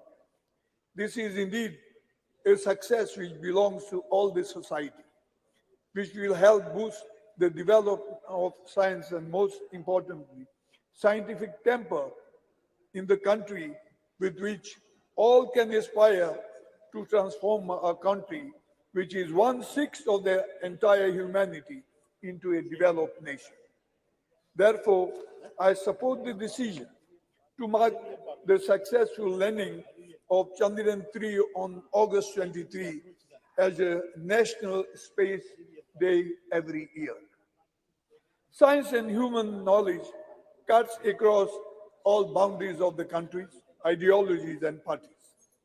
And the space research is undoubtedly the common cause of all of the mankind when we set our gaze on the stars, to the moon and beyond.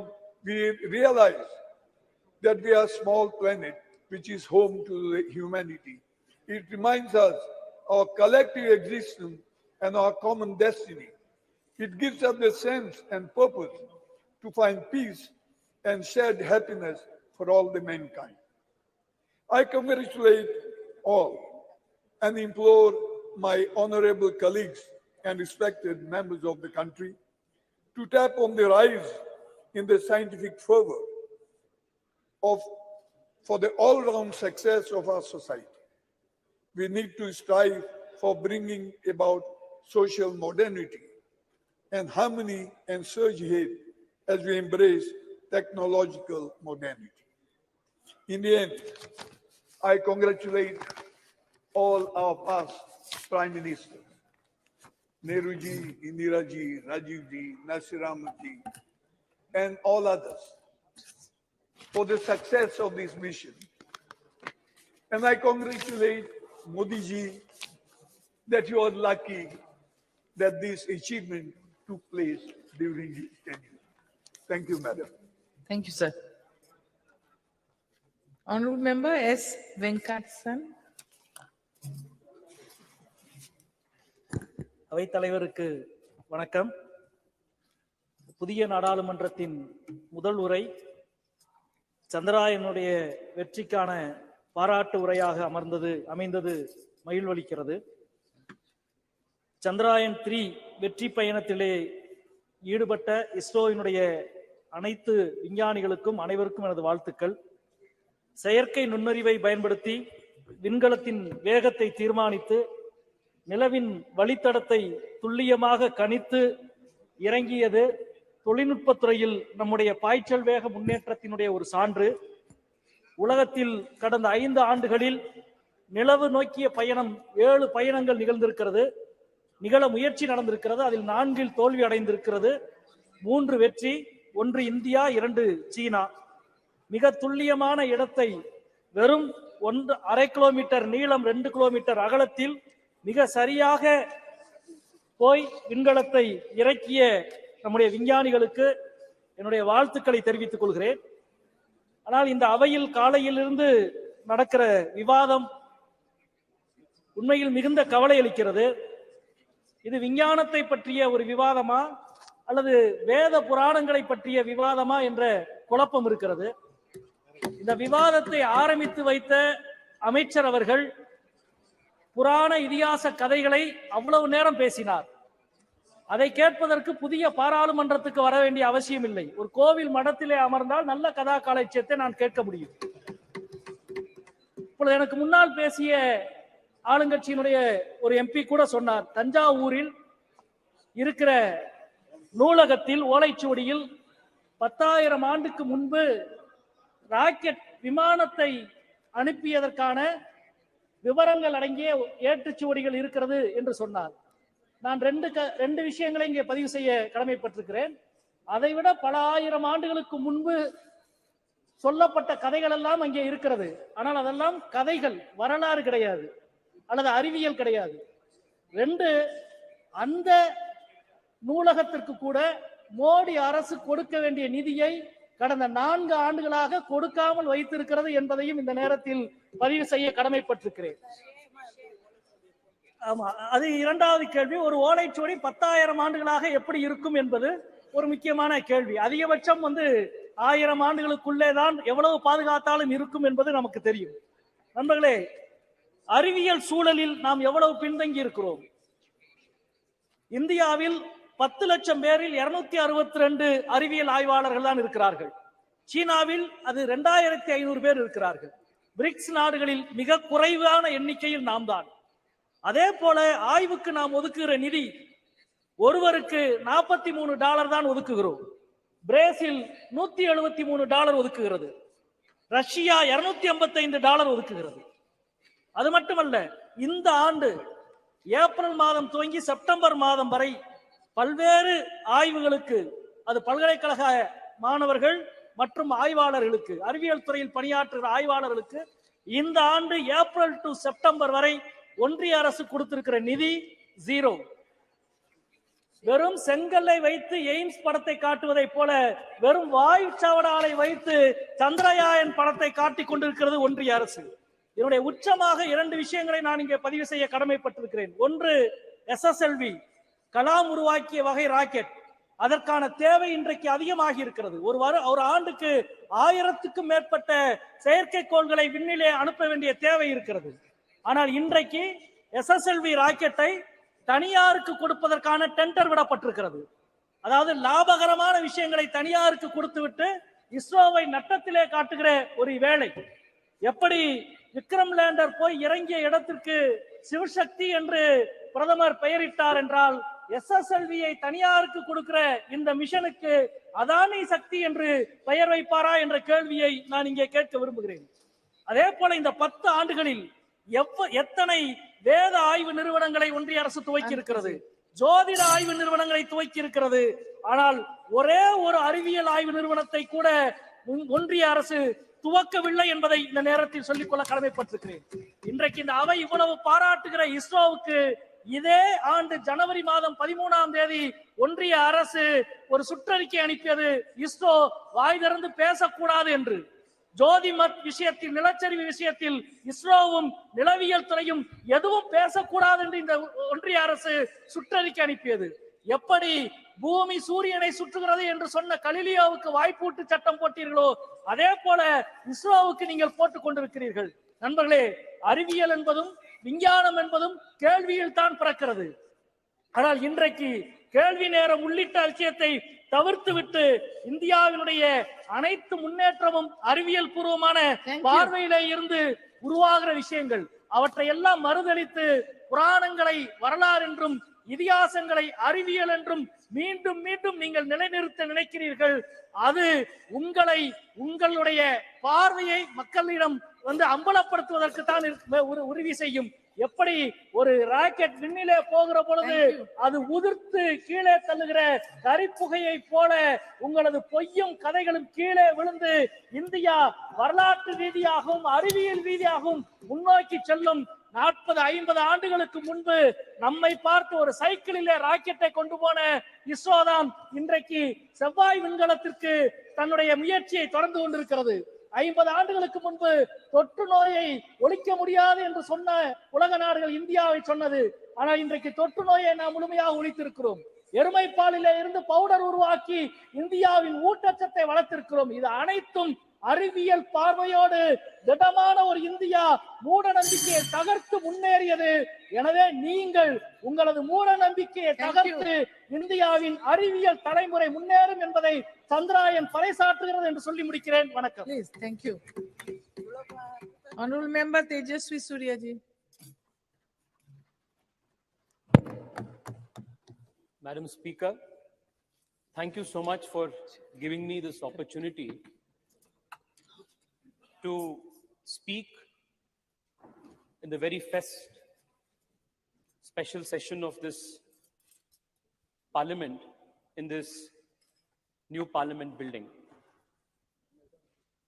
We have assembled here today to discuss and pass a resolution congratulating our scientists, the scientific community of the country, for their glorious achievement in successfully completing the Chandrayaan Mission 3. On behalf of 1 billion Indians, and most importantly, on behalf of young Indians who look up to climbing new frontiers in science and technology, I thank all the scientists of ISRO for inspiring a generation of Indians by achieving something that was considered impossible. It's only rare that in the history of a nation, moments like this come, which inspires and unites a nation.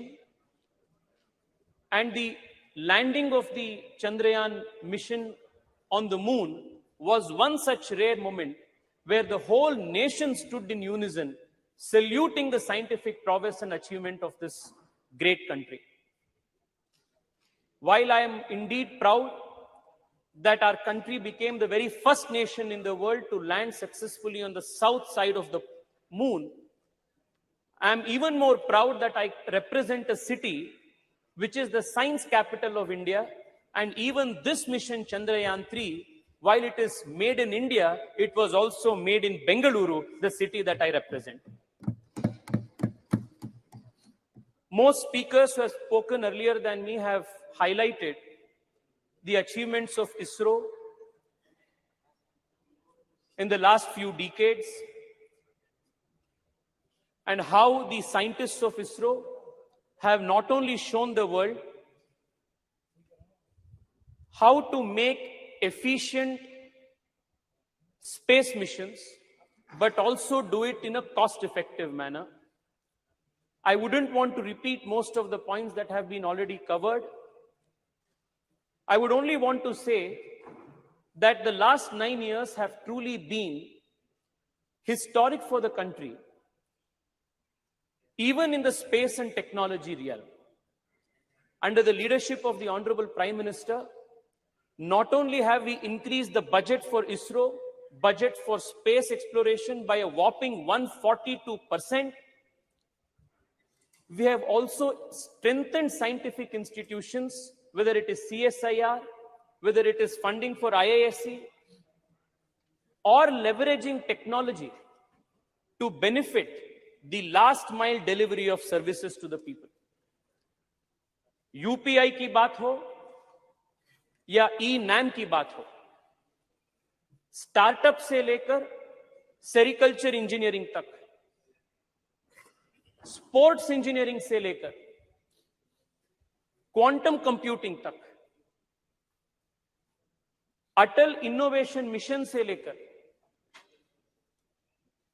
National research foundation तक कई सारे चीज पिछले 9 साल में मोदी सरकार ने किए हैं, जो अपने देश के साइंटिफिक इंस्टीट्यूशंस के फाउंडेशन है, इसको बलवर्धन करने के लिए हिस्टोरिक एंड रेवोल्यूशनरी चीज पिछले 9 साल में हुए.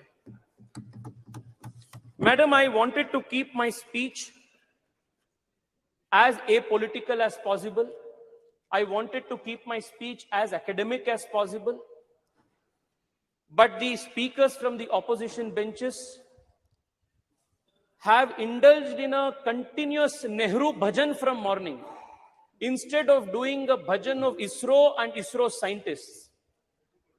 And that is leaving me with no option but to correct and place before this honorable house, this august house, some very important facts about what was the contribution of certain figures whose hagiography is trying to be written today by members of the opposition. An impression is made to be given that everything scientific in India, all scientific achievements in India, whether it is ISRO, whether it is DRDO, whether it is CISR, whether it is IISc, every scientific achievement in India is credited to Nehru. But the reality is far from that. Madam Speaker, I want to highlight to you the fact that most of the scientific institutions that are a nation's pride today were all started by people in pre-independence India when Nehru had no role to play. And all those pioneers who had the grand vision to establish these institutions, even at the time of the British India, are not even mentioned, even cursorily, when the nation is celebrating its scientific prowess. I only want to take the example of one or two people. Kanimoyiji, I am quoting the example of Arkat Mudaliar, coming from Tamil Nadu. Please hear it out.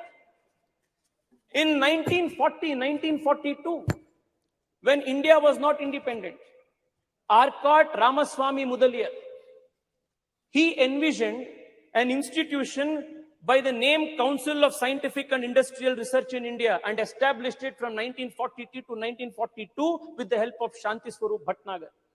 Nehru had nothing to do with it. Today, most number of patents in the country are filed because of CSIR, and it is one of the most important scientific research organizations in the country, and Nehru had nothing to do with it.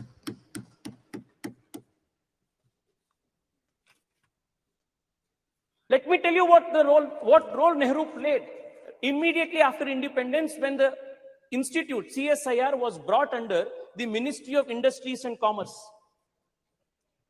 In one of the meetings, at the very beginning of the CSIR after independence, Pandit Nehru says, the members of the governing body will appreciate that it is difficult for me to devote much time to many aspects of the work of the council.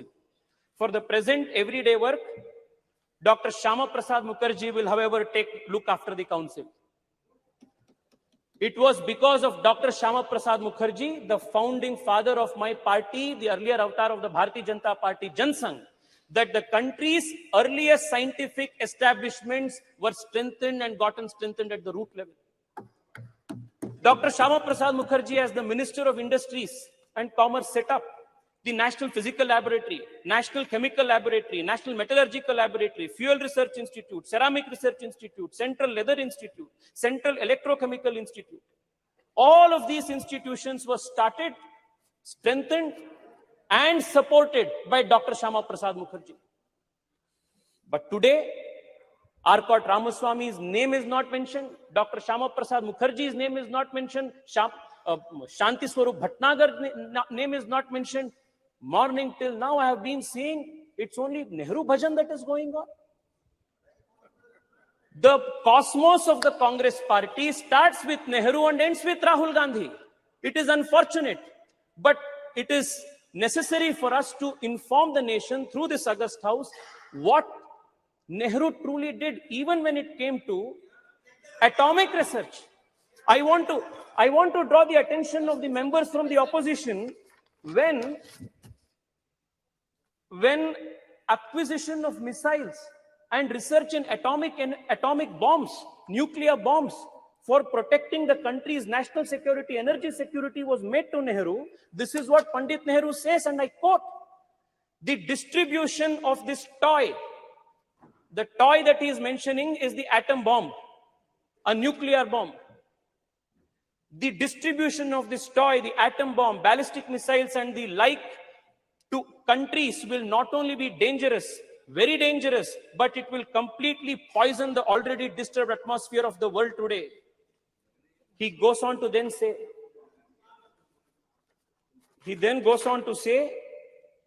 the making of the atom bomb is dangerous and dreadful, and he was the first person to advocate the resistance policy of excluding India and other Asian nations from the nuclear club, a policy that would later be written into the non-proliferation treaty that India would spend decades fighting, when he claimed that the going of this atomic weapon into an Asian country's hands would be a dreadful thing, a very dangerous thing. It took an Atal Bihari Vajpayee to make the nation a nuclear capable nation in 1999, 1998. It was very different. You know, Manish ji, you know the details. You know how different 1974 and 1998 was. You know what was the difference, Manish? You know what was the difference. You know what was the difference between the two. You know what was the difference between. You know what was the difference between Indira ji's time and what was Atal ji's time. We never did it in an apologetic matter. We did it as a matter of conviction. Okay. Madam Speaker, if you look at the history, there is one thing that will be clear. काम हमेशा दूसरों का होता है, credit तो नेहरू का होता है. Even in the case of Chandrayaan, it has been the same case. Chandrayaan first, it was our Prime Minister Atal Bihari Vajpayee who approved Chandrayaan first in 2003. What happened? It was in 2008 that the impact mission reached the moon. And then the Congress government, UPA government, what did they do? The point on which the impact rover met, they named it as Jawahar Point. When Nehru had nothing to do with Chandrayaan 1, the impact point, however, was Jawahar Point. Former ISRO chief, let us talk about Chandrayaan 2. Former ISRO chief Madhavan Nair has gone on record to say that for political reasons, UPA2 delayed political clearances, denied approvals for Chandrayaan 2. It was Chandrayaan 3 again, our government, Modi government, that approved Chandrayaan 3, and despite the loss, despite the challenges that we faced during Chandrayaan 2, the Prime Minister was there in Bengaluru, patting the back of our scientists, strengthened them, motivated them, and prepped them to make sure that Chandrayaan 3 was a success. The difference, Madam Speaker, is when Chandrayaan 3 met with success, the Honorable Prime Minister of the country named the point as Tiranga Point and Shiv Shakti Point, and not did bhajan of any particular individual. Please conclude. Madam, allow me 2-3 minutes more, please. Please. There are 2-3 important issues that needs to be brought to the notice of this August House. Madam Speaker, the difference between naming Tiranga Point, Shiv Shakti Point, and the naming of Jawahar Point, the worldview, the difference in the worldview is what differentiates the Congress, the India Alliance, and the Bharatiya Janata Party and the NDA Alliance. This is the difference. Madam, I want to take another example. Madam, I was listening to one of the speakers from the opposition credit Rajiv Gandhi for telecommunication and computer revolution in India. With all humility, I want to submit that the doyen of the country's computer industry and BPO industry and IT industry, N.R. Narayan Murthy, a few years ago, went on record and said that when they started Infosys, he had to travel 50 times to Delhi, and it took 3 years for him to purchase one particular computer, import one computer. This was the state of affairs of this country for entrepreneurs, for scientists who wanted to start something new. And again, the credit काम किसी ने दूसरे ने किया, credit तो राजीव गांधी को जा रहा है. Madam, I also want to point this out. The exploration of space, the quest to understand what lies in the space is not something new for this civilization. Starting from the Rig Veda to this day, the journey has been continuous. Aryabhata, Varahamihira, Bhaskara, all of them postulated theories on units of time, of understanding how the heliocentrism of the solar system works. All of these indicate the natural quest of the Indian mind to understand the secrets that lie beyond the space. Never in our history, never in our civilizational history was any scientific man or woman persecuted, hunted down for their beliefs, for their theories and postulates. Whereas in other civilizations, you will find examples of the Hypatia of Alexandria who was stoned to death. Galileo Galilei, Nicholas Copernicus, Johannes Kepler, many such scientific minds were persecuted for various reasons. But this is the only civilization in the whole world where scientists and people of science have never been persecuted all through the civilizational history. Thank you.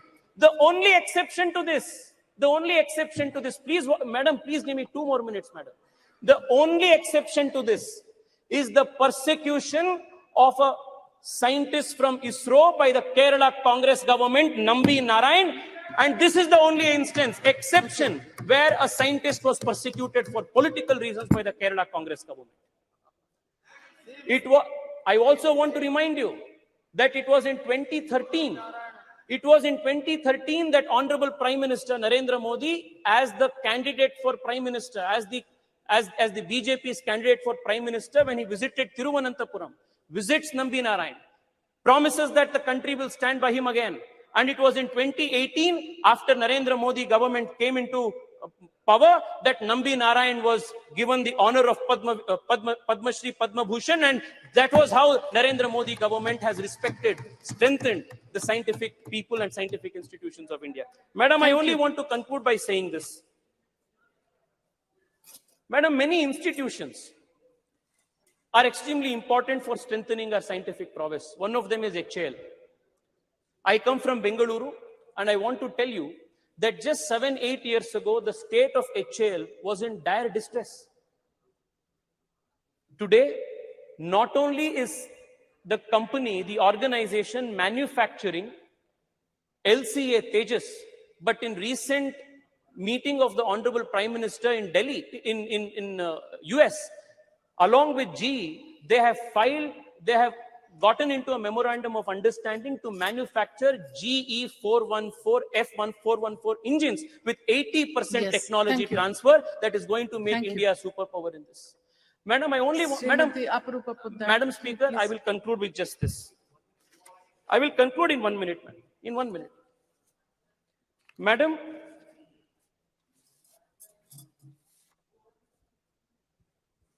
the coming decade, whether it is geopolitically, whether it is energy security, whether it is any other aspect of our national politics, our geopolitics, it is going to be directly influenced by how India performs and how India takes the lead in important areas of emerging technology. And I must credit the Narendra Modi government for making India future-proof and tomorrow ready by institutionalizing and supporting important scientific missions. I would want to read out only 4 or 5 of them. The National Quantum Enabled Science and Technology Program, National Quantum Technologies Application Program, National Research Foundation, National Supercomputer Mission, the National Green Hydrogen Mission. All of these are important programs that the government of India has undertaken to make India a pioneer in emerging technologies. One of the points that was made by Karti Chidambaram ji, one of the points that he made, a very relevant point that he made, was how to popularize science among young people and students. I want to tell him that the Modi government in the last few years has been working with a mission focus to popularize science among children. And the Atal Innovation Mission and building of 10,000 Atal Tinkering Labs in our high schools, with the objective of nurturing 10 lakh young minds who will explore the frontiers of science, is an example of how the Narendra Modi government is trying to make science and technology a popular culture in the whole country. Madam, I only want to conclude by saying this. Please conclude, please. I will conclude. The other people. Madam, all of these aspects all of these aspects that has taken place in the last 9 years. I mentioned UPI, Digital India, Startup India, to the startups that are now emerging in space technology. One of the most promising startups in space called Pixel Space is run by a Indian engineer who comes from a small town called Chikmagalur, has raised a few $1 million from Google. The boy Awais Ahmed is a CEO of this and hails from Chikmagalur. It is possible only because the Modi government opened the space technology space for private players.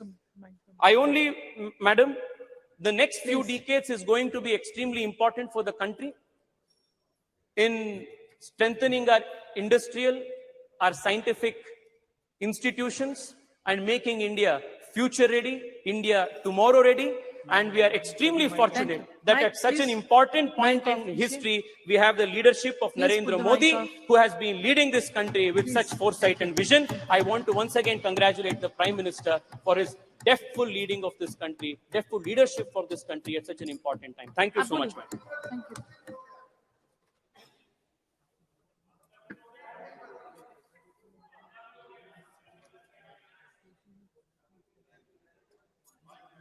Mic on, please. Madam, thank you for allowing me to speak on the success of Chandrayaan 3 in this special session and this new Parliament House. I stand here today to speak on behalf of my party, All India Trinamool Congress. It makes me immensely proud as an Indian that we achieved this paramount feat. The feat we have achieved shall inspire millions and millions of kids across the country to be scientists and astronauts. As our Honorable Chief Minister Mamata Banerjee, Srimati Mamata Banerjee said, we are indeed in super league of space. We must remember it is an achievement of our scientists and every bit of credit of Chandrayaan 3 should go to them. It was a collective teamwork and effort of our ISRO scientists. However, it breaks my heart to see that the union government has given all credit to one political leader. Hypocrisy to the union government as they appreciate Chandrayaan 3, but they have reduced the Department of Space budget in 2023-24 by 8% in comparison to the last year, with expenditure for space science receiving a cut of 32% even after delivering missions like Chandrayaan 3 and Aditya L1.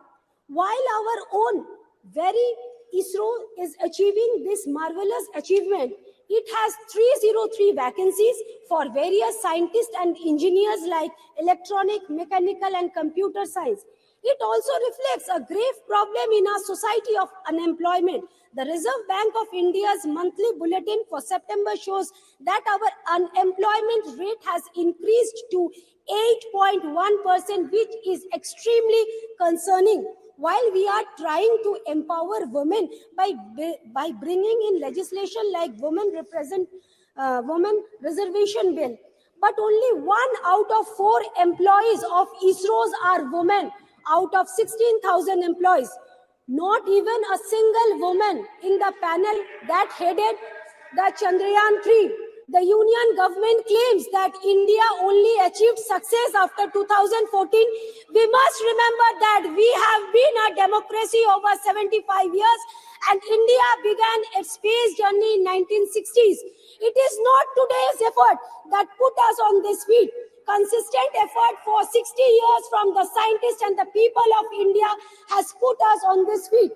While the Indian government politics and action breaks my heart, I feel proud when I read about the contribution of Anuj Nandi from West Bengal, who designed the camera of Chandrayaan 3 spacecraft. When I hear a son of a farmer from West Bengal has been empowered to dream, empowered to catch the stars, this was the case of Chandrakant Kumar, the Deputy Project Director of Chandrayaan 2. He joined ISRO in 2001 and like every hard-working Bengali, proved his worth. This depicts our country's aspiration and we must work hard to make this aspiration possible. Most of the ISRO's employees are not from IIT, IIMs, but from different colleges across the country. It also raised few concern in my mind as why the students from IIT and IIM prefers to work outside India, why thousands of students dream to study, work and settle abroad in India. Is the government giving enough facility to retain the top talent within the country to make the aspiration of youngsters like Anuj and Chandrakant in a reality? It is extremely important that we invest more in our space research, give ISRO a flexibility in their research and development that they deserve. We must promote academic research across different subjects throughout the country and not put ED behind those who differ from us. I would like to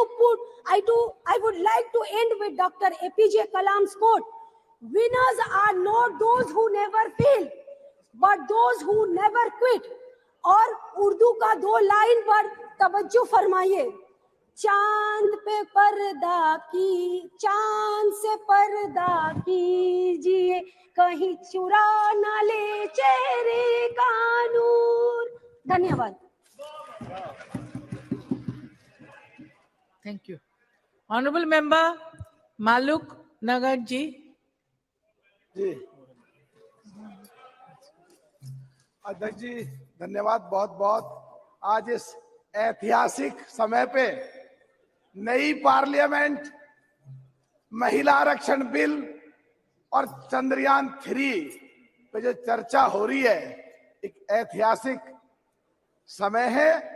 और ये चंद्रयान 3 देश की जीत है, देश के वैज्ञानिकों की जीत है, हम देश के 140 करोड़ लोगों की जीत है। आपके माध्यम से अपने सभी साथियों को और देशवासियों को सबको बहुत बहुत मुबारकबाद। जो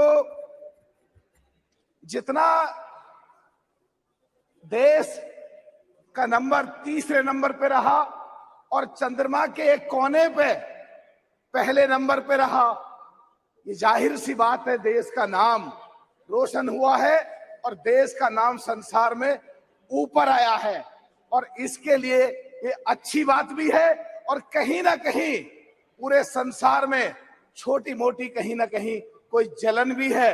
जिस तरह कनाडा में पिछले दिनों घटना घटी और हमारी सरकार ने संज्ञान लिया और संज्ञान लेने के बाद जो बढ़ता हुआ कद है देश का, और जो कश्मीर के लिए उन्होंने, जैसे हमने बैन किया कनाडा वालों को, कश्मीर के लिए जो बैन किया है कि वहां खतरा है, तो मैं आपके माध्यम से बताना चाहता हूं कि 17 तारीख को लाल चौक के पास पार्क में बहुत बड़ी रैली मैं करके आया हूं। और मसूदी साहब हमारे बैठे थे, ज्यादातर लोग इनके क्षेत्र के थे जो मुसलमान गुजर थे, तो वहां बिल्कुल ऐसी कोई बात नहीं है जिस तरह का वहां कनाडा में बात फैलाई जा रही है। तो ये भी एक इस बारे में मैं बताना चाह रहा हूं। और पिछले दिनों सरकार ने जो 68-70 सालों से उन गुजर बकरवालों के साथ उनको न्याय नहीं मिला, जो पिछले दिनों न्याय मिला और उनका कोटा जो फिक्स किया, उससे वहां खुशी की लहर भी बहुत थी। पर कुछ पार्टियां वहां गुमराह कर रही हैं कि तुम्हारे कोटे में कहीं कोटा लिया जाएगा। तो मुझे पूरा यकीन है कि आने वाले समय में वो क्लियर हो जाएगा और सरकार सहानुभूति पूर्वक सोचेगी और उनके कोटे को कम नहीं करेगी। अगर किन्हीं लोगों को कोटा देना भी है, पहाड़ी या दूसरे पर कास्ट के लोगों को, तो उनका एसटी से अलग कोटा फिक्स करेंगे और अलग उनको कोई सुविधा देंगे। मुझे पूरी उम्मीद है उन लोगों को जब न्याय मिला है 68-70 सालों के बाद, तो उनका कोई अब उनके साथ अन्याय नहीं होगा। आज जो सुबह में राजनाथ जी को सुनना था कि विज्ञान और संस्कृति दोनों को साथ जोड़ के बताया, अच्छी बात थी बहुत। और हमारे साथी कुछ ट्रैप में आके संस्कृति या दूसरी चीजों पे जो खिलाफ बोल रहे थे, तो मेरे हिसाब से जो गठबंधन, ये महागठबंधन जो बनने जा रहा है, अगर इनको आने वाले समय में कमजोर करना है तो ट्रैप में जो आ रहे हैं, मेरे हिसाब से वो देश के लिए और देश की जनता के लिए किसी भी तरह ठीक नहीं है। एक बात अध्यक्ष जी और कहना चाह रहा हूं आपके माध्यम से, जो अभी हमारे एक कांग्रेस के बड़े, बीजेपी के बड़े वरिष्ठ साथी बोल रहे थे कि बजट हॉलीवुड की फिल्म और बॉलीवुड की फिल्म से कम था और फिर भी ये सफलता प्राप्त करी। तो मैं कहना चाहता हूं, जो सारे हमारे देश के वैज्ञानिक हैं जो पूरे संसार में फैले हुए हैं और उनको यहाँ सुविधाएं नहीं मिल रही हैं, तो सरकार उनके बारे में सोचे, ऐसा पैकेज डील डिक्लेयर करे, वो वैज्ञानिक सारे देश के देश में ही रुके और देश के लिए काम करें और इससे भी ज्यादा तरक्की हमारी होती रहे। एक बात और कहना चाह रहा हूं कि पिछले दिनों जो शताब्दी दशकों पहले कहीं यूएस और यूएसएसआर का कंपटीशन होता था आपस में, जो हमारे चंद्रयान 3 को छोड़ा गया, तो रशिया जो यूएसएसआर का जो मुख्य पार्ट था उसने जल्दी में आकर, हाबड़ ताबड़ में आकर अपना, ताकि कीर्तिमान उसका स्थापित हो जाए, और वो छोड़ा।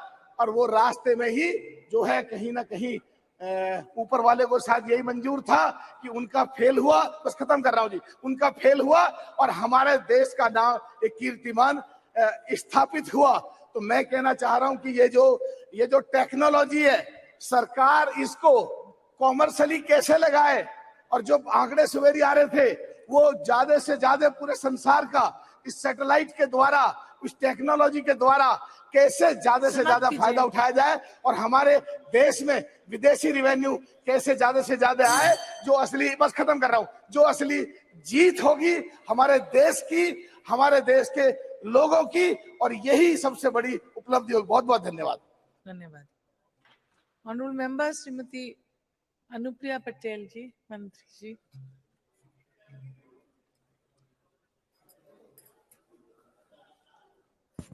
धन्यवाद सभापति महोदया।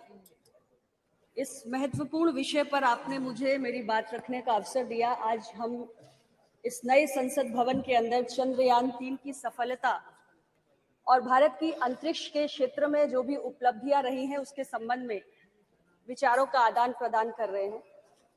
सभापति महोदया, गत 23 अगस्त 2023 को भारत ने चंद्रमा की सतह पर अपने तिरंगे को लहराने की उपलब्धि प्राप्त की है और इसके साथ ही भारत चंद्रमा की सतह पर उतरने वाला दुनिया का चौथा देश बन गया है और दक्षिणी ध्रुव पर उतरने वाला दुनिया का पहला देश बनकर उभरा है।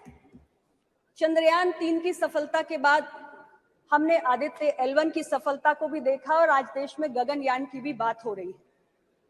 और मैं इस अवसर पर, चूंकि मैं बहुत देर से अपने साथी सांसदों के विचारों को भी सुन रही हूं, तो मैं जरूर कहना चाहूंगी कि जब बात भारत की उपलब्धियों का जश्न मनाने की हो तो किसी भी प्रकार का आपसी विवाद नहीं होना चाहिए।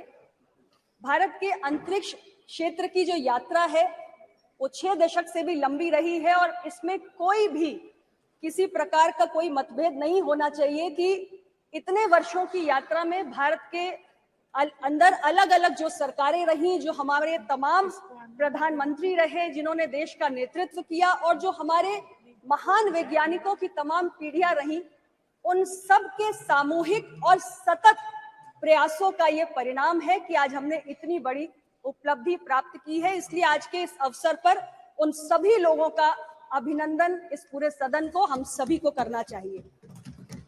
अध्यक्ष महोदया, बजट की बातें भी मैं कुछ साथी सांसदों के मुख से सुन रही थी, इसलिए मैं जरूर कहना चाहती हूं कि कुछ विषय ऐसे होते हैं कि जब हमारी इच्छा शक्ति अत्यंत प्रबल होती है तो संसाधनों का अभाव कोई भी बाधा पैदा करने लायक ही नहीं बचता है।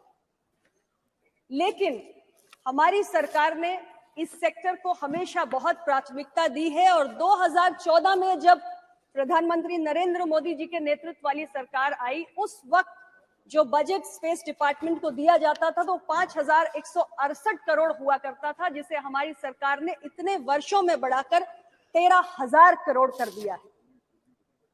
हमें यह भी समझने की आवश्यकता है कि जहां एक और देश इस उपलब्धि से गौरवान्वित हुआ है, तो इसके अलावा इस उपलब्धि से जो स्पेस सेक्टर में हमने प्राप्त किया है, देश के आर्थिक विकास का मार्ग भी प्रशस्त हुआ है। बहुत सारे ऐसे स्टार्टअप्स लगभग 140 स्टार्टअप्स हैं आज स्पेस सेक्टर में, और मैं कहना चाहती हूँ इस अवसर पे कि 2016 के पहले भारत में कुछ 100 स्टार्टअप्स हुआ करते थे, लेकिन 2016 में हमने जब स्टार्टअप के इकोसिस्टम को बढ़ाना शुरू किया तो उसका नतीजा ये हुआ कि आज भारत दुनिया में तीसरा सबसे बड़ा स्टार्टअप इकोसिस्टम बनके उभरा है। हमारे देश के युवा आज यूनिकॉर्न्स बना रहे हैं, 100 से ज्यादा हम यूनिकॉर्न्स बना चुके हैं, 1 लाख से ज्यादा DPIIT रेकग्नाइज्ड स्टार्टअप्स हैं हमारे पास, और स्पेस सेक्टर में हमारे देश के युवाओं ने 140 के करीब स्टार्टअप्स बनाकर खड़े किए हैं। और स्टार्टअप्स और बहुत सारी कंपनियां हैं जो आज स्पेस टेक्नोलॉजी के क्षेत्र में, एरोस्पेस के क्षेत्र में, डिफेंस R&D के क्षेत्र में काम करती है, जिनके लिए इस उपलब्धि के बाद अनेक अवसर काम करने के पैदा हुए हैं।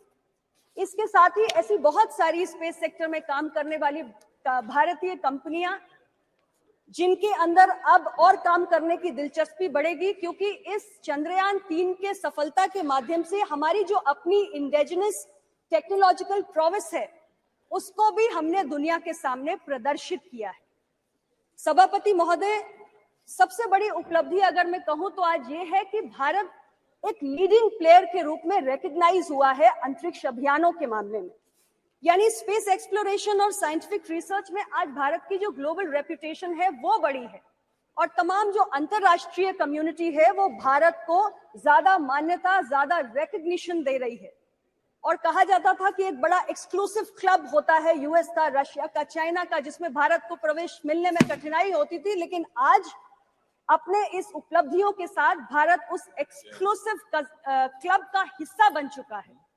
और आने वाले वक्त में हमें भरोसा है कि ग्लोबल स्पेस इकोनॉमी में भारत का योगदान जो आज 2 से 3% है, अगले 1 दशक में हम उम्मीद कर रहे हैं कि ये योगदान बढ़ के 8 से 10% तक पहुंच जाएगा।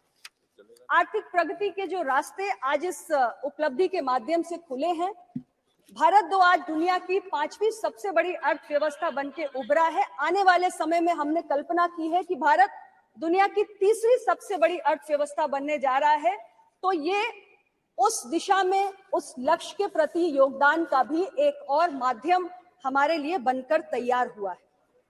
अध्यक्ष महोदय, भारत की आज जो ग्लोबल रेपुटेशन बढ़ी है उसके आधार पर हम ये भी कल्पना कर सकते हैं और उम्मीद कर सकते हैं कि आने वाले समय में स्पेस सेक्टर में बहुत सारे जो अंतरराष्ट्रीय स्तर पर कोलैबोरेशंस होते हैं, जो पार्टनरशिप्स होती हैं अलग अलग स्पेस फेयरिंग नेशंस के साथ, उसमें भी भारत के लिए तमाम संभावनाएं बढ़ती हुई प्रतीत हो रही हैं।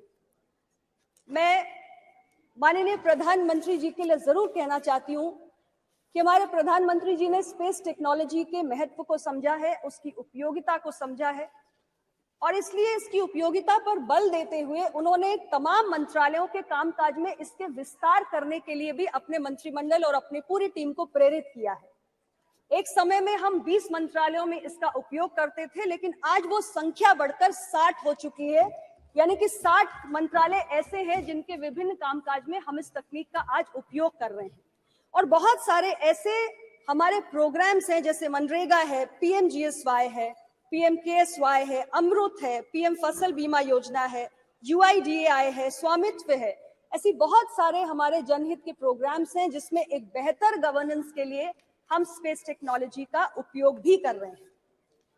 सभापति महोदय, भारत के वैज्ञानिकों के भीतर बहुत प्रतिभा है, बहुत क्षमताएं हैं, और एक के बाद एक इन 6 दशकों में हमने अपने वैज्ञानिकों की उपलब्धियों को देखा है, लेकिन क्षमताओं को, प्रतिभा को, कौशल को, उसे फलने फूलने के लिए एक अनुकूल वातावरण की आवश्यकता होती है। और हमारी सरकार ने माननीय प्रधानमंत्री जी के दूरदर्शी नेतृत्व के माध्यम से एक ऐसा अनुकूल वातावरण उपलब्ध कराया है जिसमें हमारे वैज्ञानिकों की प्रतिभा फली फूली है और इतनी बड़ी बड़ी उपलब्धियां हमें समय समय पर हासिल हो रही है। हमारे सरकार के मुखिया माननीय प्रधानमंत्री जी ने स्पेस सेक्टर को प्राथमिकता देते हुए जब हमारी सरकार आई तो इसमें बहुत सारे रिफॉर्म्स लाने का काम किया, और यहाँ तक कि जो हमारा भारतीय स्पेस प्रोग्राम है उसके अंतर्गत जो प्राइवेट प्लेयर्स हैं उनकी भागीदारी को भी काफी हद तक बढ़ाया।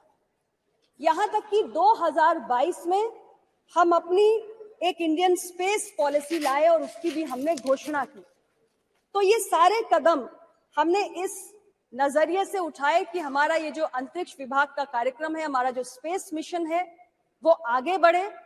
और आज हम ये मानते हैं कि जिस पैशन के साथ हमारे देश के वैज्ञानिक काम कर रहे हैं और जो माहौल हमारी सरकार उपलब्ध करा रही है, जो वातावरण हमने क्रिएट किया है, उसमें आने वाले समय में भी, जो अभी मैंने जिक्र किया कि आदित्य L1 के बाद अब हम गगनयान की भी बात कर रहे हैं, तो ऐसी और बड़ी बड़ी उपलब्धियां हैं जिसको आने वाले समय में हम हमारे देश के साइंटिस्ट प्राप्त करके दिखाएंगे। भारत नई ऊंचाइयों पर जाएगा और 2047 में जो हमने भारत को विकसित भारत बनाने का एक सपना देखा है, उस विकसित भारत के संकल्प को पूरा करने में हमारे सभी देशवासियों का जो योगदान हो रहा है, उसमें हमारी जो साइंटिफिक कम्युनिटी है और हमारा स्पेस डिपार्टमेंट है, उनका भी एक बहुत बड़ा योगदान होगा।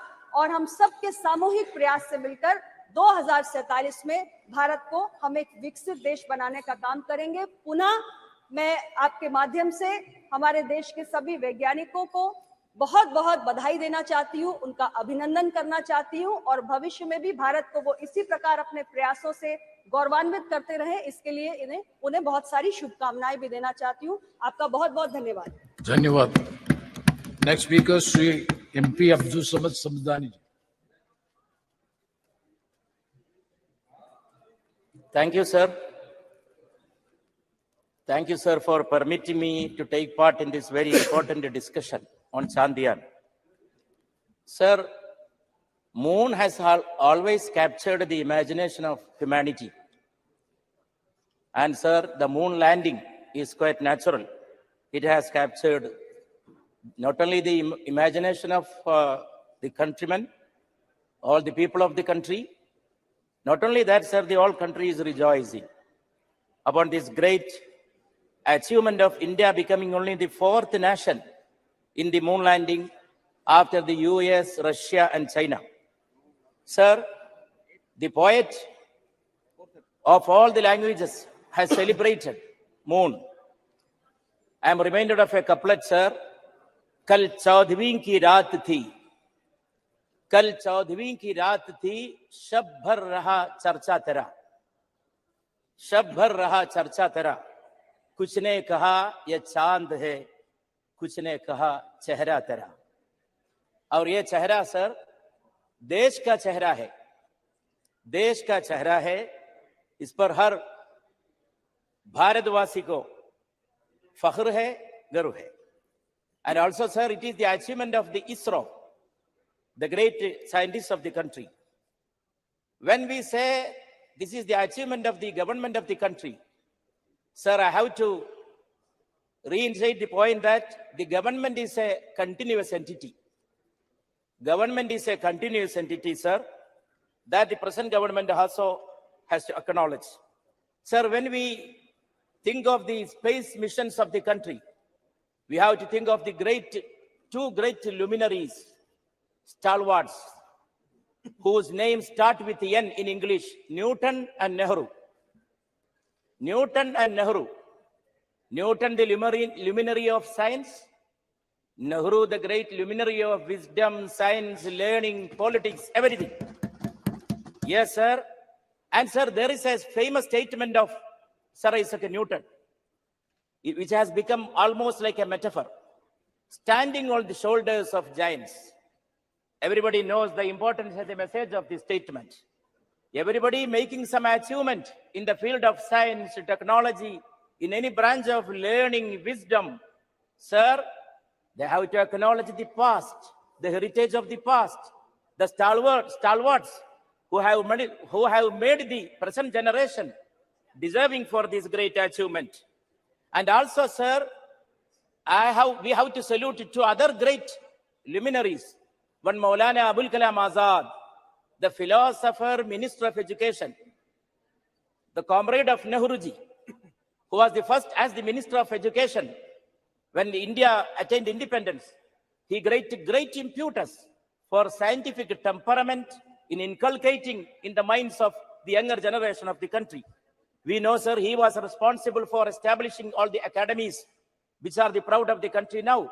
Sahitya Academy, Lalita Kala Academy, Sangeet Natak Academy, all was all these great institutions were established by none other than Maulana Abul Kalam Azad.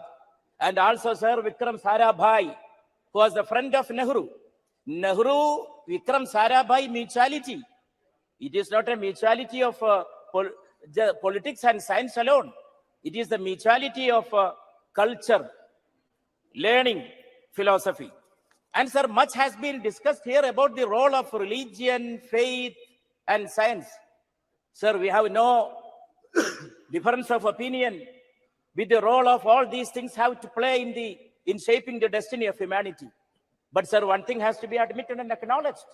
These are different roads to truth, to reality. There cannot be mixing of religion with the science. And this kind of an opportunity cannot be used to spread superstitions. Sir, scientific achievement cannot be used and utilized for spreading superstitious beliefs. Sir, there should be a mentality of rationality. Mentality of the rationality is the necessity of humanity. Whatever achievement the humanity has gained in its history. Yes, sir. Everybody has, yes, sir, has to be rational. But that is what is missing nowadays, sir. So the Honorable Minister was referring so many times to the relationship of science with religion, science with the culture, no doubt. But sir, everything has an orbit of its own. Let us look to the sky. Sky is moving in its orbit. Moon is moving in its orbit. Let the faith and religion move in its own orbit and science in its own orbit. There are different roads to reality which do not collide. There should not be made a collision. There must be coalition and coordination.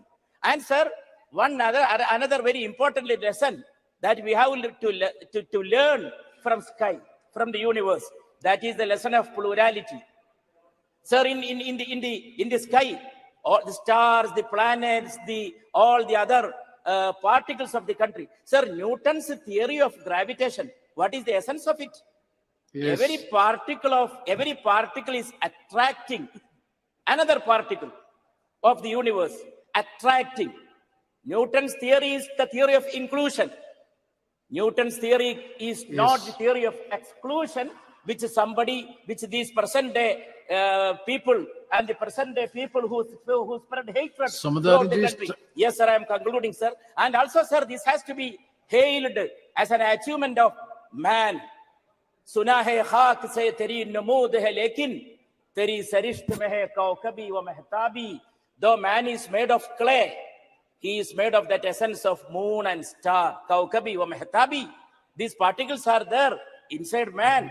And also, sir, in this kind of a very important juncture, we have to inculcate, we have to spread the culture of pluralism. Every part of the country, every region has made its own role, played its own role in making this achievement a reality. And every people of different sections of the community and the society, they have also made, sir, their contribution. Sir, I conclude by quoting another couplet. बेचैन इस कदर था कि सोया न रात भर. बेचैन इस कदर था कि सोया न रात भर. पलकों से लिख रहा था तेरा नाम चांद पर. पलकों से लिख रहा था तेरा नाम चांद पर. हमारे देश का नाम चांद पर लिखने का वो प्रोसेस नेहरू जी ने शुरू किया. अब वो हमें फख्र है, हमें गर्व है वो जारी रखने में. Thank you, sir. Thank you so much. Thank you very much. Now the supplementary business. Honorable Minister Sri Pankaj Chaudhary ji to move the resolution.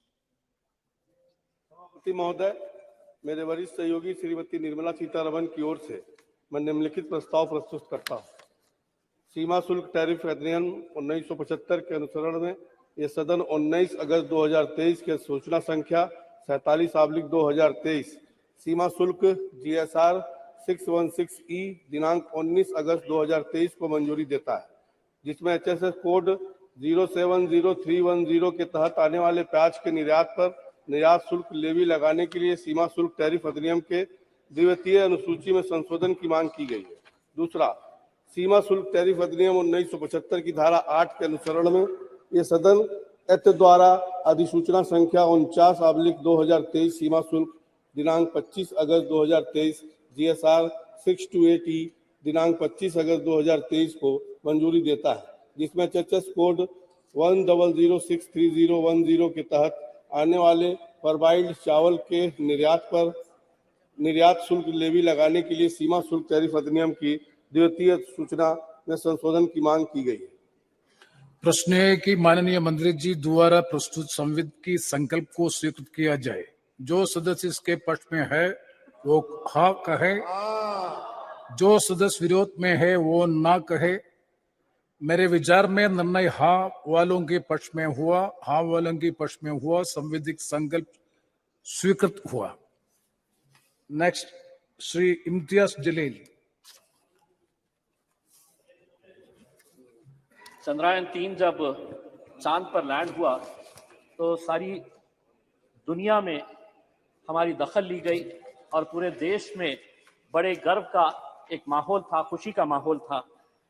पूरी दुनिया हमें इस नजरिए से देखा करती थी, ये वो देश है जिसकी पहचान इलिटरेसी के लिए की जाती थी।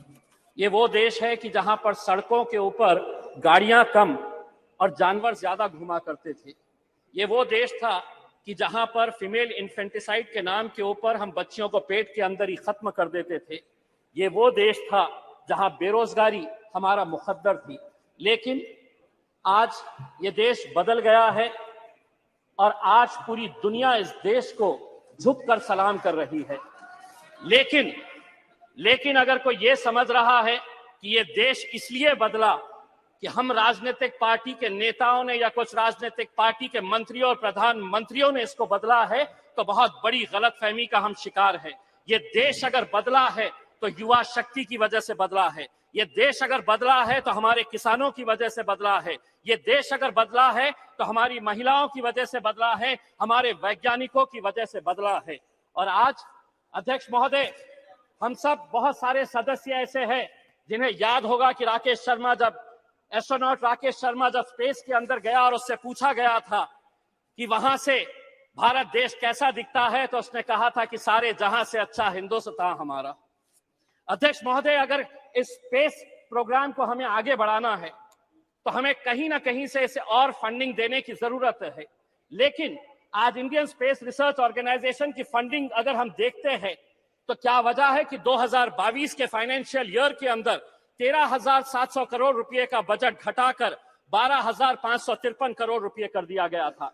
अगर जीडीपी का परसेंटेज के हिसाब से अगर हम देखें तो भारत जो है वो research and development space programme के अंदर बहुत कम पैसा खर्चा करता है, सिर्फ 0.65% ऑफ जीडीपी, जबकि यूएस 2.9% करता है, चाइना 2.2% करता है और इजराइल 4.9% करता है। अध्यक्ष महोदय, आज सुबह में जब आदरणीय मंत्री राजनाथ सिंह साहब को सुन रहा था तो उन्होंने बहुत सारे मुद्दों को टच किया। मैंने दोबारा सब्जेक्ट पढ़ा कि यह सब्जेक्ट है क्या, तो पता चला कि चंद्रयान 3 और स्पेस के अंदर हमारी उपलब्धियां। लेकिन राजनाथ सिंह साहब ने यह भी बताया कि राम मंदिर बनाई जा रही है, कौन बना रहा है, कैसे बना रहा। अगर आप सब्जेक्ट से हट गए तो थोड़ा मैं भी सब्जेक्ट से हटकर ये बताना चाहता हूं कि जब चंद्रयान 3 चांदा मामा के पास गया तो वहां से चाइना नजर आया आपको ये नजर आया कि किस तरीके से 2000 स्क्वायर किलोमीटर हमारी धरती के ऊपर चाइना ने कब्जा करके रखा है।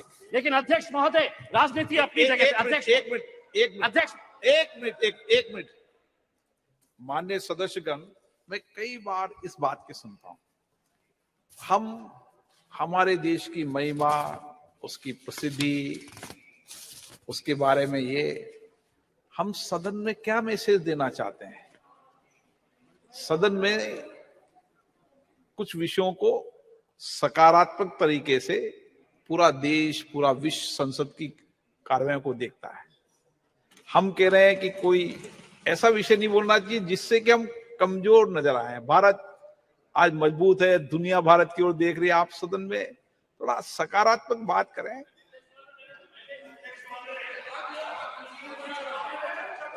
हाँ, वो विषय अलग है, वो विषय है। मनीष जी, आप आपका विषय लेकिन ट्रैक महत्वपूर्ण के है। ऊपर मैं नहीं हटा अध्यक्ष आपको महोदय। पढ़ते भी रहते हैं। अगर मंत्री जी विषय अगर ठीक है। ट्रैक के ऊपर हटकर दूसरी बातों के ऊपर चले गए तो मजबूरन हमें भी थोड़ा सा ट्रैक के ऊपर हटना पड़ा। लेकिन अध्यक्ष महोदय, राजनीति अपनी जगह के ऊपर। मुझे आज खुशी है कि चंद्रयान के अंदर जितने लोगों का योगदान रहा है उसमें 4 मैं लोगों का खास तौर से नाम लेना चाहूंगा। यकीनन जो हमारे साइंटिस्ट है, इस प्रोजेक्ट के डायरेक्टर है सोमनाथ, इसरो के chairperson, mission director S Mohan Kumar, project director Veera Muthuvel, इनके साथ जितनी भी टीम। लेकिन अध्यक्ष महोदय, इसी दिल्ली के जामिया मिलिया इस्लामिया के 2 लड़के भी थे उसी टीम के अंदर जिन्होंने चंद्रयान को वहां तक पहुंचाने का काम किया, मोहम्मद काशिफ और अरीब अहमद। आसाम के एक लड़का और एक लड़की थी। आपने रिजर्वेशन नहीं दिया मुसलमानों को, महिला रिजर्वेशन के अंदर मुसलमानों का, लेकिन एक बच्ची इसरो के अंदर भी है जो आसाम से आती है, यास्मीन, नाजनीन और बहरुल इस्लाम। तो हमें खुशी इस बात की है अध्यक्ष महोदय, हमें आज भी वो तस्वीर याद आती है कि जो 2019 के अंदर जब ये चंद्रयान 2 का मिशन फेल हुआ तो हम देख रहे थे कि कैसे वो साइंटिस्ट की आंखों के अंदर आंसू थे। वही मंजर 2023 का देखिए, जब वो किस तरीके से खुश हो रहे थे। जब वो 2019 के अंदर नाकामयाब हुए तो उन्हें इस बात का दर्द नहीं सताया कि हम फेल हो गए। उन्होंने शायद सोहनलाल त्रिवेदी की उस कविता से कुछ सीख ली और आगे बढ़ते रहे। और वो कविता के कुछ पंक्तियां मैं आपको सुनाना चाहता हूं।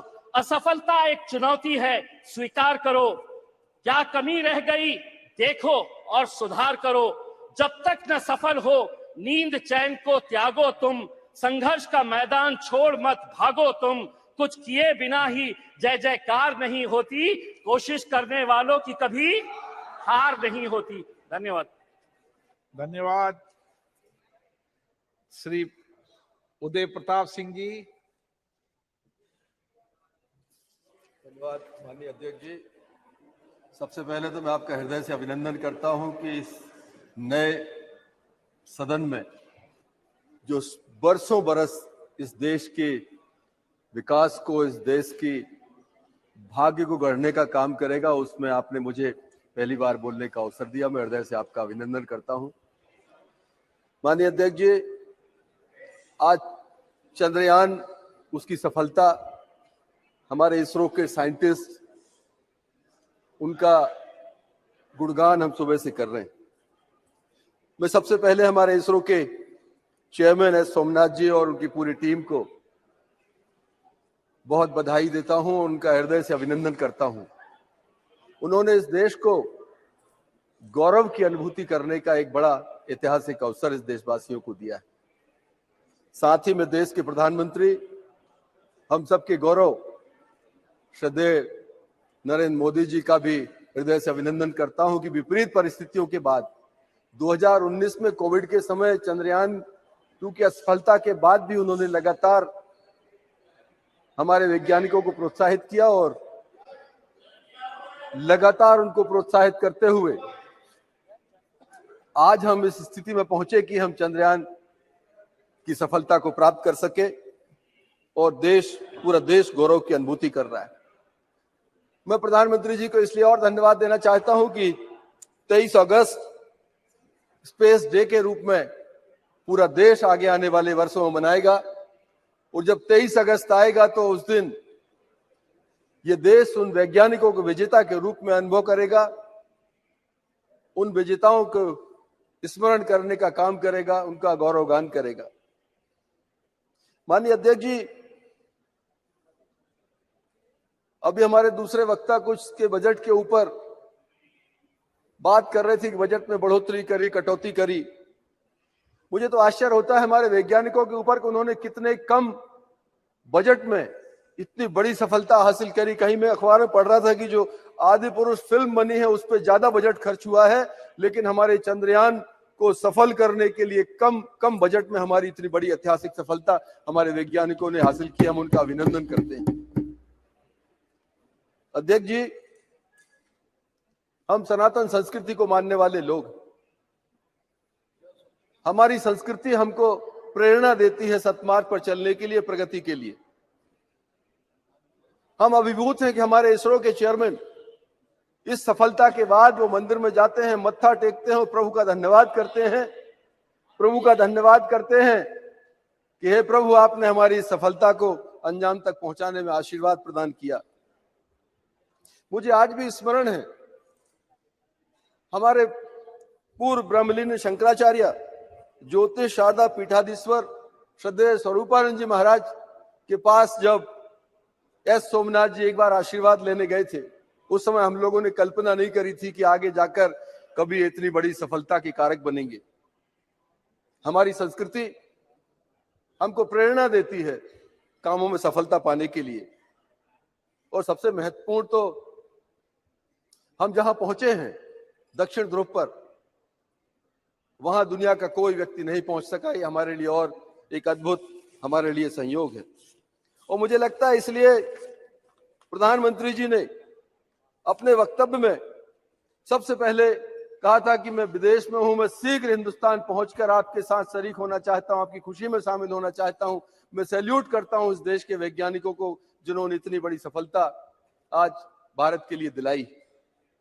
और ये हमारे लिए बहुत गौरव का विषय है कि हर चुनौती में प्रधानमंत्री जी इस देश में हर व्यक्ति के साथ खड़े होते हैं, हर खुशी में उसके सहभागी बनते हैं, हर दुख में उसके पीछे ढांढस बंधाने के लिए खड़े रहते हैं। ये हमारे लिए एक गौरव का विषय है। माननीय अध्यक्ष जी, हम भाग्यशाली हैं। हम वो पीढ़ी हैं संसद में काम करने वालों की जिन्होंने पुरानी संसद में भी काम किया, जो अब संविधान सदन बन गई, और आपके नेतृत्व में हम इस नए सदन के अंदर भी अपना उद्बोधन देश के सामने रख पा रहे हैं, इस ऑगस्ट हाउस में अपनी बात कर पा रहे हैं। हम वो गौरवशाली, वो भाग्यशाली पीढ़ी है। माननीय अध्यक्ष जी, आपके नेतृत्व में माननीय प्रधानमंत्री जी के प्रधानमंत्री बनने के बाद हमें वो गौरव की अनुभूतियां दोनों सदनों के अंदर मिली है। शायद वो पहले की पीढ़ियां भी वो अनुभव नहीं कर सकी और आगे आने वाली पीढ़ियां दूसरे तरह का अनुभव करेंगी, लेकिन जिन चीजों को हमने जिया है शायद वो अवसर दूसरों को नहीं मिलेगा। हमने प्रधानमंत्री जी के नेतृत्व में जीएसटी इस देश के अंदर लेकर आए। हम लोगों ने प्रधानमंत्री जी के नेतृत्व में 370 धारा हटाने का काम किया। ये वही सदन है, हमें अवसर मिला कि राम मंदिर निर्माण का काम 350-400 वर्ष के बाद अगर इस देश में, भारतवर्ष में दोबारा चालू हुआ है तो हमारी इसी संसद के कार्यकाल में चालू हुआ है। 3 तलाक जैसा बड़ा कानून, हम उन भाग्यशाली लोगों में हैं कि हमारे सांसद रहते हुए अवसर हमारे प्रधानमंत्री जी ने हमको दिया है। सबसे महत्वपूर्ण कल का जो दिन था, मैं संसद के गौरवगान की बात कर रहा हूं। कल का जो दिवस था, हमारे जीवन में जो गौरवशाली अवसर आते हैं, हमारे जीवन में जो गौरवशाली क्षण आते हैं, उनको स्मरण करने का ये दिवस है। नई संसद के अंदर गणेश चतुर्थी के दिन भगवान गणेश की पूजा अर्चन करने के बाद इस देश में महिलाओं के लिए जो आरक्षण हमारे प्रधानमंत्री जी के नेतृत्व में सदन ने जो सर्वानुमति से पास किया है, ये गौरव भी हमको मिलना था। हम धन्यवाद देते माननीय अध्यक्ष जी कि आपके नेतृत्व में हमारी सरकार ने, इस सदन ने वो महत्वपूर्ण काम किया है। मैं पुनः आपका अभिनंदन करते हुए हमारे चंद्रयान 3 की सफलता में सहभागी चेयरमैन से लेकर हमारे छोटे छोटे वैज्ञानिकों तक, इस बड़े यज्ञ में जिस व्यक्ति ने भी आहुति दी है, उन सब का अभिनंदन करते हुए, उनका वंदन करते हुए अपनी वाणी को विराम देता हूं। श्रीमती हेमा मालिनी। धन्यवाद। I am extremely happy and delighted to be speaking in this beautiful new Sansad Bhavan for the first time. Thank you so much for giving this opportunity. अध्यक्ष महोदय, सबसे पहले मैं सभी माननीय सांसदों को धन्यवाद करती हूं।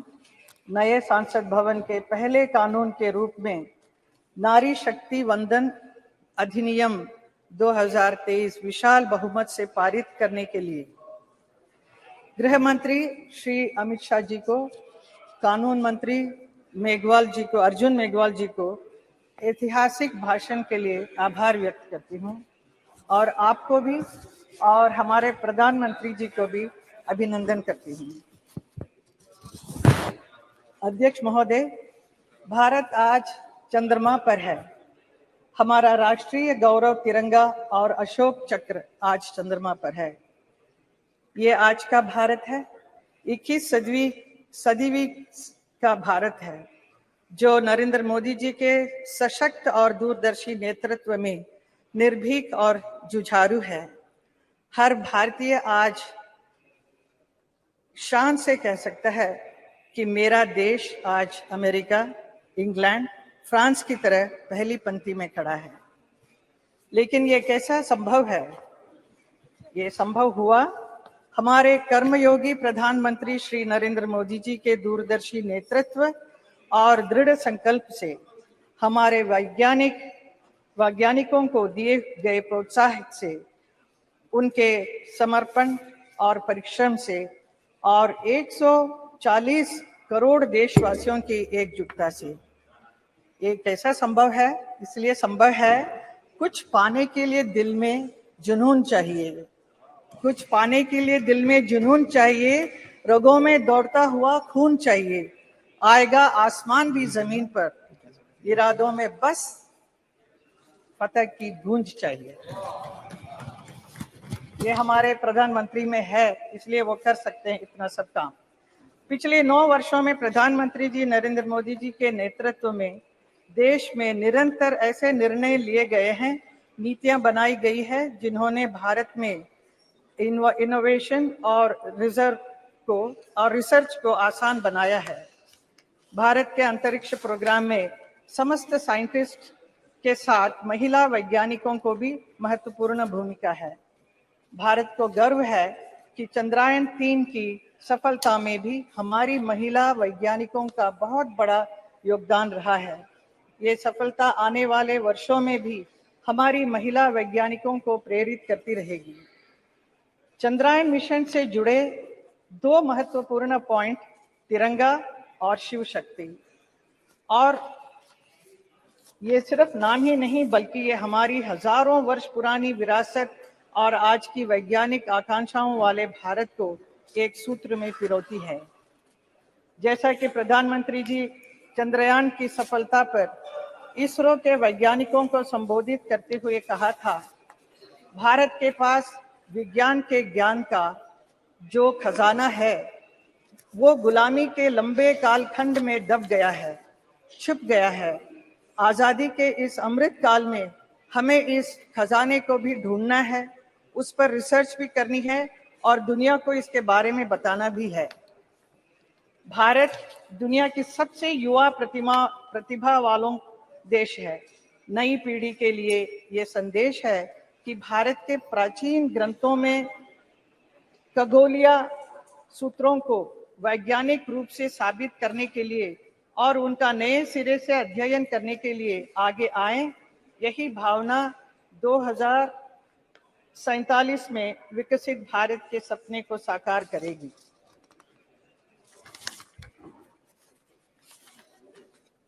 अध्यक्ष जी, मैं अपनी बात अटल जी की एक कविता की कुछ पंक्ति से पढ़कर बात समाप्त करूंगी। मैं तेज पुंज तमलीन जगत में फैलाया मैंने प्रकाश, जगती का रच करके विनाश, कब चाहा है निज का विकास। शरणागत की रक्षा की है मैंने अपना जीवन देकर, विश्वास नहीं यदि आता तो साक्षी है ये इतिहास अमर। यदि आज दिल्ली के खंडहर सदियों की निद्रा से जगकर गुंजार उठे ऊंचे स्वर से हिंदू की जय, तो क्या विस्मय। हिंदू तन मन, हिंदू जीवन, रग रग हिंदू मेरा परिचय। धन्यवाद। श्री के Ram Mohan Naidu.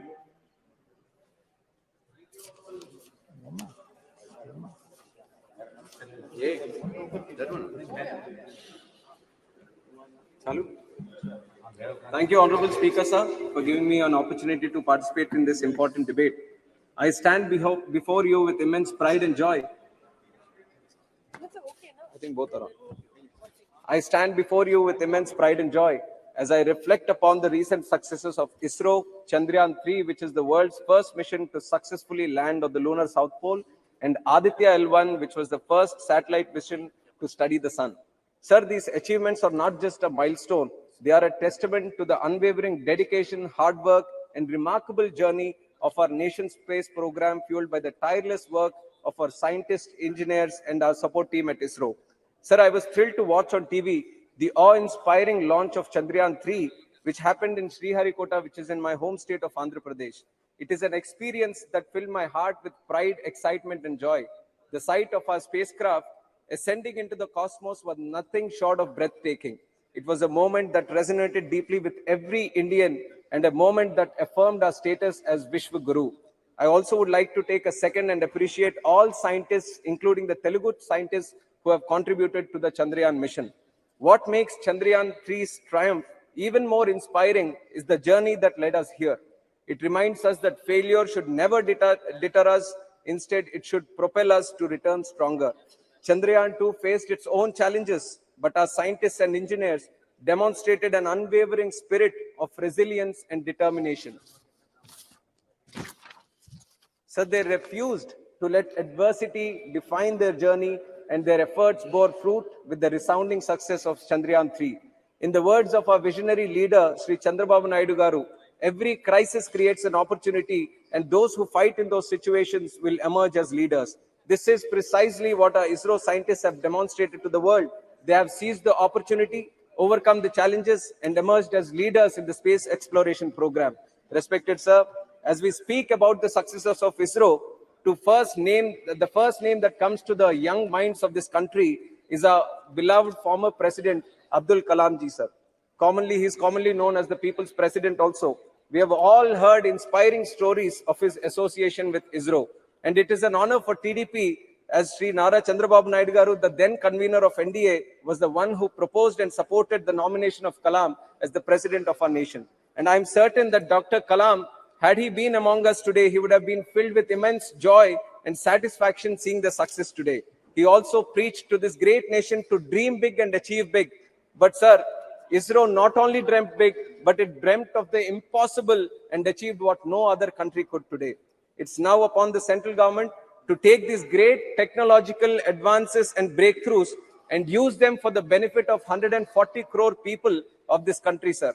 And I take immense pride in serving under the leadership of Chandrababu Naidu Garu, who encapsulates the above thought brilliantly. I would like to highlight certain programs where our leader engaged with ISRO to help resolve issues faced by the people of Andhra Pradesh when he was the Chief Minister, sir.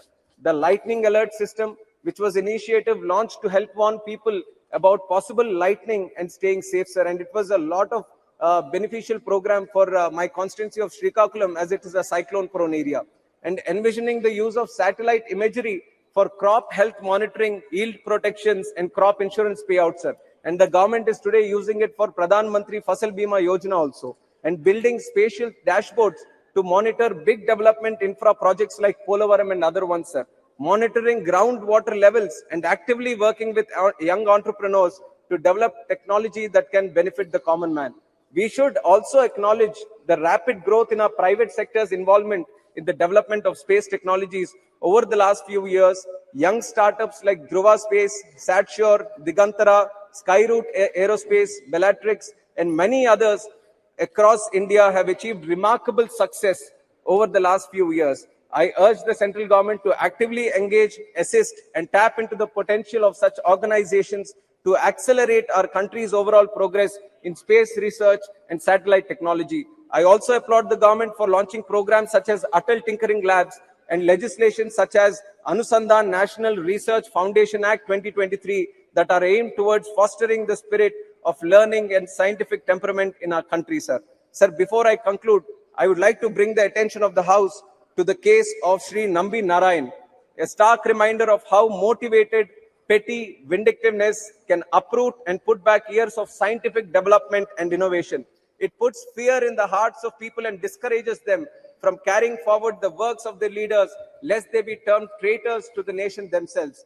Even though he has been cleared of all the charges, the years lost fighting the allegations took an obvious toll on his health and reputation, sir. The country lost out as well on the possible immense contributions this brilliant mind could have made to our space program.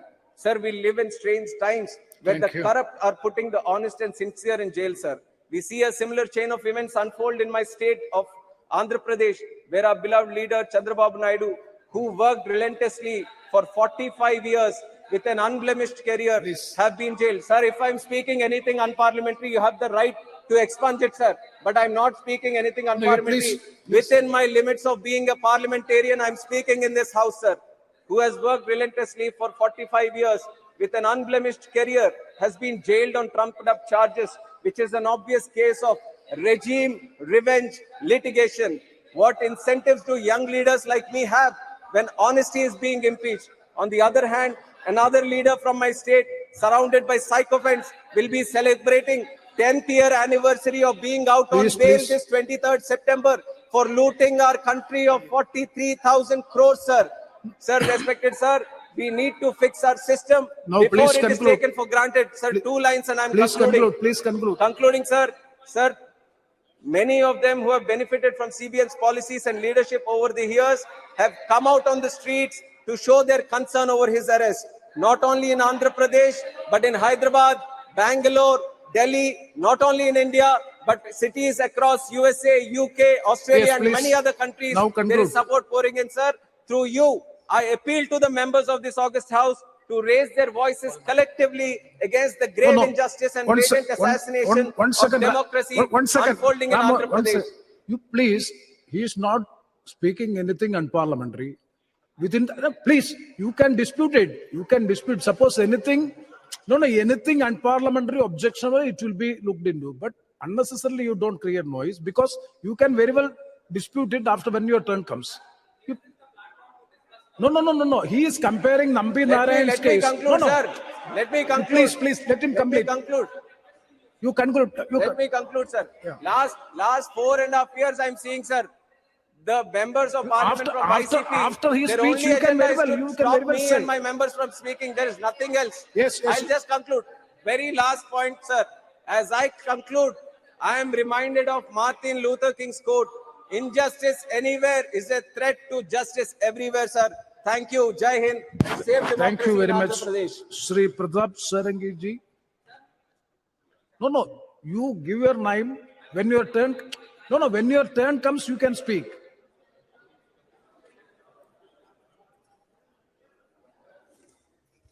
Honorable Chairman, sir, I thank you from the core of my heart for your kind permission to speak on this inspiring and very encouraging topic. Sir, it has been my proud privilege to speak for the first time in this new parliament building. Bharat Mata is destined to create history under the able leadership of a great champion like Narendra Modi ji, our honorable Prime Minister. Sir, entire world gazed towards the sky on the momentous occasion of August 23, 2023, when the Indian Space Research Organization, ISRO, stood on the brink of a historic achievement, leveraging India's ageless traditional knowledge, rich ancient wisdom, twinned with modern scientific and technological excellence and economic prudence. With the Chandrayaan 3 August mission, touching down on the enigmatic and uncharted south pole of the moon, it's a day of anticipation and wonder, hope and aspiration. While the mission represents the zenith of modern space exploration, it's imperative to revisit the ancient Indian knowledge that has woven a celestial tapestry around the moon for centuries. In Indian rich tapestry of ancient wisdom, the moon known as Chandra, or Chandrama in Sanskrit, holds a profound significance. It has long been a source of inspiration, mystic, and spiritual connection. Ancient Indian astronomers, or the Jyotishis, meticulously observed the moon's phases, cycles, and influence on Earth. The lunar calendar, based on the moon's waxing and waning, played a pivotal role in various aspects of life, including agriculture, rituals, and festivals. The moon's ethereal glow and its ever-changing phases evoked metaphors of transformation, cyclicality, and the transient nature of life. It found its place not only in scientific treatises, but also in the realm of art, poetry, and philosophy. The silvery orb adorned countless tales where gods and goddesses, lovers and seekers were often associated with its luminescence. As Chandrayaan 3 modern endeavor, the moon's south pole, a realm clogged in mystery and shadow, is a fitting canvas for both ancient wonder and modern curiosity to converge. The lunar surface, as observed through the lens of Chandrayaan mission, unveils tales of geological evolution and cosmic history. And yet the legacy of ancient Indian thought of largest universal well-being offers a perspective that extends beyond the scientific gaze. The moon's surface, with its craters and crevices, becomes a tapestry that speaks of cosmic cycles, change, and the dance of celestial bodies. Just as Chandrayaan 3 seeks to unravel geological secrets, ancient Indian wisdom invites us to explore the metaphorical depths of the moon's symbolism. The moon's waxing and waning mirrors the eternal ebb and flow of life. Its luminous radiance amidst the darkest nights reflects hope, strength, aspiration, and guidance in the face of challenges. As Chandrayaan 3's journey nears its pinnacle, it's a celebration not only of technological prowess, but also of the continuum of human curiosity and exploration. The threads of ancient Indian knowledge are interwoven with the fabric of modern space science, illuminating the moon's significance through time, encouraging insightful, futuristic explorations of the Milky Way for the enduring global good, universal prosperity of humankind, and all species of sustainable economy, ecology, and environment, which is symbolized by the great personality of Honorable Narendra Modi. Ahead of the developed world, it is India's maiden global achievement to soft land Chandrayaan 3 space mission unexploded South Pole.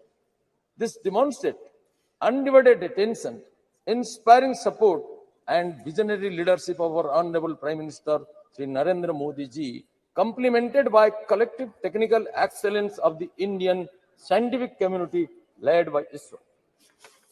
Sir, ISRO के वैज्ञानिकों का श्रद्धा, पूर्ण श्रद्धा, असामान्य एकाग्रता, प्रचंड साहस, दृढ़ निश्चय, दुर्वार संकल्प और राष्ट्र के प्रति समर्पित चरित्र और अखंड साधना के कारण और हमारे विजनरी लीडर, राष्ट्रगत प्राण, अद्भुत सामर्थ्य का अधिकारी, असंभव के महानायक, यशस्वी प्रधानमंत्री श्रीमान नरेंद्र मोदी जी के कुशल और प्रेरणादायी नेतृत्व के कारण यह संभव हुआ है. When Russia, a great country like Russia, failed, India succeeds. Sir, Bharat विश्व का प्रथम राष्ट्र है साउथ पोल में चंद्रयान का सॉफ्ट लैंडिंग करने के लिए. सर, आज कुछ लोग बोलते हैं इसको कुसंस्कार, हमारा पूर्वजों का जो सारा कीर्तिमान, जो आविष्कार, इसको कुसंस्कार मानते हैं. सर, विश्व में जब कोई सभ्यता का उन्मेष नहीं हुआ था, आधुनिक यूरोप और अमेरिका के पूर्वजों ने जब अरण्य में अपने को नीले रंग में रंजित करके विचरण करते थे, भाषा भाव में संकेत के द्वारा भाव विनिमय करते थे, कभी कभी खाद्याभाव के कारण नरमांस भी खा जाते थे. सभ्यता का उस उषा काल में जिसका भेद करने में दंत कथा भी असमर्थ है, इतिहास तो नहीं है, उस समय में हमारा देश में एक चमत्कार सभ्यता संपन्न, संस्कृति संपन्न राष्ट्र का आविर्भाव हुआ, जिन्होंने सारा विश्व में ज्ञानालोक वितरण करने का स्पर्धा पोषण करते हुए कृणुंतो विश्वमानव का उद्घोष में विश्व का गगन को गुंजायमान किया था. हम उनका स्पर्धी उत्तरदायी थे. कला, साहित्य, विज्ञान, दर्शन, गणित, खगोल विद्या, ज्योतिर्विद्या, चिकित्सा विद्या, युद्ध शास्त्र, अर्थशास्त्र, कूटनीति, समस्त विषयों में जिन्होंने विश्व का गुरु पद में आसीन थे, उस राष्ट्र का हम स्पर्धी उत्तरदायी है. सर, हमारा देश में कभी नया विचारों का विरोध नहीं किया गया. हमने बराबर नित्य सत्य का अनुसंधान को प्रेरित किया है. ये सारंगी जी, अब समय. सर, मैं तो थोड़ा सा आरंभ ही किया है, मेरा बारी पहले था, 2-3 फिर टर्न हुआ, फिर मेरा नाम आया. Sir, what is science? Sir, the present day civilisation in which we live in is the product of a particular discipline of human mind known as modern science. And what is science? Sir, science can be broadly divided into two different parts. First is pure science, then is applied science. And pure science is nothing but a pursuit, a search after truth, a search after unbiased, unprejudiced, free from all dogmas. search after truth of nature. And applied science is an invention developed after these findings of the search after truth. Sir, so Chandrayaan is also an invention developed after these findings of the truth of pure science. Sir, now I can say that India has developed such truths ages ago, which modern science may take ages to rediscover.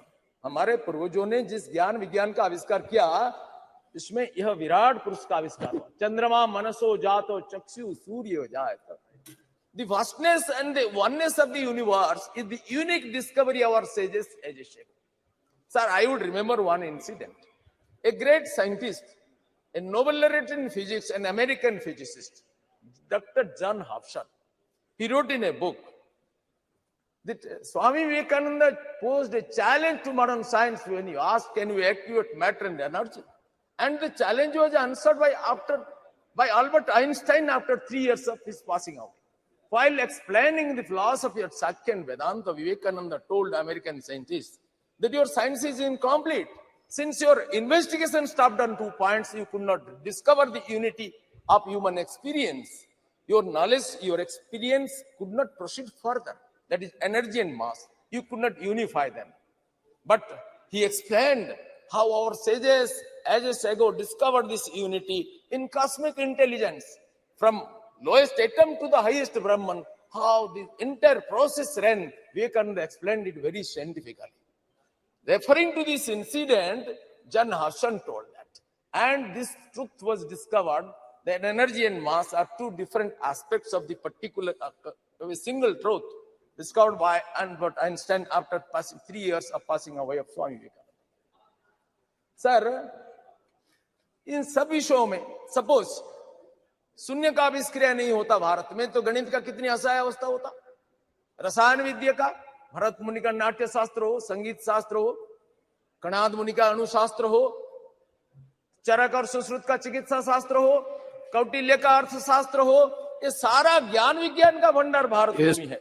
Sir, संपूर्ण भूमंडल में भारत का सम्मान बढ़ा है माननीय नरेंद्र मोदी के कारण. कुछ लोग कहते हैं हम तो वैज्ञानिकों को सम्मान करते हैं, लेकिन मोदी जी को क्यों? प्रताप सारंगी जी, एक minute. It's very It's very informative, knowledgeable, but time doesn't permit. That is a problem. That concern. Kindly conclude. Sir, we fully appreciate, but at the same time, time doesn't, because 24 more speakers, and the minister has to respond. Sir, kindly cooperate with the chair.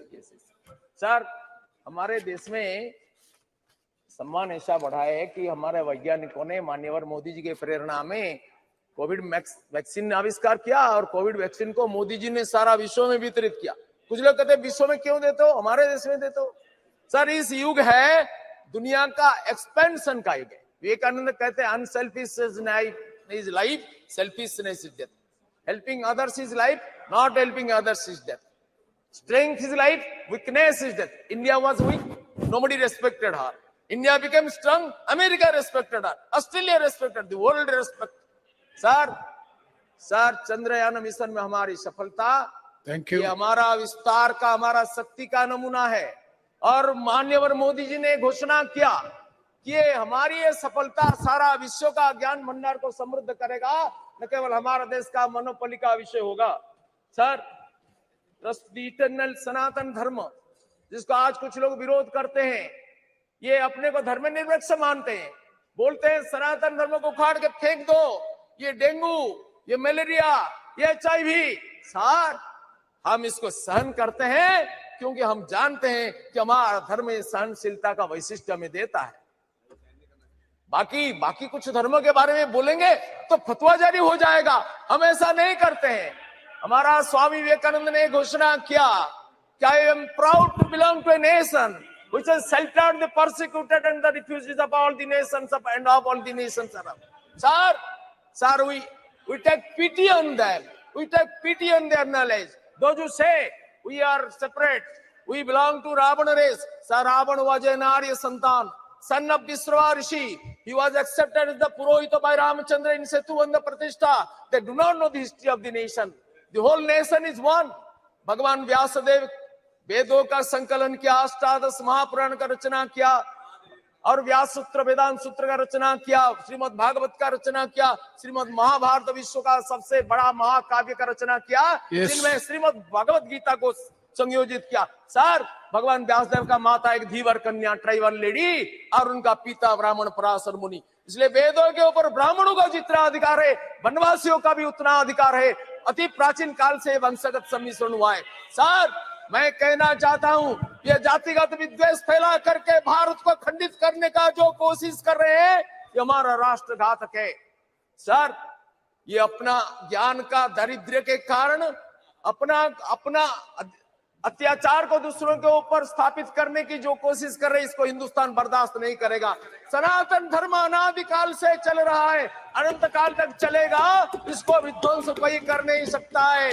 और हमारा धर्मी सारा विश्व को स्वीकार करता है। सारा विश्व का अत्याचारित समुदाय का आश्रय स्थल है सनातन धर्म, यह भारत भूमि। हमारा मार्ग भिन्न हो सकता है, लक्ष्य एक है, साधन भिन्न हो सकता है, साध्य एक, भाषा भिन्न हो सकता है, भाव एक, रचना भिन्न हो सकता है, साहित्य एक, रीति भिन्न हो सकती है, संस्कृति एक। यह हिंदू संस्कृति है, भारतीय संस्कृति। सारा विश्व का हमने समादर किया। Sir, trust the eternal Sanatan Dharma propounded by our sages and gurus guide us to realize, appreciate and acknowledge the harmonious blend of ancient wisdom and modern innovation. Chandrayaan 3's success stands as a testament to humanity's unceasing quest to reach the unreached, uncover the uncovered, the unknown, bridging the realm of old and new, ancient and modern, and embracing the moon's wisdom that has inspired generations both past and present. सारा देश, सारा विश्व इसके लिए गर्वित होता है। कुछ लोग इधर गर्व नहीं कर सकते हैं। सर, इनको कुछ बीमारी हुआ है, जो भारत का गौरव में गर्व अनुभव नहीं करते। जो कहते हैं we have conceived the idea of this new parliament building, but they could not do. They have conceived the idea of women reservation bill, that they could not do. They could not make delivery. They conceived the idea, it passed away. We conceived, we furnished, and we delivered. So that is the credit of Manyava Narendra Modi ji. With this I conclude. Sri Dean Kurias Kosh ji.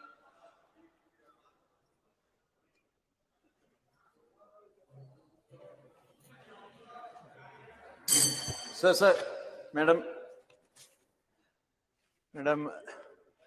thank you very much, Madam, for getting this opportunity. And I would like to start.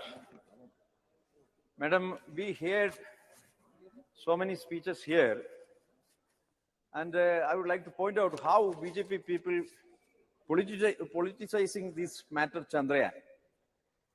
We heard Honorable Member Tejasvi Surya's speech just before. Unnecessarily, he criticized Pandit Jawaharlal Nehru and Congress party. Madam, we don't want the certificate of them, but history is there.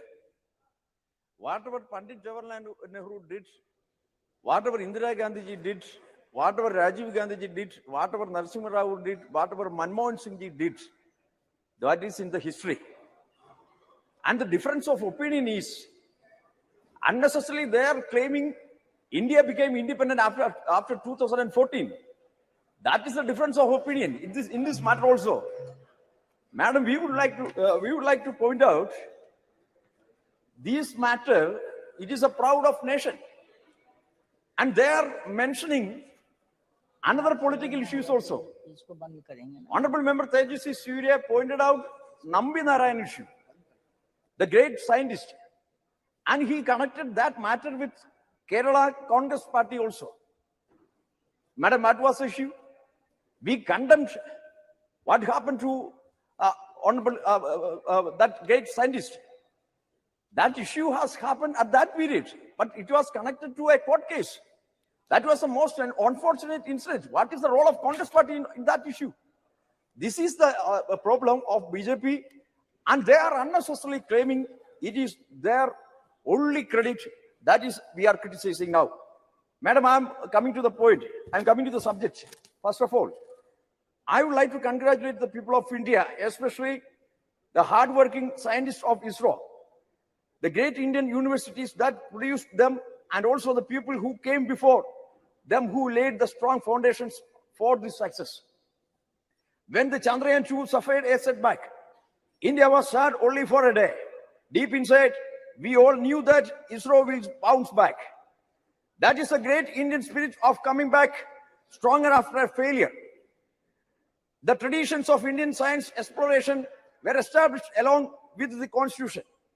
The term scientific temper was coined by Pandit Jawaharlal Nehru, and it is part of the English vocabulary now.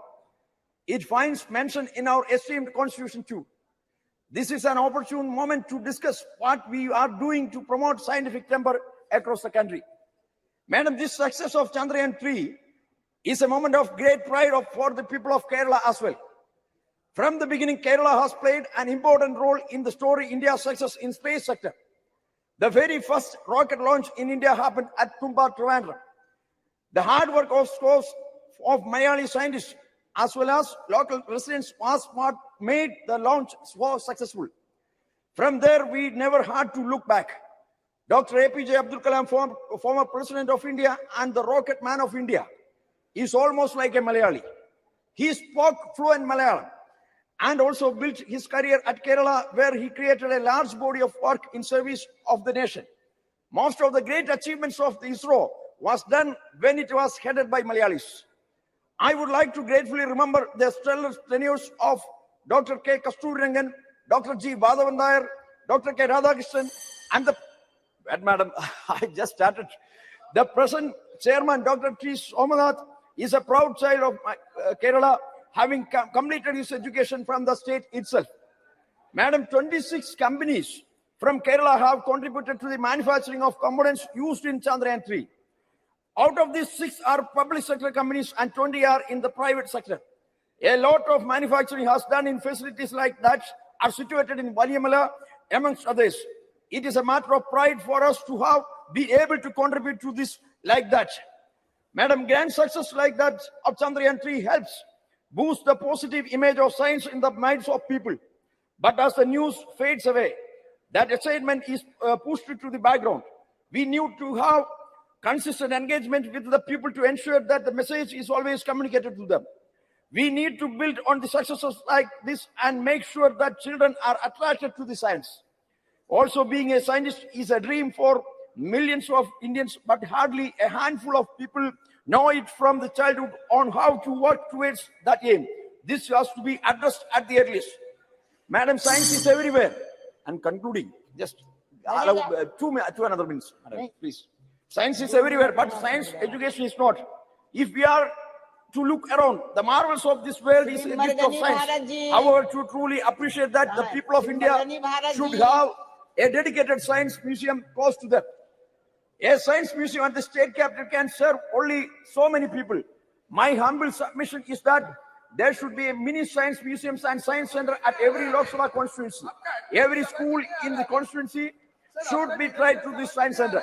You are allowing to contradict each other. Was it a part of a discussion, or you are allowing to contradict each other? इन बात के लिए आपके पास time है. हमने पूछा तो 4 बजे का समय दिया था. अब कितने बजे? चुप कर बैठे हैं, इसका मतलब हुआ है क्या? मार्शल चलाता है या चेयर चलाते हैं? ये भी तो एक बार मालूम करना चाहिए. इसके बाद आपका है, जस्ट इसके बाद आपका है, घबराई नहीं बच्चे. इसके बाद आपका है. शांत रहिए, शांत रहिए. इसके बाद बात कीजिए ना. बैठिए, बोलिए जी. मरगनी भारत जी बोलिए. Ma'am, we are the 4th largest party. We have ample time, more than 10 minutes. Kindly may permit me. Please. Ma'am, at the outset, I thank the chair for permitting me to speak in this important discussion on the success of Chandrayaan 3. Ma'am, today I stand here to acknowledge the remarkable achievements of Indian Space Research Organization. Ma'am, as we look at the stars, everyone must be filled with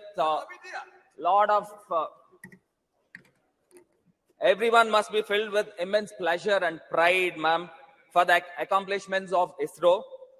These testaments of our scientists, it's years of hard work, persistence, and dedication, ma'am. Dr. Abdul Kalam said and dreamt that India should be a prominent player in the space exploration. As my friend rightly said about Abdul Kalam ji, he was recommended by Mr. Chandrababu Naidu, but never Abdul Kalam ji mentioned about this. And these people are proclaiming that we have appointed Mr. Abdul Kalam. So sad, man.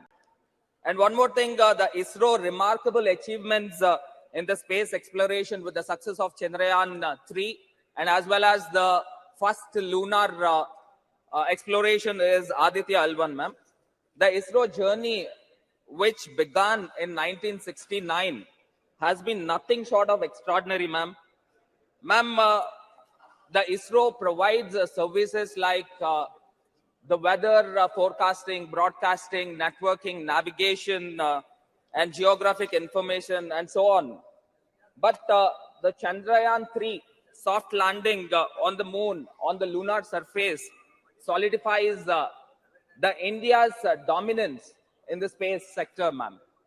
Earlier in 2019, with the failure of the Chandrayaan 2 and the Russians module also the same, the lot of pressure with our scientists, and finally, when the Vikram lander headed on the surface of the moon with 6,000 kilometers speed, which is 10 times faster than a plane, which is unimaginable, ma'am.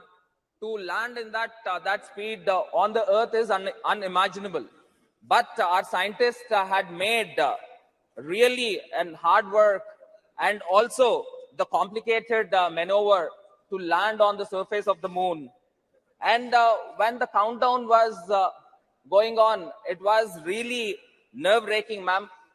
The aero, from each minute, when it is dropping down to the surface of the moon, be it 50 kilometers, 40 kilometers, every minute it is coming down. And finally, to landed on the moon when the chairman of the ISRO, Mr. Somnath, has announced India is on the moon. So every people in the country, and rather all the people in the world waited for this particular spectacular situation has happened, which is landed on the moon, ma'am. And as we speak, ma'am, the India's rover drove down on the moon, on the south pole of the moon, and perhaps no other country in the world has landed on the south pole. And today, our scientists really made a great. No one have ever expected, the whole world never expected this kind of situation with the Indian scientists will happen, and the Indian scientists have made. And really, I wanted to express here, ma'am, my daughter, which is 6 years old, Jaini, she told me that, Nana, we are on the moon. And my mother also said, when are we going to the moon? And this, all things resonate, that everybody has owned this. All the people on this, all our country people have owned this, ma'am. And really, I appreciate and wholeheartedly appreciate the team ISRO and also the Honorable Prime Minister for this great thing happened, ma'am. The total spending of Chandrayaan 3 is about $75 million, which is lesser than the Boeing 777, and also even lesser than the bigger Hollywood films also, ma'am. And also, I would like to mention here, ma'am, the Vikram lander and also Pragya, the rover, will be heading soon under the dynamic and able leadership of the Honorable Prime. Ma'am, 10 minutes I've asked. We are having time, enough time, ma'am. Ma'am, with these words, from the words of Dr. Vikram Sarabhai, the visionary founder of ISRO, ma'am, and I quote, the space is not just a destination, but a frontier of endless possibilities, ma'am. Let's not forget the historic moment when the Prime Minister announced the landing site, the Chandrayaan 3, would be named Shiv Shakti, ma'am. The name Shiv Shakti signifies our deep-rooted cultural reverences, and also the recent, the Luna, the recent Aditya L1 also, it's truly remarkable, ma'am. And coming to the recent one of my good friends from TDP has mentioned. Ma'am, give me 1 minute of time. Give me 1 minute of time. Mentioned, he was just thinking about, the chair has asked to speak about Chandrayaan, but he is thinking about his leader, Chandrababu Naidu. And I wanted to mention here, the Chandrababu Naidu was arrested with a scam of 3,300 crores. 3,300 crores, where the Siemens has confessed when the CID has intervened, under the section of IPC 164 of CRPC, Siemens said that we have nothing to do with the MOU of the skill development. And now I wanted to mention here, sir, ma'am, the Mr. Naidu has arrested under the relevant sections of criminal conspiracy, cheating and dishonesty, forgery. In addition to that, CID has invoked the Prevention of Corruption Act. And these all things had happened, ma'am. More skeletons will tumble out from the Chandrababu Naidu's closet, and TDP is the party of miscreants, and TDP is resorting to the crimes and 352, Madam, cases were 352. booked. Behest of Rule the 352. Ma'am, Rule 352. A member, while speaking, shall not refer to any matter of fact on which a judicial decision is pending. He's talking about a case which is pending in the court, madam. If, madam, according to this rule, you have to expunge everything that he has spoken. Madam, this is a case that is pending in the court. According to Rule 352, according Shri Arvind Samba जी, अरे बैठ जाओ, बैठ जाओ। Thank you chairman madam. मैं आज मेरी वेदना प्रदर्शित करता हूं। पहले जिस ढंग से पार्लियामेंट चल रहा है वो बायस नहीं होना चाहिए, so that should be taken into consideration first. एक सेंटेंस में समझ जाना चाहिए। पहली तो बात, let me heartily congratulate Shri Shobhana ji, his entire team of ISRO, the scientists and all those ancillaries who were supporting the functioning of the or launching of this satellite. There was BSNL also. Let it be very clear from this also. And therefore I heartily congratulate on behalf of my party, my leader, Uddhavji Thackeray, and millions of followers too, of him. Madam, you, every one of us know that the Vikram Sarabhai, during the regime of Nehru, who thought of a space research, an Indian committee on space research was formed during the regime of the Pandit Nehru ji. मुझे इतना ही बताना है कि उतना सब होने के बाद में आज भी हम 75 साल में क्या हुआ, ये हमारा डायलॉग है रोज का। अब पता चला होगा आज तो 75 साल में क्या हुआ। 60 साल पूर्व इसरो के बनाया गया। अब इसरो बनने के बाद में आज इस जो मंजिल हमने पाई है उसकी सराहना 140 करोड़ जनता तो करती है, पूरी दुनिया कर रही है और उसका हमें प्राइड है। It's a really pride movement for every one of in the country. उसमें और एक बताता हूं कि कितनी छोटी बातें कैसी होती है मैडम, कि जब से यह चल रहा है संशोधन, तो एक चेन्नई के एक साइंटिस्ट जो कुछ साइंटिस्ट है, उसका नेम है Chennai based amateur space enthusiast name Shanmuga Subramaniam, skilled in image analysis, identified the location for lander debris, and NASA later confirmed it. वो जो डेब्रिस गिरा था वो एक कोई इसरो का नहीं है, वो स्पेस का ऐसा ही उसका संशोधन करता है। इतना मतलब लोगों के रगों में गया कि जो कुछ हो रहा है उसमें लोग भी पार्टिसिपेट करने लगे हैं, तो उसकी सराहना जितनी करी उतनी कम होगी। Madam, you everyone of know that अभी आदित्य भी है, कुछ लोगों को आदित्य नाम से भी डर लगता है आजकल, पता नहीं है, लेकिन हमारे ये अच्छा हुआ कि आदित्य एल जी वहां गए हैं। वो आदित्य एल जो इमेजेस बनाता है उसमें VLCC करके visible emission line coronagraphy and suit solar ultraviolet manager, ये सोलर वाले जो सूट बनाते हैं SUIT, inter university centre for astronomy and astrophysics is done by Pune Institute.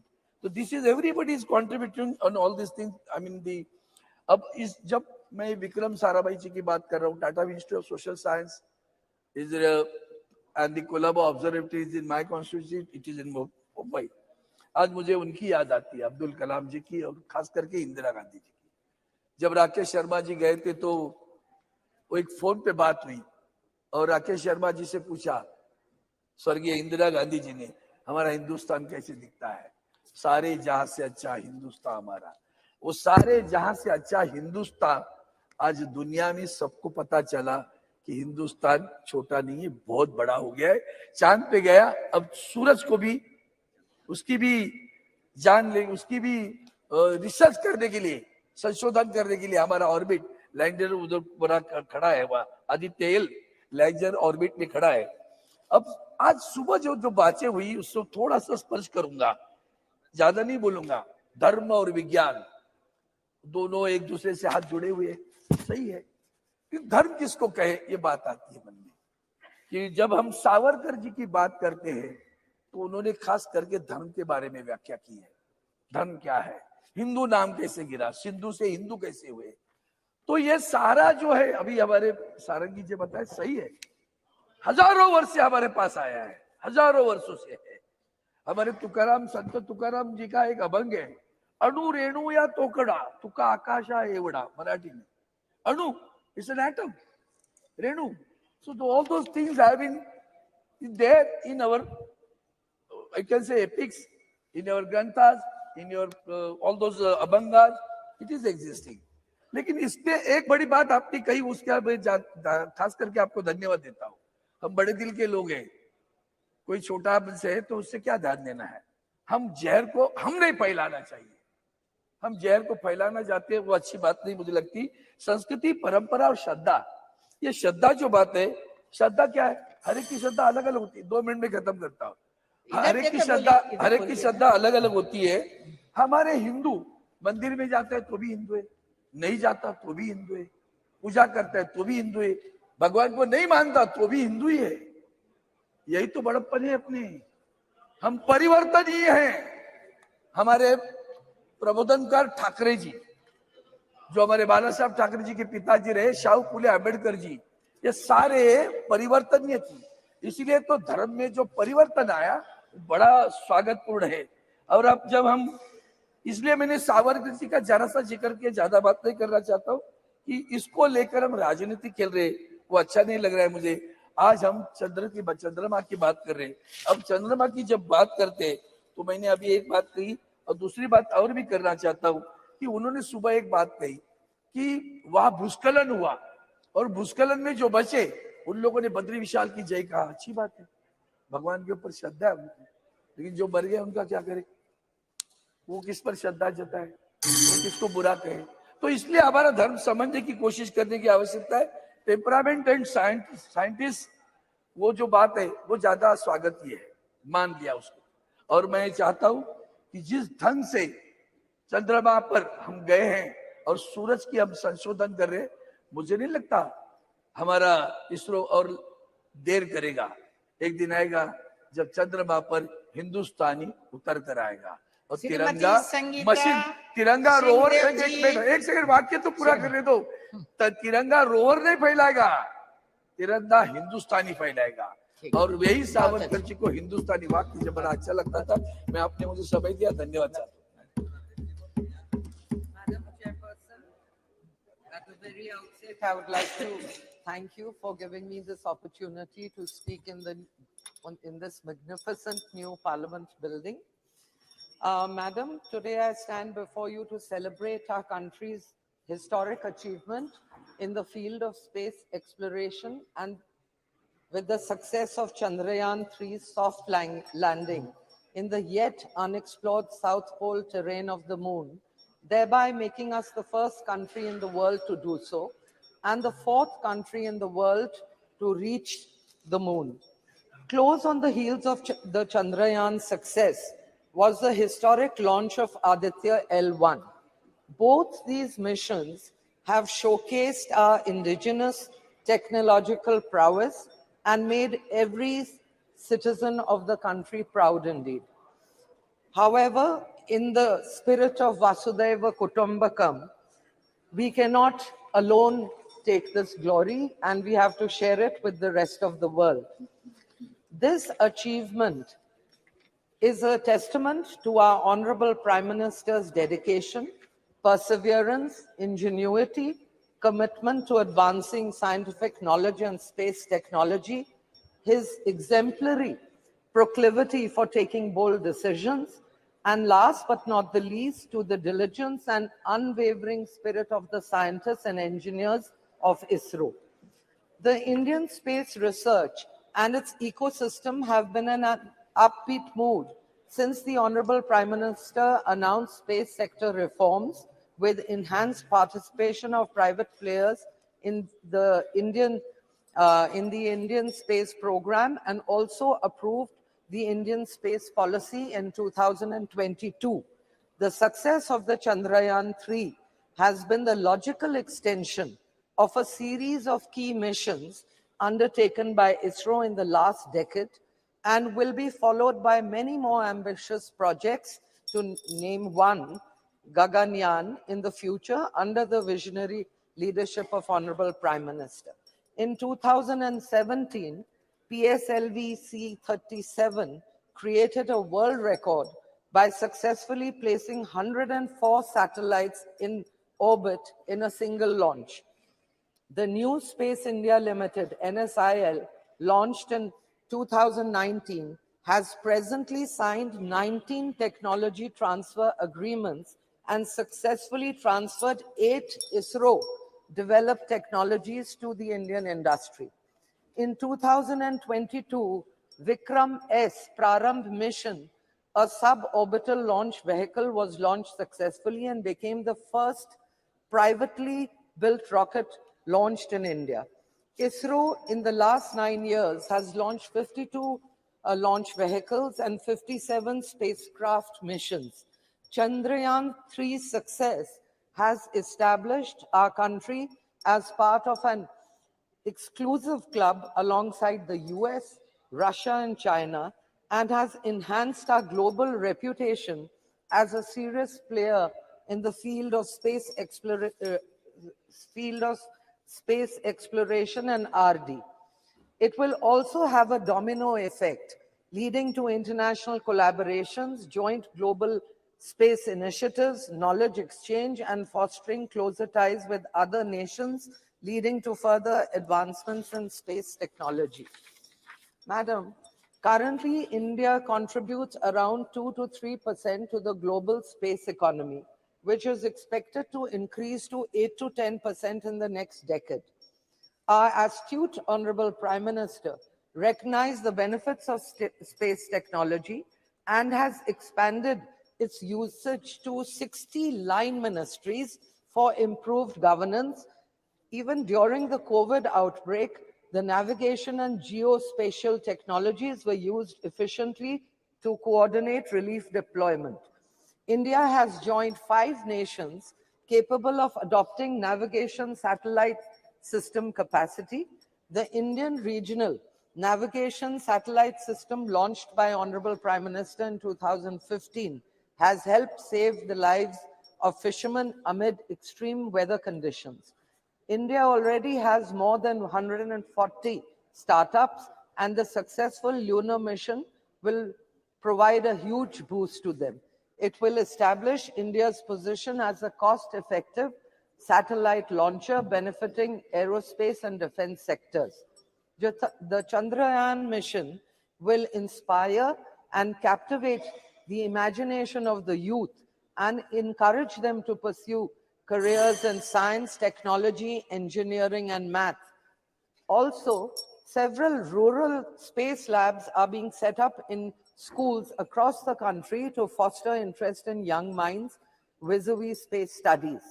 It will open up a wave of opportunities for several sectors, which will boost our economic growth, help us achieve our objective of Atmanirbhar Bharat, and bring us closer to achieving Honorable Prime Minister's vision of becoming the 3rd largest economy in the world. Now, I just want to put in a point that we as a civilization have always been curious about the stars and planets.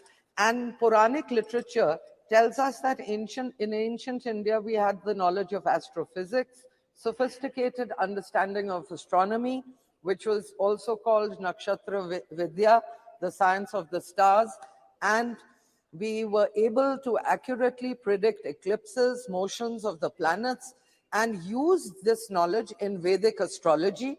From Aryabhat to Vikram Sarabhai, Dr. Homi Bhabha, or Nambi Narayanan, we have a galaxy of legends in the field of space studies to be proud of. Now that our Honorable Prime Minister has firmly established himself on the world stage as a leader of leaders, it is no wonder, it is no wonder, ma'am, 1 minute, that he has shifted his sight on the stars. And let me assure you, he will conquer the field there too. And my very best to the extraordinarily gifted, diligent, motivated scientists and engineers, and the Honorable Prime Minister creating a conducive and encouraging climate for our space research program to reach new heights. As in his words, as he said, the sky is definitely not the limit for the Indian space sector. I wish them the very best. Thank you, ma'am. Thank you very much, Madam Chairperson, for affording me this opportunity to take part in the discussion.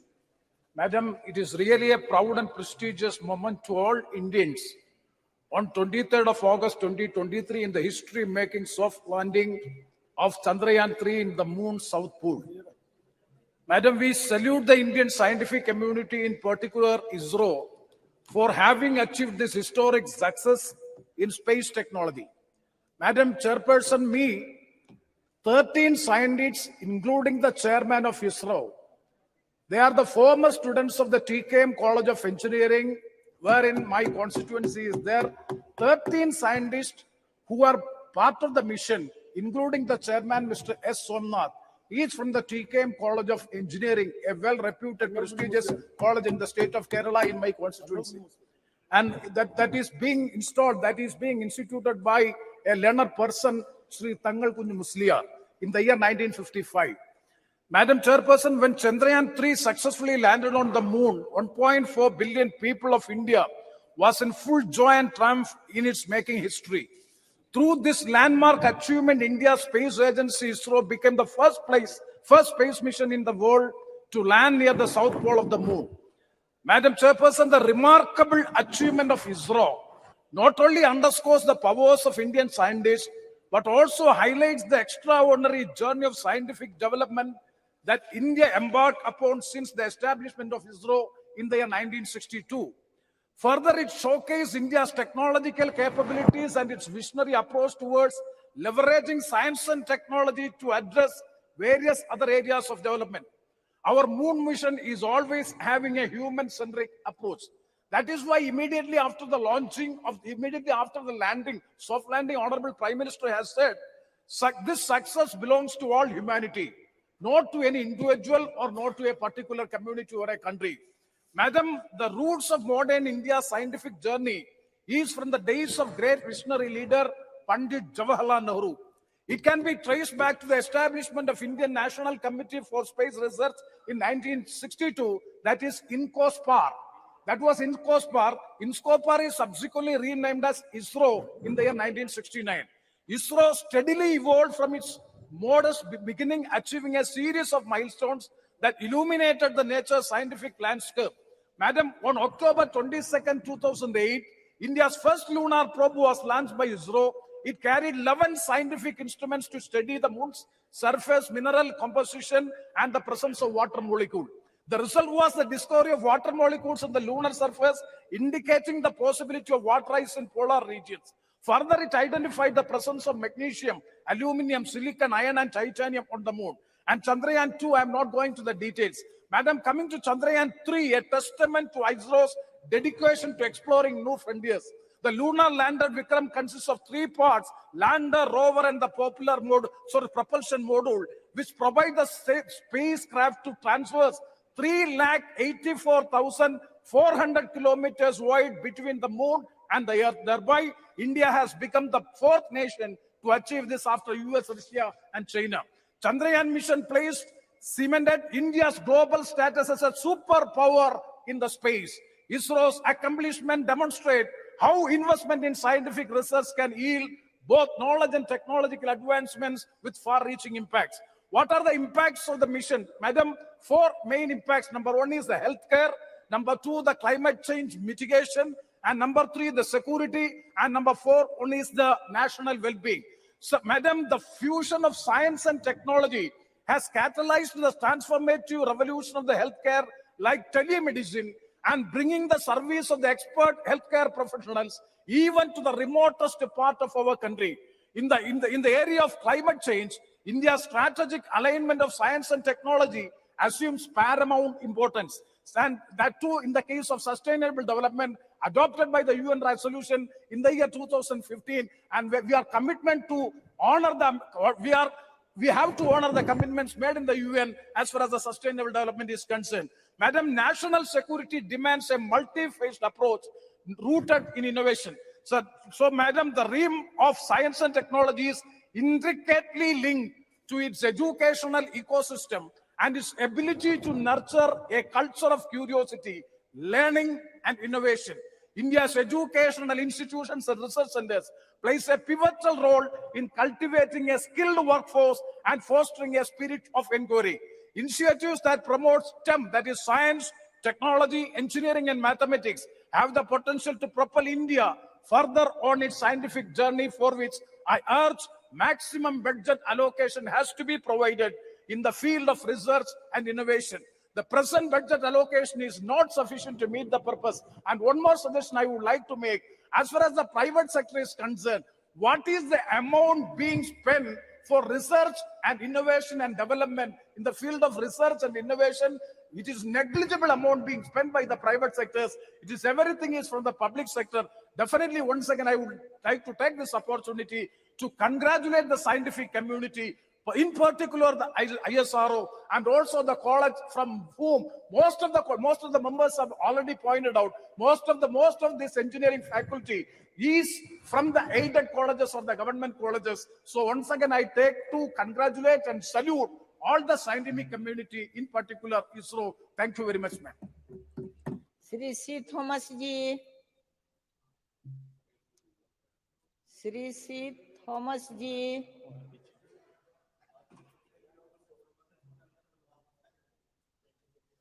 उतना पीछे आ गया तो बैठ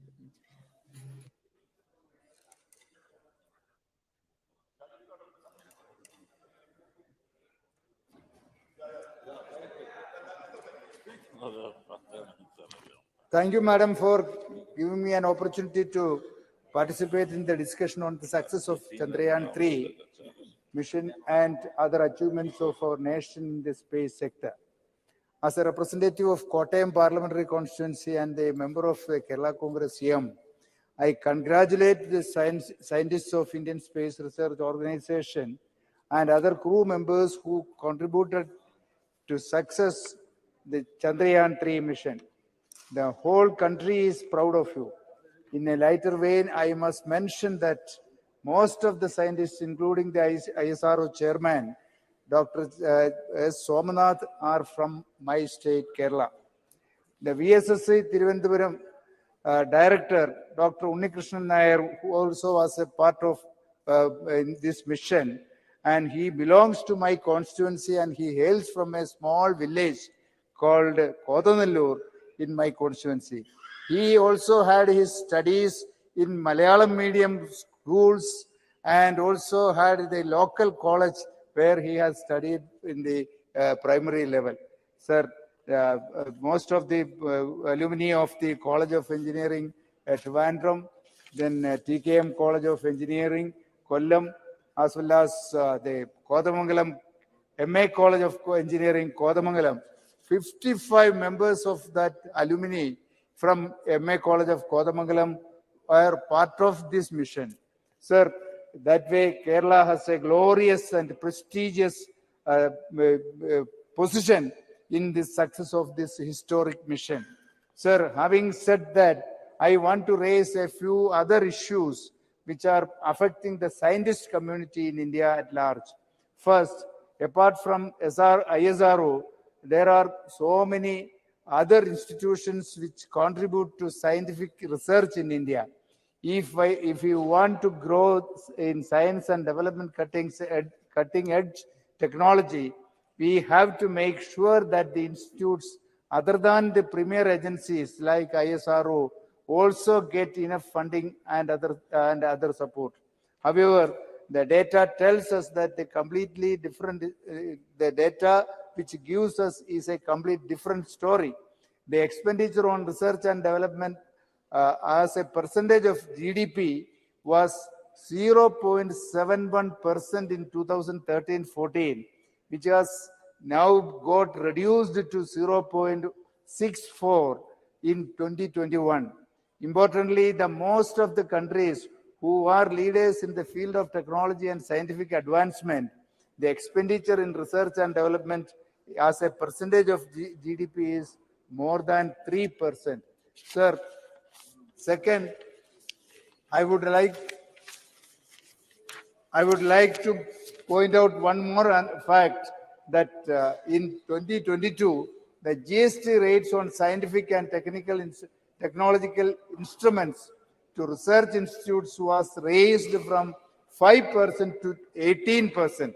The overall impact of this decision is a reduction in the research and funding of government by two other scientists also have to pay more taxes for their laboratory instruments. I urge upon the government that the scientific and technical instruments supplied to research institutes should be exempted from GST. Third, recently the Ministry of Education and Department of Science and Technology have issued a GO to increase the fellowship amounts for junior and senior research fellowships. After 4 years of struggle of the researchers community, the increase in the amount was only 20%, sir, which is nothing in comparison to the inflation ratio. Sir, even the parliamentary panel has recommended a 60% revision in the fellowships and a minimum of 50,000 rupees. But now the government has come out with 37,000 rupees only. So the government has to understand that the scientists involved in the research are not to be treated as students. Most of them are in the age bracket of 25 to 35, and they have to the responsibility of their families. So I would request the government to revise the fellowship amount from 37,000 to 50,000 as recommended by the parliamentary committee panel.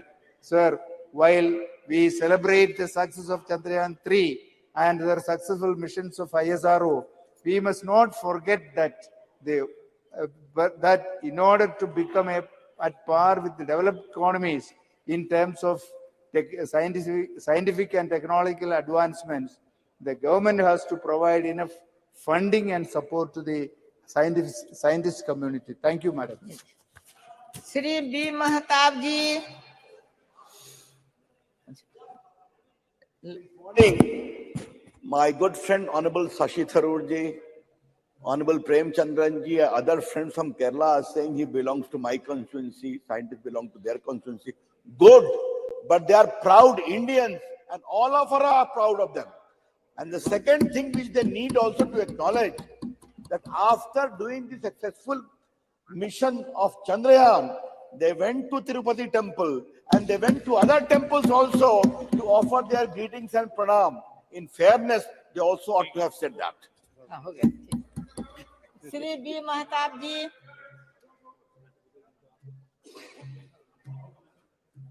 Exploration of space has been one of the most challenging and fascinating ventures of humankind and continues to capture the imagination of generations. Over the ages, several spacefaring nations have undertaken numerous missions to explore the solar system, their natural moons, various minor planets, asteroids, comets, and even interplanetary voyages.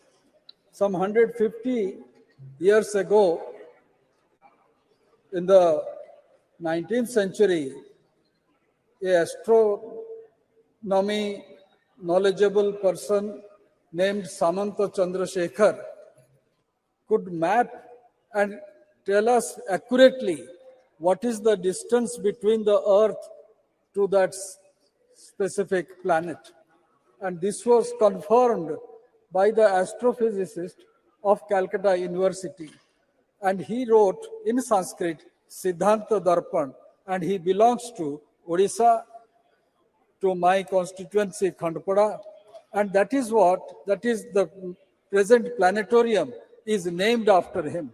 So this is all indigenous. हमारी भारत की विद्या के कारण ये सारे चीजें उनके पास था और वो भी उसको प्रमाणित करते थे.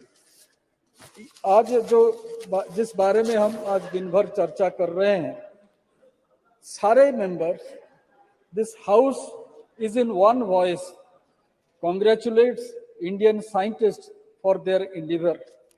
That what we achieved on 23rd August 2023 is a very rare feat which was done by moon warriors. I'll just give two instances, madam. 84-year-old Palanival Vera Muthival, who studied in the Vilupuram Railway School before completing engineering degree from Chennai College and MTech from an institute in Tiruchirappalli.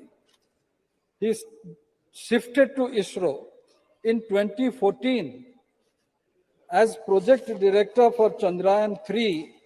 For the past 4 years, on the slender shoulders lay the enormous weight meeting the nation's space expectation. This house salutes him and hundreds of Indian space scientists and engineers who have worked tirelessly to make the moon mission a success. Just remember 4 years ago, on September 6, 2019, he and hundreds of other scientists had to watch the Chandrayaan 2 lander spin out of control 800 meters above the lunar surface and then lose all telemetry contact with the mission control as it crashed on the moon surface. It would fall on them, on the then ISRO chairman, Mr. P. Sivan, to break the gloomy news to Prime Minister Narendra Modi, who was in the visitors gallery to watch the landing and who had to console Sivan on his shoulders. S. Somnath,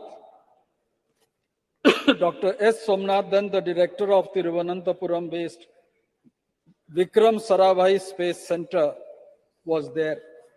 And I had the good fortune of interacting with both Mr. Sivan, who was then the ISRO chairman, and also with Dr. Somnath, who was the director of the Vikram Sarabhai Institute at Tiruvananthapuram. When a parliamentary committee, I was a member of that, we visited that institute and we could understand the difficulty in which they have been making progress. 4 years later, this tall, fit, and unflappable Somnath would once again find sitting in front of the console of Mach 2 as ISRO chairman as the countdown began. Failure is the pillar of success. Our scientists learned from failure. PM Modi encouraged them, and that is why during these 4 years, the success has been achieved. The leadership quality of our Prime Minister definitely enthused our scientists to a very great extent. Otherwise, it would not have been successful. They took no chances. ISRO chairman Dr. S. Somnath says, failure gives you much more understanding than success. Having reached the moon, ISRO is now trying to find its place under the sun. Now Aditya L1 spacecraft is in its long journey. In all these missions, ISRO is focusing on doing what it does best, that is technological innovation in a cost-effective manner. When we compare the expenditure that is being made by European Union or by United States, NASA, or even by China, our investment, our expenditure is comparatively much less.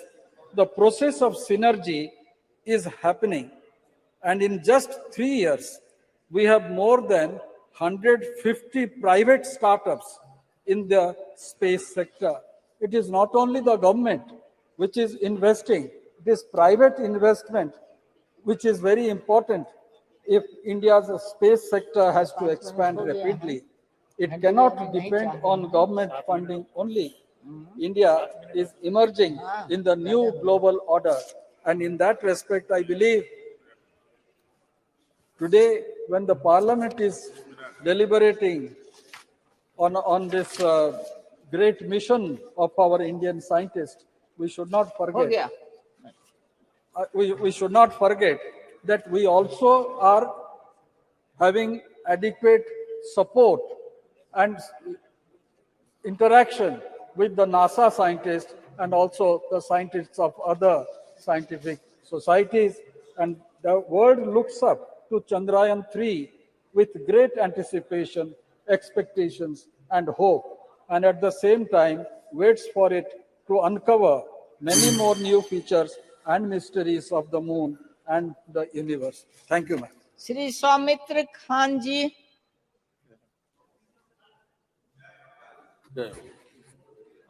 Thank you, sir. Thank you, madam. Give me opportunity for speaking the ISRO and Chandra Vision. मैं पहले मेरे प्रधानमंत्री जी को धन्यवाद देंगे जो उसी का समय में ये समय जो समय है सही समय है और उसके साथ पूरे इसरो का जो साइंटिस्ट है सबको धन्यवाद क्योंकि एक जब जन्म के बाद हमारा बंगाल में कहावत है आय चांदा मामा टीप दिए जा तो आज जो बचपन में सुना था वो आज हमारा भारत चांदा मामा का जाके चंद्रा विजन हो गए सक्सेसफुल हो गया आज हमारा जो सपना था हमारा जो इच्छा था आज पूर्ण हुआ तो मैं बहुत सारे बात सुनेंगे लेकिन हमारा टाइम नहीं है तो पहले एक होता है जो इंस्पायर हमारे जो प्रधानमंत्री जी का सबसे बड़ी बात है जो आगे बढ़ो कुछ करो और वही सफलता है आज चंद्रा विजन का आज हमारा 142% ज्यादा 2013-2014 में जितना सारे एक्सपेंसेस होते थे जो बजट था इसरो का वो हमारा बजट है आज 12,000 करोड़ के आसपास तो हमारा यही सक्सेस है जो 5,615 करोड़ खर्च था वो आज 12,543 करोड़ 10 साल में हुआ है उधर हमारे एक बहन बोल रहा था ऊपर जो काम कर दिया वो बात नहीं है ये मोदी जी का समय में सबका विरोध है ये इतने अच्छे संसद में हम लोग बैठे हैं जब भिस्ता वो हो रहा था बोल रहे इसमें ही चलेगा नहीं करना चाहिए जब आज बैठा है बोल रहे अच्छा है जब सेकंड चंद्रा विजन हमारा फेलियर हो गया उस टाइम विरोधी पक्ष बोल रहे थे वो कुछ नहीं होने वाला है हमारा एक पश्चिम बंगाल का एक चीफ मिनिस्टर भी खड़े होने तैयार था उधर फेलियर होगा वो बोलेगा प्रधानमंत्री से कुछ नहीं होगा लेकिन देखिए पूरा भारत चाहते थे ये सक्सेस आज वो सक्सेस हम लोग को मिला है हमारा पहले जब डिजिटल इंडिया हुआ था जब जैसे पेटीएम डिजिटल कैसे होगा मैं बहुत सीनियर लीडर से सुना हूं बोले कैसे होगा एक सब्जी वाले कैसे आपका पेमेंट लेगा डिजिटल में तो आज सब्जी वाले पेमेंट ले रहा है डिजिटल में यही है आधुनिक भारत जो हमारा स्वामी जी बोलते थे जो आधुनिक भारत श्रेष्ठ भारत यही समय है जो श्रेष्ठ समय है जो प्रधानमंत्री जी का अमल में आज 23 अगस्त साउथ पोल में जो इतिहास रचना रची है जो भारत का विश्व मित्र भारत का विश्व गुरु मोदी जी का नेतृत्व में जो G20 में सक्सेस हुआ। अब पहले बोल रहा था कैसे करेंगे, कहां हॉल है, 125 कंट्री का कौन कहां पे बैठेगा। आज देख लीजिए पूरा भारत देश का नरेंद्र मोदी जी आगे जा रहे हैं और सब राष्ट्रप्रधान पीछे जा रहे हैं। सब बोल रहे हैं मोदी जी आप आगे बढ़ो, आपके साथ हूं। और पहले हम लोग का बात है अमेरिका नासा को देख के बोलते थे अरे नासा सब कुछ कर पाएंगे, हम लोग कुछ नहीं कर पाएंगे। लेकिन आज जितेंद्र जी है हमारा मिनिस्टर भी, इतने अच्छे वहां पे जाके जो उद्घाटन किया है। सबसे बड़ी बात है जो सक्सेस को देखना चाहिए, सिर्फ देखने के लिए सिर्फ इच्छा होना चाहिए। और जो प्रधानमंत्री जी का है, जो प्रधानमंत्री जी की इच्छा है जिस स्टार्टअप में आज इसरो के साथ 140 स्टार्टअप जुक्त है, उसके साथ इसरो का फायदा भी होगा और इसरो का साइंटिस्ट को भी आगे बढ़ेगा। हमारा बंगाल का स्वतंत्रनाथ बसु जो हमारा बसु विज्ञान मंदिर हम मांगेंगे, हमारा जितेंद्र जी बैठा है, हम मांगेंगे जो हमारा पश्चिम बंगाल से बहुत सारे साइंटिस्ट आज हमारा इसरो में काम कर रहे हैं। बंगाली का हमारा इज्जत बढ़ रहा है क्योंकि बंगाली हम लोग बंगाल से आते हैं। हमारे बंगाल का जितने सारे इंस्टीट्यूशन है, जादवपुर बोलिए, खड़गपुर IIT बोलिए, दुर्गापुर NIT बोलिए, मेरा पत्ता सर का भी एक साइंटिस्ट भी है उधर जो काम कर रहे हैं, उधर अच्छे काम कर रहे हैं। मैं ही बोलेंगे जो आज एक सिनेमा हॉलीवुड बॉलीवुड में बनती है तो 500 करोड़ 600 करोड़ 1000 करोड़ रुपए खर्च होते हैं। और बंगाली आज हमारा पूरा इसरो का साइंटिस्ट को मैं सलाम करता हूं। मैं आज उसको बहुत अच्छे धन्यवाद देना चाहता हूं जो आज सिर्फ 600 करोड़ में आज प्रणाम करता हूं, जो 600 करोड़ में जो आज को इतने आगे बढ़े और भी आगे बढ़ेंगे। सबसे बड़ी बात है एक गीता में एक बोलेंगे जो महाभारत में सब कुछ है, जा नहीं भारत है ता अच्छे सभी महाभारत है। आज हमारा गीता आज पूरा विश्व को दिखा रहा है कि कैसे उसको देख के हम लोग आगे बढ़े। हम लोग भारत को भारत माते बोलते हैं, हम लोग आगे बढ़ेंगे।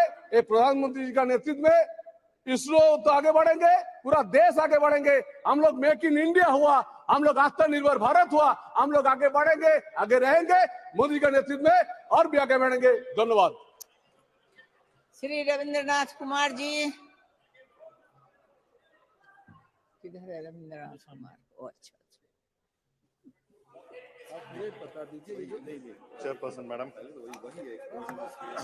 Madam, at this historical era, when our nation has completed the 75th year of its independence, our nation have made several successful landings under our honorable leader, Prime Minister, Sri Narendra Modi ji.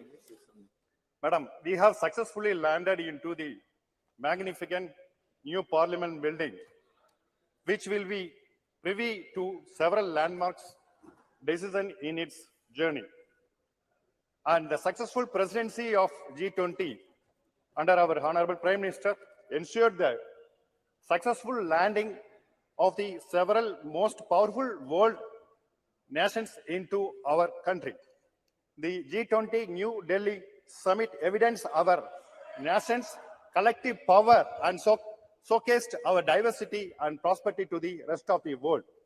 History was set when the lander model of Chandrayaan 3 set foot on the moon. India became the first nation to reach the unexplored south pole of the moon in the world, and it doesn't matter who lands second, and the whole world congratulated our honorable Prime Minister when Bharat earned a place in record books. Our honorable Prime Minister, Sri Narendra Modi ji, leaves a legacy not only to our nation, but to the many several world nations which aspire to become space power.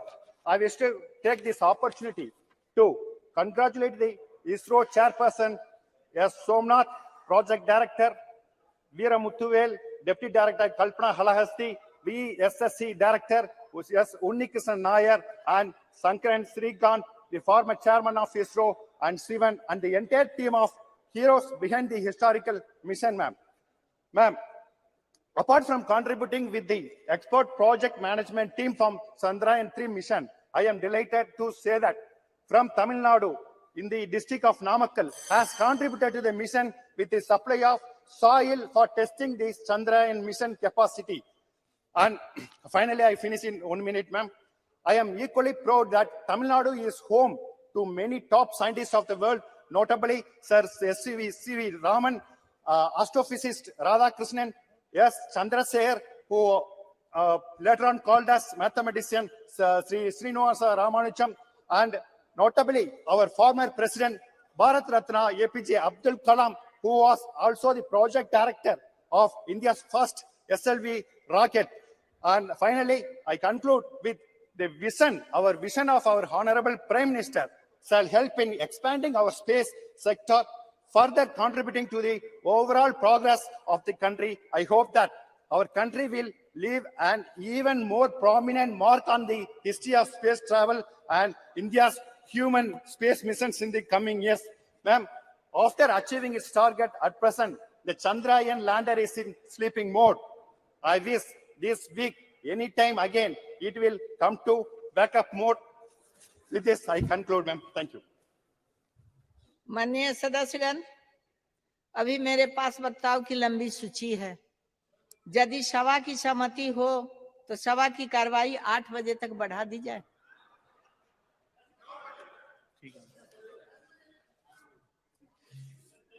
Shri Badruddin Ajmal जी।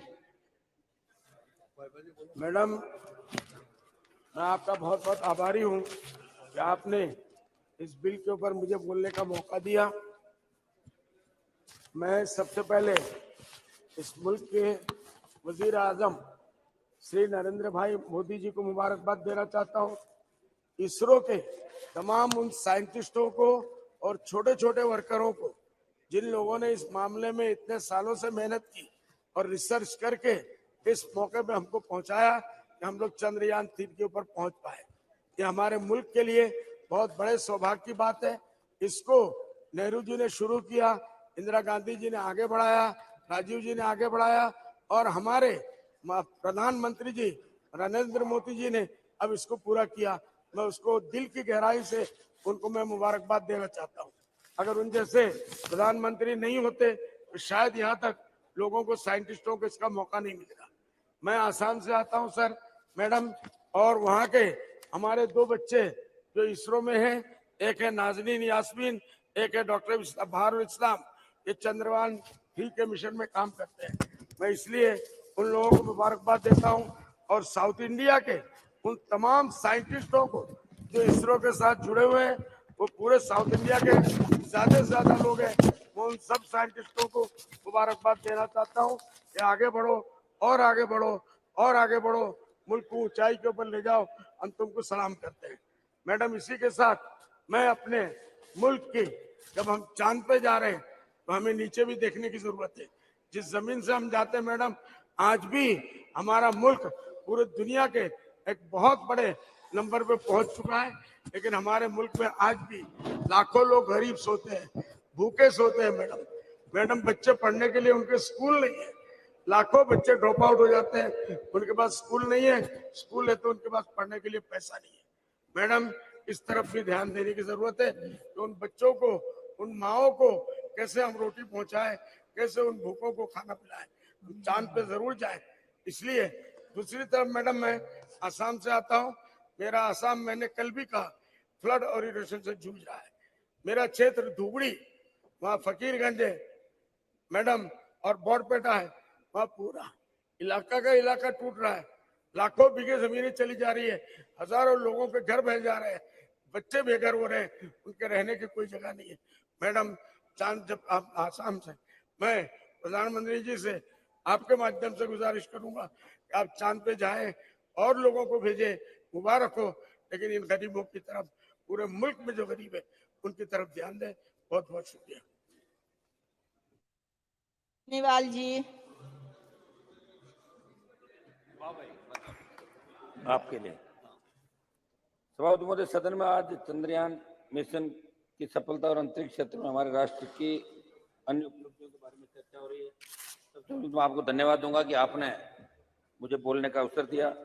चंद्रयान 3 ने चंद्रमा के दक्षिण ध्रुव पर कदम रखकर न सिर्फ एक नया इतिहास रचा, बल्कि ऐसी जगह पर उतरने में भी सफल रहा जहां अब तक दुनिया का कोई भी देश नहीं पहुंच सका। हम बच्चे थे जब पढ़ते थे, इतिहास पढ़ते थे, अमेरिका चांद पे जा रहा है, रूस जा रहा है, तैयारी कर रहा है, लेकिन हमने चांद की उस जगह पे कदम रखा। और उस दिन जब चंद्रयान चांद की सतह पे उतर रहा था और वो पल जो 1 घंटा लास्ट का था, 1 घंटे से फिर 30 मिनट, 29, 28, 27, 1 मिनट 1 सेकंड, इतना जबरदस्त उत्साह देश के हर बच्चे के अंदर, 4 साल से लेके 3 साल से लेके बच्चे, बूढ़े, महिलाएं, किसान, जवान सब टेलीविजन के सामने थे, कोई फोन लेके बैठा हुआ था और उस इतनी उत्सुकता से देख रहा था कि भारत आज विश्व का पहला देश बना।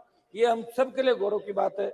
मैं इसमें हमारा जो भारतीय वैज्ञानिकों की सफलता को न केवल हमारे देश ने बल्कि दुनिया ने, इसे गर्व की बात है। मैं प्रधानमंत्री सहित हमारे मंत्री जी और लोकसभा अध्यक्ष जी का भी इस बात के लिए धन्यवाद कि आज उन्होंने इस पर चर्चा कराई। वैसे 193 में चर्चा होती, लेकिन आज इस पर विशेष रूप से ये चर्चा कराई। और आपका भी धन्यवाद कि आपने हमें बोलने का मौका दिया। 20 जुलाई 1969 को चांद पर कदम रखने वाले अंतरिक्ष यात्री नील आर्मस्ट्रांग ने वहां उतरते ही कहा था कि इंसान के लिए छोटा कदम हो सकता है, लेकिन मानव जाति के लिए एक लंबी छलांग। और विश्व के अंतरिक्ष में ये वाक्य लगभग कहावतों में बदल गया। सर्वोदय भारतीय अंतरिक्ष अनुसंधान संगठन की स्थापना से लेकर अब तक इसरो के वैज्ञानिक वहां काम कर रहे और काम कर चुके कर्मयोगी कार्मिकों की मेहनत से जो सफलता प्राप्त की, उसे पूरा देश गौरवान्वित है। आज जब इस महत्वपूर्ण उपलब्धि से चर्चा हो रही है, मैं एक बात कहना चाहता हूं कि सरकार ने इस सफलता की कहानी को स्कूली पाठ्यक्रम में जोड़ने की बात कही, अच्छी बात है। लेकिन मैं आपके माध्यम से प्रधानमंत्री से कहना चाहूंगा कि गांव ढाणी के अंतिम छोर पे ग्रामीण परिवेश के बच्चों को स्पेस सेक्टर में आगे बढ़ने के लिए कैसे प्रेरणा मिले और उस शिक्षा में जब इस सेक्टर में आगे बढ़े, सरकार की तरफ से उनके शैक्षणिक खर्च पूर्ण रूप से कैसे वहन किए जाए, इस दिशा में भी सरकार को सोचने की आवश्यकता है। सर्वोदय चंद्रयान की जो सफलता हासिल हुई वो किसी व्यक्ति विशेष या सरकार की सफलता तक ही सीमित नहीं, ये हमारे वैज्ञानिकों की वर्षों की मेहनत का परिणाम और इसरो की स्थापना लेकर अब तक इसरो की यात्रा में वहां के वैज्ञानिकों का अथक परिश्रम का परिणाम। लेकिन भाजपा इस सफलता को ऐसे दिखा रही है कि जैसे ये उनकी व्यक्तिगत सफलता है। ऐसे मामलों का राजनीति नहीं करें तो अच्छा। हम सब इसमें आपको बधाई देते हैं, ये पूरे देश के लिए गौरव की बात है। सबका आशीर्वाद, सबकी दुआएं, इस देश आगे बढ़े, इसी का परिणाम है कि हमें विश्व में सबसे पहले सफलता मिली। देश की अंतरिक्ष यात्रा की शुरुआत 1960 के दशक में हो गई थी।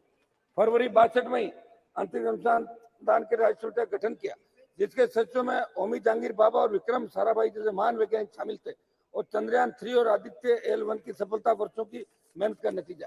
सर्वोदय भारत ने अपने अंतरिक्ष कार्यक्रम की एक छोटी सी शुरुआत से की और आज विश्व के सम्मुख एक विशाल उदाहरण स्थापित कर देखा। अगर आप बीते 6 दशक पहले जब भारत ने इस यात्रा को शुरू किया उस बारे में याद करें, उस समय अमेरिका और तत्कालीन सोवियत यूनियन लगभग चंद्रमा की धरती पर उतरने की तैयारी कर रहे थे। तब हम सोचते थे इन बातों को। इसके बाद के समय से अब तक के भारत ने अंतरिक्ष क्षेत्र में जितनी तीव्रता के साथ अपने स्पेस प्रोग्राम को आगे बढ़ाया, इससे जाहिर होता है कि हमारे वैज्ञानिकों में कितनी प्रतिभा और योग्यता रही होगी। मुझे गर्व है कि मेरे संसदीय क्षेत्र के एक किसान की बेटी, मेरे समाज की एक बेटी जिसका नाम सुनीता खोकर है, चंद्रयान 3 की सफलता में इसरो की टीम का हिस्सा थी। सवाद महोदय, चंद्रयान पर भारत के मानव अभियान को लेकर उम्मीद बढ़ी क्योंकि सफलता आपके कार्यकाल में मिली, ये सही है। लेकिन जब बात नीतिगत सवालों की आती है, सरकार को अपनी विफलताओं को भी स्वीकार करना चाहिए। सवाद महोदय, मैं कोई इश्यू से भटक नहीं रहा हूँ, लेकिन लोकतांत्रिक मूल्यों का अस्तित्व बचा रहे। आज विषय अलग है, फिर मैं कहना चाहूंगा बढ़ती महंगाई को रोकने में, स्थायी रोजगार देने में सरकार नाकाम रही, उसको भी आपको स्वीकार करना चाहिए। सवाद महोदय, मैं लास्ट में मेरी बात समाप्त करूंगा। आपके माध्यम से प्रधानमंत्री जी को कहना चाहूंगा कि वैज्ञानिकों के उत्साह और उनकी मेहनत से जो सफलता हमारे देश को मिली, उस सफलता में वैज्ञानिकों का उत्साह शामिल था, परंतु राष्ट्र की सुरक्षा से जुड़े मामले में आपकी सरकार ने देश की सेना और युवाओं को सेना में अग्निपथ नामक संविदा भर्ती की योजना को लाकर जो किया है, मेरा सदन के माध्यम से सरकार से अनुरोध है कि ऐसी योजना को वापस दिया जाए ताकि सेना का उत्साह बरकरार रहे। एक सभापति महोदय, मैं चाहता हूं कि बेरोजगारी पे चर्चा हो सदन के अंदर, पूरे देश का नौजवान जिन्होंने आपको सत्ता के शिखर पे बिठाया। दूसरा, एक चर्चा महिलाओं, जो महिला अपराध बढ़ रहे हैं देश के अंदर, महिला आरक्षण आप ले आए, उसका हमने सबने धन्यवाद आपको दिया था। जैसा भी आप लाए, अच्छी बात है, कम से कम शुरुआत तो करी। आगे ये भी बैठे थे कई साल, ये भी नहीं ला पाए, आप लाए। लेकिन महिला अत्याचार जो देश के अंदर बढ़ रहे हैं, इसकी चर्चा भी सदन के अंदर पूरे दिन होनी चाहिए, ये हमारी मांग है। और आपने मुझे मौका दिया, मैं पुनः इसके हमारी भारत जो आगे बढ़ा है इसको बहुत बहुत बधाई। और हम सब मिलजुल के चाहते हैं कि देश और दुनिया के अंदर श्री सूर्य राजनीति विखे के ऊपर उठ के हम पाटिल देश के जी। विकास की सोचे। धन्यवाद बेटा। धन्यवाद सभापति महोदय, आपने मुझे इस चंद्रयान 3 के यश गाथा में चर्चा में सहभागी लेने के लिए हम परमिशन दी। मैं खुद को भाग्यशाली समझता हूं कि एक first time member of parliament होने के नाते इस नवनिर्मित भव्य संसद में मुझे आपने बोलने का अवसर दिया, और वो इस विषय पे जिस विषय से इस देश का नाम पूरे विश्व में रोशन हुआ। आज के ये चंद्रयान 3 के चर्चा में हम हमारे देश के पूर्व प्रधानमंत्री माननीय श्री अटल बिहारी वाजपेयी जी का याद करते हैं, जिन्होंने 2003 में चंद्रयान की घोषणा की थी। और उनके विश्वास और संकल्पों को नमन करते हुए मैं कुछ पंक्तियों से उनको श्रद्धांजलि अर्पण करना चाहूंगा। वाकिफ कहां जमाना हमारे उड़ान से, वो और थे जो हार गए आसमान से, रखकर चांद पर कदम आज हमने इतिहास बना दिया, जिनको शक था हमारी काबिलियत पर आज उन सबको गवाह बना दिया। सभापति महोदय, आदरणीय प्रधानमंत्री जी नरेंद्र मोदी जी के नेतृत्व में चंद्रयान 3 का यह यश हमारे जय जवान जय किसान, जय विज्ञान, जय अनुसंधान का जीता जागता उदाहरण। चंद्रयान 3 का यह यश सिर्फ विज्ञान का प्रतीक नहीं, लेकिन यह नारी शक्ति का भी प्रतीक है, जिसमें 100 महिलाओं ने साइंटिस्ट और इंजीनियर होकर इस चंद्रयान 3 की यश गाथा में अपना सहभाग लिया। और आदरणीय मोदी जी के नेतृत्व में कल पारित किया गया नारी शक्ति वंदन अधिनियम इन्हीं महिलाओं को भारत के विज्ञान की आवाज इन संसद में उठाने के लिए प्रेरित करेगी। और अब वो दिन दूर नहीं कि कुछ सालों में इस देश का स्पेस मिनिस्टर एक इसरो की महिला अपने विज्ञान के माध्यम से इस देश को अवगत करेगी। माननीय सभापति महोदय, बचपन में स्कूल में हमें चांद से लेके 2 ही सवाल पूछे जाते थे, first man on moon and first country on moon. उसके जवाब हमें याद हो गए थे, नील आर्मस्ट्रांग और रशिया। लेकिन आज आदरणीय प्रधानमंत्री नरेंद्र मोदी के नेतृत्व में जब देश के बच्चे को पूछा जाएगा कि which country landed on the south pole of the moon first, वो देश का बच्चा गर्व से बोलेगा भारत। यह आदरणीय प्रधानमंत्री नरेंद्र मोदी के नेतृत्व में हम कर पाए हैं। सभापति महोदय, मैं महाराष्ट्र से सांसद हूं और महाराष्ट्र का योगदान इस चंद्रयान 3 अभियान में बहुत बड़ा है। इस चंद्रयान 3 में liquid propulsion engines and satellite thrusters Godrej के माध्यम से बनाए गए, जो मुंबई में स्थित है। आदरणीय प्रधानमंत्री नरेंद्र मोदी जी के नेतृत्व में आत्मनिर्भर भारत की गाथा बताते हुए GSLV Mark 3 की कोटिंग सांगली जिले में डैजल डायनाकोट से की गई है। और इसकी सबसे बड़ी उपलब्धता हमारे नेता स्वर्गीय गोपीनाथ मुंडे जी का स्वप्न पूर्ण करते हुए बीड़ जैसे दुर्गम जिले के एक व्यक्ति ने, जिसका नाम दत्ता बीड़कर है, वहां पे एक जूनियर साइंटिस्ट बोल के काम करके चंद्रयान 3 की यश गाथा में शामिल हुआ। ये मुंडे जी का सपना हम पूरा होते हुए चंद्रयान 3 के माध्यम से देखने को हमें मिला है। आज की ये चर्चा में हम अपेक्षा कर रहे थे कि सब इसमें सकारात्मक भूमिका निभाए, सब हमारे वैज्ञानिकों की तारीफ करें, लेकिन कुछ लोगों की आदत राजनीति लाने की जाती नहीं है। और इसीलिए पिछले 50 सालों से आज जो विपक्ष में बैठे हैं, एक चांद के माध्यम से कविता बहुत खूबसूरत उन्होंने बताई थी। मुझे वक्त बहुत कम है तो मैं कविताओं के माध्यम से ही अपनी बात रखूंगा। एक कविता थी, चंदा मामा दूर के पुए पकाए बूर के, आप खाए थाली में मुन्ना को दे प्याली में। 50 साल से इन्होंने देश को यह बताया कि चांद बहुत दूर है, और ये वही लोग हैं जिन्होंने चांदी के थाली में खाना खाया, लेकिन गरीबों के प्याली में पानी देने की हिम्मत इनकी हुई नहीं। ये नरेंद्र मोदी की सरकार है जिन्होंने गरीबों का उद्धार किया, और जल जीवन मिशन के माध्यम से आज पानी देने का काम हम कर रहे हैं। सभापति महोदय, चंद्रयान 2 2019 के जो टीवी पे विजुअल्स थे, वो हम कैसे भूलेंगे। जब हम टीवी पे देख पा रहे थे कि चंद्रयान 2 के नॉन लैंडिंग की वजह से हमारे इसरो के चेयरमैन हताश थे, साइंटिस्ट हताश थे, तो देश के एकमेव प्रधानमंत्री नरेंद्र मोदी थे जो स्पेस सेंटर में जाके उन्होंने हौसला बढ़ाया, उनको उम्मीद दी, और वो वही हौसला था जिसने चंद्रयान 3 की नींव रखी। आज उस जो हौसला, जो जज्बा उन साइंटिस्ट में निर्माण हुआ, उनको मैं उन कुछ पंक्तियों में रखना चाहूंगा कि ए चांद तेरी जिद के आगे क्या मैं नतमस्तक हो जाऊंगा, तू ख्वाब परे रख दे अपने मैं फिर से वापस आऊंगा, तू दूर भले ही हो मुझसे पर पास कभी तो आऊंगा, है प्रेम अमर मेरा तुझसे मैं उसको छोड़ ना पाऊंगा, उस बार चलेगी जिद मेरी तुझको भी याद दिलाऊंगा, तू ख्वाब परे रख दे अपने मैं फिर से वापस आऊंगा। और इसी हौसले से ये चंद्रयान 3 की तरफ हम बढ़े और हम यशस्वी भी हुए। सभापति महोदय, साइंस हमें बहुत कुछ सिखाता है और एक कहावत है कि science teachers us to learn from our mistakes, लेकिन ये स्टेटमेंट विपक्ष को लागू नहीं होता जो अपनी गलतियां सुधारने के लिए नहीं लेकिन बार बार गलतियां करने के लिए जाने जाते हैं, और आज यहां इस सदन में वो साइंस की दुहाई दे रहे हैं। सभापति महोदय, चंद्रयान 3 के यशस्वी लॉन्चिंग के बाद आज संगठित भारत, सामूहिक भारत सन मिशन की तरफ बढ़ रहा है। हमारा भारत का सन मिशन ये SUN ये सन मिशन है, और दूसरी तरफ देश में I.N.D.IAA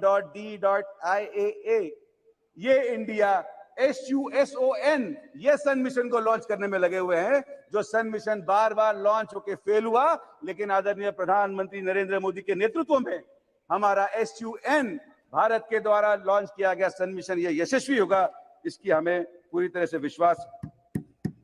आपके माध्यम से आज इंडिया नासा के आर्टेमिस अकॉर्ड में सहभागी हुआ है। इस आर्टेमिस अकॉर्ड के माध्यम से हम देश के द्वारा 2025 में इंसानों को चांद में भेजने का प्रावधान करने वाले हैं। मुझे खुशी है कि 2024 के इलेक्शन के बाद काफी ऐसे लोग रहेंगे जो पूरी तरीके से खाली हो जाएंगे। मेरी विनती है सरकार से कि आपके माध्यम से उन खाली लोगों को 2025 में चांद में भेजने का प्रावधान सभापति महोदय आपके माध्यम से 2024 के बाद किया जाए। तारीखों का अपना अलग महत्व है। 14 जुलाई 2023 ये हमारे देश में चंद्रयान 3 की लॉन्चिंग की तारीख बताई जाएगी। ये वर्तमान की 14 जुलाई चंद्रयान 3 की यश गाथा दोहराएगी, लेकिन एक तारीख थी जो इतिहास में 14 जुलाई 1942 जिसमें क्विट इंडिया मूवमेंट का रेजोल्यूशन पास हुआ था, वो इतिहास 14 जुलाई का था। और आने वाली 14 जुलाई 2024 ये देश का नागरिक क्विट इंडिया अलायंस मूवमेंट ये देश का नागरिक लगाएगा, और फिर एक बार देश में आदरणीय प्रधानमंत्री नरेंद्र मोदी की सरकार इस देश की जनता की सेवा करने के लिए आएगी। और अंत में मैं अपने चंद वाक्यों से एक कविता के माध्यम से अपने वाणी को पूर्ण विराम दूंगा, जिस कविता के माध्यम से इस चंद्रयान 3 की यश गाथा बयां की गई है। अंतरिक्ष में गूंज उठे हम चंद्रयान का गान लिए, चांद तिरंगे रंग में नगा नई एक पहचान लिए, मेरे भारत के वैज्ञानिक तुम गौरव हो भारत का, ऊंचा माथा लिए खड़े हम सच्चा एक अभिमान लिए। इन्हीं शब्दों से मैं अपनी वाणी को पूर्ण विराम दूंगा। जय हिंद, जय भारत। बहुत अच्छा। श्री बेनी बहनान जी। Sir, thank you, madam. I want to speak in my mother tongue, Malayalam. Sir, നമ്മുടെ മാനവരാശിക്ക് തന്നെ അഭിമാനകരമായ ചന്ദ്രയാൻ ദൗത്യത്തിന്റെ വിജയത്തിൽ ഞാനും അഭിമാനം കൊള്ളുന്നു. ഇതിന്റെ പിന്നിൽ പ്രവർത്തിച്ച ശാസ്ത്ര ലോകത്തെ വ്യക്തികളെയെല്ലാം സർ, ശാസ്ത്രം വളരുന്നത് ഏതെങ്കിലും ഒരു വ്യക്തിയുടെയോ ഏതെങ്കിലും ഒരു സ്ഥാപനത്തിന്റെയോ മാത്രം സമഫലമായിട്ടല്ല. ഒരു കൂട്ടായ ചർച്ചയിലൂടെ മാനവരാശിയുടെ കർമ്മശേഷിയുടെ ബുദ്ധിശക്തിയുടെ കൂട്ടായ പ്രവർത്തനത്തിലൂടെയാണ് ശാസ്ത്രം വളരുന്നത്. സർ, ശൂന്യാകാശ രംഗത്തും ഈ വളർച്ചയുണ്ടായത് അതിന്റെ ഫലമായിട്ടാണ്. 959 റഷ്യയുടെ ആദ്യത്തെ ശൂന്യാകാശ വാഹനം ലൂണ 3 ചന്ദ്രതലത്തിൽ ഇടിച്ചിറങ്ങിയതുകൂടിയാണ് മനുഷ്യന്റെ ചന്ദ്രസ്വപ്നത്തിന്റെ തുടക്കം കുറിച്ചത്. 1966 റഷ്യയുടെ ലൂണാർ ചന്ദ്രതലത്തിൽ ഇറങ്ങി. 1969 അമേരിക്ക മനുഷ്യ ചന്ദ്രൻ ഇറക്കി. സർ, ഇന്ത്യയും സ്വാതന്ത്ര്യത്തിന് മുമ്പ് തന്നെ ശാസ്ത്ര സാങ്കേതിക വളർച്ചയുടെ തുടക്കം കുറിച്ചിട്ടുണ്ട്. 1939 ഇന്ത്യൻ നാഷണൽ കോൺഗ്രസ് ഒരു പ്ലാനിംഗ് കമ്മിറ്റി രൂപം നൽകി. ആ പ്ലാനിംഗ് കമ്മിറ്റി രൂപം നൽകിക്കൊണ്ട് നമ്മുടെ ദേശീയ നേതാക്കന്മാർ invited leading scientist in the formulation of plan for scientist technological and economic development of the country. Sir, 1947 scientific and ടെക്നോളജിയുടെ വളർച്ചയ്ക്ക് വേണ്ടി ഒരു നാഷണൽ ഫിസ്ക്കൽ ലബോറട്ടറിക്ക് തുടക്കം കുറിച്ചു. സർ, 1958 നെഹ്റു പാർലമെന്റിൽ ഒരു സയന്റിഫിക് പോളിസി റെസൊല്യൂഷൻ അവതരിപ്പിച്ചു. ആ പോളിസി റെസൊല്യൂഷനിൽ നിന്നാണ് നമ്മുടെ ശാസ്ത്ര സാങ്കേതിക രംഗത്തുണ്ടായ വളർച്ചയുടെ തുടക്കം കുറിച്ചത്. സർ, ലോകരാഷ്ട്രങ്ങൾ ശൂന്യാകാശത്തേക്ക് കടക്കുമ്പോൾ തന്നെ 1963 ഇന്ത്യ അതിന് തുടക്കം കുറിച്ചു. നമ്മുടെ ആദ്യത്തെ റോക്കറ്റ് മുംബൈയിൽ നിന്നും ആദ്യത്തെ റോക്കറ്റ് വിക്ഷേപിച്ചു. അതന്ന് കാലാവസ്ഥ നിരീക്ഷണത്തിന് വേണ്ടിയായിരുന്നു. സർ, ഇന്ത്യയുടെ ശാസ്ത്ര പുരോഗതിക്ക് ഒരു മാനുഷിക മുഖമുണ്ടായിരുന്നു. നമ്മൾ മാനവരാശിയുടെ പുരോഗതിക്ക് വേണ്ടി ശാസ്ത്ര പുരോഗതിയെ ഉപയോഗിക്കണമെന്ന് ആഗ്രഹിച്ചു. കൃഷി, കാലാവസ്ഥ, ആരോഗ്യം, ഡിസാസ്റ്റർ മാനേജ്മെന്റ് തുടങ്ങി ശ്രമിച്ചു. നെഹ്റുവിന് ഒരു കാഴ്ചപ്പാടുണ്ടായിരുന്നു. Nehru emphasized that science was the key to addressing issues like hunger, poverty, illiteracy and wastage of resources. Sir, 1959 Khrushchev അയച്ച ആദ്യമായും ചന്ദ്രൻ ശൂന്യാകാശ ദൗത്യം പൂർത്തീകരിച്ചപ്പോൾ ക്രൂഷ്ചേവിനെ അഭിനന്ദിച്ചുകൊണ്ട് മഹാനായ പണ്ഡിറ്റ് ജവഹർലാൽ നെഹ്റു പറഞ്ഞത്, this achievement is the establishment of peace and good will on the earth എന്നാണ് പറഞ്ഞത്. Sir, നമ്മുടെ രാജ്യവും 1963 ശേഷം ആദ്യമായി ചന്ദ്രയാൻ ദൗത്യം നടത്തിയത് 1968 ബഹുമാന്യനായ ശ്രീ വാജ്പേയി ഇന്ത്യയുടെ പ്രധാനമന്ത്രിയായിരുന്ന സമയത്താണ് രൂപകൽപ്പന നൽകിയത്. വാജ്പേയി ആണ് നമുക്കറിയാം ചന്ദ്രയാൻ എന്ന പേര് നൽകിയത്. ആദ്യം പേര് സോമയാൻ എന്ന ഋഗ്വേദ പദത്തിലെ ശ്ലോകത്തിൽ നിന്ന് എടുത്തതാണെങ്കിൽ വാജ്പേയി ആണ് അതിന് ചന്ദ്രയാൻ ദൗത്യം എന്ന് പേര് നൽകിയത്. സർ, 2008 ചന്ദ്രയാൻ 1 ചന്ദ്രനിൽ കാലുകുത്തി എന്ന് മാത്രമല്ല, അന്നാണ് നമുക്കറിയാം നാസയുടെ ഉപഗ്രഹങ്ങളുടെ ഉൾക്കണ്ണുകൾക്ക് പോലും കണ്ടെത്താൻ കഴിയാത്ത ജലാശയം ചന്ദ്രനിൽ 1 കണ്ടെത്തിയത് നമ്മുടെ ദൗത്യത്തിലാണ്. ആ ദൗത്യം വിജയിച്ചത്. സർ, അന്ന് 2002 നവംബർ 14 അന്നത്തെ ചന്ദ്രയാൻ ദൗത്യത്തിലൂടെ മൂവ് ഇമ്പാക്ട് കോമ്പിലൂടെ ഇന്ത്യയുടെ ഒരു പതാക ചന്ദ്രന്റെ ഉപരിതലത്തിൽ ഇടുകയുണ്ടായി. ആ സ്ഥലത്തെയാണ് അന്ന് രാഷ്ട്രീയ നേതാക്കന്മാരല്ല, ഇന്ത്യയുടെ പ്രസിഡന്റ് ആയിരുന്ന ചന്ദ്രയാൻ ദൗത്യത്തിന് നേതൃത്വം കൊടുത്തിരുന്ന ഡോക്ടർ കലാം നെഹ്റു പ്ലേസ് എന്ന് പേരിട്ടത്. സാർ, പിന്നീട് വന്ന ഭരണ നേതാക്കന്മാർ നമുക്കറിയാം, വാജ്പേയി, അതുപോലെ തന്നെ PV നരസിംഹറാവു, ശ്രീ മൻമോഹൻ സിംഗ് തുടങ്ങിയ ഒട്ടേറെ ആളുകൾ നമ്മുടെ ശാസ്ത്ര സാങ്കേതിക വളർച്ചയ്ക്ക് വേണ്ടിയിട്ട് ഒട്ടേറെ സംഭാവന നൽകിയിട്ടുണ്ട്. ഇതൊരു തുടർച്ചയാണ്. ഞാൻ അവസാനിപ്പിക്കുന്നു സാർ. 1970 കാലഘട്ടത്തിൽ ഞങ്ങൾ വിളിച്ച ഒരു മുദ്രാവാക്യമുണ്ട്. രാജസ്ഥാനിലെ മരുഭൂവിൽ ആറ്റം കതിരൊളി മിന്നുമ്പോൾ, അന്തരീക്ഷ വികായസിൽ ആര്യഭട്ടൻ പൊങ്ങുമ്പോൾ, ക്ഷീരപഥത്തിൽ മൂവർണ്ണക്കൊടി വാനിലുയർന്നു പറക്കുമ്പോൾ, ഗോളാന്തരങ്ങൾ ഇന്ത്യക്കാരുടെ കാലടിയേറ്റു ധരിക്കുമ്പോൾ ആരെ നമ്മൾ സ്മരിക്കണം, ആരെ നമ്മൾ സ്തുതിക്കണം? ജവഹർലാലിനെ, ഇന്ദിരയെ, ഇന്ത്യൻ നാഷണൽ കോൺഗ്രസിനെ എന്ന്. സർ, പിന്നീട് ഞാൻ സമ്മതിക്കുന്നു, ആ പട്ടികയിലേക്ക് നമുക്ക് ഒട്ടേറെ പേരുകൾ എഴുതി ചേർക്കാം. അവിടെ വാജ്പേയിയുടെ പേരുണ്ട്, അവിടെ മോഡിജിയുടെ പേരുണ്ട്, അവിടെ മൻമോഹൻ സിംഗിന്റെ പേരുണ്ട്. ഞങ്ങൾ അംഗീകരിക്കുന്നു സാർ. ഒരു കാര്യം ഞാൻ സൂചിപ്പിക്കുന്നു, നമുക്കറിയാം നമ്മൾ ചന്ദ്രയാൻ ദൗത്യത്തിന് വേണ്ടി ചർച്ച നടക്കുമ്പോൾ ശാസ്ത്രലോകം ചന്ദ്രയാനെ ചന്ദ്രന്റെ ഉപരിതലത്തിൽ ഉറക്കുകയാണ്. ഉറങ്ങുന്ന ചന്ദ്രയാനെ ഉണർത്താനുള്ള കഴിവ് ഇന്ത്യയുടെ ശാസ്ത്ര ലോകത്തിനുണ്ട്. പക്ഷേ ചരിത്രത്തിന് മുന്നിൽ ഇന്നും ഉറക്കം നടിക്കുന്ന ചില വ്യക്തികളെ ഉയർത്താൻ ശാസ്ത്ര ലോകത്തിന് കഴിയുന്നില്ല. ഞാൻ ആശംസിക്കുന്നു, ചരിത്രത്തിന്റെ മുന്നിൽ ഇന്നും കണ്ണടച്ചുറക്കം നടിക്കുന്ന വ്യക്തികളെ ഉണർത്താൻ നമ്മുടെ ശാസ്ത്ര ലോകത്തിന് കഴിയട്ടെ. ഇതിന്റെ പിന്നിൽ പ്രവർത്തിച്ച മുഴുവൻ ആളുകളേക്കും ഞാൻ അഭിനന്ദിക്കുന്നു. ഇന്ത്യയുടെ കുതിപ്പ് മുന്നോട്ട് കൊണ്ടുപോകാൻ കഴിയട്ടെ എന്ന് ആശംസിക്കുന്നു. ഞാൻ അവസാനിപ്പിക്കുന്നു. നന്ദി.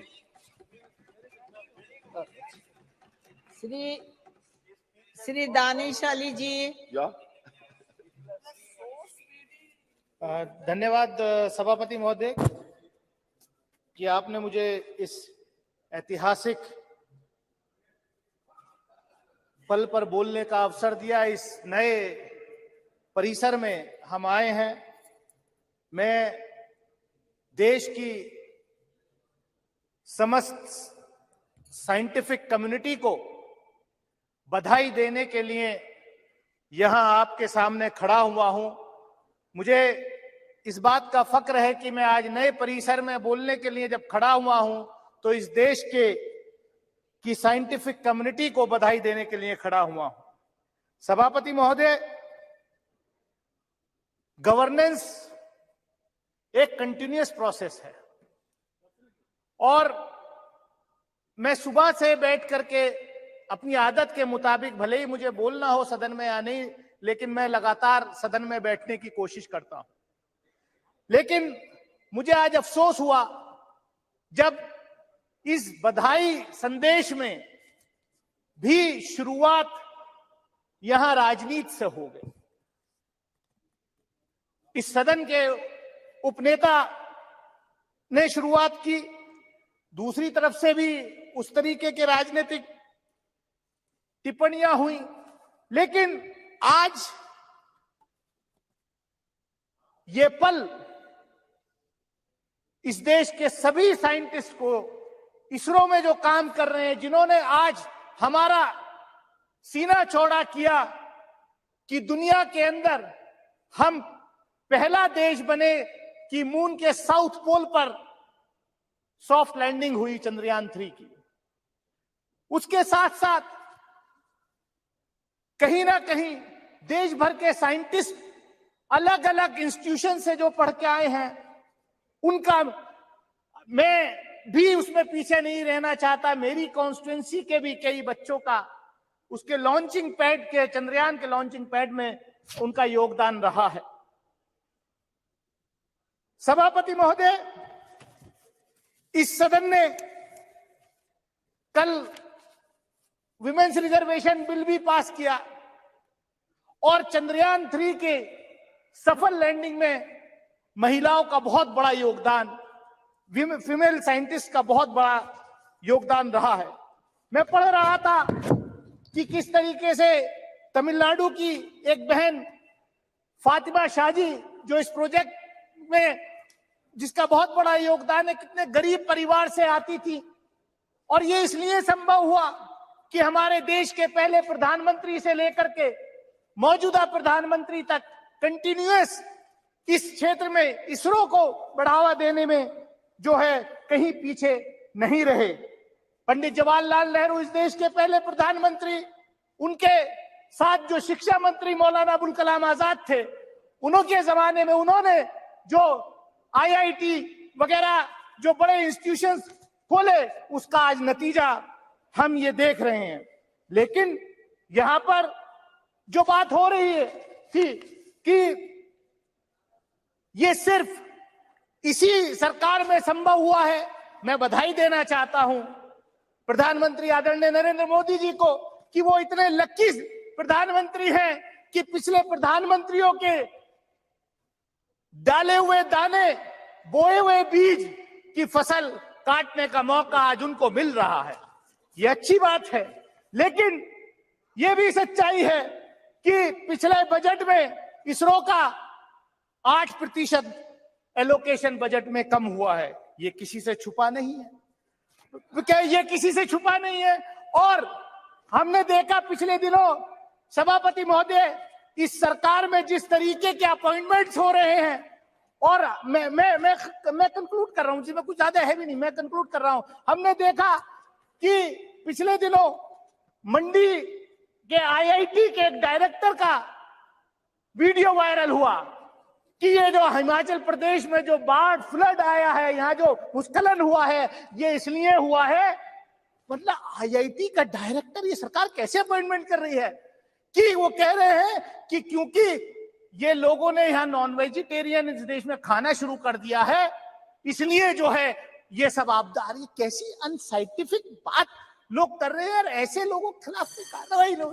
मैं सभापति महोदय, मैं इतना ही कहूंगा कि जो साइंटिफिक कम्युनिटी है हमारे देश की, उसको हमें जो है बढ़ावा देना चाहिए। मैं देखा, हम डिफेंस कमेटी के रूप में हम डीआरडीओ में गए के साइंटिस्ट से मिले थे। 4 साल तक उनका प्रमोशन जो है वो रोका हो गया था। हमने सवाल किया, खैर अब वो प्रमोशन जो है हो रहा है। तो मैं इतना ही कहूंगा कि यहाँ पर मैं कंक्लूड कर रहा हूँ, पोखरण के टेस्ट की बात हुई। 1974 में न्यूक्लियर का टेस्ट हुआ, बाद में वाजपेयी जी के नेतृत्व में भी वो पोखरण 2 हुआ, लेकिन पोखरण 2 की तैयारी नरसिम्हा राव जी के जमाने में हो गई थी। मैं रिकॉर्ड पे कह सकता हूं कि देवेगौड़ा जी जब प्रधानमंत्री थे, फाइल आई थी उनके पास, लेकिन उनको एडवाइस किया गया नहीं साहब हम करेंगे। श्री विनोद सोनकर धन्यवाद जी। सभापति महोदय। महोदया, मैं अपने को सौभाग्यशाली मानता हूं कि इस नए संसद भवन में जो आने वाले युगों तक देश का राष्ट्र के निर्माण में अपना योगदान देगा, और प्रथम विशेष सत्र में ही मुझको बोलने का अवसर आपने दिया है, मैं आपका बहुत बहुत धन्यवाद करता हूं। आज दिन है माननीय प्रधानमंत्री जी का धन्यवाद करने का कि उनके नेतृत्व में देश ने इतिहास रचा है। आज दिन है देश के वैज्ञानिकों का अभिनंदन करने का, जिनके नेतृत्व में, जिनकी अथक मेहनत और प्रयास के कारण आज हमारा सर पूरे दुनिया में ऊंचा किया है। आज अवसर है इसरो के सभी वैज्ञानिकों का अभिनंदन करने का, जिनके अथक प्रयास और मेहनत के बदौलत आज देश पूरे दुनिया में सम्मान से देखा जा रहा है। आज अवसर है डॉक्टर विक्रम भाई सारा को याद करने का, जिस सपना उन्होंने देखा था, आज मोदी जी के नेतृत्व में सरकार ने इस काम को पूरा किया है। सभापति महोदया, मैं कहना चाहता हूं कि इस देश में साधन, संसाधन और मेधा की कभी कमी नहीं रही। कमी रही तो नियत की, और कमी रही तो नीति की, और कमी रही तो नेतृत्व की। आज हम गौरव के साथ कह सकते हैं कि देश के यशस्वी प्रधानमंत्री जी के नेतृत्व में देश के पास नियत भी है, नीति भी है और नेतृत्व भी है। इसके बदौलत आज हमने चंद्रयान पर पूरे दुनिया में आज हमारा मान बढ़ा है। जब मैं बात करता हूं इस देश की मेधा की, तो कोई नई बात नहीं है। जब पूरी दुनिया अभी कल्चर सीख रही थी, उस समय भारत ने मगध और तक्षशिला जैसा विश्वविद्यालय की स्थापना करके पूरे दुनिया में ज्ञान और विज्ञान देने का काम अगर किसी ने किया तो यह भारत की पवित्र भूमि ने किया था। और मैं फिर कहना चाहता हूं कि इस देश में कभी मेधा की कमी नहीं रही, साधन संसाधन की कमी नहीं रही। देश के प्रधानमंत्री ने, चाहे वो पंडित लाल बहादुर शास्त्री जी ने जब नारा दिया जय जवान जय किसान, तो इस देश के जवानों ने जिस प्रकार से बांग्लादेश का निर्माण किया और देश के विरोधियों को जवाब दिया, और मां भारती के आन बान और शान में जिन्होंने गुस्ताखी की, उनको जो जवाब देने का काम किया, देश और दुनिया ने देखा है। और जब जय किसान की बात आई तो हम गर्व के साथ कह सकते हैं, किसानों के पसीने ने इस देश को खाद्यान्न के क्षेत्र में आत्मनिर्भर बनाने का काम किया। जब पंडित अटल बिहारी वाजपेयी जी ने नारा दिया जय विज्ञान का, तो आज हम गौरव के साथ कह सकते हैं कि हम अणु संपन्न देश हैं। हम, पूरी दुनिया आज इस ताकत को मानती है, जिसके कारण देश को एक नहीं अनेक फायदे हुए हैं। चाहे देश के सुरक्षा की बात किया जाए, चाहे देश के बिजली उत्पादन की बात किया जाए, जिसके कारण आज देश आत्मनिर्भरता की तरफ बढ़ा है। और जब देश के यशस्वी प्रधानमंत्री आदरणीय नरेंद्र भाई मोदी ने जय अनुसंधान का नारा दिया, तो आज हम गौरव के साथ कह सकते हैं कि देश में एक परंपरा चल पड़ी, और आज देश में एक नहीं अनेक अनुसंधान लगातार हो रहे हैं। उस अनुसंधान का ही परिणाम है कि हमने चंद्रयान 3 की सॉफ्ट लैंडिंग करके पूरी दुनिया को दिखा दिया कि भारत किसी से कमजोर नहीं है।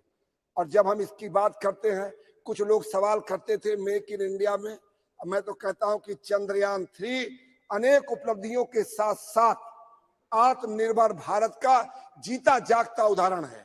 उसमें आप देखेंगे कि अधिकतर कलपुर्जे आत्मनिर्भर भारत का प्रमाण देता हुआ नजर आ रहा है। तो हम लोगों को आज हम लोग गौरवशाली हैं कि देश के यशस्वी प्रधानमंत्री जी के नेतृत्व में देश के वैज्ञानिकों ने जो काम किया है वो किसी से छुपा नहीं है। इस सदन में बहुत देर से चर्चा अनेक बात पे चलती है कि बात हो रही है चंद्रयान की, बात हो रही है स्पेस की, और यहाँ पर बात करने लगते हैं कोई अन्य बातें। साथियों मैं कहना चाहता हूं, माननीय सदस्यों से भी कहना चाहता हूं, जो इतिहास लिखेगा वो अपने इतिहास का गौरवगान करेगा ही। जब हमारे देश के यशस्वी प्रधानमंत्री जी ने इतिहास लिखा कि देश से जम्मू कश्मीर से धारा 370 समाप्त हुई, तो हम तो अपना गौरवगान करेंगे। कुछ लोग कहते थे कि जम्मू कश्मीर से धारा 370 समाप्त होगी तो खून की नदी बह जाएगी।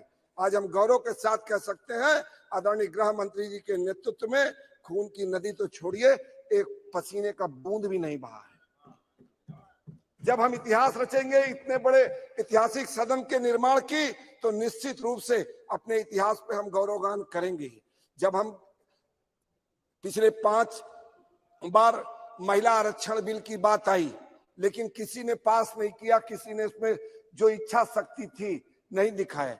जब हमने इस देश की बेटियों को उनका हक देने का काम किया, हमने इतिहास रचा, तो निश्चित रूप से हमको इस बात का अधिकार है, हमको इस बात का गौरव है कि जो हमने ऐतिहासिक काम किया है उस पर हम गौरवगान करेंगे। जिस प्रकार से माननीय प्रधानमंत्री जी के नेतृत्व में 11 करोड़ से ज्यादा इस देश के बेटियों को शौचालय देने का काम किया, ये इतिहास रचा है, तो अपने इतिहास पे गौरवगान करेंगे। इस देश के बेटियों को, महिलाओं को जब 10 करोड़ से ज्यादा उज्ज्वला गैस कनेक्शन हमने दिया, उनको रसोई के धुआं रहित रसोई देने का काम किया, तो अपने गौरव पे हम गान करेंगे। मैं इतना सभापति महोदय कहना चाहता हूं कि जो काम करेगा अब निश्चित रूप से अपना गौरवगान करेगा। मैं अंत में निवेदन करते हुए कि जिस प्रकार से इसरो के वैज्ञानिकों ने इस प्रकार का काम किया है, उनका हम अभिनंदन करते हैं, स्वागत करते हैं, धन्यवाद करते हैं। और खासकर विशेष करके जिस प्रकार के देश के बेटियों ने, महिलाओं ने इस इसरो के पूरे कार्यक्रम में चंद्रयान के 3 चंद्रयान में जिस प्रकार का अपना योगदान दिया है, निश्चित रूप से उन बेटियों को भी नमन करते हैं, उस साथ ही साथ उन वैज्ञानिकों का भी अभिनंदन करते हैं। इसी के साथ अपनी बात पूरी करते हुए सभी का धन्यवाद। रवि कुमार।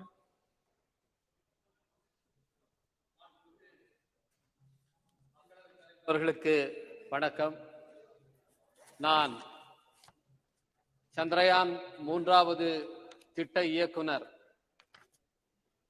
விஞ்ஞானி வீர முத்துவேல் அவர்கள் பிறந்த விழுப்புரத்திலிருந்து வருகிறேன் என்பதை பெருமையோடு இந்த அவையிலே பதிவு செய்கின்றேன்.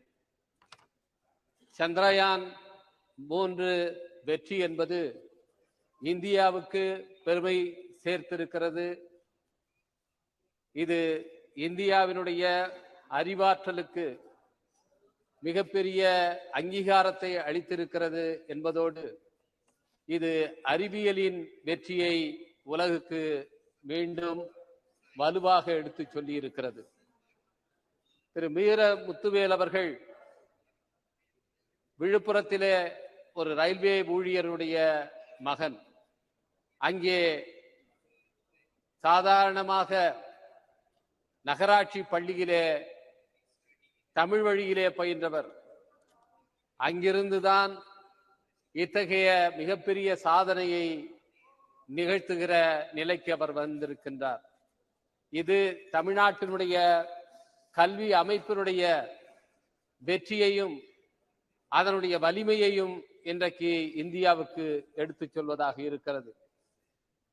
இந்த நேரத்திலே இந்தியாவினுடைய இந்த அறிவியல் சாதனை என்பது உலக அளவிலே பாராட்டப்படுகிற இந்த நேரத்தில் இந்த அவையில் பல்வேறு உறுப்பினர்களும் கவலையோடு பதிவு செய்த ஒரு விஷயம், நம்முடைய இந்திய ஒன்றிய அரசு அறிவியல் ஆராய்ச்சிக்கு போதிய அளவிலே ஊக்கத்தை அளிக்க வேண்டும் என்பதாகும். இன்றைக்கு நாம் இந்திய பட்ஜெட்டிலே 1 விழுக்காடு கூட R&Dக்கு, ரிசர்ச் அண்ட் டெவலப்மெண்ட்டுக்கு ஒதுக்குவதில்லை. 0.7% தான் இன்றைக்கு ஒதுக்கப்படுகிறது. இன்னைக்கு R&Dக்கு ஒதுக்கப்படுகிற நிதி என்பது அமெரிக்கா, சீனா போன்ற நாடுகளாக இருந்தாலும், ஐரோப்பிய நாடுகளாக இருந்தாலும் அதிக அளவிலே தனியார் துறை அதில் ஈடுபட்டிருக்கிறது. ஆனால் இந்தியாவை பொறுத்த அளவிலே அரசுதான் அதிக அளவிலே இதற்கு முதலீடு செய்ய வேண்டிய நிலை இருக்கிறது.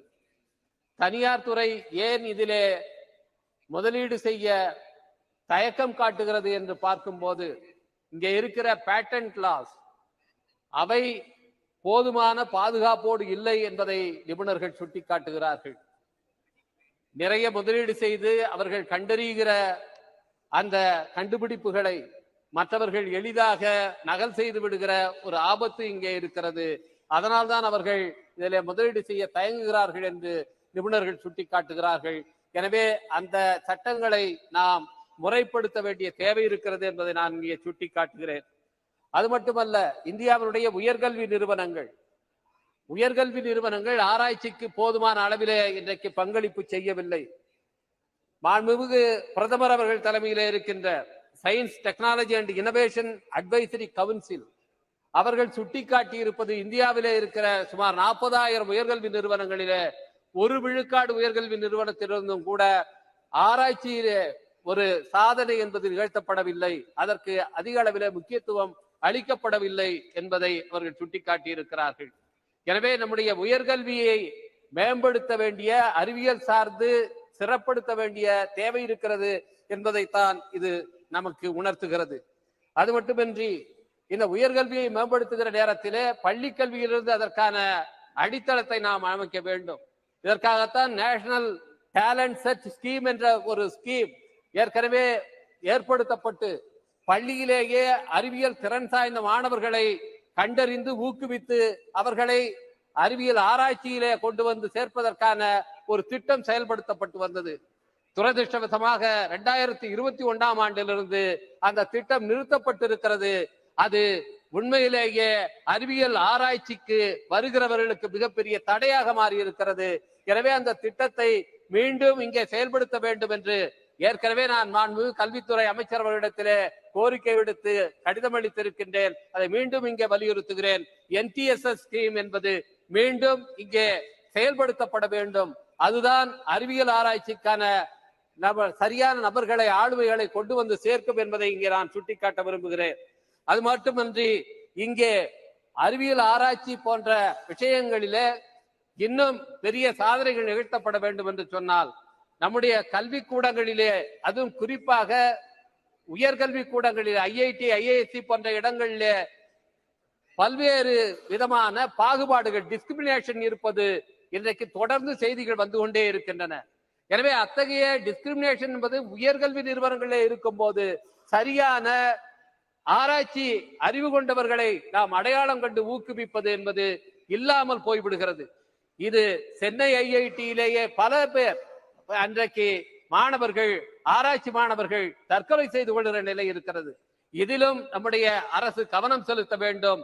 இதுபோல நாம் அறிவியல் ஆராய்ச்சியை ஊக்கப்படுத்துவதற்கான அடித்தளங்களை, முறையாக கட்டமைப்புகளை வலுவாக ஏற்படுத்துவதன் மூலம்தான் இன்றைக்கு சந்திரயான் 3 நிகழ்த்தி இருக்கிற சாதனையை மேலும் முன்னெடுத்து செல்ல முடியும் என்பதை வாய்ப்புக்கு நன்றி கூறி அமைகிறேன். வணக்கம். தேங்க்யூ. திருமாவளவன். மாண்புமிகு அவைத்தலைவருக்கு வணக்கம். அகில உலகமும் வியந்து நோக்கும் வகையில் நமது விண்வெளி ஆய்வுக்கான விஞ்ஞானிகள் அளப்பரிய சாதனைகளை படைத்திருக்கிறார்கள். குறிப்பாக இந்த சந்திரயான் 3 என்கிற விண்கலம் இன்றைக்கு உலகின் கவனத்தை ஈர்த்திருக்கிறது. இந்த அளப்பரிய சாதனையை படைத்த விஞ்ஞானிகள், குறிப்பாக அந்த திட்ட இயக்குனர் வீரமுத்துவேல் மற்றும் அதற்கான ப்ரொபல்ஷன் மாடியூல்ஸ் என்கிற உந்துவிசை கருவிகளை தயாரித்த இயக்குனர் டாக்டர் நாராயணன் உள்ளிட்ட அனைத்து விஞ்ஞானிகளையும் இந்த நேரத்தில் நான் நெஞ்சார பாராட்டுகிறேன், வாழ்த்துகிறேன். அவர்களால் இந்திய நாட்டுக்கு பெருமை ஏற்பட்டிருக்கிறது. ஒவ்வொரு இந்தியனுக்கும் தலை நிமிர்வை உருவாக்கி இருக்கிறது. விஞ்ஞானிகளின் கண்டுபிடிப்புகள், விஞ்ஞானிகளின் சாதனைகள் உலகமெங்கும் உள்ள ஒட்டுமொத்த மனித குலத்துக்குமானதாகும். நாம் இந்தியர்கள் என்று உரிமை கோரினாலும் தமிழர்கள் என்று பெருமைப்பட்டாலும் விஞ்ஞானிகள் இந்த அடையாளங்களை கடந்தவர்கள். அவர்களின் சாதனைகள் இனி எதிர்காலத்தில் வருகிற மனித குலத்துக்கு பயன்படக்கூடிய மகத்தான கண்டுபிடிப்புகளாகும். அந்த வகையில நாம் அவர்களை நெஞ்சார பாராட்ட கடமைப்பட்டிருக்கிறோம். குடியரசுத் தலைவர் கைகளால் அந்த விஞ்ஞானிகளுக்கு பாராட்டு சான்றிதழ்களை வழங்கி அவர்களை சிறப்பிக்க வேண்டும், அல்லது தேசிய அளவிலான விருதுகளை வழங்கி அவர்களை சிறப்பிக்க வேண்டும் என்று நான் இந்த நேரத்தில் வேண்டுகோள் விடுக்கிறேன். அவர்கள் 2 இயக்குநர்கள் மட்டுமின்றி அவர்களோடு இணைந்து பணியாற்றிய விஞ்ஞானிகள் ஏராளமானவர்கள் ஆண்களும் பெண்களுமாக இருக்கிறார்கள். இரவு பகல் பாராமல் கண் துஞ்சாமல் அரும்பாடுபட்டு இந்த அளப்பரிய சாதனையை படைத்திருக்கிற அவர்களை குடியரசுத் தலைவர் நேரடியாக அழைத்து வாழ்த்த வேண்டும், பாராட்ட வேண்டும் என்று இந்த நேரத்தில் நான் வலியுறுத்த விரும்புகிறேன். அவர்களுக்கு இன்னும் ஒட்டுமொத்த விஞ்ஞானிகளுக்கு இன்னும் ஊக்கமளிக்கக்கூடிய வகையிலே சம்பளத்தை உயர்த்த வேண்டும். அவர்களுக்கான கட்டமைப்பு வசதிகளை பெருக்கித் தர வேண்டும். விஞ்ஞான ஆராய்ச்சிகளுக்கு அது அனைத்து துறையை சார்ந்த விண்வெளி ஆய்வு மட்டுமல்ல, அனைத்து தளங்களை சார்ந்த ஆய்வுகளுக்கும் அரசு முக்கியத்துவம் கொடுக்க வேண்டும், கூடுதல் நிதி ஒதுக்கீடு செய்ய வேண்டும் என்று இந்த நேரத்தில் நான் வலியுறுத்த கடமைப்பட்டிருக்கிறேன். 60 ஆண்டுகளில் நாம் சாதித்திருக்கிற இந்த சாதனைகள் உலகை இன்றைக்கு நம் பக்கம் திரும்ப வைத்திருக்கிறது. மங்கள்யான் 1 மயில்சாமி அண்ணாதுரை சாதனை படைத்தார். மங்கள்யான் 2 வனிதா சாதனை படைத்தார். மங்கள்யான் 3 வீரமுத்துவேல் சாதனை படைத்திருக்கிறார். இவர்கள் தமிழகத்தை சார்ந்தவர்கள் என்பது கூடுதல் மகிழ்ச்சியை தருகிறது. அதே போல இப்போது ஆதித்யா L1 சூரியனை நெருங்கி நின்று சூரியனை ஆய்வு செய்யக்கூடிய ஒரு மகத்தான சாதனையை படைத்திருக்கிறார்கள். அதற்கு பொறுப்பேற்று வேலை செய்யக்கூடிய நிகார் சாஜி என்பவர் ஒரு இஸ்லாமிய பெண்மணி, அவர் தமிழகத்தை சார்ந்தவர். இப்படி அவர்கள் படைத்திருக்கக்கூடிய இந்த சாதனைகள் அனைத்தும் மனித குலத்துக்கு பெருமை சேர்க்கக்கூடியதை என்பதை இந்த நேரத்தில் நான் சொல்ல விரும்புகிறேன். அந்த ரோவர் போய் இறங்கிய இடத்திற்கு நமது அரசு சிவசக்தி என்று பெயர் சூட்டி இருக்கிறது. தயவுகூர்ந்து நான் வேண்டுகோள் விடுக்க விரும்புகிறேன். முதலில் இதற்கான அடித்தளத்தை அமைத்த டாக்டர் விக்ரம் சாராபாய் அவர்களின் பெயரை அதற்கு சூட்ட வேண்டும். விக்ரம் சாராபாய் பாயிண்ட் என்று அதற்கு பெயர் சூட்டுவதுதான் இந்த தளத்திற்கு, இந்த விஞ்ஞானிகளுக்கு நாம் செலுத்துகிற உண்மையான நன்றி கடனாக இருக்க முடியும். ஜவஹர்லால் நேரு அவர்கள் வித்திட்டு இந்திரா காந்தி அம்மையார் அவர்கள் அதை பெருக்கி இன்றைக்கு இந்த அளவுக்கு நாம் சாதனைகளை படைத்திருக்கிறோம் என்கிற போது இது ஒவ்வொருவருக்குமான ஒவ்வொரு ஆட்சி காலத்தில் பெருமைதான் என்றாலும் இதில் அரசியல் தலையீடுகள் இருக்கக்கூடாது. விஞ்ஞானிகள் சுதந்திரமாக இயங்க வேண்டும், அதில் எந்த அரசியல் சாயம் பூசக்கூடாது என்பதை இந்த நேரத்திலே சொல்லி என்னுடைய பாராட்டுகளை தெரிவித்து நன்றி கூறி அமர்கிறேன். நன்றி, வணக்கம். Thank you. Dr. Srikanth Shinde.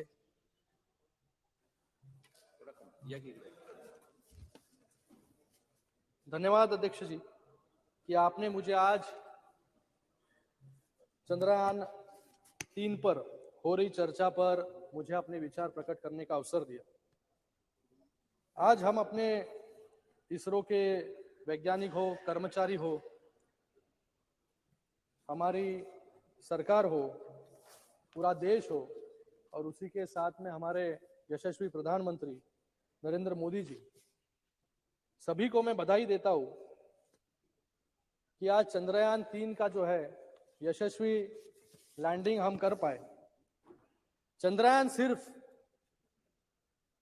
हमने भारत को चांद के साउथ पोल पर पहुंचाया इसीलिए महत्वपूर्ण नहीं है, इसके लिए भी महत्वपूर्ण है कि जहां पर पूरी दुनिया लूनार मिशंस के लिए हजारों करोड़ खर्चा कर रही है, वहां पर हमारे देश ने सिर्फ 615 करोड़ में चंद्रयान 3 जो है सफलतापूर्वक जो है आज चंद्र पर लैंड किया। मैं सबसे पहले अभिनंदन करता हूं इसरो की पूरी टीम का, और सबसे महत्वपूर्ण बात है कि इस मिशन में महिला वैज्ञानिकों की भागीदारी थी, और इस नए सदन के लिए बहुत शुभ संकेत है कि कल ही हमने महिला आरक्षण बिल भी पारित यहाँ पर किया, और आज यहाँ पर जिस चंद्रयान में महिलाओं की ज्यादा भागीदारी थी उस पर आज यहाँ पर हम चर्चा कर रहे हैं। मैं आज इस समय पर अटल बिहारी वाजपेयी जी को याद करना चाहूंगा कि जिन्होंने सही मायने में चंद्रयान 3 की नींव जो है 1999 में रखी, और इसका नाम सोमयान से चंद्रयान रखा गया।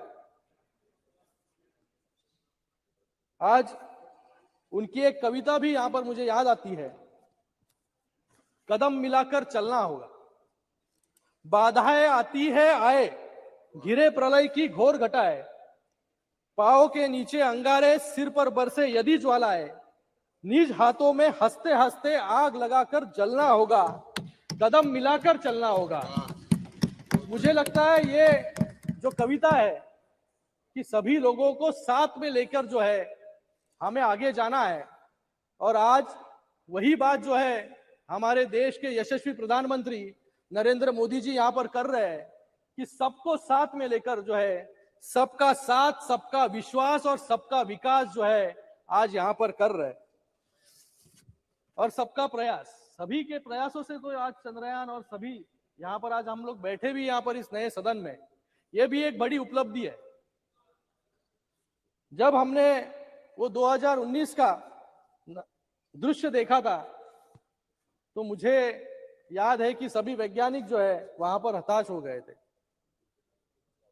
2019 में चंद्रयान 2 जब सफल लैंडिंग नहीं कर पाया, तब हमारे प्रधानमंत्री जी ने सभी वैज्ञानिकों को उनका सहारा दिया। विफलता सिर्फ लैंडिंग में थी, पर अब तक भी वो चल रहा है, चल रहा है, वो अभी फिर इमेजेस से भेज रहा है। जागरूक होने वाला है थोड़ी दिन में, और फिर से मुझे लगता है कि रिसर्च करने के लिए शुरू हो जाएगा।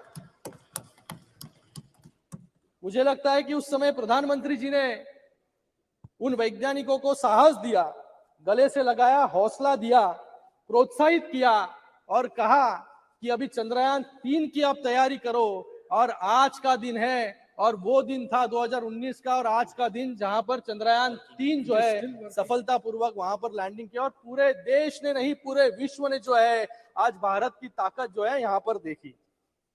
इस लैंडिंग को पूरे देश में, पूरे विश्व में एक गर्व का और हर्ष का विषय मुझे लगता है कि पूरे देश में बनाया गया, सभी लोगों ने आनंद वहां पर मनाया गया।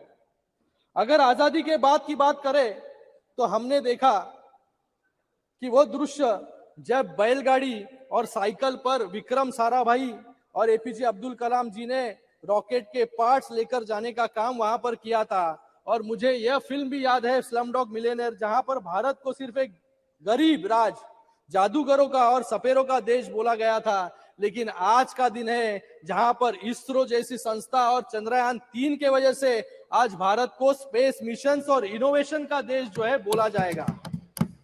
हमारा देश एक ऐसी मिसाल है जो अपने इतिहास और संस्कृति के साथ नई टेक्नोलॉजीज पर भी काम करता है, और इसका उदाहरण है कि चंद्रयान 3 के लैंडिंग स्पॉट को, जिसका नाम हमने शिव शक्ति पॉइंट यहां पर रखा। आज चर्चा है भारत की सफलता की, विज्ञान की सफलता की। हो गया सर, अभी दूसरा ही स्पीकर हो सर, आप फोर्थ स्पीकर। इसके पीछे भी बहुत बड़ा इतिहास है सर, इस सफलता के पीछे बहुत बड़ा इतिहास है। भारत को और 2 हैं, उत्कृष्ट, और सर 2 हैं, दो नहीं है, सिर्फ एक ही है। आप बोलने वाले क्या? आज भारत को उत्कृष्ट और गौरवशाली बनाने में हमारे वैज्ञानिकों का हमेशा से सहयोग रहा है, चाहे वो आर्यभट्ट हो जिन्होंने जीरो का आविष्कार किया, या अब्दुल कलाम आजाद हो जिन्होंने परमाणु परीक्षण किया, चरक हो जिन्होंने आयुर्वेदा पूरे विश्व को दिया, सीवी रमन हो जिनके रमन इफेक्ट को नोबेल पुरस्कार मिला, वराह मिहिर हो जिन्होंने ट्रिग्नोमेट्री की खोज की, विक्रम साराभाई हो जिन्होंने उस वक्त इसरो का स्थापना की, आचार्य कनद हो जिन्होंने परमाणु विज्ञान शुरू किया, और होमी बाबा हो जिन्होंने देश को न्यूक्लियर प्रोग्राम दिया। ऐसे अनगिनत उदाहरण हैं जो पिछले 2000 साल में जब भारत ने विज्ञान के माध्यम से पूरे विश्व में अपना परचम लहराया है। विज्ञान हमें सिखाता है अपने इतिहास से सीख लेने का। अभी कुछ दिन पहले G20 समिट का सफलतापूर्वक आयोजन यहाँ पर किया गया, और उसमें एक नारा दिया गया था वसुदेव कुटुंबकम। ये भी नारा जो है हमारे महा उपनिषदों से लिया गया है, जो कि हजारों साल पहले जो है लिखा गया था, लेकिन आज भी उसकी प्रासंगिकता है।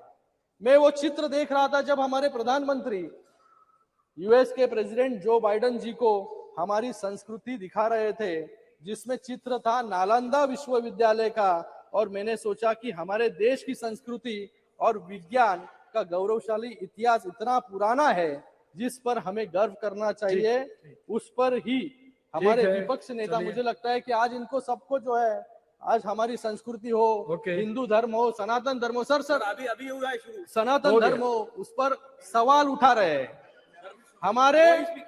सर मैं कहना चाहूंगा, हमारे धर्म में विज्ञान है, हमारे त्योहारों में विज्ञान है, हमारे शास्त्रों में विज्ञान है, हमारे मंदिरों में विज्ञान है, और हमारे इमारतों में भी विज्ञान है। मैं इसका उदाहरण सर थैंक यू सर खत्म कर रहा हूं सर।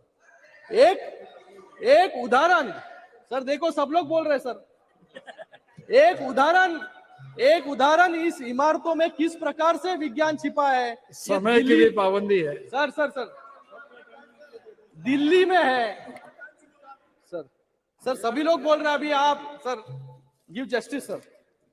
एक उदाहरण है दिल्ली का, जो विपक्ष के नेता जहां पर आंदोलन करते हैं, जहां पर उनका फेवरेट स्पॉट है जंतर मंतर। ये जो जंतर मंतर की इमारत है वो 1724 में जो है एस्ट्रोनॉमिकल ऑब्जर्वेटरी थी। 1724 मतलब 300 साल पहले, जहां पर ग्रहों से जुड़ी जानकारी जो है वहां पर लोगों को मिलती थी। इतनी पुरानी संस्कृति जो है, धरोहर जो है, सनातन धर्म जो है, आज हमारे इस 7:15 बजे मंत्री जी बोलेंगे।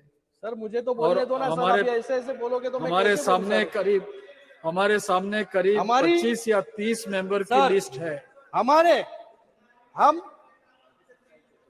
हम प्राचीन काल के विश्वगुरु थे।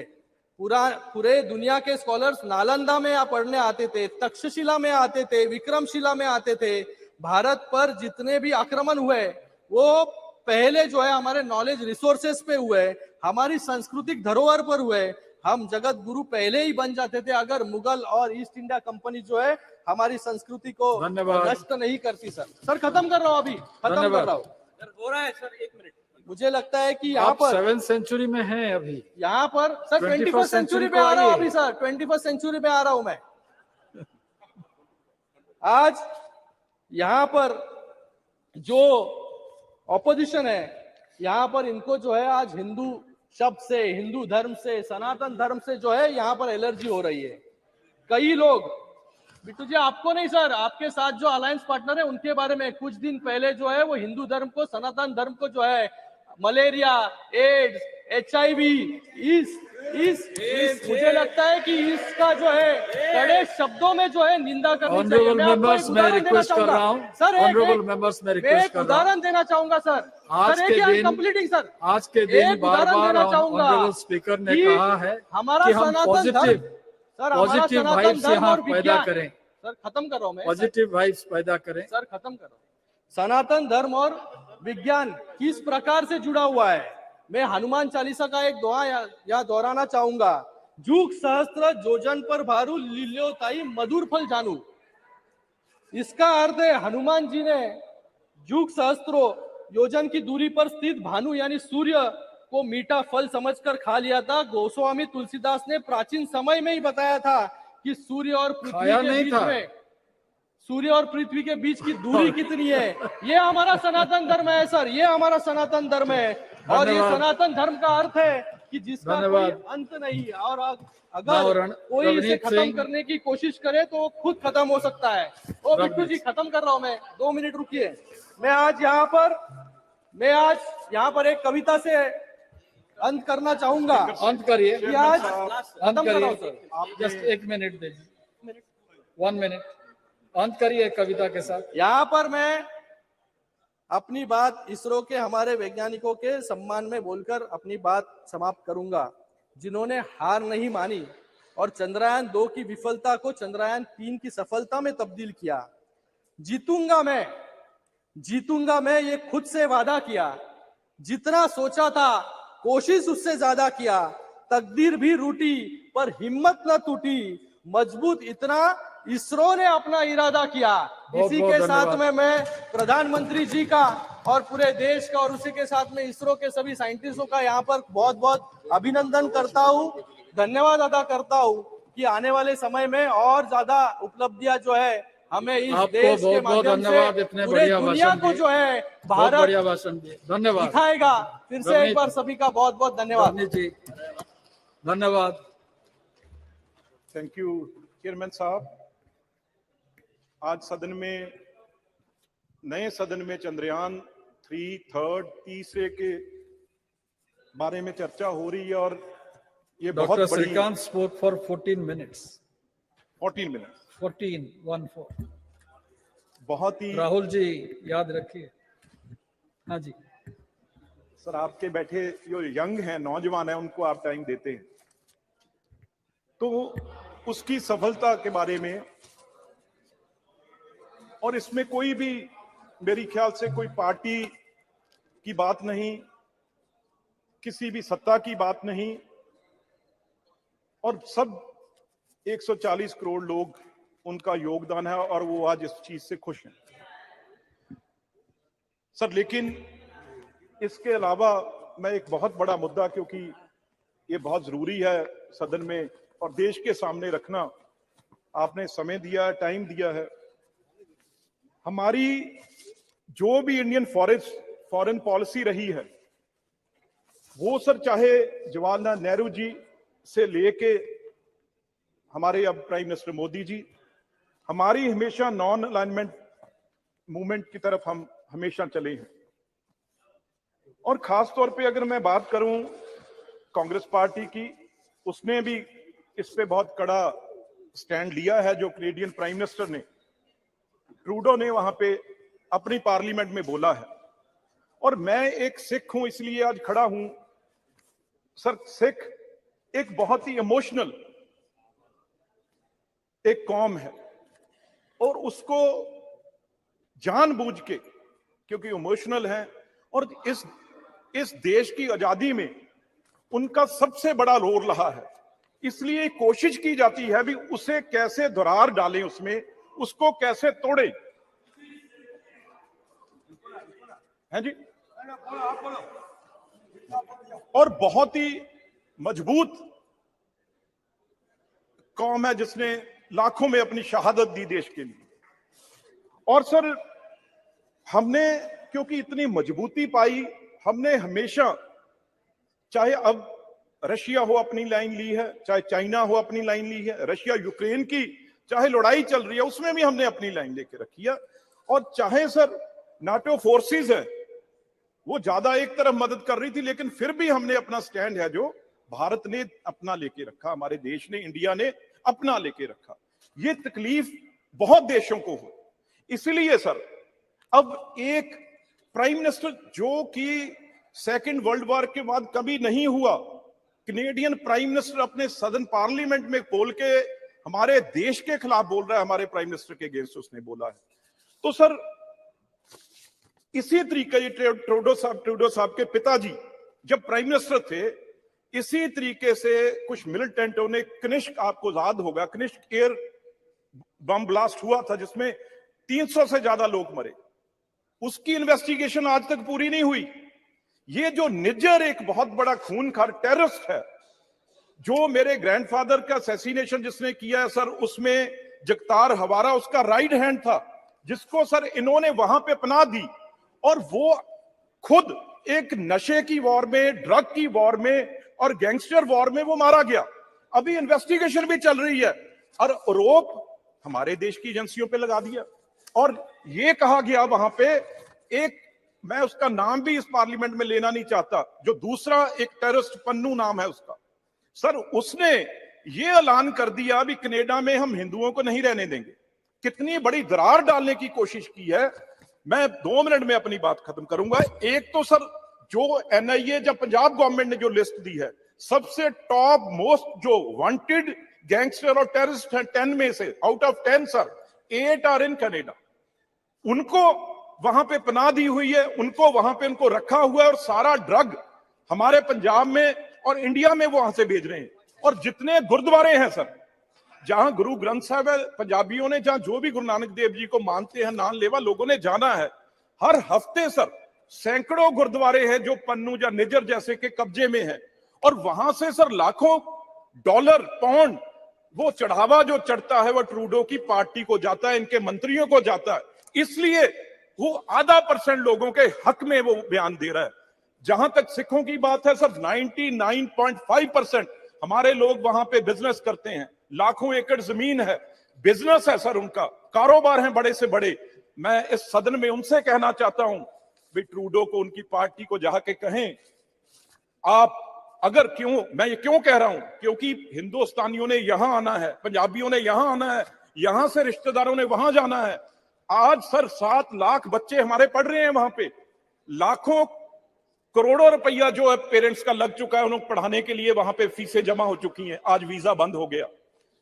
कुछ लोग वहां पे गए हुए जिनकी PR होनी है। ये अगर दोनों के संबंध ऐसे खराब हो जाएंगे तो किसका नुकसान होगा? तो इसलिए सारे हिंदुस्तानियों को मुंह तोड़ वहां पे जवाब देना चाहिए। हाँ, हमें बताएं, अगर आपका जहाज खराब हो गया, यहां पे 36 घंटे आप गर्मी में बैठे रहे, इसमें हमारी गलती है? आप वहां जाके पार्लियामेंट में ऐसे बयान दे रहे हो। तो मैं एक बात जरूर कहूंगा, हम सिख जहाज खराब हो गया था 2018 में, जब भी आए थे जहाज खराब हो गया था। बताओ सर, फिर इस सदन से सर रिक्वेस्ट कर देते हैं भी नया हम ले देते हैं। अब सर वो बातें नहीं रही। भारत सरकार के तरफ से, हमारे तरफ से, देश के तरफ से एक प्लेन उनको ले जाने के लिए भी ऑफर किया गया था, वो भी नहीं माने, तो गलती हमारी थोड़ी है सर। अब तो उस चीज को, क्योंकि सर इससे भी अब भारत सरकार के फॉरेन पॉलिसी को सपोर्ट कर रहे हैं। बिल्कुल सर। सर आगे बढ़िए। एक बात सर, एक बात और सर, जब भी सिखों को क्यों बीच में लेके आते हैं, जब सर अगर उनको वो कहें, कोई कनेडियन उनका कोई भी गैंगस्टर, कोई भी जिसने वहां पे टेररिस्ट है जो इंडिया में छिपा है, तो हम एक दिन में वापस वहां करेंगे। लेकिन पंजाब में आप सिद्धू मूसेवाले का नाम सबने सुना है, उसका सर कहां से कत्ल हुआ, ऑर्डर कहां से हुआ, और वो कहां बैठा है? वो कनाडा में बैठा है। जो भी किलिंग पंजाब में हो रही है, वो सारी की सारी गैंगस्टर कनाडा बैठ के यहां किलिंग करा रहे हैं। मैं एक बात कह दूं भाई, 95.5% लोग हैं वो इस देश के साथ हैं और अमन पसंद है। ये सिर्फ आधा परसेंट लोग हैं, 99.5% जो आधा % लोग हैं वो ट्रूडो साहब के पास हैं। क्यों? क्योंकि गुरुद्वारे से नशे का जो पंजाब में खेल चल रहा है, वो सारे का सारा पैसा जो वो ट्रूडो साहब के पास जा रहा है। चाहे G20 हो, चाहे कोई और हो, उसमें सबसे जरूरी बात क्या होती है? टेररिज्म को कंट्रोल करना है। इस बात से जो इस बार ट्रूडो साहब ने की है, इससे इंटरनेशनल छवि कनाडा की कहीं रहेगी नहीं। पर कनाडा तो एक पपेट है सर उस देश का। ये सब कुछ CIA के इशारे पे हो रहा है। भी आज चलो नाम मैं नहीं लेना चाहता, लेकिन आज हिंदुस्तान वो देश नहीं है जो 70 साल पहले था। आज जवाहरलाल नेहरू जी से लेके मोदी जी तक, उसके खिलाफ भी बोले, मनमोहन सिंह जी तक, ब्रिटेन ये हमारा ठीक है सर, ठीक सर, पर उसकी इतनी हिम्मत नहीं है। पर मैं ये कह दूं एंड में, भाई जो यहां तक देश आज हमारा पहुंचा है, अब हमारा देश दुनिया की ताकत है, इन देशों से झुकने वाला नहीं। हम पन्नू जैसे को सर्जिकल स्ट्राइक करके वहां से भी उठा सकते हैं, अगर ये गलत फहमी में कनाडा या कोई देश ना रहे और सिखों को बांटने की कोशिश करेंगे तो बहुत मुंह तोड़ जवाब उनको हमेशा दिया जाएगा। और इस बार आपने टाइम दिया, मैं आपका बहुत आभार प्रकट करता हूं। धन्यवाद। माननीय मंत्री जितेंद्र सिंह जी।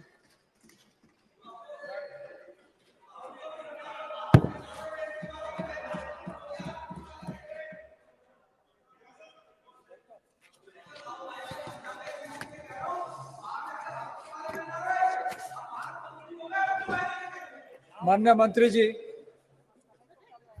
धन्यवाद अध्यक्ष महोदय। मैं सुबह से सभी वक्ताओं को बड़े ध्यानपूर्वक सुन रहा था और इस चर्चा का प्रारंभ माननीय रक्षा मंत्री जी ने किया। बड़े संवेदनशीलता के साथ उन्होंने भारत की परंपरा और आधुनिकता का मिश्रण प्रस्तुत किया।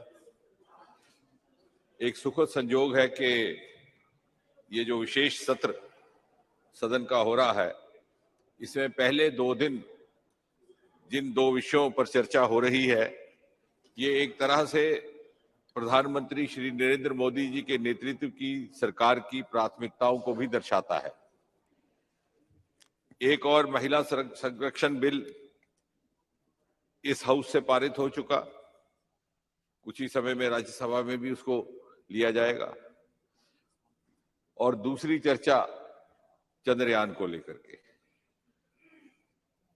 और जिस प्रकार आज सुबह जैसे ही हाउस की बैठक प्रारंभ हुई, प्रधानमंत्री मोदी जी ने स्वयं यहां पर उपस्थित रह करके कल रात्रि महिला संरक्षण बिल के पारित होने पर अभिनंदन भी किया और अपने सच्चे मन से धन्यवाद भी प्रकट किया।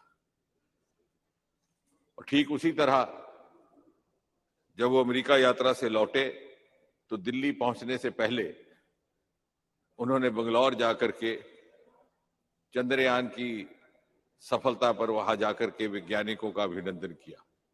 कुल मिलाकर के ये दोनों विषय ऐसे हैं जो इस सरकार की प्राथमिकताओं को भी दर्शाते हैं और जिस प्रकार भारत एक प्रगतिशील यात्रा पर निकल चुका है उसका भी प्रतीक है। जहां एक और नारी सम्मान हमारी परंपरा, हमारी सभ्यता का एक हिस्सा रहा है, वहां दूसरी ओर आधुनिक युग में किस प्रकार भारत के आने वाले अमृत काल में नारी को इस विकास यात्रा में एक प्रमुख भागीदार बनाना, वो इस बात का प्रतीक है। और जिस तरह से चंद्रमा पर को लेकर के सदा अटकलें लगाई जाती थी हमारे कहानियों में, उपन्यासों में, कि चांद की धरती कैसी होगी, कैसे लोग बसते होंगे, कैसा दृश्य होगा, उन पहेलियों का वैज्ञानिक उत्तर ढूंढने का रास्ता भी चंद्रयान ने ही हमवार किया। और भले ही अमेरिका ने, आज जैसे सुबह कहा जा रहा था, शशि थरूर जी ने और अन्य कुछ हमारे मित्रों ने पूरी क्रोनोलॉजी बताई कि सबसे पहले 1969 में चांद की धरती पर मानव उतारा था नील आर्मस्ट्रांग, जो वहां कुछ टहले भी थे। उन्होंने वहां एक पहुंच करके वक्तव्य दिया जो बड़ा प्रसिद्ध हुआ। उन्होंने कहा, 1 small step for man, giant step for Mankind. लेकिन हम सब के लिए, हम चाहे इस तरफ बैठे हैं कि उस तरफ, गर्व का विषय ये है कि नील आर्मस्ट्रांग वहां स्वयं होकर के आए, टहलपोशी करके भी आए, परंतु उनको वहां पर पानी नहीं दिखाई दिया। वो हमारा चंद्रयान था जो जाकर के वहां पर जल होने का प्रमाण लेकर आया। मैं बिल्कुल आगे चलेंगे, अभी मैं बताऊंगा। मैं कुछ एक विषय उठाए गए हैं कुछ एक मित्रों द्वारा, उसका मैं बिंदुवार उत्तर देने का प्रयास करूंगा, परंतु चूंकि ये खुशमय माहौल है सेलिब्रेशन का, इसलिए पहले 5 मिनट में दूसरी एक बात रखूं। चंद्रयान की इस लगभग 2.5 महीने की यात्रा में, कि 14 जुलाई को गया था, बड़े महत्वपूर्ण पड़ाव रहे हैं। कुछ एक ऐसे जहां थोड़ी बहुत चिंता भी होती थी, एंजाइटी भी होती थी, एप्रीहेंशन भी होती थी, जो संवेदनशील भी थे, और ये अटकलें भी लगाई जाती थी कि ऐसा होगा कि नहीं होगा। उसमें सबसे पहला, जबकि वो धरती के ऑर्बिट से निकल करके उसे चंद्रमा के ऑर्बिट में जाना था, तो लगभग 20 बार उसने इस प्रकार से परिक्रमा की भारत धरती की। और उसके बाद, क्योंकि हमारी जैसे कहा गया कि केवल 600 करोड़ की ये मिशन था, जबकि रूस का मिशन उसी समय जो चल रहा था वो 12,000 करोड़ का, यानी कई गुना ज्यादा। लेकिन हमारी जो बौद्धिक क्षमता थी, हमारे cerebral resources were much bigger in proportion. तो ग्रेविटेशनल फोर्सेस के माध्यम से हमने 120 बार परिक्रमा की, जैसे गाड़ी आप न्यूट्रल पर लगाते हैं और पेट्रोल बचाते हैं। वो एक संवेदनशील क्षण था जब उसे निकल करके दूसरे ऑर्बिट में जाना था। वैसे होता है कि गाड़ी चलते चलते आप ट्रैक बदलते हैं और दूसरी ट्रैक पर जाते हुए रास्ते में कोई मिसहैप ना हो। तो वो पहला क्षण था संवेदनशील, वो उसने सफलतापूर्वक हासिल किया, कामयाबी से उसको निभाया और वो चंद्रमा के ऑर्बिट पे चला गया, जहां उसने 20 सर्कल लगाए, ऐसे बाहर से होते होते होते होते धीरे धीरे धीरे धीरे धीरे धीरे अंदर आके, और फिर आखिरी क्षण थे जब आप सबने टेलीविजन पर देखा, जब केवल 400-600 किलोमीटर रह जाते हैं तो यकदम उसकी रफ्तार 6,000 किलोमीटर प्रति घंटा से घट करके 150 किलोमीटर हो जाती है और 4 इंजन में से 2 इंजन बंद हो जाते हैं। और फिर उससे भी अधिक जो एक रोचक क्षण भी होते हैं और थोड़े से एंजाइटी वाले भी, जब वो लगभग 100-150 मीटर धरती के सतह के करीब पहुंचता है, उस समय उसका कम्युनिकेशन हमारे साथ बंद हो जाता है। और फिर ये इम्तिहान है कि हमने विक्रम को किस कदर प्रशिक्षित किया था। जैसे आप एक सैनिक तैयार करके भेजते हैं फ्रंट पर, तो मौके पर उसने कब गोली चलानी है ये उसके हाथ में। तो वो हमारी परख थी कि वो वहां लैंड कर पाएगा कि नहीं, क्योंकि जब बिल्कुल नजदीक पहुंच जाता है तो फिर वो थोड़ा सा उसको वक्त मिलता है 2-4 किलोमीटर के रेडियस में ये तय करने का कि मैं कहाँ पहुंचूं, और उसके लिए टाइमलाइन होती है। क्योंकि अगर आप गाड़ी स्वयं ड्राइव कर रहे हैं तो आप रोक सकते हैं, लेकिन वो नहीं कर पाएगा। वो टाइमलाइन हट जाए तो वो फिर लैंडिंग मुलतवी हो जाती है। लेकिन वो क्षण भी बड़ा स्मूथली निभाया गया। ये मैं घटनाक्रम इसलिए सुना रहा था कि मुझे हर्ष है इस सदन के साथ ये बात साझा करते हुए, और शायद औपचारिक तौर से पहली बार हो रही है कि आज भी जब हम ये चर्चा कर रहे हैं तो कुछ ही घंटे के बाद हमें इंतजार है इस बात का कि क्या विक्रम और प्रज्ञान अपनी नींद से जाग जाएंगे, और इस वक्त सारा प्रयास उस ओर है। तो मैं चाहूंगा कि विवाद से ऊपर उठ करके हम चंद्रयान की दूसरे मरहले की यात्रा के लिए प्रार्थना भी करें और प्रयास भी करें। अब से कुछ ही समय के बाद ज्यों-ज्यों यहां शाम ढलने लगेगी, सायकाल के साए लंबे होने लगेंगे, हम सब रात की चादर ओढ़ करके सोने की तैयारी करेंगे, तो धीरे धीरे चांद पर सूर्योदय होगा। क्योंकि वहां 14 दिन का, हमारे 14 दिन, उनका एक दिन, तो 14 दिन की रात वहां पे अब समाप्त होने लगी है। अब भोर फटने का समय आया है। चिंता केवल ये होती है कि वहां पर रात -150 डिग्री टेम्परेचर जाता है और दिन को +100, यानी मैक्सिमम और मिनिमम में इतना अधिक फर्क है। हमने सोलर बैटरीज की व्यवस्था कर रखी है, हमारी बैटरीज भरी हुई हैं और पैनल्स को इस दिशा में रखा है कि जो ही सूर्योदय हो वो फिर से सूरज की रोशनी को कैच करना शुरू कर दे। अब केवल जो हम सबको थोड़ी सी एंजाइटी करेगी वो क्षण, जैसे मैंने कहा, जो पहले के कुछ सेंसिटिव क्षण थे, वो ये कि हमारा जो कम्युनिकेशन सर्किट है वो एक्टिवेट होना चाहिए उस बैटरी से। तो वो कम्युनिकेशन सर्किट एक तरह का वेकअप सर्किट उसे बोलते हैं। मान लीजिए जैसे कि अलार्म है, और जो ही, क्योंकि -10 डिग्री से ऊपर टेम्परेचर आ पाएगा तो तभी वो सर्किट काम करेगा, क्योंकि इतनी ज्यादा ठंड में वो सर्किट काम नहीं करेगा, भले ही बैटरी भरी हुई है। तो अब हम सारे टीम इसरो के सारे साथी और हम सब इस मिशन से जुड़े हुए एक एक क्षण घड़ी देख करके इस प्रतीक्षा में है कि जैसे सूर्योदय हो, उस सर्किट का टेम्परेचर थोड़ा बढ़े वहां पर बढ़ना शुरू हो, वो एक्टिवेट हो, और जैसे ही वो एक्टिवेट होगा तो वेकअप कॉल जाएगी, विक्रम आंखें मलते मलते जाग उठेगा और प्रज्ञान भी उठ खड़ा होगा 14 दिन की नींद के बाद, और फिर वो अद्भुत बात होगी जो आज तक कभी ना हुई। चांद के साउथ पोल पर जाकर के विक्रम और प्रज्ञान का नींद में सोना और नींद से जाग करके फिर एक्टिव होना, पहली बार दुनिया में। और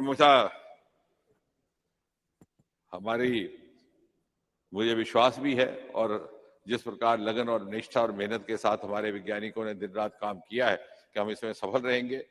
और कल जब सारे देश में महिला संरक्षण बिल के पास होने का जश्न मनाया जाएगा, प्रधानमंत्री मोदी जी का अभिनंदन किया जाएगा, हमारे पास शायद वो भी अवसर हो कि हम इस बात का भी जश्न मनाएं कि हिंदुस्तान वो पहला मुल्क है जिसने साउथ पोल पर विक्रम और प्रज्ञान को भेजा, उनको नींद में सोने दिया, और जब वो जगे तो उनको फिर से काम पर लगा दिया।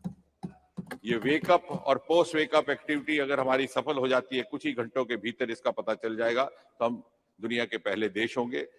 उसके बाद हम, चूंकि रोवर हमारा थोड़ा चलना शुरू कर गया है, कोई 100 मीटर उसने अपनी पोजीशन बदली है, तो मुमकिन है हम उसे थोड़ा और स्थान परिवर्तन करने में सफल रहें, और फिर भिन्न भिन्न प्रकार के प्रयोग रहेंगे। उसमें तकनीकी तौर पर कुछ सॉइल एक्सपेरिमेंट्स रहती हैं, जैसे सुबह हमारे कुछ एक साथियों ने यहाँ बताया कि सल्फर के को लेकर के, एलिमेंट्स को लेकर के, मिनरल्स को लेकर के। दूसरी श्रेणी के प्रयोग रहते हैं एनवायरमेंटल को, और तीसरी श्रेणी के रहते हैं हमारे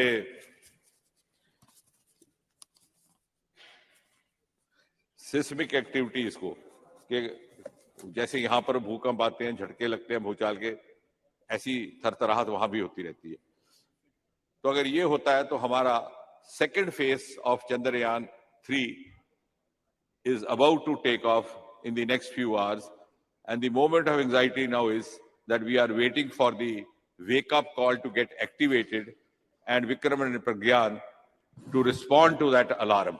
Once they do, then the communication from the earth will begin, and we will be the first in the world to have accomplished this. अब इसके बाद कि मैं अगली बातें करूं, कुछ एक बिंदु जो उठाए गए, just to put the record straight. माननीय रक्षा मंत्री जी ने तो बड़े विस्तार में हमारे प्राचीन परंपरा को किस तरह से आधुनिकता के साथ जोड़ करके एक मिश्रण भरी संस्कृति स्थापित करने का प्रयास हुआ इस सरकार में, उसका एक आपके सामने चित्र रखा। लेकिन कुछ कुछ बातें उठाई गई, लेकिन रोचक बात यह है कि हमारे उस तरह से भी कुछ एक मित्रों की जो आलोचना थी, उस आलोचना में ही उत्तर था, तो मुझे कोई उत्तर देने में कठिनाई नहीं। उदाहरण के तौर पर हमारे मित्र शशि थरूर जी कह रहे थे कि हमारे यहाँ वैज्ञानिक बहुत प्रतिभाशाली थे, और वो उल्लेख कर रहे थे उस चित्र का जिसमें सारा भाई बाईसाइकिल पर अपना सामान लेकर के जा रहे थे, और साथ ही साथ उन्होंने कहा कि ऐसा कहना मुनासिब नहीं कि सब कुछ 2014 के बाद ही हुआ, तब भी हो रहा था। लेकिन जाने अनजाने में वो ये भी स्वीकार कर बैठे कि हालत ऐसी थी कि साइकिल पर सामान ले जाना पड़ता था, और वो 2014 का पहले का दृश्य था।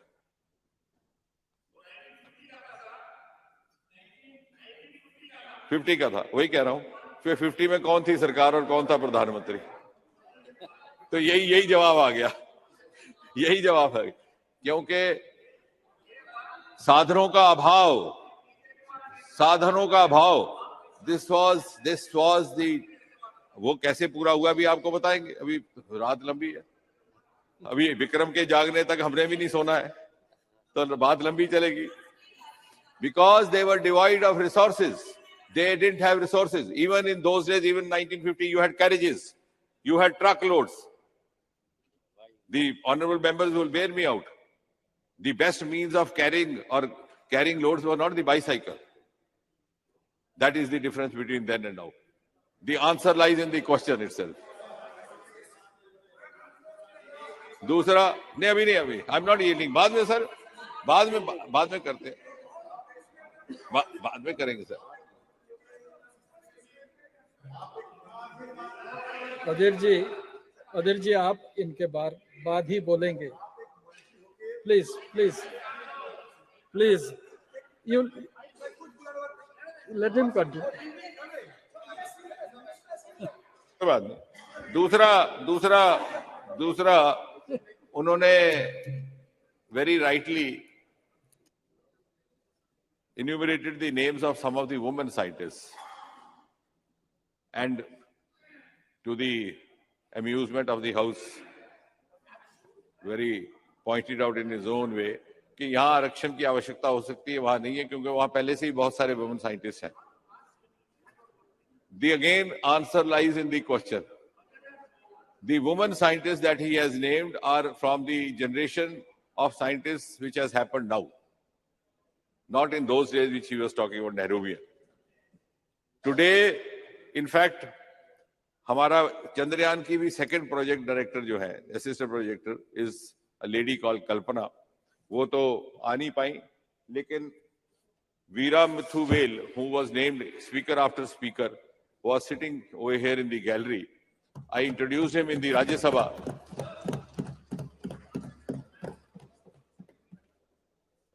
No. That was just to make the house. No, I can't say that he was there in the gallery. No, that is. ठीक है, वो कोई बात नहीं. The idea was that the members should also have a glimpse of him. I'm not referring him, not quoting him. He is now not there because he had to take a flight for Bangalore. The जी अलग तरह से उनको बुला ले project director, तो सारे member मिल लेंगे उनको अलग से बुला ले. हाँ करेंगे. अभी तो he has left, but we'll call him again. We'll again host him with the members. The Aditya mission is being headed again by a project director called Nijar Shahji. They are all women scientists who have come to the surface, come to the center stage only in the last 10 years. अब अच्छा चलिए उस पर आएंगे उस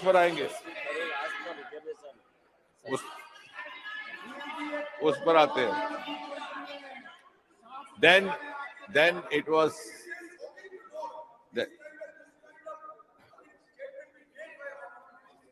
no, I'll give you figures. I'm giving you see when we are debating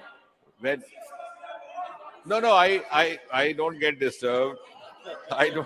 I'm the last person to get disturbed or distracted. But one thing, when we are discussing science, let us discuss on the basis of facts, figures, and statistics. Yes. No. You are translating figures into politics.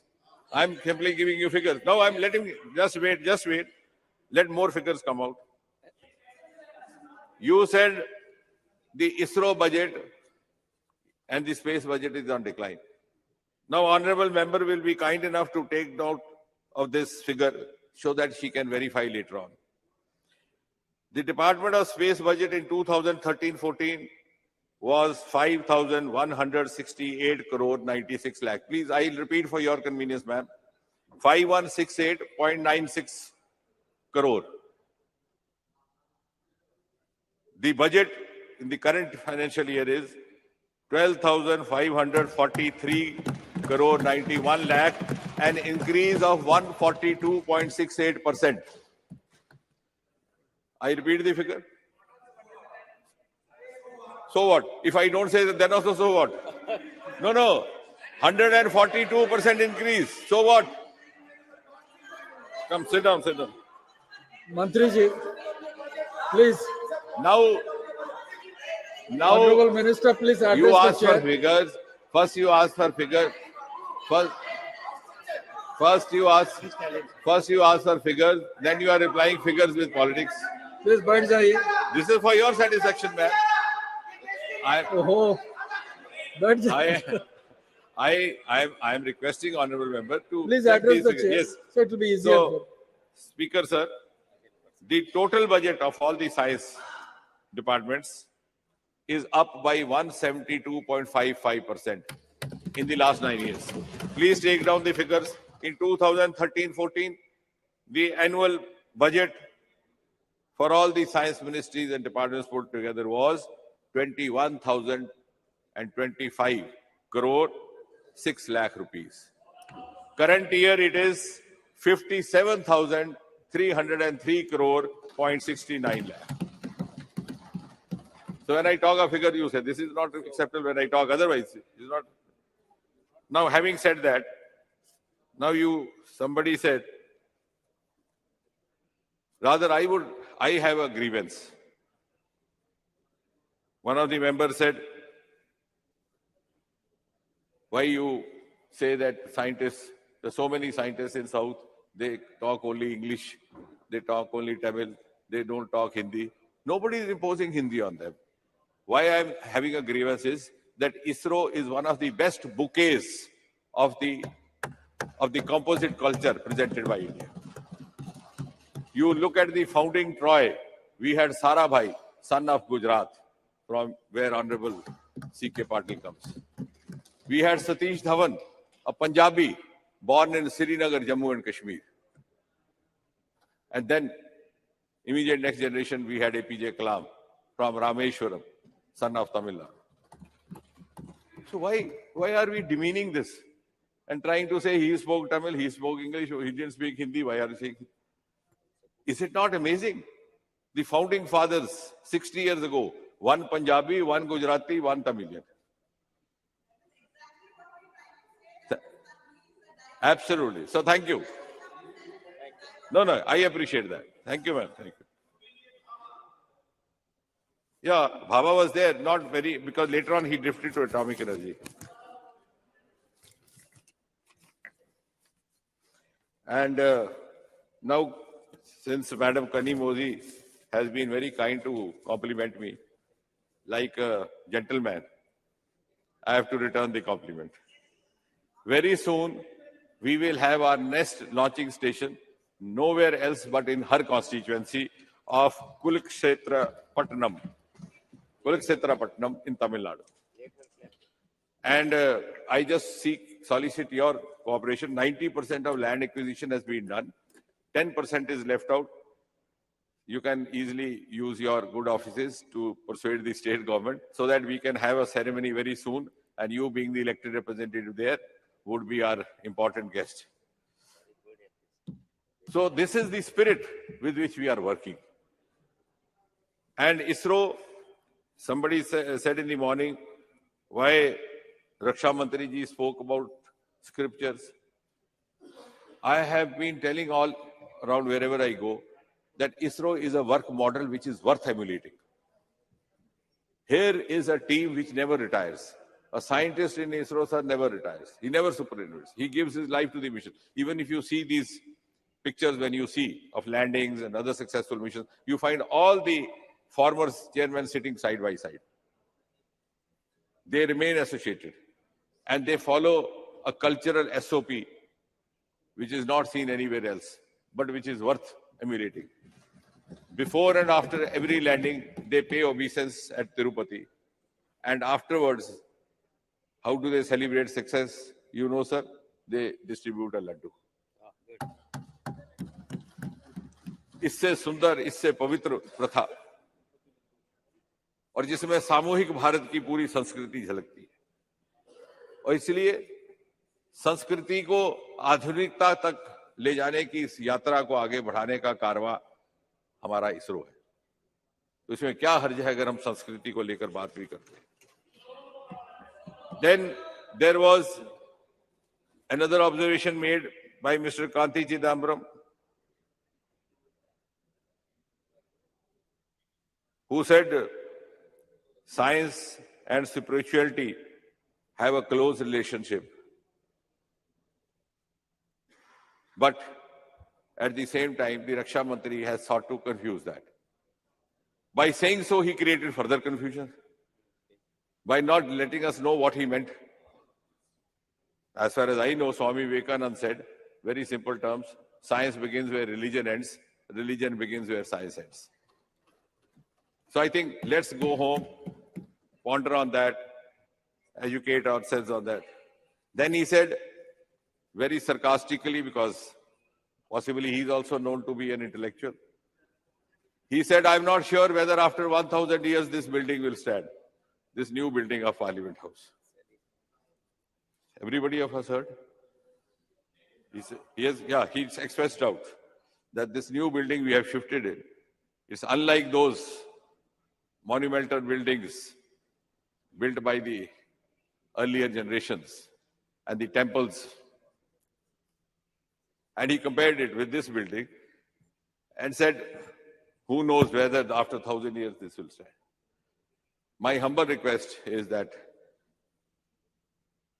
all of us, he and us, can wait for 3 more generations. Let the 5th generation Chidambaram come to this house elected and decide whether he is in this house or other house. Why should we be judgmental? Just to score a point? And because that creates a little bit of spice? We can use this. I can use this in plenty. If he is 2nd generation politician, let us wait for the 5th generation of the same family. Whether the 5th generation Chidambaram is there in this house or some other house. And that the history decide. What I'm trying to say is, sir, let us raise the level of this discussion instead of trying to hit below the belt. This is called hitting below the belt. And I think I'm quite competent of doing that, but I'm avoiding from doing that. Then, just want to share an information. He also said that many people do not know where is ISRO. Exactly. That is true. And many people do not know ISRO because, and it is true that till a few years ago, whenever a launching happened, in a remote column of a remote newspaper, you will find one column, Sriharikota. Nobody could figure out where is Sriharikota. This change has happened only since 2020. Now, who was the Prime Minister, who is the government, I'm not going to say because that will create problems. No. 2020, the gates of Sriharikota were thrown open. Aditya launching was watched by 10,000 spectators. 10,000 spectators, you can verify. The pictures are there, videos are. On the side, watching the launching with their naked eye. The same place where earlier you had just 10 members of the team, all forbidden. Who did that? The earlier governments. The same government whose member is alleging this. The allegation is made by a member of the party which was responsible for that. Chandrayaan launching. Speaker, sir, during Chandrayaan launching, there were 1,000 media persons at the site of launching. Suddenly, within 10 minutes of launching, there was a tweet from one of the friends from the Congress party, because some of us are very active in tweet. So am I. So are they. He said, what is different? Why this halla gulla? And the media person confronted me. He said, see, your friend from the Congress party has written this tweet. What is new? Any response? I said, you tell me, when did you come here last? He said, I'm coming here for the first time. I said, this is new. Media was forbidden. Everybody was forbidden. So that is the difference. All the stakeholders have been brought together. A healthy synergy has been sought to be made between startups, between academia, between researchers, between industry. Because it's our confirmed belief, it's our considered view that if we have to grow further, if we have to live up to global parameters, if we have to discharge a global role, we have to live up to the global benchmarks, and we have to develop global strategies.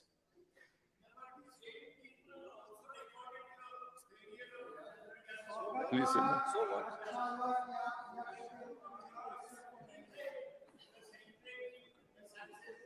You do not forget the failures. No, you are. I'll come to that also. I thought you studied science streams better than me. Chandrayaan, now if I come to that, let me first, because professor is an honorable professor for all of us. But sometimes the students, lot of misgivings sometimes are students there grow up to relating become Chandrayaan 2. Yes, sir. It is better you No, I'm clear sure. all No, those but cobwebs, yes, I'll continue. because it has been just in repeatedly said. half a minute, I respond to the professor, and I'm sure the professor No, will it be is glad better to. you clear the cobwebs. Yes, sir. Yes, sir. In this discussion today, many members said it is a failure. It is only one part which has Exactly, failed, sir. whereas there are No, number what I'm of trying, other that things is which are successful. what I'm trying to It say is still rotating for 3 years. what I'm trying to say is, एक minute,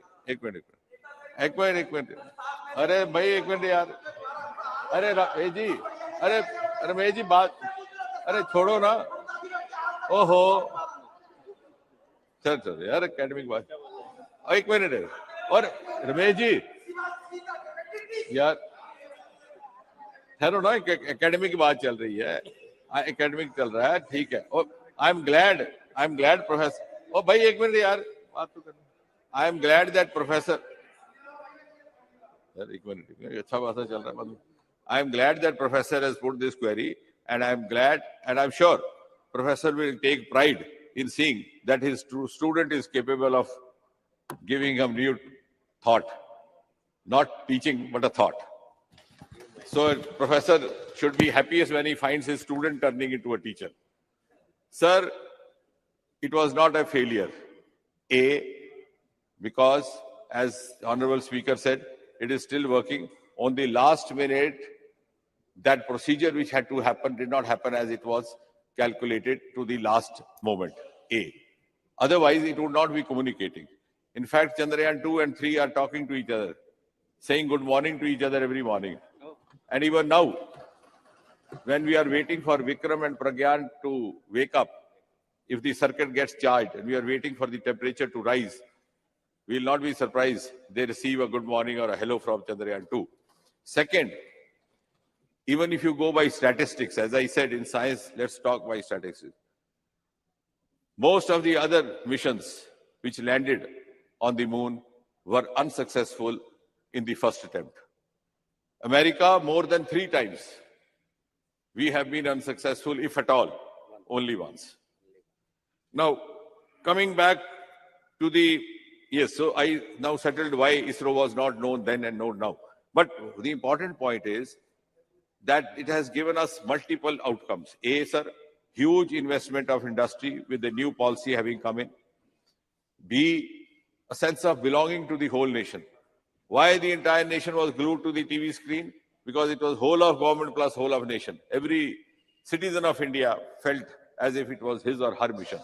Because this government had liberated it from that veil of secrecy. I don't know why we had to work in that confidentiality for all these years when everything is being watched by Google.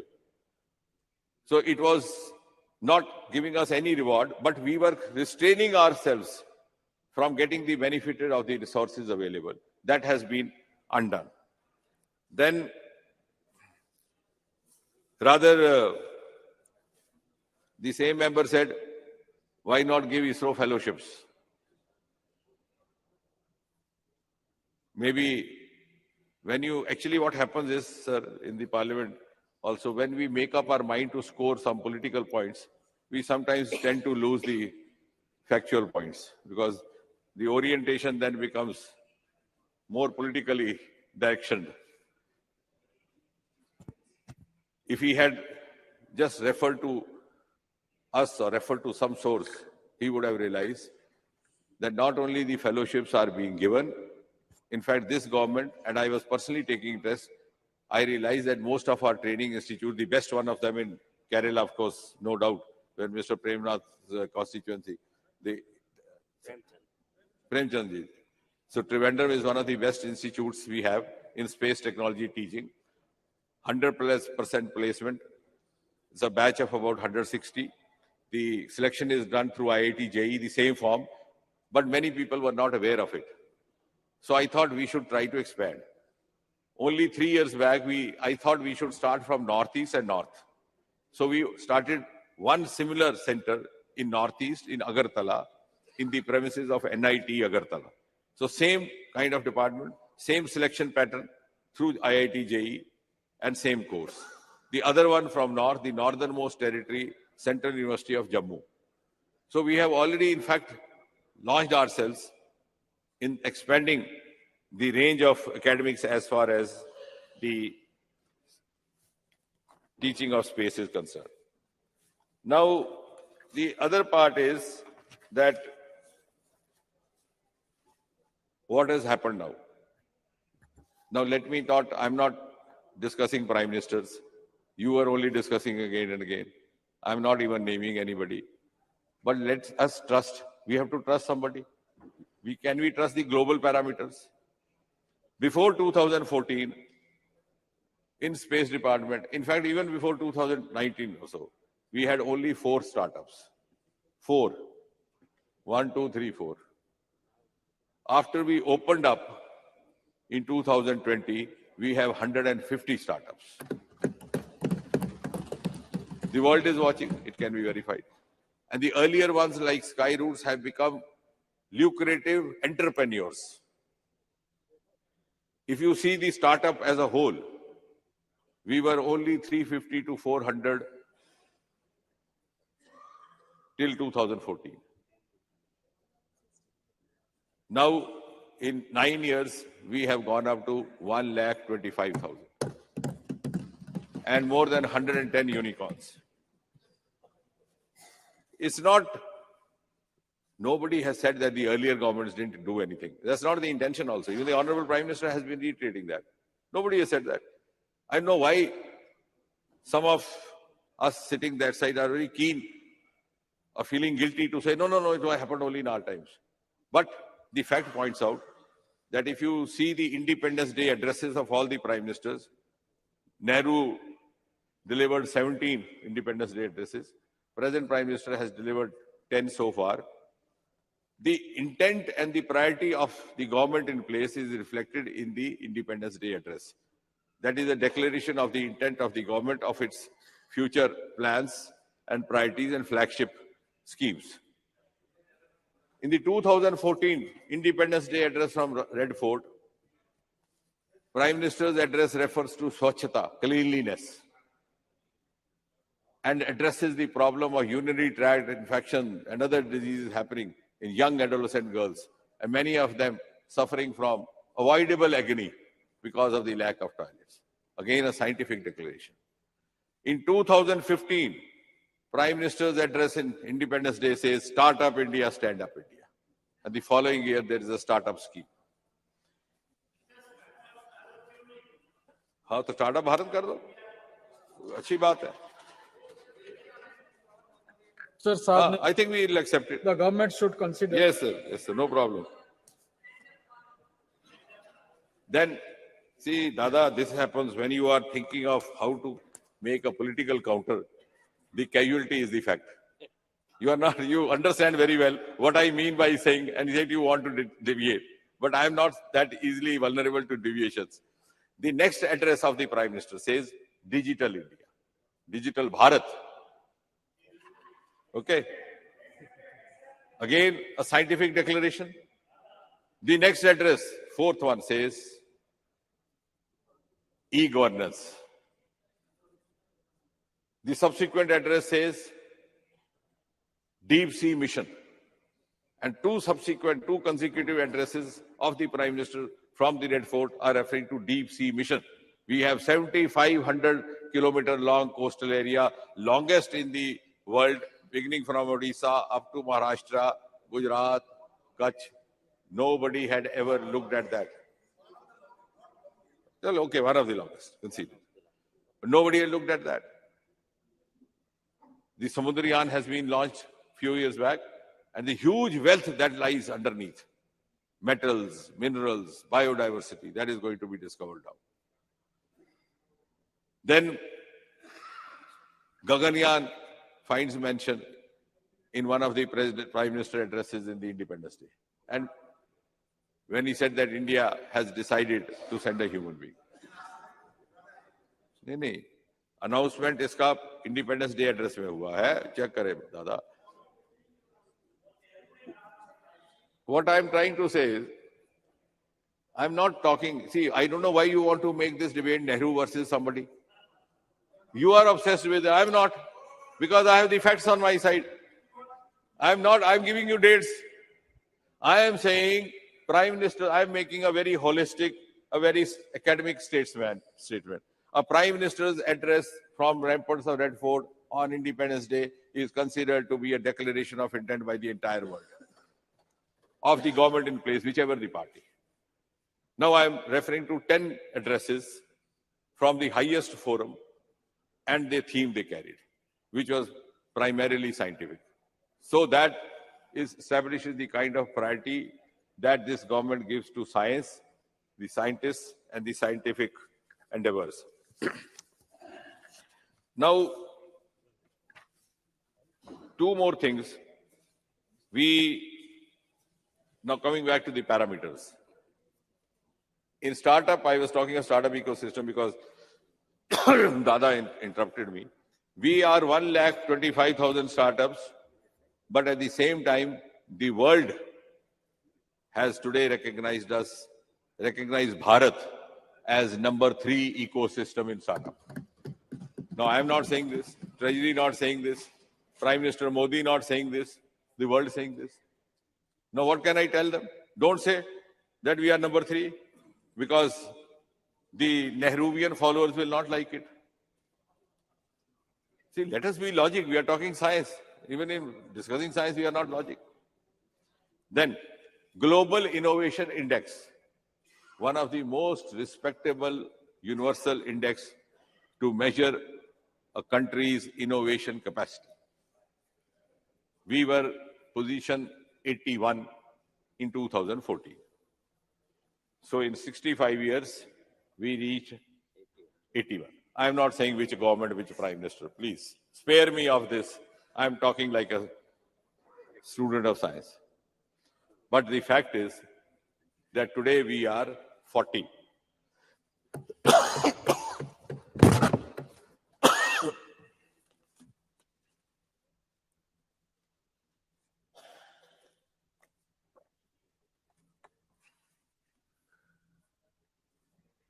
So what I'm trying to say is that this jump of 41 has happened only in the last 9 years. Now, if you say why this happened, it shouldn't have happened because Nehru is not the prime minister. Please, for heaven's sake, let us raise this debate. I can go on and on. I have read books on Nehruvian blunders, beginning from the famous Himalayan blunder which Brigadier Dalvi wrote after 1962. I have the same penchant to read books, but I'm not getting into that because that's not the case. This is something that each has to celebrate, and we have to put our heads together. So now the whole day it has been Nehru. Now coming to, yes, wholesome. That's what I'm saying. Now coming to space economy. Because in the times to come, when we say in 25 years we'll be at that pedestal, of course the value addition has to come from somewhere. Where will it come? It will come from those resources which have remained unexplored or underexplored. One is, of course, the huge ocean resource that I refer. The other is, of course, the Himalayan resource. We have vast Himalayan range, 3-4 states lying in the lap of Himalaya, beginning from Uttarakhand, Himachal Pradesh, etc.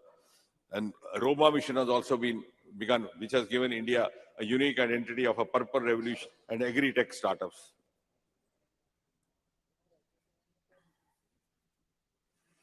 Now, in space economy, I have all the modesty to say we are not a very big economy as of today. No, I didn't wait for you to say that if Nehru was there, it should not have happened. I'm saying Nehru or no Nehru. We are only 8 billion. It is 8 billion economy today. We are 8 billion US dollar.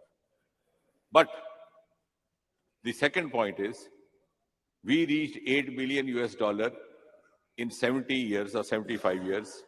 Our projection is that by 2040, we will be 40 billion.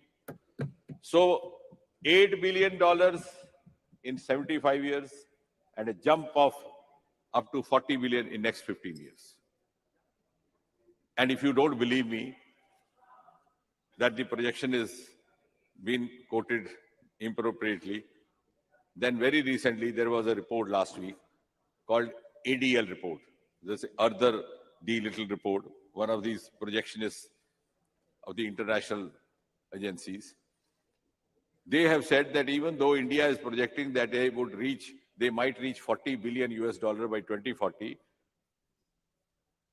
but our anticipation is that they will go higher up to $100 billion. This is a projection made by a non-Indian agency because, according to them, India has started moving on a very fast track, which didn't happen earlier. Bharat has started moving on a very fast track, which didn't happen earlier. Now the world is recognizing this. When the Honorable Prime Minister was in Washington, D.C., it was the Americans who solicited that Indian astronauts should accompany them to the International Space Station. That means they believe the credibility of our astronauts. The Artemis agreement was solicited by them. They also put the offer that we should be part of their semiconductor consortium.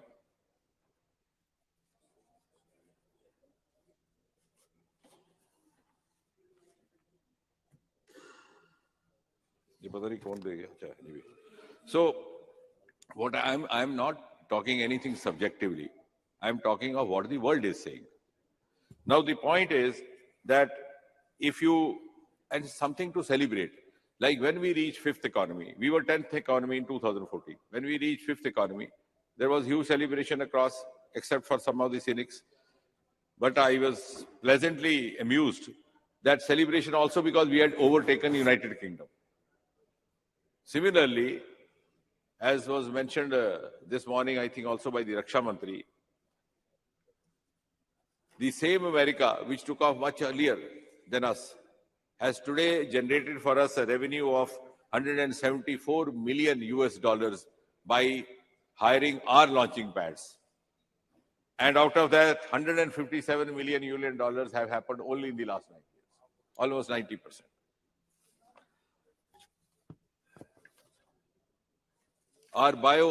We were talking of Himalayas, we are talking of oceans. We have a huge resource of biodiversity. But Honorable Speaker, sir, you know, in 2014, the number of biotech startups in India was only 50. 50. Today, it is 6,000. Our biotech economy, because we have entered into biomanufacturing. Now, in the next part, let's put our heads together and try to understand why this has happened. Because many of us don't feel comfortable that it has happened. Our biotech economy in 2014 was $10 billion. So in 70 years, 10 billion. Today it is 80 billion, 8 times higher in 9 years. So virtually 1 billion every year we have increased. And the projection is 150 billion by 2050. Now the question is, notwithstanding Nehru or not Nehru, something might have happened which the world says India has gone on fast track. जब कोई खिलाड़ी जो सुस्ता के चल रहा था, जिसको दुनिया बहुत संजीदगी से लेती नहीं थी, वो इतनी तेज रफ्तार दौड़ में आ गया कि दूसरे लोग चौकन्ना हो गए, तो आखिर पूछना तो पड़ेगा क्या बूस्टर खाया उसने, उसको कौन सा दूध पिलाया गया, उसको कहां से ऊर्जा आई. हम बात नहीं कर रहे किसी प्रधानमंत्री की, लेकिन कुछ ना कुछ तो हुआ होगा या कोई जादू की छड़ी चली होगी. The world today is looking up to us.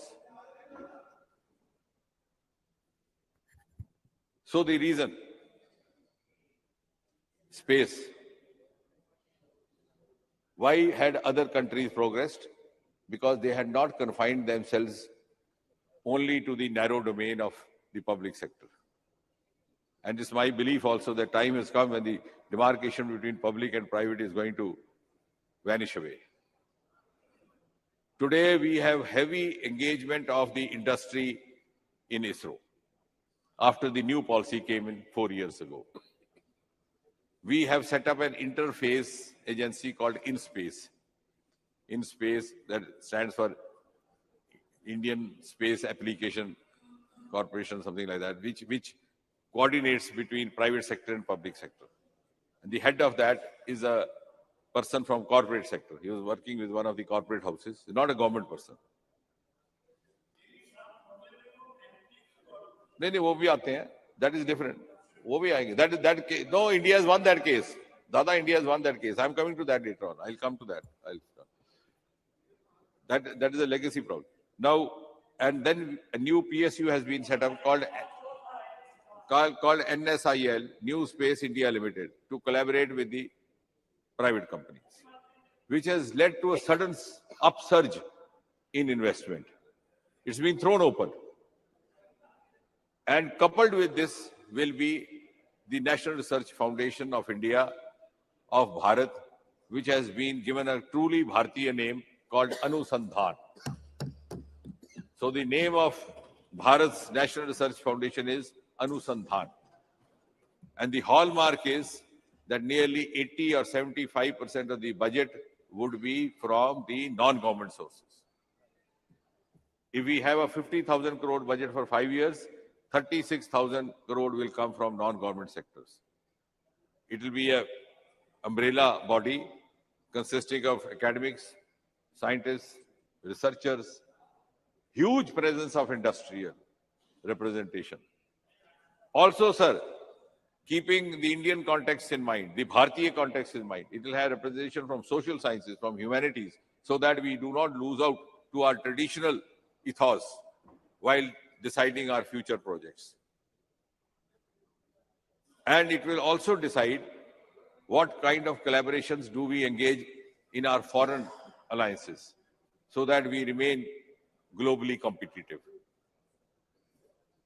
It will have a governing body, it will have an executive council, and the executive council will be headed not by a government secretary, Mr. Minister, just a minute. but by a principal Just a secretary. minute. The House was extended till 8 o'clock. I seek the permission of the House if we can extend it by another 1 hour. Sir, now. Thank you. So, what as an honest student of research, I'm trying to understand what might have happened, which has brought this quantum leap, which has generated a country worldwide interest in India. If there is something more to add, you can do that. But at least let's understand. It's not just for saying that now, since this is the government in place and this has happened, this government has taken some measures. It has provided an enabling milieu, which was lacking. We had no dearth of acumen. We had so much of commitment, as was rightly mentioned by one of the members here, that Sarabhai, when he was not given transfer facility, he carried the baggage on his carriage. But we did not. We gave him enabling environment so that they could put their potentials to the best use. Secondly, we were also, the deficiency was at the level of policy planning, at the level of the political leadership. We were waiting for other countries to come out with a new scientific application, use it when it became popular, then we suddenly woke up. For example, I mentioned in the other house also, television, just take that example. It happened in America in 1950s. Dada knows more than me. The 1960 debate, presidential debate, was the determining point between Nixon and John Kennedy. And suddenly John Kennedy turned the tables on Nixon on the basis of a TV debate. In 1960 here, we were wondering, what is TV? What is debate?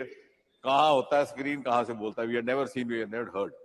Here it came to close to 1970, that was also Chitrahar. That too somewhere in Delhi. In Tamil Nadu, sir, it came in 1975. The match happened. I was there. In Chepak, a test match happened. And the first time, a black and white television telecast was put up. So we waited 15 years for a new scientific innovation to be adopted in this country.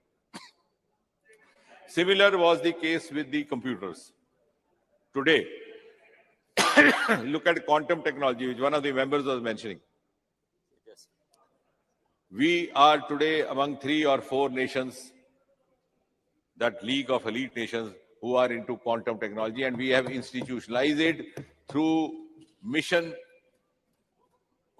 Indian quantum mission, or you can call it Bharat quantum mission, which was rolled out only 6 months back. Which government, which prime minister, it is for you to decide. It has happened now. In other words, it's a matter of pride for all of us. We are now not only have taken a giant leap, we are at the same level. And in certain ways, we are even ahead of others. If you take our medical science, again, going back to Premchandji's state, our Chitra there is producing medical equipment which is not only world-class, which is cost-effective. We have mastered this skill and shown it to the world.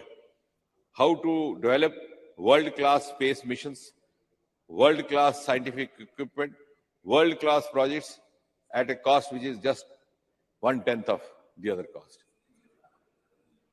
Yes, Sri Chitra. What I'm trying to say is something that all of us have to feel proud about. Now, if you go, before I conclude, some of the landmarks that has happened, if you talk only in this ways. During the last 9 years, we have not only confined ourselves to the launching of rockets. Rocket ka launch hona अच्छा लगता है, एक अच्छा दृश्य बनता है. It is, you know, seeing a spaceship going to moon is a very romantic scene. It's because it's part of our fantasy. We have grown up seeing that. But there is much more to space technology than this. Today, space technology has entered every Indian household. We have not confined ourselves only to the launching of rockets. आपका agriculture sector देख लीजिए, सारा space technology से चल रहा है. Soil health card चल रहे हैं. Telemedicine of course is there. Smart cities, unmanned rail crossings, railway tracks, roads, bridges, disaster management. We are number 1 in the world as far as our disaster forecast and prediction is concerned. That again, because earlier on, only radar was used for weather and other forecasts. Now we have combined it with space technology. I'm not saying that this should not have happened earlier, or maybe these are also march of times which happens. But we have done it. Wherever we thought it could do it, we have done. We have done to the best of the ability. Which is, as the result of which is that our disaster inputs are now being received by neighboring countries. In 2017, precisely on the 5th of May, a South Asia satellite was launched, which is popularly also sometimes called SARC satellite, which is providing inputs to all the neighboring countries, including Sri Lanka, Bhutan, Nepal, Bangladesh. Pakistan decided to remain out of it. It is to their disadvantage. And somebody said 600 crore is too much. The Raksha Mantri ji was trying to respond to that. I think the amount of money that we have saved simply by averting disasters is much more than the amount spent on Chandrayaan. And Aditya is just about 380 crore. Similarly, of course, somebody already mentioned the world record of 104 satellites launched in one go. We have some of our space projects are being cited as role models across the world. One of them is Swamitva program. Swamitva is a very fascinating program by which you map the land's reforms. So it eliminates the revenue departments, eliminates corruption, brings in transparency. You don't have to approach a patwari or a tahsildar, you can yourself access. So combining space technology with drones. Similarly, the other program which is being cited as a role model is Gati Shakti. Gati Shakti is another program we started by this government a few years back, where you have multiple layers. Whenever you are starting a new project, automatically you get the information. Where lies what?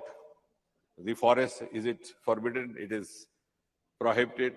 What about the rail tracks there, the rail pipes there? So you don't waste time and money.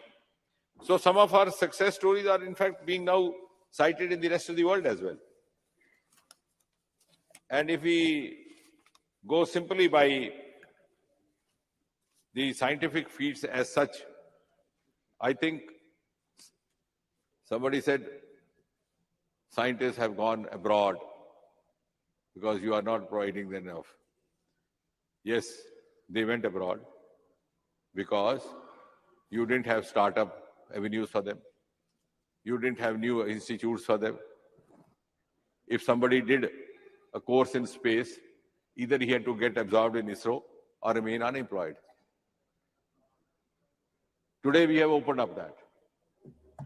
And as a result, many of these young scientists are willing to come back, and seeing that, we have now started a program called Vaibhav program under Department of Science and Technology, where we facilitate the return of a young scientist who wants to come back. And if he wants to take up a government job, we even give relaxation in the age, the upper limit of age.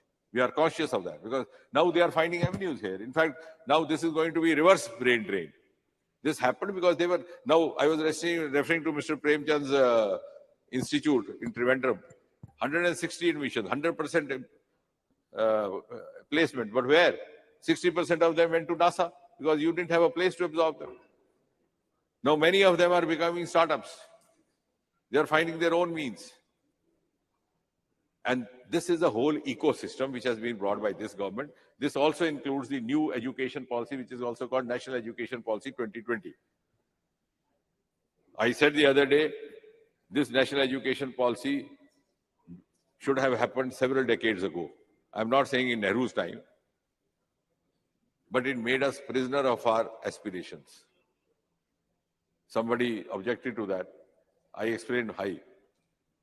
Suppose my father wants me to become a doctor.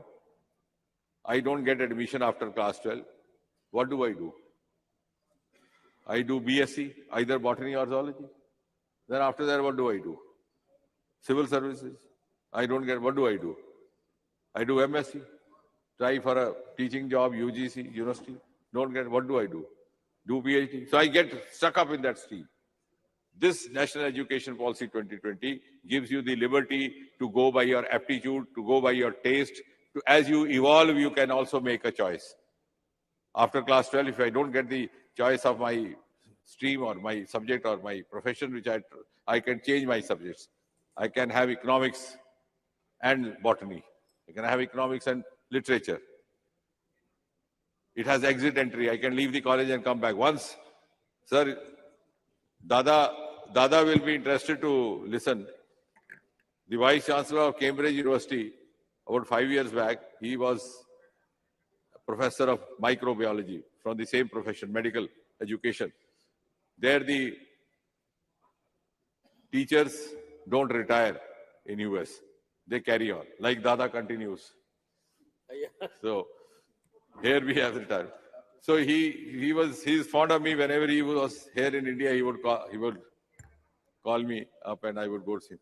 So he told me, Doc, I must compliment students from India. If I didn't have students from Bharat, my PhD would be closed. All my PhDs from India. So when I came out, after having met him, there was another doctor with me. I said, what is a compliment or otherwise? He said, what do you mean? I said, the old gentleman doesn't know. In his country, a boy or a girl will go in for a PhD only if he or she has decided to devote the rest of the life to research. Here I go for a PhD for a trophy. Get a PhD in biotechnology, come back and become a manager in a computer company. Nobody knows. This disconnect between education, learning and skill and the vocation you follow was happening because of the old education policy. And you produce a huge lot of population who came to be very infamously known as educated unemployed, sitting at dharnas outside all the political offices. So this whole ecosystem is what is going to change the entire face of India and make it globally much, much more acceptable, competitive. And when we say in the next 25 years, we will be reaching that spot. We have already started the journey. The world is looking up to us. Gone are the days when India was looking for cues, India was waiting to be led by others. Today, world is ready to be led by Bharat under the leadership of Prime Minister Modi. Thank you, Speaker sir. Thank you very much. Sri Adhir Ranjan Chaudhary ji. After 8 o'clock, there is a convention. Thank you, sir. Sir, already we have got a plentiful of rigmarole statements from our Honorable Minister. He has already journeyed from Alpha to Omega to convince us that everything in this dispensation has been going hunky-dory. But the ground situations are at variance with the congratulatory remarks in all respects shamelessly made by Honorable Minister. See, the issue is that today we have been engaged ourselves in the discussions of Chandrayaan 3. Sir, you know that the space explorations of our country make all the Indians proud of it. And on 23rd August, the entire country was waiting with bated breath to observe the soft landing of Vikram on the surface of Moon. The lander modules, Chandrayaan 3, were deboosting, which reduced the orbit to 25 into 134 kilometers around the Moon. Then power descent began at 5:45 p.m., 27th August. A few terms of that landing also caught our imagination. A rough braking phase 1, second, attitude hold phase, third, fine braking phase, fourth, terminal descent phase. And there was a talking point across the nation that 15 minutes terror. So all the people of our country were praying to the God or to the Supreme Being to ensure the decent landing on the surface of Moon. We have observed vividly the horizontal position of the lander to vertical position before gentle descending. So certainly now Vikram and Pragyan are in deep sleep. Certainly all the people of our country will be praying again for their waking up afresh. Certainly it will be our prayer also. Sir,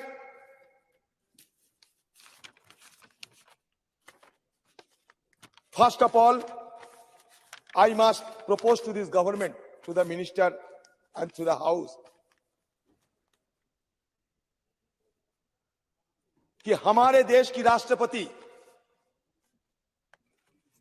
उनकी नेतृत्व में सारे इसरो को scientist जिन्होंने चंद्रयान 3 ये vision सफल किए, उन सब के लिए एक समारोह सभा का आयोजन करें, जिसको हम कहते हैं कि फैसिलिटेशन, और ये राष्ट्रपति द्वारा किया जाए, राष्ट्रपति भवन में किया जाए और वहां हम सब एमपीज को बुलाया जाए, क्योंकि हम सब देशवासियों के साथ साथ तहे दिल से उन सारे हमारे साइंटिस्टों को संबर्धना देना चाहते हैं। क्यों हर चीज में हमारे देश की राष्ट्रपति जी को हमें नजरत देखने को मिलते? ये एक्सक्यूज मी,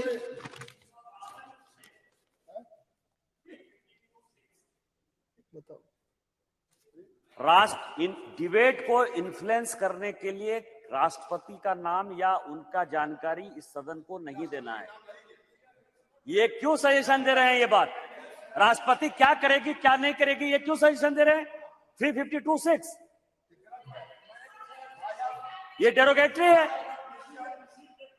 ठीक है।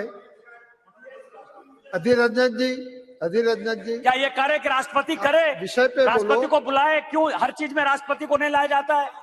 ये डेरोगेटरी है।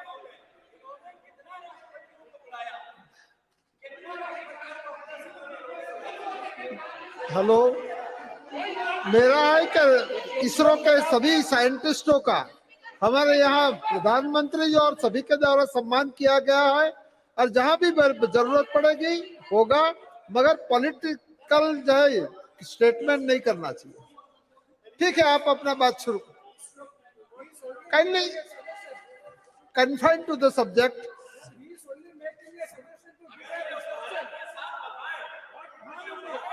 सर इसमें गलती क्या है सर? मैंने कहते हैं कि हमारे राष्ट्रपति जी की अगुवाई में सारे इसरो की साइंटिस्ट को बुलाया जाए राष्ट्रपति जी भवन पे, वहां हम सब जाएं और सब मिलके हमारे साइंटिस्टों को हम संबर्धना दे।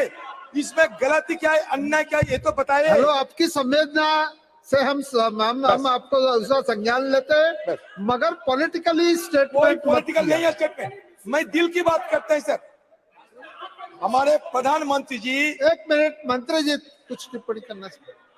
अगर अधीर जी का सुझाव नोट भी कर लिया जाए तो प्रश्न ये उठेगा कि 17 साल नेहरू जी रहे, उन्होंने ही स्पेस का काम शुरू किया, फिर इंदिरा जी ने 1969 में इसरो कायम किया, सारा सुबह से आप बोल रहे हैं। तो एक बार अगर उस समय ये प्रेसिडेंस स्थापित कर देते तो आज चल रही होती। ठीक है, मैं बोल, ठीक है, विषय पे आओ, हमारे विषय पे आओ। मंत्री जी, प्रेसिडेंट तो बनाने वाला एक ही आदमी है। नहीं, प्रेसिडेंट बनाने वाला एक ही आदमी है हमारे देश में। हेलो, इस प्रकार की टिप्पणियां मत करो, विषय पे आओ।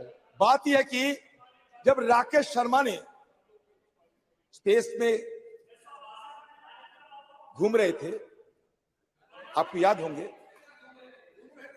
प्रधानमंत्री जी उस समय इंदिरा गांधी जी उनको ये पूछी कि राकेश कैसे लग रहे हैं ये हमारे हिंदुस्तान को देखने के लिए? तो उन्होंने जवाब में कहे कि सारे जहां से अच्छा। तो बार बार वो टोकते रहे, तो उनको साथ हमें समय बर्बाद ना करें। सर, मैं इसलिए प्रधानमंत्री जी की बात किए हैं, ठीक है, इसलिए राष्ट्रपति जी की जिक्र किए हैं। टिप्पणी करते हैं। राकेश शर्मा का मिशन हिंदुस्तानी मिशन नहीं था, वो एक सोवियत मिशन था। वो अपनी कैपेसिटी में उसमें गए। जो गगनयान है उसका नट बोल्ट से लेकर के हमारा जो एस्ट्रोनॉट तक है वो हिंदुस्तानी होगा। ठीक है। अच्छा, रशिया से हथियार नहीं लेते हैं आप? आज की हमारे देश की जो हथियार फौजों के पास है, अधीर जी, पीछे जनरल सब बैठे हुए हैं, वीके सिंह सब बैठे हुए पीछे। रशिया से आप हथियार नहीं अपनाते हो? क्रायोजेनिक इंजन रशिया से नहीं लाते हो? ये हर बात में मैं तैयार हूं, कोई प्रॉब्लम। Address to cheer. देखो, मंत्री करते हैं, मैं नहीं करते। मंत्री जी करते, मैं नहीं करते। ये मंत्री जी को तमीज सिखाना जरूरी है। सर, मैंने इसलिए ये शब्द रिकॉर्ड से हटाया जाए, ये शब्द रिकॉर्ड से हटाया जाए तमीज का। सर मैंने इसलिए राष्ट्रपति के नाम जिक्र किया, इसके पीछे एक वजह है। मंत्री जी अगर ध्यान पूर्वक सुने तो मैं खुशी होंगी। मंत्री जी थोड़ा सुनो मेरे बात। Madhavan, what evidence are you going to show before the world that we reach the moon? किसने पूछा था? APJ Abdul Kalam. Who was Madhavan Nair? The chairman of ISRO. Prior to the launch of Chandrayaan 1 2008, doctor कलाम ने क्या कहा? Doctor कलाम ने उनको suggestion दी कि when we carried out mission to Everest and Antarctica, we placed our flag there. In the case of the moon mission, we are relying to convince the world with a lot of digital data. Don't you think we should do something more? राष्ट्रपति पूछते हैं इसको, इसरो की chairman को, और इसरो की chairman कलाम साहब ये रेस्पेक्टेड साइंटिस्ट थे, और ये माधवन नायर के अपने बयान है कि that is simple one question modified this his entire perspective, giving birth to the concept of the moon impact probe carried abroad Chandrayaan 1. That means moon impact probe Chandrayaan 1 की सबसे पहले चांद की सतह पर जो टक्कर मारी थी. Chandrayaan 3 lands on the moon today. We recall when India first planted a flag on the moon. दूसरी बात, Atal Bihari Vajpayee ji announced India's moon mission in his Independence Day speech 2003.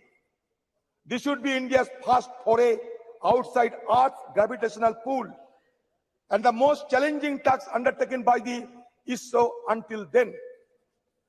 5 years after Vajpayee's announcement on October 22, 2008, a PSLV blasted off from ISRO's launch site at Sriharikota, beginning Chandrayaan 1's journey to the moon. The PSLV initially placed Chandrayaan 1 on a high elliptical orbit around Earth. Over the next 3 weeks, the spacecraft carried out some highly complex, extremely precise maneuvers to finally orbit the moon. India's maiden attempt to put a spacecraft into precise orbit around the moon was a complete success, but this was not enough. This was not enough because the MIP with the national flag inscribed on it comprised 3 instruments: a mass spectrometer, camera, altimeter. Sir, मैं क्यों राष्ट्रपति जी की बात कर रहे हैं, आप सुनते जाओ. The MIP was scheduled to be dropped on the lunar surface on November 14, 2008. An hour before this sequence was to be initiated, Dr. Kalam entered ISRO's control room at Pune, Bengaluru. Nair depicted the scenario that I arranged spiced buttermilk, his favorite, for him and explained the details of the mission. He went around the newly built control room and appreciated the internal architecture as well as the sophisticated instrumentation. Nair writes about Kalam's visit. Dr. Kalam was excited to see the most modern setup and remarked that it felt as if he was in Wonderland. मैं इसलिए कह रहा हूं कि 2008 साल में India has entered the elite club of space exploration countries.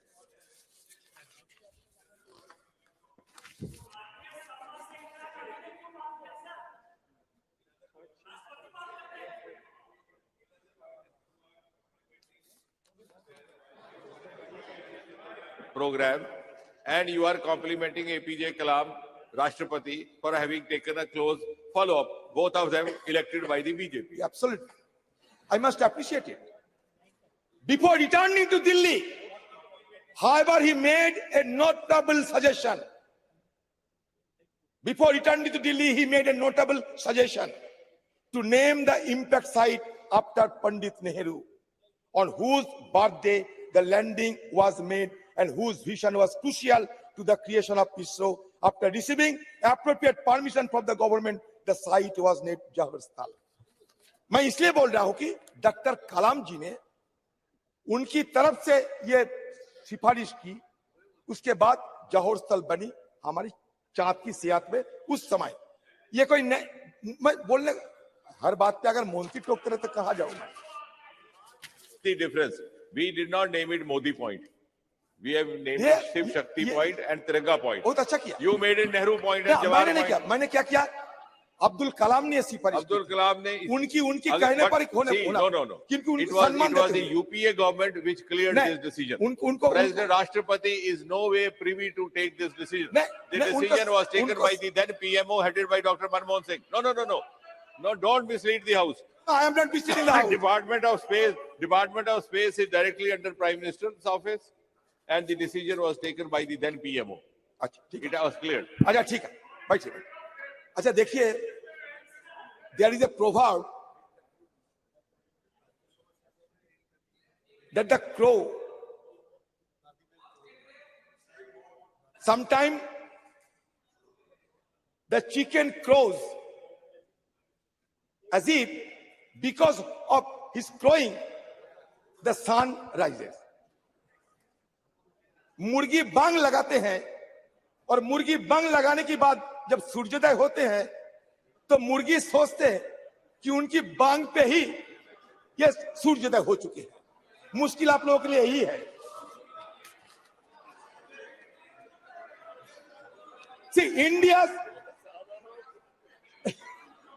India's sir बुरा मत मानिए, नेपोलियन बोनापार्ट के नाम सुने होंगे आप लोग। एक minute, Napoleon Bonaparte Waterloo Napoleon Bonaparte Waterloo के जब जंग हुई थी उसमें उनकी समाप्त हो गए, खत्म हो गई।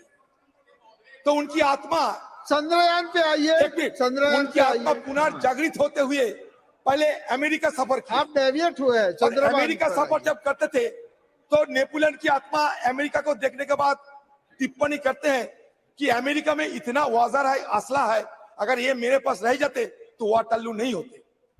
तो फिर घूमते घूमते इजराइल में आए नेपोलियन बोनापार्ट की आत्मा। तो इजराइल में आने के बाद उनकी ये टिप्पणी हमें सुनने को मिलता है कि अगर इजराइल जैसे खुफिया एजेंसी रहते हमारे पास, मोसाद जैसे, तो हमें कोई हराने नहीं सकते। धीरे धीरे वो हिंदुस्तान में आए और मोदी की जमाने के सारे दृश्य देखने के बाद उनको ये लगा कि अगर मोदी जी रहते, इवेंट मैनेजमेंट इस तरीके के होते रहते तो वाटरलू युद्धों की बात किसी को पता ही नहीं होती। अधीर जी आप विषय पे आइए। तो यही अधीर जी विषय पे आइए। Sir, India's experience in rocketry began in ancient time when fireworks were first used in the country, a technology invented in neighboring China and which had an extensive two-way exchange of ideas and goods with India, connected by the Silk Road. Military use of rockets by Tipu Sultan during the Mysore War against the British inspired William Congreve to invent the Congreve rocket, predecessor of modern artillery rocket. In 1804, after India gained independence from British occupation in 1947, Indian scientists and politicians recognized the potential of rocket technology in both defense application and for research and development. Recognizing that a country as demographically large as India would require its own independent space capabilities, and recognizing the early potential of satellites in the fields of remote sensing and communication, these visionaries set about establishing a space research organization. ये इसका इतिहास है। Sir मुझे समय दीजिए क्योंकि मुझे बोलना है। सर ये इसका इतिहास है। Sir in 1947, Homi Bhabha wrote to the then Prime Minister Jawaharlal Nehru to set up a separate branch of science for atomic energy. Shortly after the Atomic Energy Commission came into existence in 1948, Bhabha was in charge of that commission. Nehru famously said, it is science alone that can solve the problems of hunger and poverty, of insanitation and illiteracy, of superstitions and deadening customs and tradition, of vast resources running to waste, or a rich country inhabited by starving people. Who indeed could afford to ignore science today? At every turn, we have to seek its aid. क्या हुआ sir? Sir काफी समय हुआ है, काफी समय हुआ है। नहीं सर, मैं ये कहना चाहते हैं, सुबह से हम सुनते आते हैं, मैं ये इंडियन स्पेस ओडिसी को बताना चाहते हैं, इंडियन स्पेस ओडिसी को कहना चाहते हैं। 1963 the first sounding rocket, Thumba Equatorial Rocket Launching Station in Kerala. 1969 the Indian Space Research Organization is founded. It replaces the Indian National Committee for Space Research set up by the government of India in 1962. 1975, the first Indian satellite Aryabhatta is launched into space from a Russian facility on April 19. The first Indian experimental remote-sensing satellite Bhaskara 1 is placed orbit with TV cameras on board to study hydrology and forestry geology. 1980 satellite launch vehicle, India's first experimental satellite launch vehicle, is successfully launched from Harikata. 1982, communication satellite INSAT-1 is launched.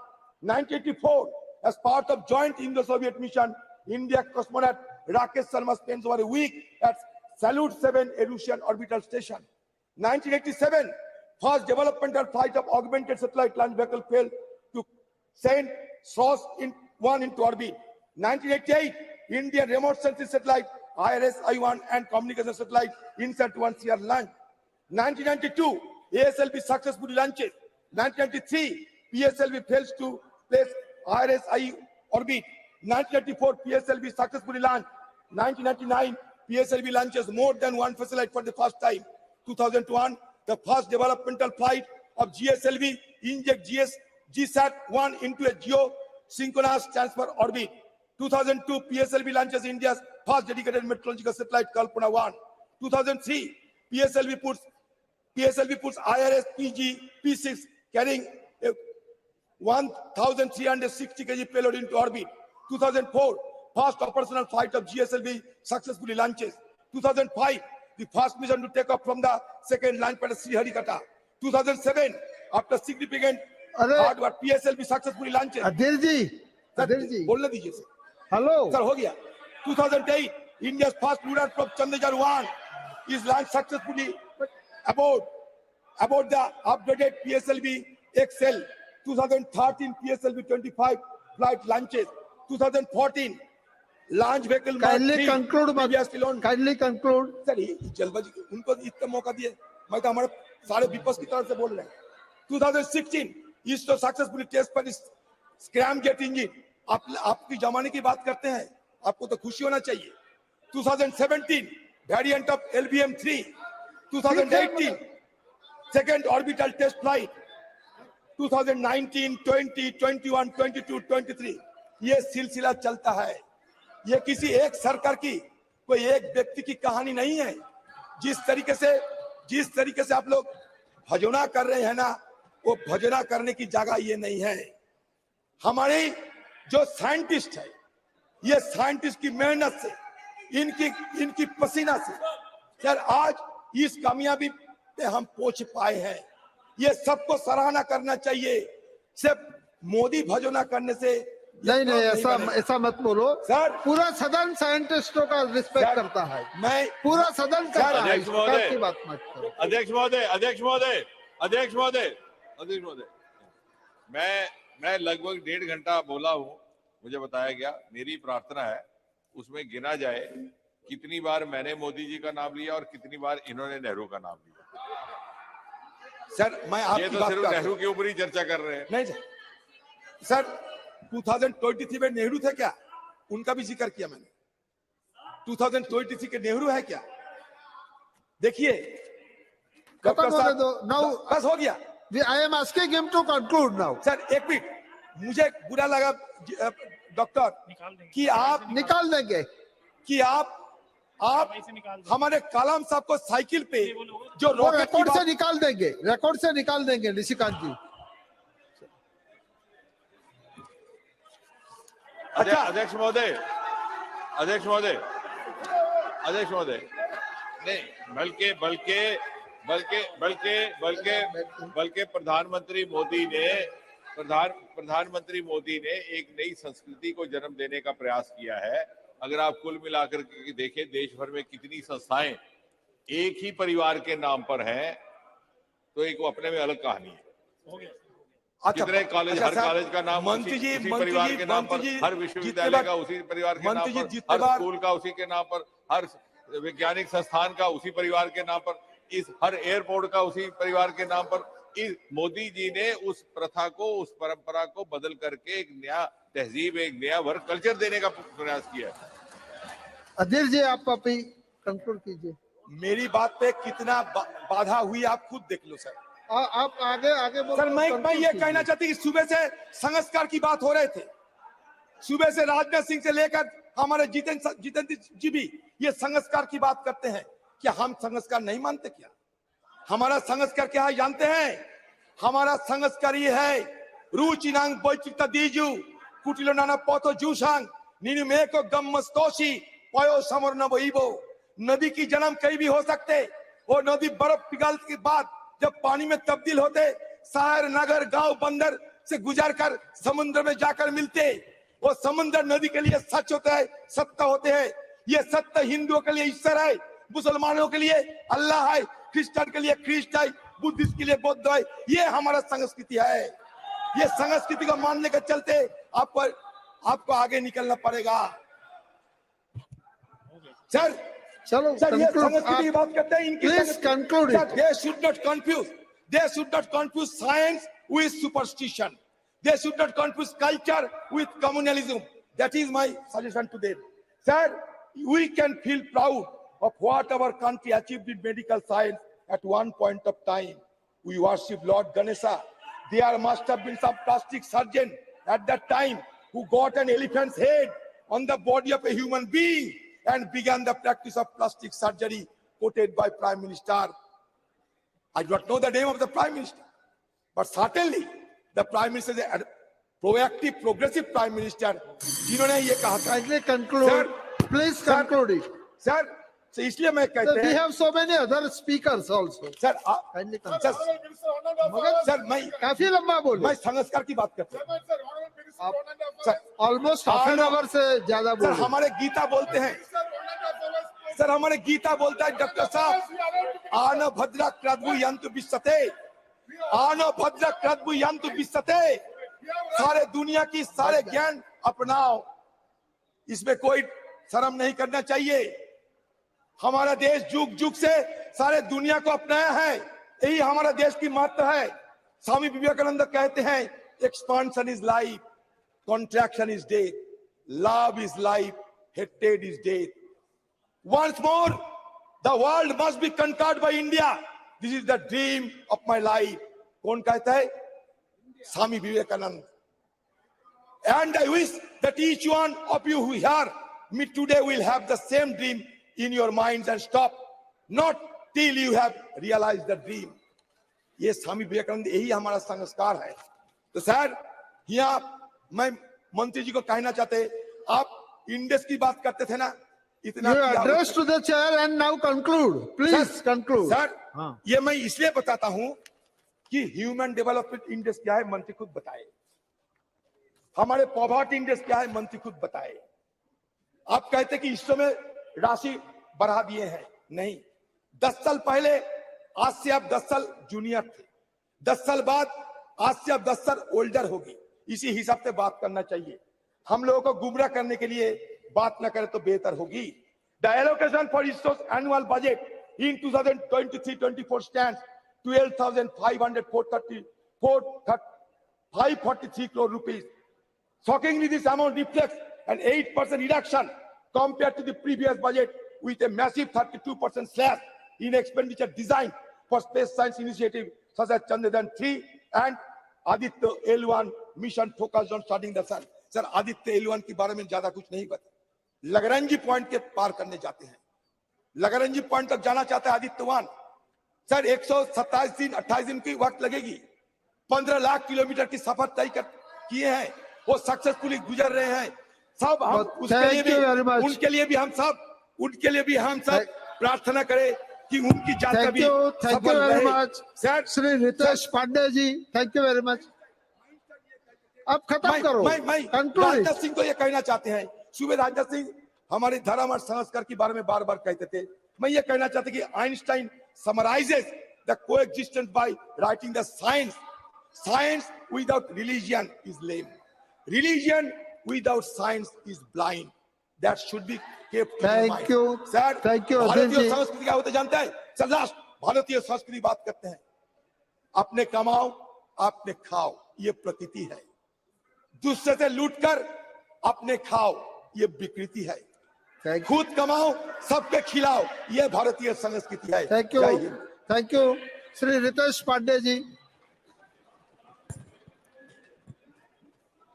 अध्यक्ष महोदय, speaker sir, मुझे धन्यवाद करना है अधीर रंजन जी का। दादा मुझे धन्यवाद करना है आपका कि जिस सांस्कृतिक परिप्रेक्ष्य में सुबह इस चर्चा का आगाज हुआ था माननीय रक्षा मंत्री जी द्वारा, आपने उसी मोड़ पर उसको ला करके समापन के लाया है। Religion without science is blind and science without religion is blind, और संस्कृति को हाईलाइट किया। रितेश जी बहुत बहुत धन्यवाद आदरणीय अधिष्ठाता महोदय। आपने मुझे आज चंद्रयान 3 के सफल लैंडिंग पर बोलने का अवसर दिया है, इसके लिए मैं आपका आभारी हूं, और साथ साथ बहन कुमारी मायावती जी का मैं आभारी हूं जिन्होंने मुझे इस भव्य सदन में पहुंचने का अवसर दिया है। माननीय अधिष्ठाता महोदय, इतने हीटेड डिस्कशन के बाद एक शेर का पहुंचना यहाँ पे जरूरी है। कहिए तो आसमां को जमीन पर उतार लाएं, कहिए तो आसमां को जमीन पर उतार लाएं, मुश्किल नहीं है अगर कुछ ठान लीजिए। ये शहरयार साहब का एक शेर है, मुश्किल नहीं है अगर कुछ ठान लीजिए। आज ये शेर उन लोगों के लिए एक करारा जवाब है जिन्होंने भारत की उस वक्त आलोचना की थी जब भारत ने अपना ध्यान अंतरिक्ष की ओर केंद्रित किया था।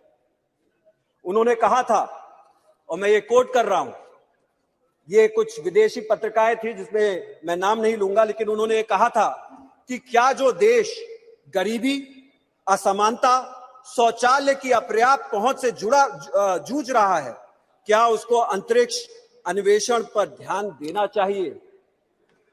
उस समय इस आलोचना का जवाब देते हुए इसरो के संस्थापक विक्रम साराभाई के कथन को याद करना जरूरी है। उन्होंने कहा था, कुछ ऐसे लोग हैं जो विकासशील देश में अंतरिक्ष गतिविधियों की प्रासंगिकता पर सवाल उठाते हैं।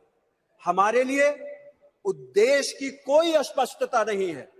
हमारे पास चंद्रमा या ग्रहों या मानव युक्त की खोज में आर्थिक रूप से उन्नत देशों के साथ प्रतिस्पर्धा करने की कल्पना नहीं है, लेकिन हमें आवश्यकता है कि यदि हमें राष्ट्रीय स्तर पर और राष्ट्रों के समुदाय में एक सार्थक भूमिका निभाना है, तो हम मनुष्य और सामाजिक वास्तविक समस्याओं के लिए उन्नत प्रौद्योगिकियों के अनुप्रयोग में किसी से भी पीछे ना रहें।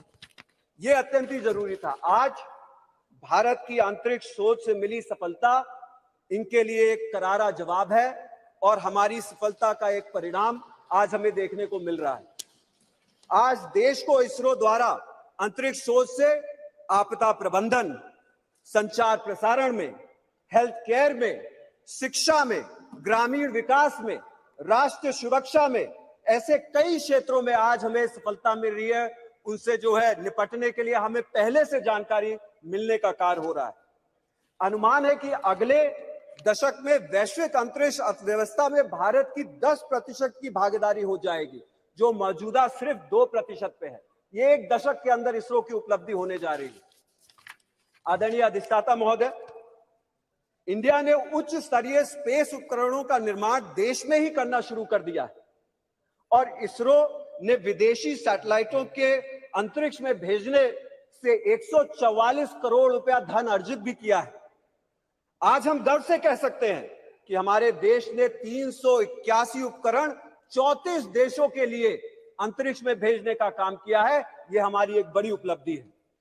भारत में प्राइवेट सेक्टर भी स्पेस शोध और उपकरण निर्माण में आगे बढ़ रहा है। देश में प्राइवेट सेक्टर की लगभग 400 कंपनियां इस क्षेत्र में काम कर रही हैं। लेकिन इस उपलब्धि पर गर्व करने के साथ साथ अब तक के कुछ अनुभवों को लेते हुए हमें आगे बढ़ने की जरूरत है। इस संदर्भ में कुछ चुनौतियों को संज्ञान में लेना चाहिए। विज्ञान और तकनीक के क्षेत्र में शिक्षा, शोध, अनुसंधान के लिए निवेश बढ़ाने की जरूरत है। यदि हम अपने समकक्ष और बड़ी अर्थव्यवस्थाओं को देखें तो शिक्षा और शोध पर खर्च के मामले में हम अभी बहुत पीछे हैं। इसे अगर समय से नहीं सुधारा गया तो हमारी अग्रणी भूमिका को बरकरार रख पाना बहुत ही मुश्किल हो जाएगा। बस मैं खत्म कर रहा हूं सर, ज्यादा समय नहीं, 2 मिनट और। देश में विज्ञान और तकनीक की संस्थाओं में निकलने वाली प्रतिभाओं का एक अच्छा खासा हिस्सा पलायन कर जाता है। ऐसा क्यों हो रहा है और इसे कैसे रोका जाएगा या कैसे कम किया जाएगा, इस पर ध्यान देना जरूरी है। जैसा मैंने पहले भी बोला था कि हमें इस क्षेत्र में निवेश करने की जरूरत है और उसी के साथ साथ बहुत सारे शिक्षण संस्थान हैं जिसमें शिक्षकों के पद खाली हैं, वैज्ञानिकों के पद खाली हैं, टेक्नीशियन के पद खाली हैं। कभी कभी तो सुनने में आता है कि वेतन देने में देरी हो रही है और भत्ता देने में भी देरी हो रही है, समुचित मानदेय नहीं मिलता। ऐसी शिकायतें न पैदा हो, इसके ऊपर खासा ध्यान सरकारों को देने की जरूरत है। अंत में पुनः मैं इसरो को इस वैज्ञानिक अचीवमेंट के लिए, सफलता के लिए धन्यवाद देना चाहता हूं और सरकार से अपील करूंगा कि इसरो को कोई कमी ना आने दी जाए। और अंत में मैं, जैसा कि यहाँ पे पूरे देश के साइंटिस्ट ने और हर जगह से उपकरण आए और देश के पूरे साइंटिस्टों ने इसमें भागीदारी निभाई है, मैं उत्तर प्रदेश से भी रॉकेट वुमेन के नाम से चर्चित ऋतु श्रीवास्तव जी का, धर्मेंद्र प्रसाद यादव जी का, सुमित कुमार जी का और आशीष मिश्रा जी का और आलोक पांडे जी का, हरशंकर गुप्ता जी का, तमाम लोगों का, उत्तर प्रदेश से आने वाले लोगों का पूरे देश की तरफ से धन्यवाद देना चाहता हूं। और मैं ये विश्वास दिलाना चाहता हूं कि अंबेडकर नगर में भी इन सब लोगों के अचीवमेंट्स को देख के ऐसी प्रतिभाएं निकलना शुरू हो गई हैं। अंत में एक शेर के साथ खत्म करूंगा सर कि जमीन से आसमां तक, आसमां से लामकां तक, जरा परवे मुश्त खाक तो देख कहां तक जा सकते हैं। बहुत बहुत धन्यवाद। Thank you very much. Shrimati ji Madhavi ji. Thank you, Chairman, sir, for this great opportunity to speak in this new and very beautiful Parliament House. Sir, on this auspicious moment, I feel very happy to express our great achievement of Chandrayaan 3 success by the ISRO scientists under the leadership of Sri Somnath and his team, and also the great support of our dynamic Prime Minister of India. Sir, because of soft landing on the lunar surface, India becomes the first country to land a spacecraft on the moon's solar region, South Polar region, on August 23rd, 2023. The primary goal of landing a spacecraft on the moon will also conduct scientific experiment to study the moon's environment, including its history, geology, and potential for resources. Through this mission, India will not only access to wealth of knowledge about lunar surface, but also potential for human habitation in the future. I congratulate the entire ISRO for the success of the Chandrayaan 3 because this achievement, our country entered an elite club of nations achieving such a feat. The others being the USA, China, and Russia. This achievement will also help the India boost its share in the global space business. Currently, our share in the global space business only 2% in the $600 billion industry. Now, India's space program becomes self-reliant. ISRO has created history because of ISRO scientists' hard work, courage, commitment, and their achievement, inspiring the 140 crore people of our nation and also young generation of our country. Sir, as we celebrate ISRO achievement, let us also recognize the need for continued support of investment in the field of space research. Increased investment in the space sector, more collaborations, establishment and upgradation of scientific education institutions will result in enhancing our space research and operating capabilities. By doing so, we can look forward to even more groundbreaking achievements in the future, further elevating India's status as a global space superpower. Thank you for giving me this great opportunity, sir. Thank you. Thank you very much. Sri Sukanta Majmudar ji.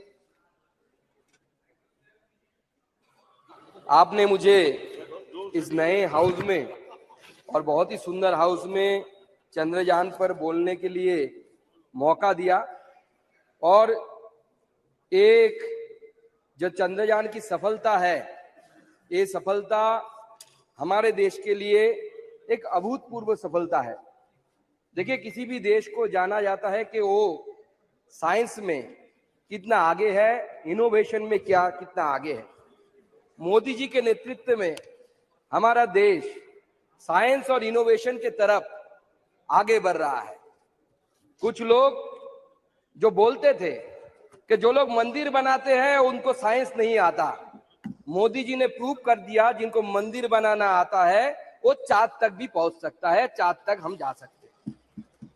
हाँ, ये अलग बात है कि कुछ देशों के flag में चांद होता है और कुछ देशों का चांद में फ्लैग होता है, और भारतवर्ष उस देशों में 4 गिने चुने देशों में पहुंच गया जिन्होंने चांद में पहुंचा। और साउथ पोल, जिसे सबसे difficult, it is considered the difficult part of the moon, and India reach there, and ये हमारे लिए बहुत बड़ा उपलब्धि की बात है। मैं डेटा देख रहा था, हमारी सरकार की काम के वजह से इंडिया आज 41 रैंक में है, 41 रैंक में है ग्लोबल इनोवेशन इंडेक्स में, जो 2015 में 2015 में हम 81 में थे जब कांग्रेस की सरकार छोड़ के गई थी। मोदी जी ने उसको 41 तक ऊपर पहुंचाया है। आज हमारे साइंसदान, हमारे जो साइंटिस्ट हैं, मैं पहले उनका शुक्रिया करना चाहूंगा, और सारे देशों के हर पार्ट्स का साइंटिस्ट इसमें पार्ट लिया। और जैसे शशि थरूर जी आज सुबह बोल रहे थे, छोटे छोटे institutions, whether it may be a engineering institution, whether it may be a small college in which some people studied physics, they have also contributed in this mission.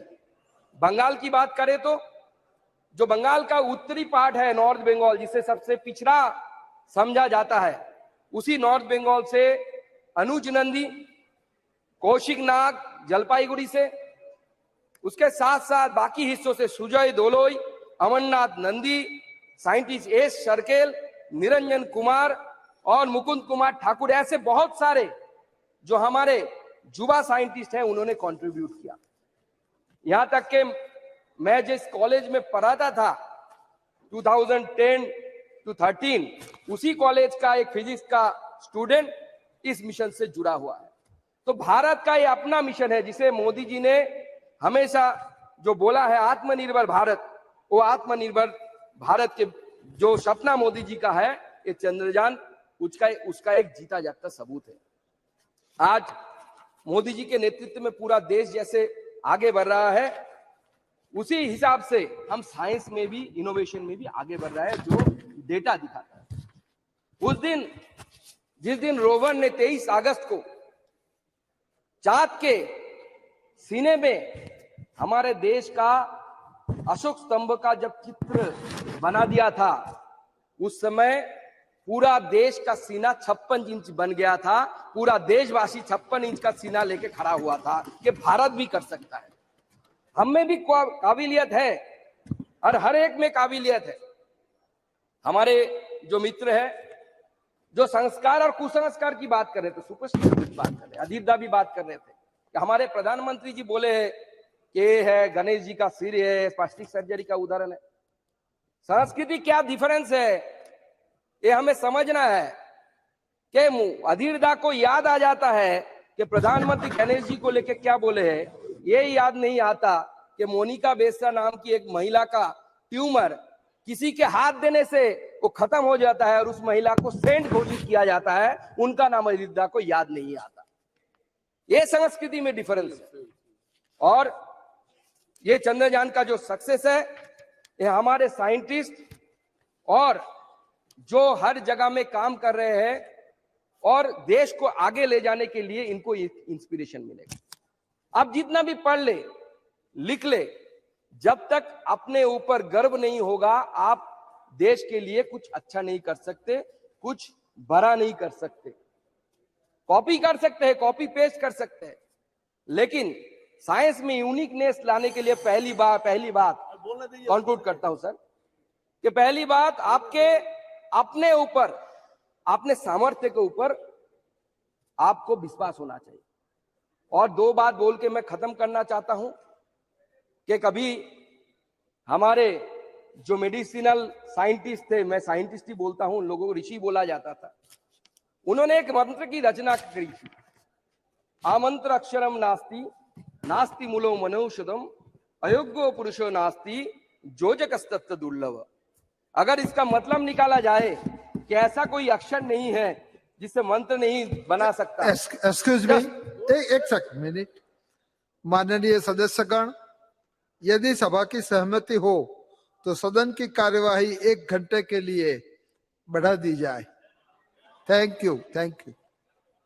हाँ, for giving me the opportunity to conclude. तो इसका मंत्र का मतलब है कि हर अक्षर से मंत्र बन सकता है, हर आदमी में पोटेंशियल है, आपको जोजक ढूंढना है। तो इस नीति को सामने देखते हुए हमें आगे बढ़ना है। और उसी के साथ इस घटना के बाद सारे देश ने कॉन्ग्रेचुलेट किया, लेकिन सबसे अनोखा कॉन्ग्रेचुलेशन पश्चिम बंगाल के मुख्यमंत्री की तरफ से आया। उन्होंने बताया कि राकेश रोशन चांद में गया था।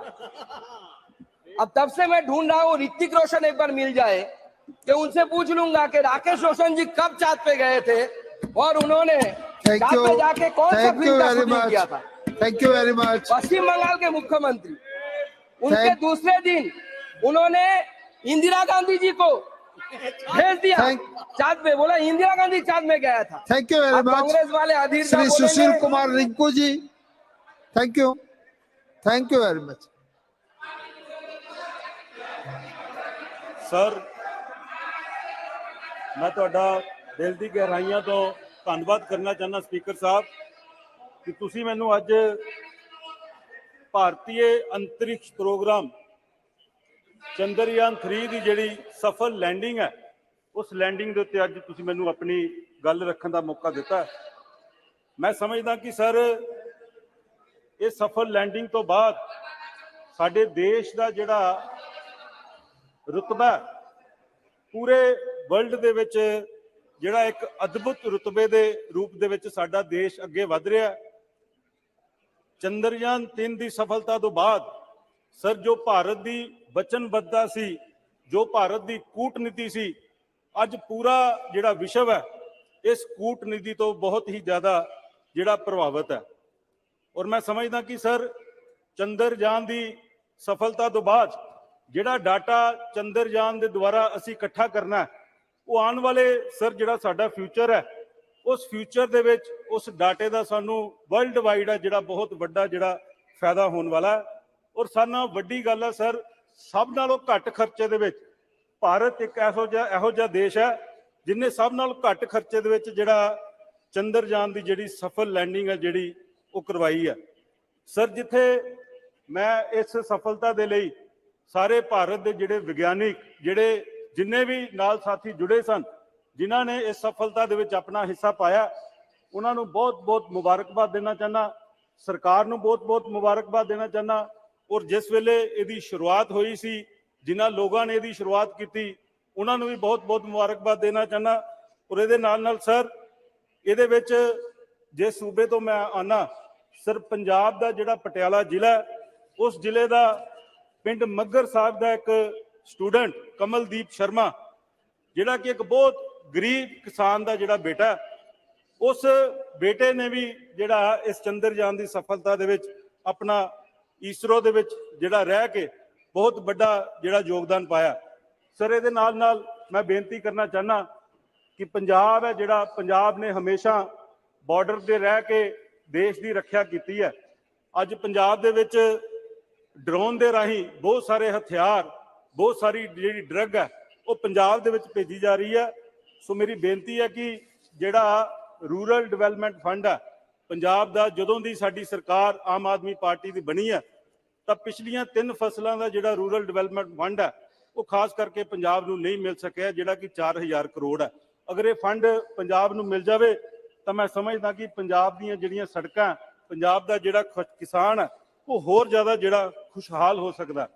सर इहदे नाल नाल मैं एक होर बेनती करना चाहना और मेरी पंजाब दे विच जिहड़ी सरकार है सर बॉर्डर के उत्ते जिहड़े साडे फौजी शहीद हुंदे आ जिहड़े देश की रक्षा दे लई शहीद हुंदे आ उन्होंने साडी सरकार है जिहड़ी पंजाब दे विच साडे मुख मंत्री साहब 1 करोड़ रुपया जिहड़ा उस पीड़ित परिवार शहीद दे परिवार नूं जिहड़ा दे के आंदे आ जिहदे नाल उस परिवार नूं बहुत वड्डा जिहड़ा सहारा मिलदा। सर इहदे नाल नाल मैं एक होर बेनती करना चाहना कि परसों सेंट्रल हॉल दे विच प्रधानमंत्री साहब ने एक बहुत अच्छी स्पीच की सी जिहदे विच उन्हां ने ये गल कही सी कि इंडिया नूं हुण भारत नूं जिहड़े सारे मापदंड है वो वैश्विक लैवल दे जिहड़े अपनाने पैणगे।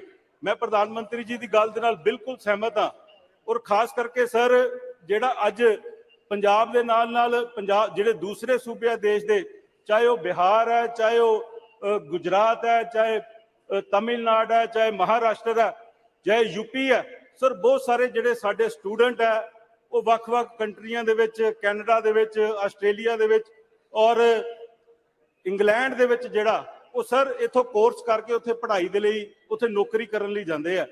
पर सर जिहड़े कोर्स वो इथों करके जांदे आ उन्हां कोर्सां नूं उत्थे जिहड़ी सर मैं कंकलूड करन लगा जी उन्हां कोर्सां नूं सर उत्थे मान्यता नहीं मिलदी। मेरी ये बेनती है प्रधानमंत्री साहब नूं कि सर